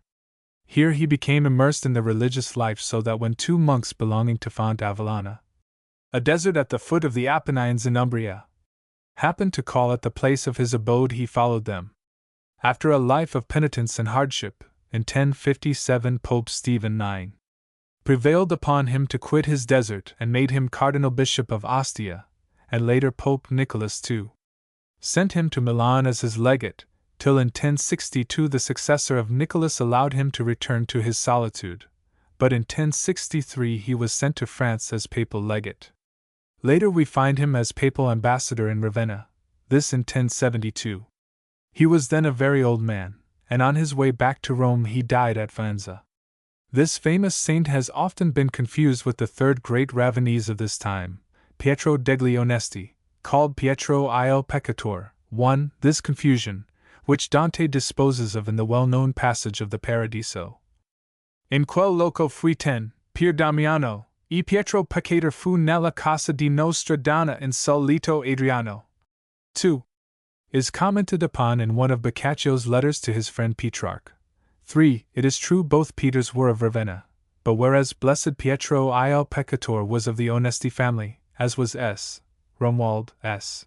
Pietro Damiano was not. The last died in 1072 at Faenza, as we have seen, the first, as we may think, in 1119. Footnote 1. It is, I confess, doubtful whether Pietro degli Onesti was ever called il Peccator till a later epoch. The authenticity of the letters in which he so styles himself is open to question, and the inscription on his tomb is, it seems, of the 15th century. Footnote 2, Paradiso, 21. 121 to 123.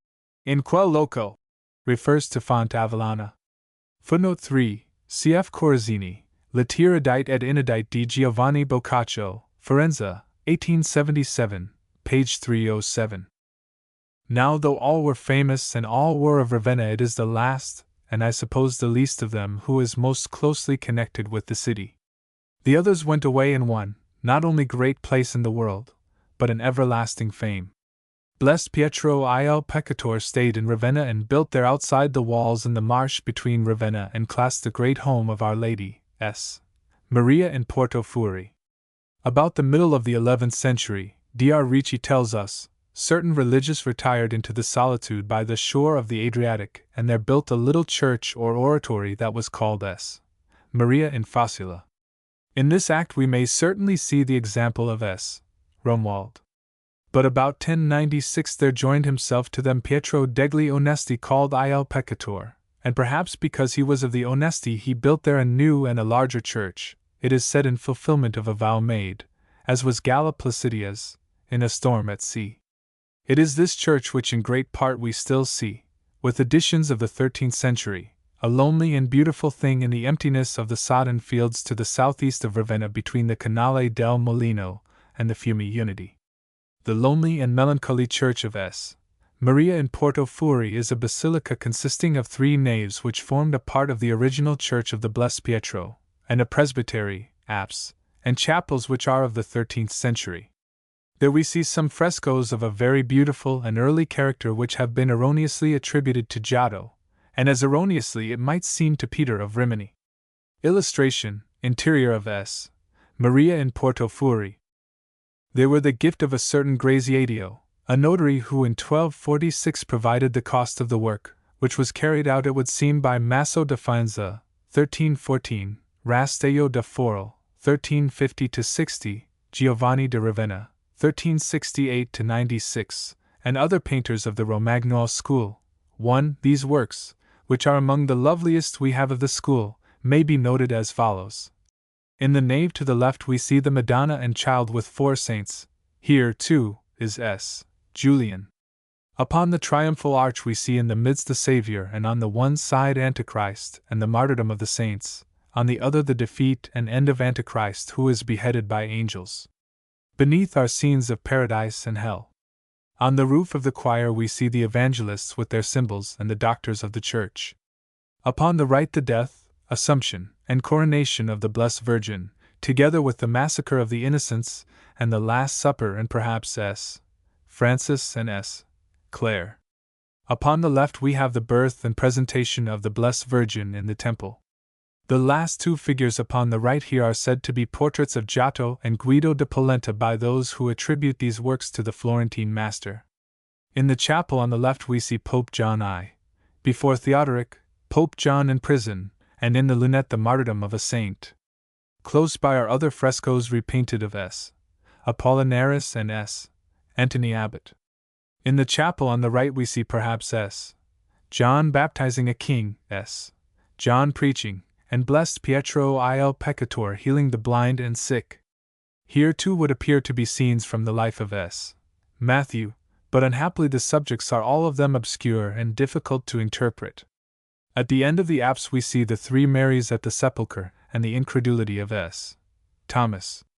Footnote 1, cf. Dr. Ricci, Guida di Ravenna, Bologna, 4th edition, and C. Anselmi, Memory del Pittor Trecentista Petrus de Rimini in La Romagna, 1906, Volume 3.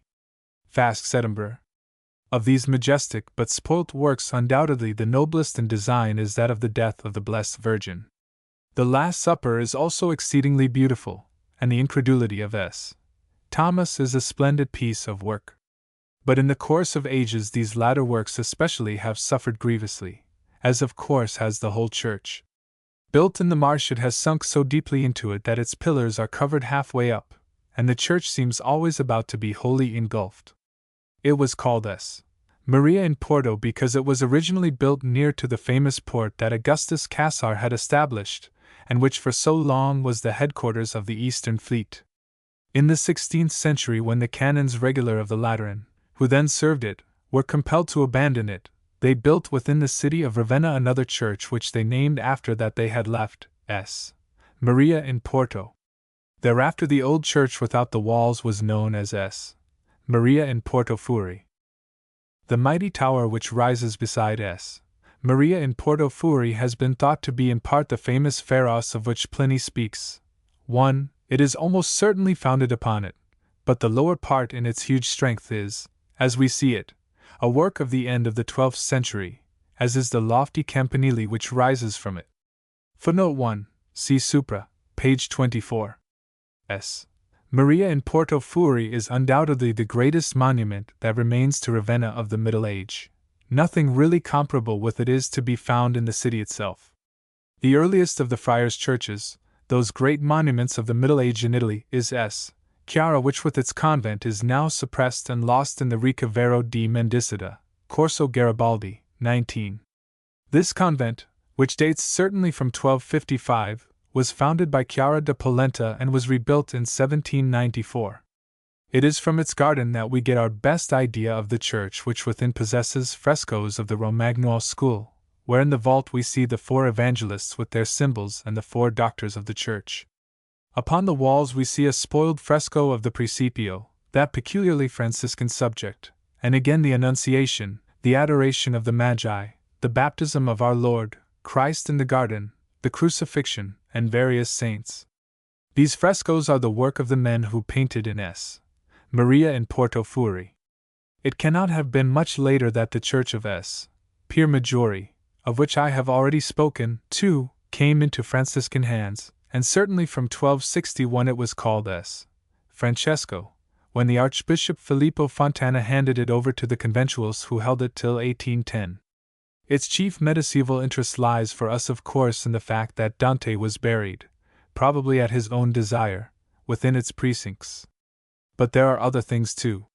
Close to the entrance door is a slab of red Verona marble dated 1396, which is the tomb of Astasio da Polenta, who was a tertiary of the Franciscan order, and was therefore buried in the habit of the friars. The figure carved there in relief to represent Astasio is evidently a portrait, and a very fine and noble piece of work. To the left, again, is another slab of red Verona marble which marks the tomb of the general of the Franciscan order, Padre Enrico Alfieri, who died of fever in Ravenna in 1405. The fine Renaissance pilasters in the Cappella del Crocifisso should be noted, and the beautiful 16th-century monument of Lufo Numai by Tommaso Flamberti at the end of the left aisle. Footnote 2, see supra, pages 174 etc. The Dominicans have not been more fortunate than the Franciscans. Somewhat to the north of the Piazza Venti Settembre in the Via Cavour we find their church S. Domenico. It is said that originally there stood here a Byzantine church dedicated in honor of S. Maria Calopes, but this Dr. Ricci denies. S.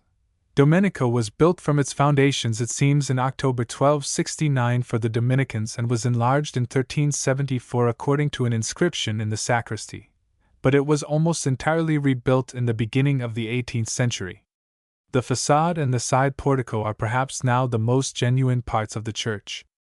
The chief treasure is, however, not of the Middle Age at all, but of the Renaissance, and consists of 4 large pictures painted in tempera, probably organ shutters, representing the Annunciation, S. Peter Martyr, and S. Dominic. They are the excellent work of Niccolò Rondinelli, the pupil of Giovanni Bellini. 1. Footnote 1, see infra, pages 267 etc. Illustration, Torri del Comune. From S. Domenico we pass again to S. Giovanni Evangelista, if only to note the beautiful Gothic portal of the 14th century, of which I have already spoken, 2, and the spoiled frescoes by Giotto and the vaulting of the 4th chapel on the left. Giotto, according to Vasari, came to Ravenna at the instigation of Dante and painted in S. Francesco, but whatever he may have done there has utterly perished, and there only remains in Ravenna his spoilt work in this little chapel in S. Giovanni Evangelista. Here we see in a ceiling divided by 2 diagonals, at the center of which the Lamb and Cross are painted on a medallion, the 4 evangelists enthroned with their symbols and the 4 doctors of the Church, a subject common everywhere and especially so in Ravenna. These works have suffered very greatly from restoration, but they seem indeed to be the work of the master in so far as the design is concerned, all surely that is left after the repaintings that have befallen them. Footnote 2, see supra, pages 175 etc. The mosaic pavements of 1213, representing scenes from the Third Crusade, in the chapel to the left of the choir should be noted. We must not leave S. Giovanni Evangelista without a look at the great tower of the 11th century which overshadows it. It might seem to be contemporary with the greater Torri Comunali in the Via Tredicai Giugno, as the street is now absurdly named. Nor should any one omit to visit the Casa Politana near Porta Assissina and the Casa Traversari in the Via S. Vitali, grand old 13th century houses that speak to us, not certainly of Ravenna's great days, but of a greater day than ours, and one, too, in which the most tragic of Italians wandered up and down these windy ways eating his heart out for Florence. Indeed, Dante consumes all our thoughts in medieval Ravenna. There is a tale told by Franco Sacchetti that I will set down here, for it expresses what in part we must all feel, and what in the confusion of philosophy at the end of the Middle Age was felt far more keenly by men who visited this strange city. Maestro Antonio of Ferrara was a man of very great parts, almost a poet, and as entertaining as a jester, but he was very vicious and sinful. Being in Ravenna during the time that Messer Bernardino of Polenta held the lordship, it chanced that this Messer Antonio, who was a very great gambler, had been gambling one day and had lost nearly all he possessed.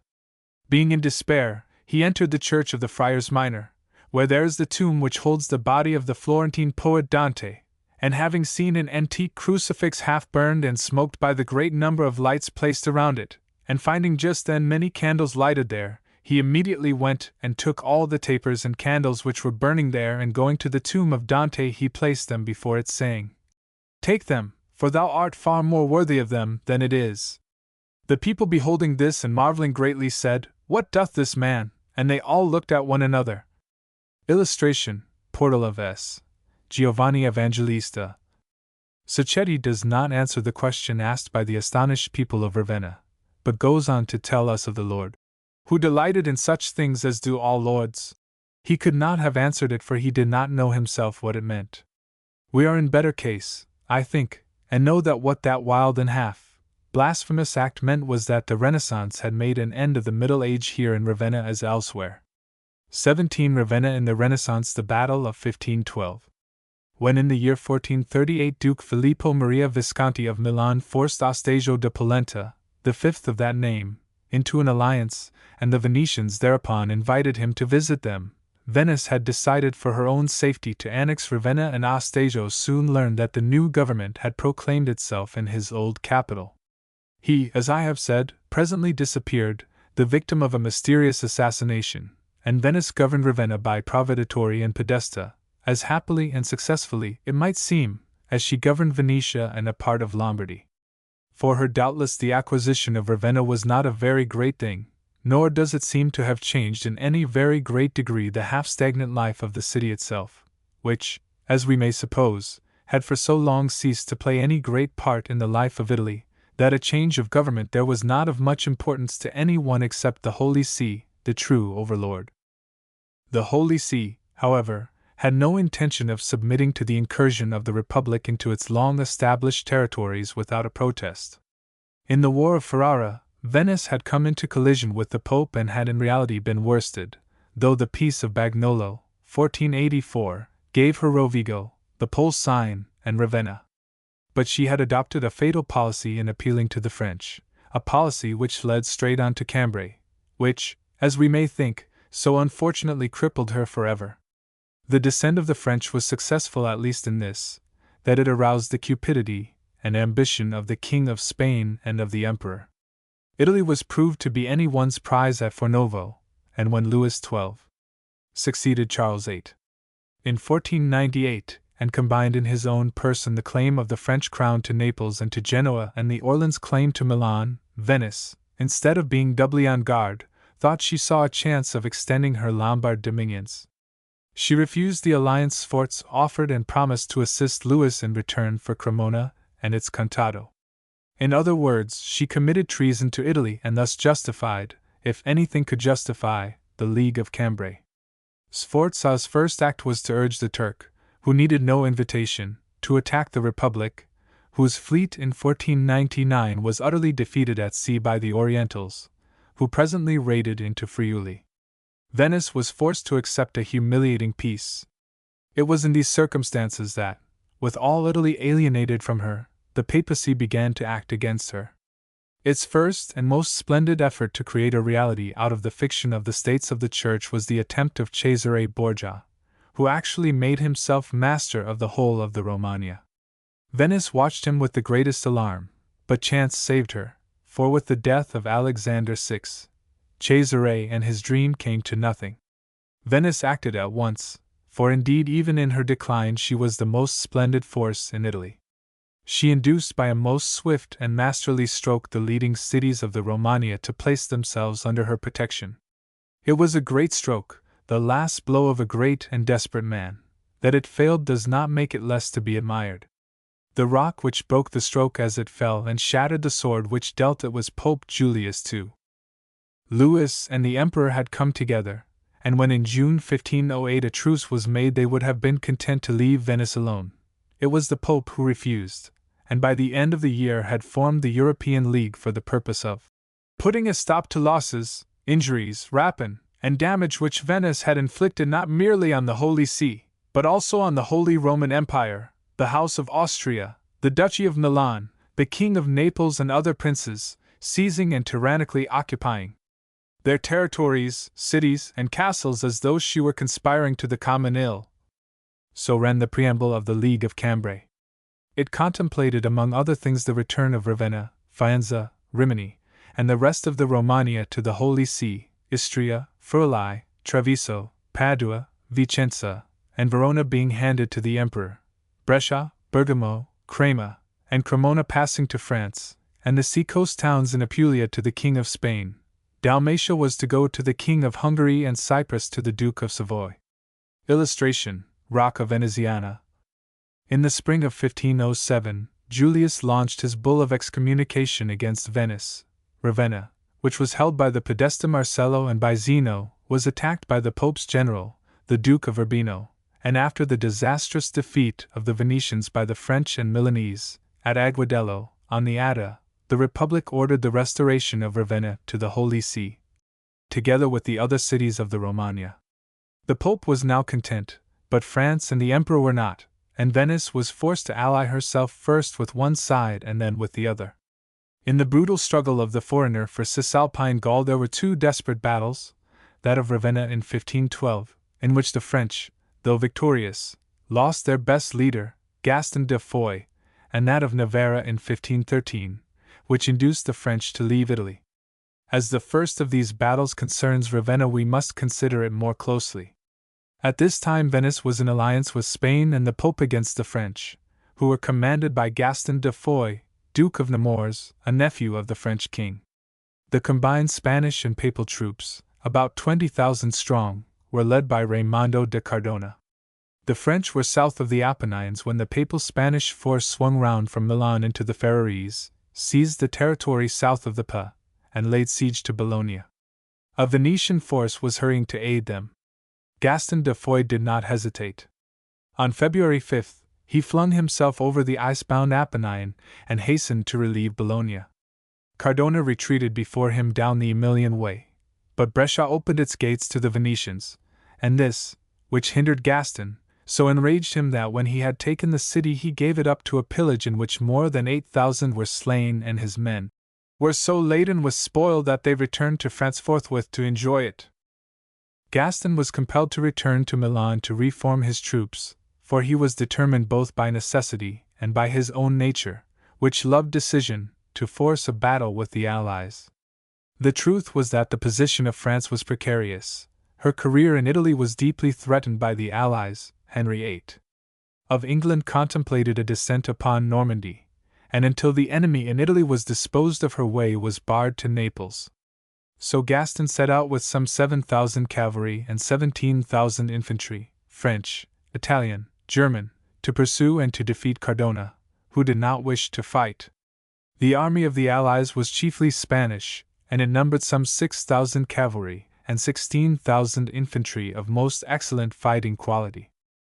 As the French advanced along the Via Emilia, Cardona withdrew to Faenza. Gaston went on to Ravenna, which he besieged. Cardona was forced to intervene and tried to save the city. He, too, approached Ravenna. Upon Easter Day, 1512, the two armies met in the marsh between Ravenna and the sea, and, in the words of Guicciardini, there then began a very great battle, without doubt one of the greatest that Italy had seen for these many years.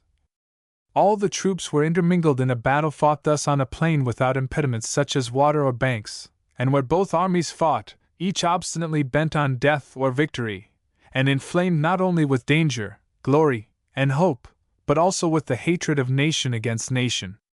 It was a memorable spectacle in the hot engagement between the German and Spanish infantry to see two very noted officers, Jacopo Empser, a German, and Zamudio, a Spaniard, advance before their battalions and encounter one another as if it were by challenge, in which combat the Spaniard went off conqueror by killing his adversary.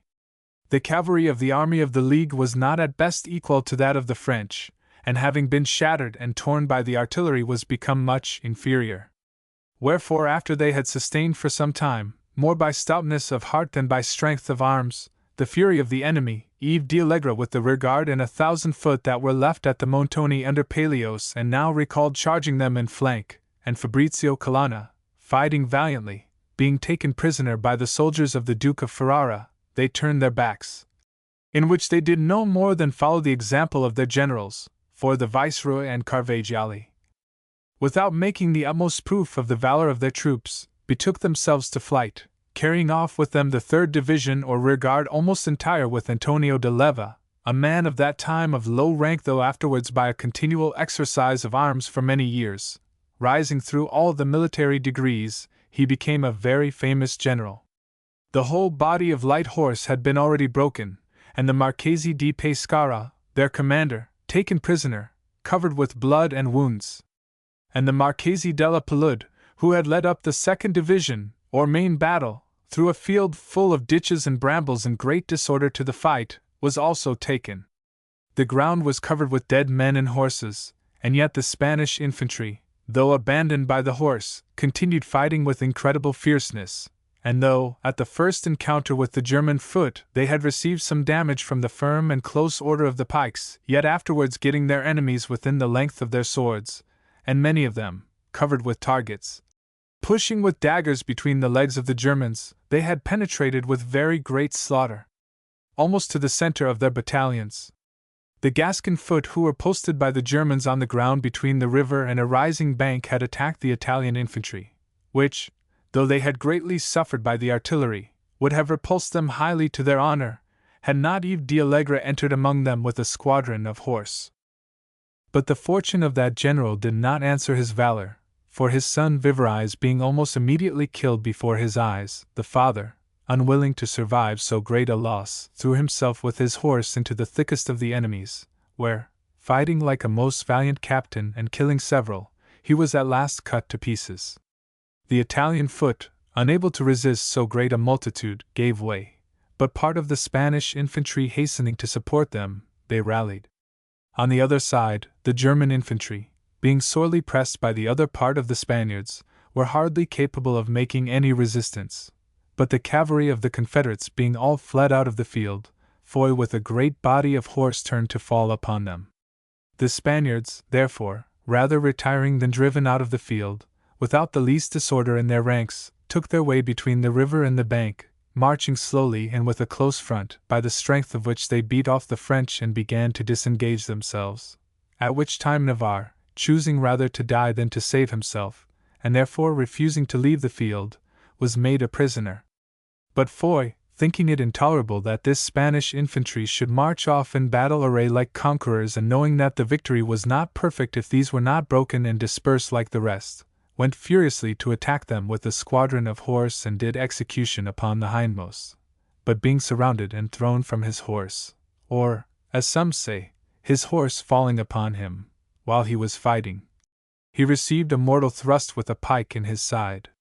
And if it be desirable, as it is believed, for a man to die in the height of his prosperity, it is certain that he met with a most happy death in dying after he had obtained so great a victory. He died very young, but famous through the world, having in less than 3 months, and being a general almost before he was a soldier, with incredible ardor and expedition obtained so many victories. Near him lay on the ground for dead Lautrec, having received 20 wounds. But being carried to Ferrara, he was by diligent care of the surgeons recovered.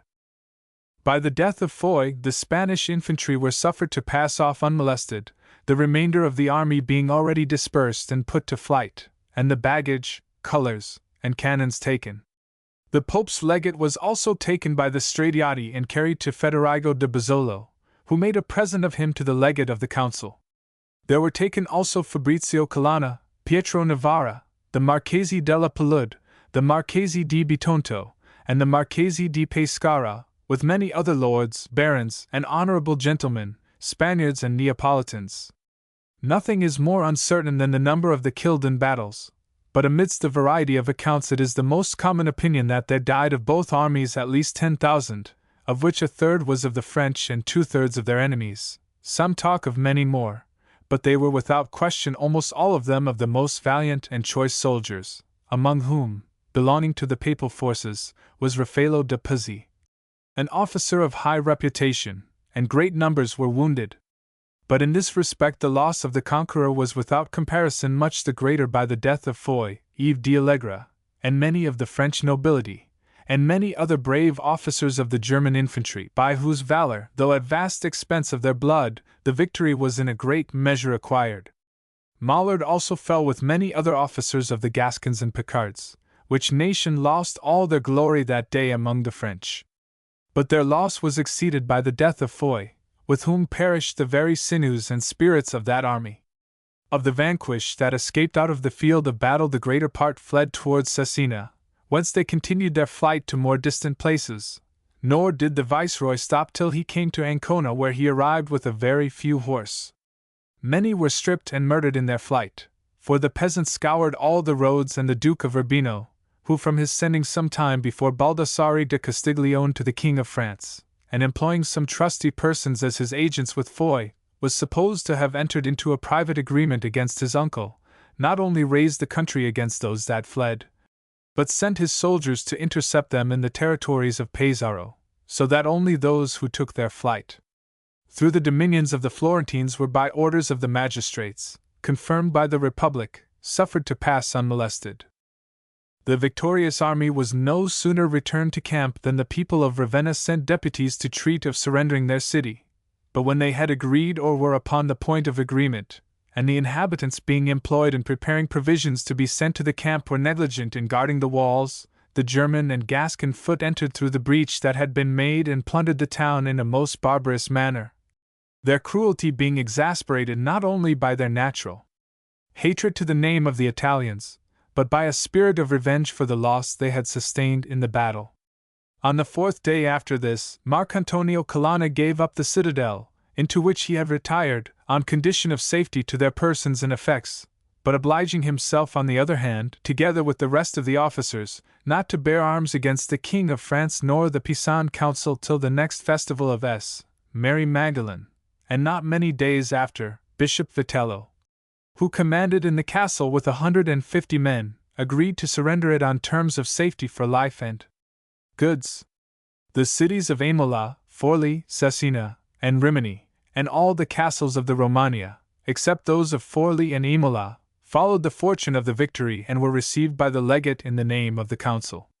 The site of this great battle is marked by a monument, a square pilaster of marble, called the Colonna dei Francesi, adorned with bas-reliefs and inscriptions, raised in 1557 by the president of the Romagna, Pier Donato Sisai, on the right bank of the Ronco, some 3 miles from the city. We may recall Ariosto's verses. Io veni dove campagne ras eran del sang barbaro e latino che fira stella dienzi a furamos. E vidi un morto all altro assai vicino che, senza premere lor, quasi il terreno a molt milia non deva il camino. E di ci alberga fra Garana e Reno vidi usser crudelta, che ne dovria tutto il mondo di ora rimaner pieno. The League of Cambrai had succeeded in breaking the real security and confidence of Venice. The death of Gaston de Foix, the hero boy who died too soon, destroyed the energy of her ally, the French army, in Italy, and the Battle of Navarra, as I have said, in 1513, inducing that ally to withdraw from the peninsula, left the Republic to be menaced by Cardona, who failed only to take Venice itself. Nor was that great government more fortunate in the long struggles which followed between Francis I and Charles V. In 1523, seeing that the French were failing, Venice came to terms with the Emperor, by that time the real arbiter of Italy. In 1527, though then in alliance with Pope Clement VII, she seized once more Ravenna and the Romagna, but the Emperor intervened, and by the Peace of Cambrai in 1529, which on payment of a fine confirmed Venice in her Lombard possessions as far as the Adda, she was compelled to restore Ravenna and the Romagna to the Pope. The Treaty of Cambrai had so far as Ravenna was concerned a certain finality about it. Thenceforth the popes ruled the city through a cardinal legate, and an era of a certain social and artistic splendor began. The city was adorned with at least one new church, S. Maria in Porto, with many monuments and palaces, and some great public works were undertaken. So Ravenna in the arms of the church slumbered till, in 1797, the great soldier of the Revolution descended upon Italy in that marvelous campaign which so closely recalls the achievement of Caesar. Ravenna then became a part first of the Cispadan, and later of the Cisalpine Republic. Then, as we know, came the Austrians who took Ravenna from the French, but were in their turn expelled in 1800, when the city was incorporated into the short-lived Kingdom of Italy. But it was again attacked by the Austrians, and later restored once again to the Pope. A period of uncertainty and confusion followed in which various provisional governments were established for Ravenna, but at last in 1860 the city and its province were, by a vote of the people, included in the Kingdom of United Italy. Illustration: Monument of Gaston de Foix. 18 Renaissance Ravenna churches and palaces. The period of the Renaissance, which saw the papal government re-established in Ravenna in 1529, has left its mark upon the city in many a fine monument, indelibly stamped with the style of that fruitful period. Among such monuments we must note the beautiful tombs of Guidarello Guidarelli, by Tullio Lombardi, erected in 1557, now in the Accademia, and of Lufo Numai by Tommaso Flamberti in S. Francesco, erected about 50 years earlier, 1509. Above all, however, must be named the great church of S. Maria in Porto, 1553, and the palaces of Minzoni, Graziani, and others, with the Loggia del Giardino at S. Maria in Porto. And there is, too, the work of the painters Niccolò Rondinelli, Cotignola, Luca Lonhi and his sons, Guido Reni, and others. Later the papal government undertook many great public works. The Venetians had, as we shall see, refortified Ravenna. These fortifications the papal government enlarged, and in the middle of the 17th century undertook the digging and construction of the Canale Pamphilio, so named in honor of Innocent X, and in the following century of the Canale Corsini. These works were necessary, it is said, not only for the maritime commerce of the city, which one may think was scarcely large enough to have excused them, but for the preservation of Ravenna from inundation consequent upon the silting up of the rivers. But the earliest work done in Ravenna after the close of the Middle Age was that undertaken by the Venetians. It was in 1457 that they began to build the really tremendous fortification or rocca, the ruins of which we may still see. They were engaged during some 10 years upon this great fortress, the master of the works being Giovanni Francesco da Massa. They employed as material the ruins of the church of S. Andrea dei Goti, built by Theodoric, which they had been compelled to destroy to make room for the fortress, as well as the materials of a palace of the Polentani. The rocca with its great citadel played a considerable part in the Battle of 1512, and the subsequent sack of the city. But when Ravenna came again into the government of the Holy See, though the fortifications of the city as a whole were enlarged, the rocca itself soon fell into a decay and was indeed in great part destroyed in the middle of the 17th century, the monastery and the church of Class being repaired and enlarged with its ruins and the Ponte Nuovo over the Fiume Unity, according to Dr. Ricci, being also constructed from its remains, as were other buildings in Ravenna. Then, like the Rocca Malatestiana at Rimini, it came to be used as a mere prison, and when it failed to prove useful for that purpose it was allowed to become the picturesque ruin we see. Upon the Torre del Ponte of old were set two great reliefs, on high the Madonna and Child and beneath the Lion of S. Mark. The Madonna and Child, a mediocre work, remains, but when Venice was turned out of Ravenna the lion was taken down, and behind it were carved the papal arms. Both Madonna and Lion would seem to have been the work of Marino di Marco Saprini. Another work undertaken and achieved by the Venetians was the enlargement and the adornment of the Piazza Maggiore. There in 1483, when their work was finished, they raised two columns which still stand before the Palazzo del Commune. They stand upon circular bases in 3 tiers, sculptured in relief by Pietro Lombardi with the signs of the zodiac and other symbols and ornaments. The capitals of both the columns are beautiful. Upon the northern column of old stood a statue of S. Apollinaris, the true patron of the city, while upon the southern column stood the Lion of S. Mark. But when in 1509 Ravenna came into the hands of Julius II, the lion was removed, and in 1640 the statue of S. Apollinaris from the northern column took its place, while there, where of old S. Apollinaris had stood, a statue of S. Vitalis was set as we see today. The Palazzo del Commune was entirely reconstructed in 1681, while the Palazzo Governativo was built in 1696 by the Cardinal Legate Francesco Barberini, and the Orologio Pubblico, originally dating from 1483, was transformed, as we see it, in 1785 of the Portico Antico I have already spoken. 1. Footnote 1, see supra, page 192. One of the most interesting and accessible 15th-century houses in Ravenna is to be found in the Albergo del Cappello, with its fine original windows in the Via Retazzi, not far from S. Domenico. It may stand as an example of many other old houses in the Via Arcivescovado, but I must especially name that beautiful Venetian house in the Via Ponte Marino. It is number 15. The Casa Graziani with its lovely balcony, the Casa Baldum, Via Mazzina, 31, with its double loggia in the cortile, the Casa Fabri next door, number 33, the Casa Zerardini, via Belardi, no.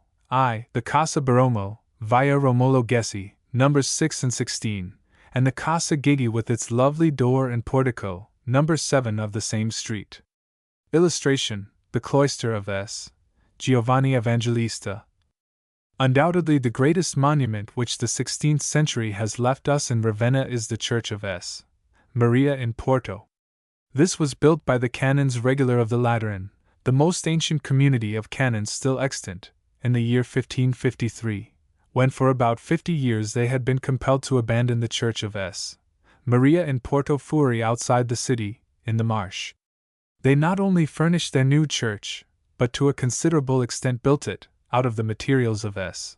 Lorenzo and Caesarea, which they thus destroyed. Illustration: color plate Porta Serrata. S.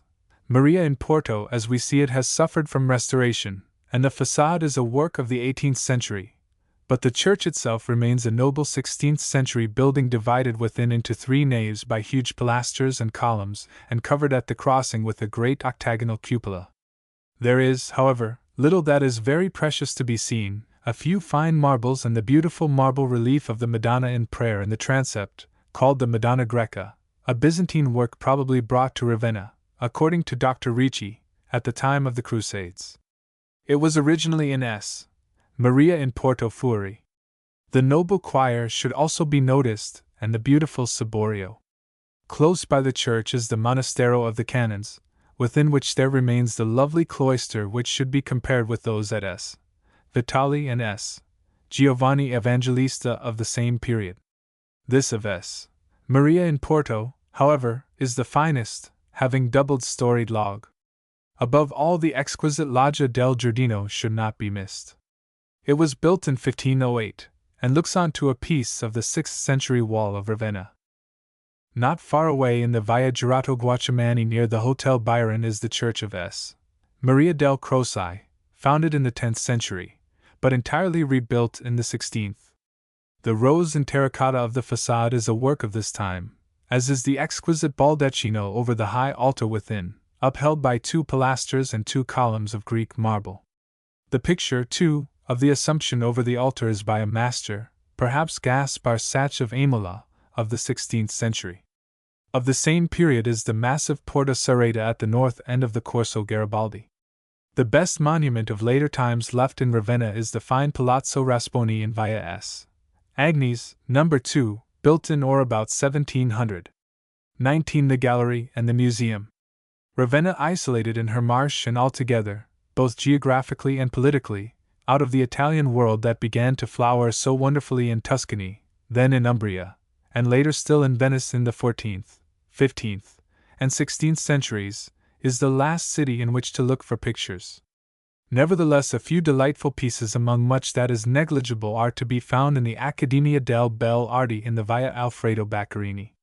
The collection was begun about 1827, and though what is to be seen there is never of the first importance, it is certainly more than we had the right to expect. The first 2 rooms upon the upper floor are devoted to the Romagnola and Bolognese painters, the best of them here pupils or disciples of the one master Ravenna can boast, Niccolò Rondinelli. We have seen Rondinelli's organ shutters in S. Domenico, here we have something better. This really fine pupil of Giovanni Bellini was born, it seems, in Ravenna in the middle of the 15th century. Vasari tells us that there also flourished in Romagna an excellent painter called Rondinello. Giovanni Bellini, whose disciple he had been, had availed himself to a considerable extent of his services in various works. But after Rondinello had left Giovanni Bellini, he continued to practice his art, and in such a manner that, being exceedingly diligent, he produced numerous works which are highly deserving of and have obtained considerable praise. For the altar of S. Maria Maddalena in the Cathedral of Ravenna, this master painted a picture in oil, wherein he portrayed the figure of that saint only, but in the predella he executed 3 stories, the small figures of which are very gracefully depicted. In one of these is our Saviour Christ appearing to Mary Magdalene in the form of the gardener. Another shows S.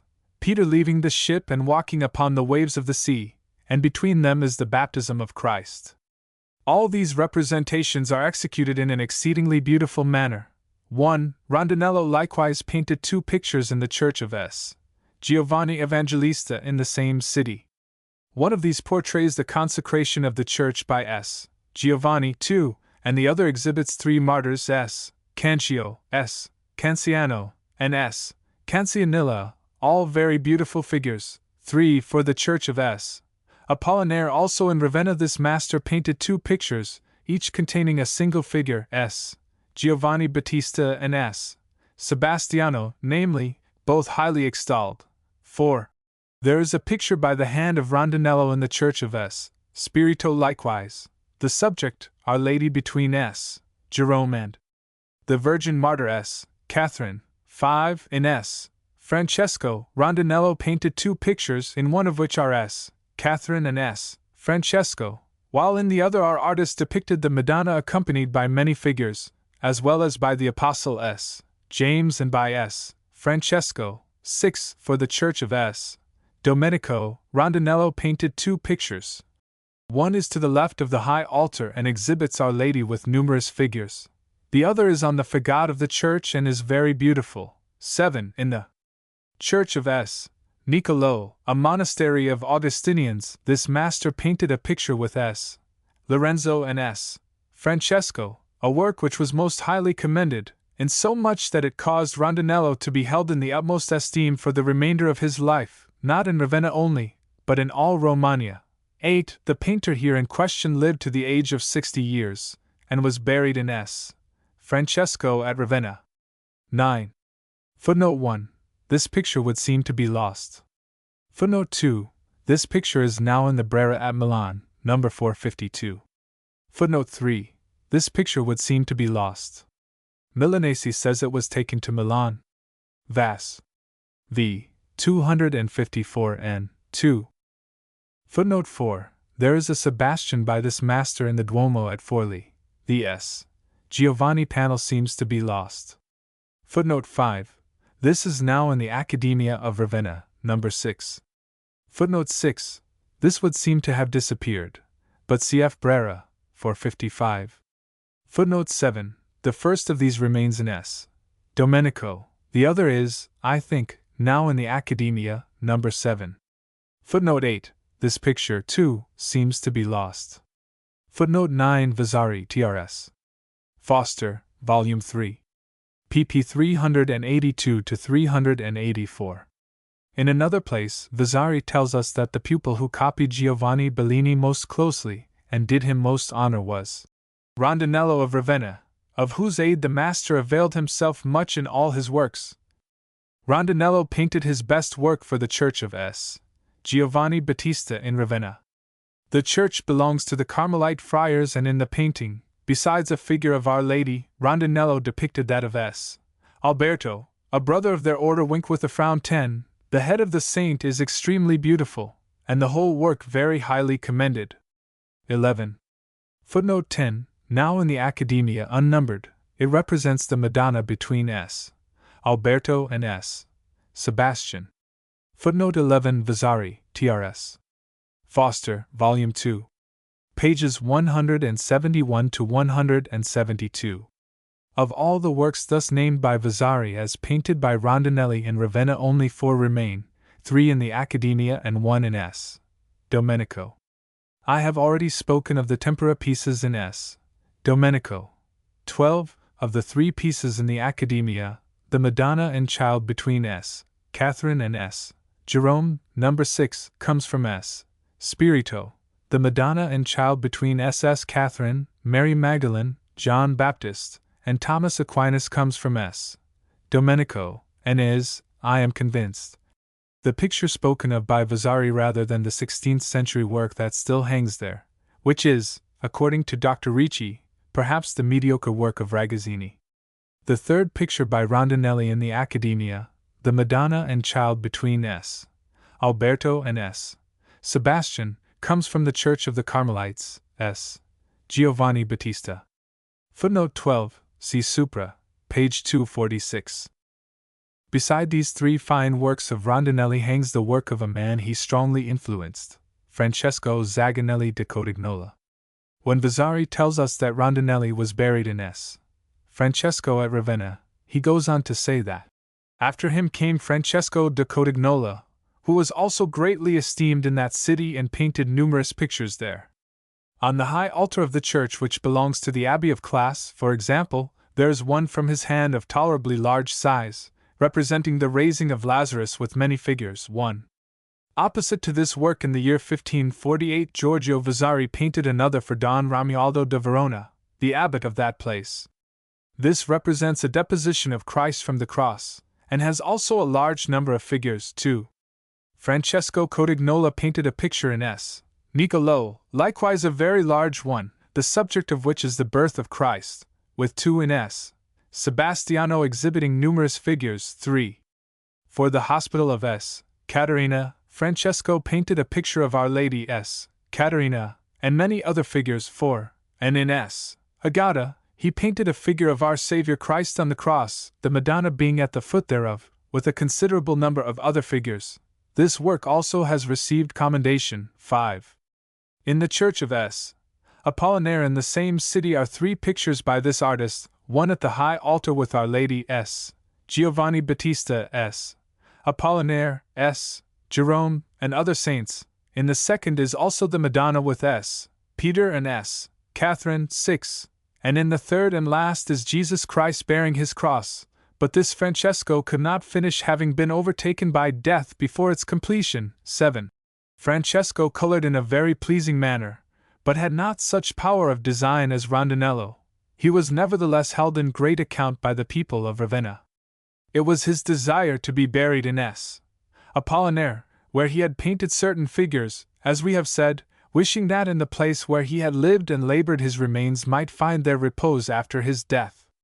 Footnote 1. This is in the ex-church of S. Romuald and Classe in the sacristy, now part of the Museo. Footnote 2. This is now in the Accademia, number 40. Footnote 3. The first of these is in the Accademia, number 10, as I suppose are the 2 other undescribed pictures. Footnote 4. Is this a marriage of S. Catherine in S. Girolamo in Ravenna? Footnote 5. Now in the Accademia, number 13. Footnote 6. Of these I know nothing. Footnote 7. Now in the Canonica of S. Croce in Ravenna. Today in Ravenna there remain the 3 works described by Vasari, one in the ex-church S. Romualdo di Classe, the other, as I think, once in the hospital of S. Catherine and now in S. Girolamo, and another at S. Croce. In the Accademia there are 9 of his works, of which the S. Niccolò Principio, number 10, and the S. Agata Crucifixion, number 13, are the better. A.S. Sebastian, number 12, and A.S. Catherine, number 11, should also be noticed. By his brother and assistant, Bernardino, there is one picture in the Accademia, The Agony in the Garden, number 194.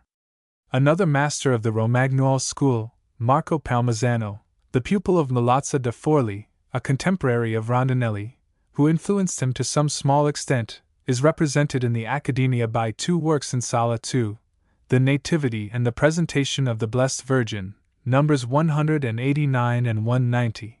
In the Vescovato there is a Madonna and Child with 4 saints from his hand.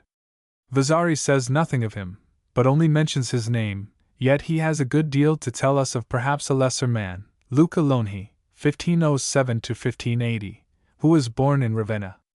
Maestro Luca de Lonhi of Ravenna, he says, a man of studious habits and quiet reserved character, has painted many beautiful pictures in oil, with numerous portraits from the life in his native city and its neighborhood. Among other productions of Lonhi are 2 sufficiently graceful little pictures which the Reverend Don Antonio de Pisa, then abbot of the monastery, caused him to paint no long time since for the monks of Classe. Many other works have also been executed by this painter. It is certain that Luca Lonhi, being studious, diligent, and of admirable judgment as he is, would have become an excellent master had he not always confined himself to Ravenna, where he still remains with his family. His works are accomplished with much patience and study. And of this I can bear testimony, since I know the progress which he made during the time of my stay in Ravenna, both in the practice and comprehension of art. Nor will I omit to mention that a daughter of his, called Barbara, still but a little child, draws very well and has begun to paint also in a very good manner and with much grace. There are 5 pictures by Luca Lonhi in the Accademia besides 3 portraits. In Sala I, we have an early work painted at the age of 22, The Marriage of S. Catherine, No. 14, a Madonna and Child with S. Benedict, S. Apollinaris, S. Barbara, and S. Paul, No. 23. In Sala II, The Dead Christ between S. Bartholomew and Don Antonio de Pisa, abbot of the monastery of Class, No. 17, and 2 pictures of the Adoration of the Shepherds, Numbers 15, 16. Here, too, are the 3 portraits from his hand which represent Raphael Rasponi, No. 22, Giovanni Arrigoni, No. 21, and Girolamo Rossi, No. 20. By Luca's son Francesco there is a feeble crucifixion, No. 29, in Sala I, Wink with a Frown 1, and Happily in Sala II. 3 pictures by Barbara, Luca's daughter, of whom Vasari speaks, A.S. Catherine, which is really a portrait of the painter, No. 81, a Madonna and Child, No. 27, and a Judith, No. 28. 2. Footnote 1. There is another work, an Annunciation, by Francesco Lonhi and S. Croce. Footnote 2. Another work by Barbara Lonhi, S. Peter visiting S. Agata in prison, may be seen in S. Maria Maggiore. Only one picture by a Bolognese master is really worthy of much notice here. I mean the S. Romuald of Guercino, No. 33, in Sala I. In the floor of this first room there is set a fine mosaic from S. Apollinaire in Class which should be noted. The third room in the Accademia, filled with various works of little merit of the sundry schools of Italy, may be neglected. The fourth room, however, is devoted to the beautiful tomb of Guidarello Guidarelli, the very glorious work of Tullio Lombardi. Of old this exquisite tomb stood in the Cappella Bracciaforte at S. Francesco. Guidarello of Ravenna was killed in battle at Imola in 1501, and Tullio Lombardi, the son of Pietro, was employed to make his tomb. I doubt, says M. de Vogue, whether, apart from the work of Donatello, the early Renaissance produced anything more beautiful. Guidarello the Knight is represented in marble, a life-size figure, lying on his back, his body encased in armor, his helmet on his head, his visor raised, his gloved hands crossed over his sword which lies along his body. He seems, weary of fighting at last, to be sleeping, but the sweet expression upon the tired face makes us think rather of a monk than a soldier. In truth, he was a knight of the olden time. We leave the room in which he sleeps forever in his marble, reluctantly, and passing Sala V, which is full of late pictures of no interest, come to Sala 6, where there are several delightful early Italian works. One would not certainly expect to find in Ravenna a picture of the most exquisite school in Tuscany, the school of Siena. Yet here is a delightful Madonna and Child with S. Peter and S. Barbara, No. 191, by Matteo di Giovanni, 1435–1495, and a 14th-century Annunciation, No. 176, from Tuscany.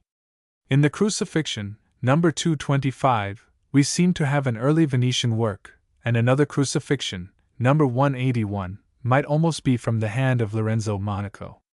It is probable that we see a work of Antonio da Fabriano in the S. Peter Damiano, No. 188, and certainly an Umbrian work in the S. Francis receiving the Stigmata, 216.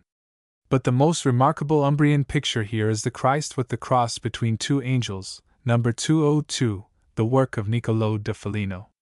A few early works by the mediocre masters of the Romagnol school, Numbers 174, 171, 172, 182, are to be seen here also. Sala 6 is entirely devoted to an immense number of pictures in the Byzantine manner, of considerable interest and much beauty, but not yet to be discussed. We leave the Accademia for the Museo close by. The building in which the collections are housed is the old Camaldulensian monastery of Class built in 1515 by the monks of S. Apollinaire in Class, and since S. Romuald, the founder of the order, was a Ravenese, one may think the monastery might have been left in the hands of the monks. Even as it is, it has considerably more interest for us than the collections gathered within it. The beautiful 17th-century cloisters, the old convent church of S. Romualdo in the Baroque style of 1630, and the convent itself are delightful. The collections are mediocre. But here we may see all that is to be seen of the Ravenna of Augustus and of the great years of the empire, fragments and inscriptions and reliefs now and then of real interest, as in the relief representing the apotheosis of Augustus, in the eastern walk of the cloisters, and in the remains of that suit of gold armor thought to be Theodoric's in the old sacristy. But for the most part the collection is without much attraction, yet certainly not to remain unvisited. Illustration: the Pineta. XX the Pineta. Ravenna has so much that is rare and precious to show us that few among the many who spend a day or two within her walls have the inclination to explore the melancholy marshes in which she stands. No doubt most of us drive out to S. Apollinaire in class, but the road thither does not encourage a further journey, for it is rude and rough and the country over which it passes is among the most featureless in Italy. Nevertheless, he does himself a wrong who leaves Ravenna for good without having spent one day at any rate in the Pineta which, ruined though it now be, is still one of the loveliest and most mysterious places in the Romagna. But lovely though it is, and full of memories, what can be said of this vast ruined forest of stone pines with its mystery of mere and fen, its coolness and shadow, its astonishing silence? Only this, I think, that if once you find it, nothing else in Ravenna will seem half so precious as this green wood. You will love it always and for its own sake more than anything else in Ravenna, and in this you will not be alone. Every one who has come to it these 1,000 years has felt the same. Dante, Boccaccio, Byron, Carducci, the Pineta knows the footsteps of them all and they seem to haunt it still. Dante would seem to have loved it best in the morning. Out of it he conjures his Paradiso Terrestre in the 28th canto of the Purgatorio. Through that celestial forest, whose thick shade with lively greenness the new springing day attempered, eager now to roam, and search its limits round, forthwith I left the bank, along the champ and leisurely my way pursuing, o'er the ground, that on all sides delicious odor breathed.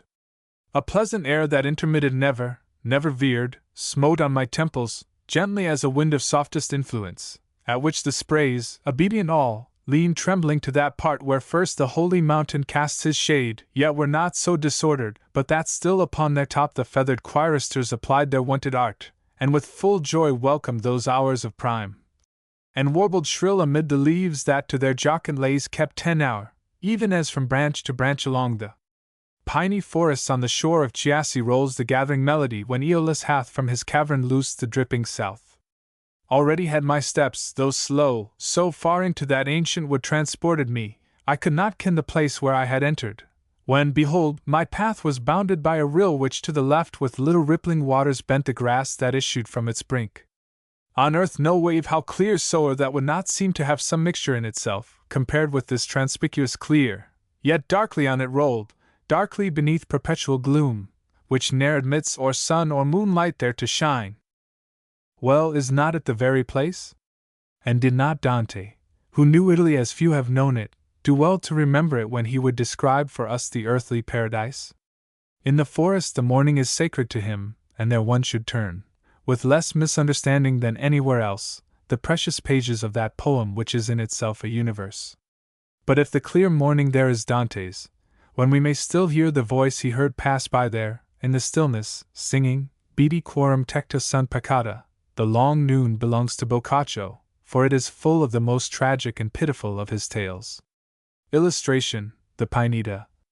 Ravenna being a very ancient city in Romania, there dwelt sometime a great number of worthy gentlemen, among whom I am to speak of one more especially, named Anastasio, descended from the family of the Onesti, who by the death of his father, and an uncle of his, was left extraordinarily abounding in riches, and growing to years fitting for marriage, as young gallants are easily apt enough to do. He became enamored of a very bountiful gentlewoman, who was daughter to Signor Paolo Traversario, one of the most ancient and noble families in all the country. Nor made he any doubt, but by his means and industrious endeavor, to derive affection from her again, for he carried himself like a brave-minded gentleman, liberal in his expenses, honest and affable in all his actions, which commonly are the true notes of a good nature, and highly to be commended in any man. But, howsoever fortune became his enemy, these laudable parts of manhood did not any way friend him, but rather appeared hurtful to himself. So cruel, unkind, and almost merely savage did she shew herself to him, perhaps in pride of her singular beauty, or presuming on her nobility by birth, both which are rather blemishes than ornaments in a woman, especially when they be abused. The harsh and uncivil usage in her grew very distasteful to Anastasio, and so unsufferable, that after a long time of fruitless service, requited still with nothing but coy disdain, desperate resolutions entered into his brain, and often he was minded to kill himself. But better thoughts supplanting those furious passions, he abstained from any such violent act, and governed by more manly consideration, determined, that as she hated him, he would requite her with the like, if he could, wherein he became altogether deceived, because as his hopes grew to a daily decaying, yet his love enlarged itself more and more. Thus Anastasio persevering still in his bootless affection, and his expenses not limited within any compasse, it appeared in the judgment of his kindred and friends, that he was fallen into a mighty consumption, both of his body and means. In which respect, many times they advised him to leave the city of Ravenna, and live in some other place for such a while, as might set a more moderate stint upon his spendings, and bridle the indiscreet course of his love, the only fuel which fed this furious fire. Anastasio held out thus a long time, without lending an ear to such friendly counsel, but in the end, he was so nearly followed by them, as being no longer able to deny them, he promised to accomplish their request. Whereupon, making such extraordinary preparation, as if he were to set thence for France or Spain, or else into some further distant country, he mounted on horseback, and accompanied with some few of his familiar friends, departed from Ravenna, and rode to a country dwelling house of his own, about 3 or 4 miles distant from the city, which was called Chiasso, and there, upon a very goodly green, erecting divers tents and pavilions, such as great persons make use of in the time of a progress, he said to his friends, which came with him thither, that there he determined to make his abiding, they all returning back unto Ravenna, and might come to visit him again so often as they pleased. Now, it came to pass that about the beginning of May, it being then a very mild and serene season, and he leading there a much more magnificent life than ever he had done before, inviting divers to dine with him this day, and as many tomorrow, and not to leave him till after supper, upon the Sodaine, falling into remembrance of his cruel mistress, he commanded all his servants to forbear his company, and suffer him to walk alone by himself a while, because he had occasion of private meditations wherein he would not, by any means, be troubled. It was then about the 9th hour of the day, and he walking on solitary all alone, having gone some half-miles distance from his tents, entreed into a grove of pine trees, never minding dinner time, or anything else, but only the unkind requital of his love. Suddenly he heard the voice of a woman, seeming to make most more full complaints, which breaking off his silent considerations, made him to lift up his head, to know the reason of this noise. When he saw himself so far entreed into the grove, before he could imagine where he was, he looked amazedly round about him, and out of a little thicket of bushes and briars round and girt with spreading trees, he espied a young damosel come running towards him, naked from the middle upward, her hair dishevelled on her shoulders, and her fair skin rent and torn with the briars and brambles, so that the blood ran trickling down manily, she weeping, wringing her hands and crying out for mercy so loud as she could. 2 fierce bloodhounds also followed swiftly after, and where their teeth took hold, did most cruelly bite her.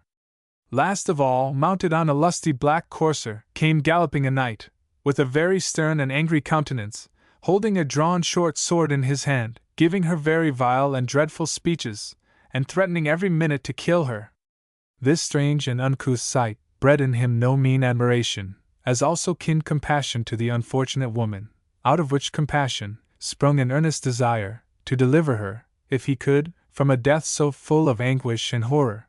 But seeing himself to be without arms, he ran and plucked up the plant of a tree, which handling as if it had been a staff, he opposed himself against the dogs and the knight, who seeing him coming, cried out in this manner to him: Anastasio, put not thyself in any opposition, but refer to my hounds and me, to punish this wicked woman as she hath justly deserved.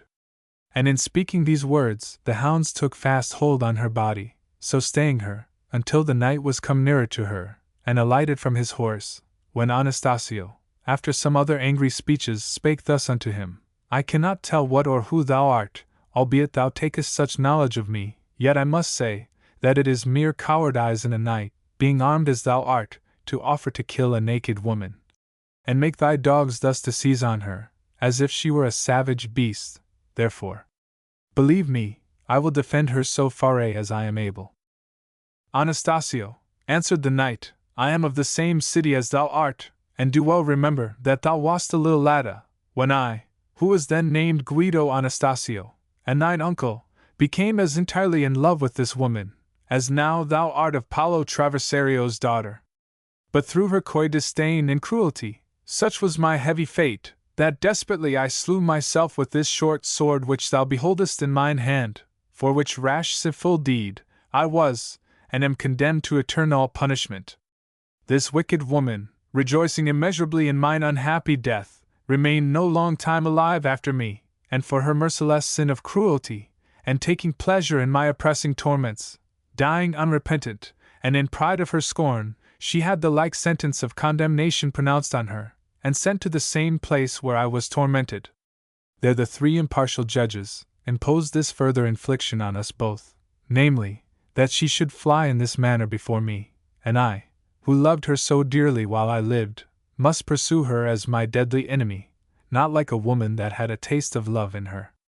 And so often as I can overtake her, I am to kill her with this sword, the same weapon wherewith I slew myself. Then am I enjoined therewith to open her accursed body, and tear out her hard and frozen heart, with her other inwards, as now thou sayest me do, which I give unto my hounds to feed on. Afterward, such is the appointment of the supreme powers, that she reassumeth life again, even as if she had not been a dead at all, and falling to the same kind of flight, I with my hounds am still to follow her, without any respite or intermission. Every Friday, and just at this hour, our course is this way, where she suffereth the just punishment inflicted on her. Nor do we rest any of the other days, but are appointed unto other places, where she cruelly executed her malice against me, being now, of her dear affectionate friend, ordained to be her endless enemy, and to pursue her in this manner for so many years, as she exercised months of cruelty towards me. Hinder me not then, in being the executioner of divine justice, for all thy interposition is but in vain, in seeking to cross the appointment of supreme powers. Anastasio, having attentively heard all this discourse, his hair stood upright like porcupine's quills, and his soul was so shaken with the terror, that he stepped back to suffer the knight to do what he was enjoined, looking yet with mild commiseration on the poor woman, who kneeling most humbly before the knight, and sternly seized on by the two bloodhounds, he opened her breast with his weapon, drawing forth her heart and bowels, which instantly he threw to the dogs, and they devoured them very greedily. Soon after, the damosel, as if none of this punishment had been inflicted on her, started up suddenly, running amain towards the sea shore, and the hounds swiftly following her, as the knight did the like, after he had taken his sword, and was mounted on horseback, so that Anastasio had soon lost all sight of them, and could not guess what was become of them. After he had heard and observed all these things, he stood a while as confounded with fear and pity, like a simple silly man, hoodwinked with his own passions, not knowing the subtle enemy's cunning illusions in offering false suggestions to the sight, to work his own ends thereby, and increase the number of his deceived servants. Forthwith he persuaded himself that he might make good use of this woman's tormenting, so justly imposed on the knight to prosecute, if thus it should continue still every Friday. Wherefore, setting a good note or mark upon the place, he returned back to his own people, and at such time as he thought convenient, sent for divers of his kindred and friends from Ravenna, who being present with him, thus he spake to them: Dear kinsmen and friends, ye have a long while importuned me to discontinue my overdoting love to her, whom you all think, and I find to be my mortal enemy, as also, to give over my lavish expenses, wherein I confess myself too prodigal, both which requests of yours I will condescend to, provided that you will perform one gracious favor for me, namely, that on Friday next, Signor Paolo Traversario, his wife, daughter, with all other women linked in lineage to them, and such, beside onely as you shall please to appoint, will vouchsafe to accept a dinner here with me. As for the reason thereto moving me, you shall then more at large be acquainted withal. This appeared no difficult matter for them to accomplish, wherefore, being returned to Ravenna, and as they found the time answerable to their purpose, they invited such as Anastasio had appointed them. And although they found it somewhat an hard matter, to gain her company whom he so dearly affected, yet notwithstanding, the other women won her along with them. A most magnificent dinner had Anastasio provided, and the tables were covered under the pine trees, where he saw the cruel ladies so pursued and slain, directing the guests so in their seating, that the young gentlewoman his unkind mistress sate with her face opposite unto the place, where the dismal spectacle was to be seen. About the closing up of dinner, they began to hear the noise of the poor prosecuted woman, which drove them all to much admiration, desiring to know what it was, and no one resolving them, they arose from the tables, and looking directly as the noise came to them, they espied the woeful woman, the dogs eagerly pursuing her, and the armed knight on horseback, galloping fiercely after them with his drawn weapon, and came very near unto the company, who cried out with loud exclaims against the dogs and the knight, stepping forth in assistance of the injured woman. The knight spake unto them, as formerly he had done to Anastasio, which made them draw back, possessed with fear and admiration, acting the same cruelty as he did the Friday before, not differing in the least degree. Most of the gentlewomen there present, being near allied to the unfortunate woman, and likewise to the knight, remembering well both his love and death, did shed tears as plentifully, as if it had been to the very persons themselves, in usual performance of the action indeed. Which tragical scheme being passed over, and the woman and knight gone out of their sight, all that had seen this strange accident, fell into diversity of confused opinions, yet not daring to disclose them, as doubting some further danger to ensue thereon. But beyond all the rest, none could compare in fear and astonishment with the cruel young maid affected by Anastasio, who both saw and observed all with a more inward apprehension, knowing very well that the moral of this dismal spectacle carried a much nearer application to her than any other in all the company. For now she could call to mind how unkind and cruel she had shown herself to Anastasio, even as the other gentlewoman formerly did to her lover, still flying from him in great contempt and scorn, for which, she thought the bloodhounds also pursued her at the heels already, and a sort of vengeance to mangle her body. This fear grew so powerful in her, that to prevent the like heavy doom from falling on her, she studied, by all her best and commendable means, and therein bestowed all the night season, how to change her hatred into kin love, which at the length she fully obtained, and then purposed to prosecute in this manner. Secretly she sent a faithful chambermaid of her own, to greet Anastasio on her behalf, humbly entreating him to come see her, because now she was absolutely determined to give him satisfaction in all which, with honor, he could request of her. Whereto Anastasio answered that he accepted her message thankfully, and desired no other favor at her hand, but that which stood with her own offer, namely, to be his wife in honorable marriage. The maid, knowing sufficiently that he could not be more desirous of the match than her mistress shewed herself to be, made answer in her name that this motion would be most welcome to her. Hereupon, the gentlewoman herself became the solicitor to her father and mother, telling them plainly that she was willing to be the wife of Anastasio, which news did so highly content them, that upon the Sunday next following, the marriage was very worthily solemnized, and they lived and loved together very kindly. Thus the divine bounty, out of the malignant enemy's secret machinations, can cause good effects to arise and succeed. For, from this conceit of fearful imagination in her, not only happened this long-desired conversion of a maid so obstinately scornful and proud, but likewise all the women of Ravenna, being admonished by her example, grew afterward more kind and tractable to men's honest motions than ever they shewed themselves before. And let me make some use hereof, fair ladies, to you, not to stand over nicely conceited of your beauty and good parts, when men, growing enamored of you by them, solicite you with their best and humblest services. Remember then this disdainful gentlewoman, but more especially her, who being the death of so kind a lover, was therefore condemned to perpetual punishment, and he made the minister thereof, whom she had cast off with coy disdain, from which I wish your minds to be as free, as mine is ready to do you any acceptable service. 1. Footnote 1. This translation is from the English version of the Decameron, first published in 1620, but in 1569 had appeared a notable history of Nostagto and Traversin, or rhymed version of Boccaccio's tale, by C.T., usually supposed to be Christopher Tye the musician.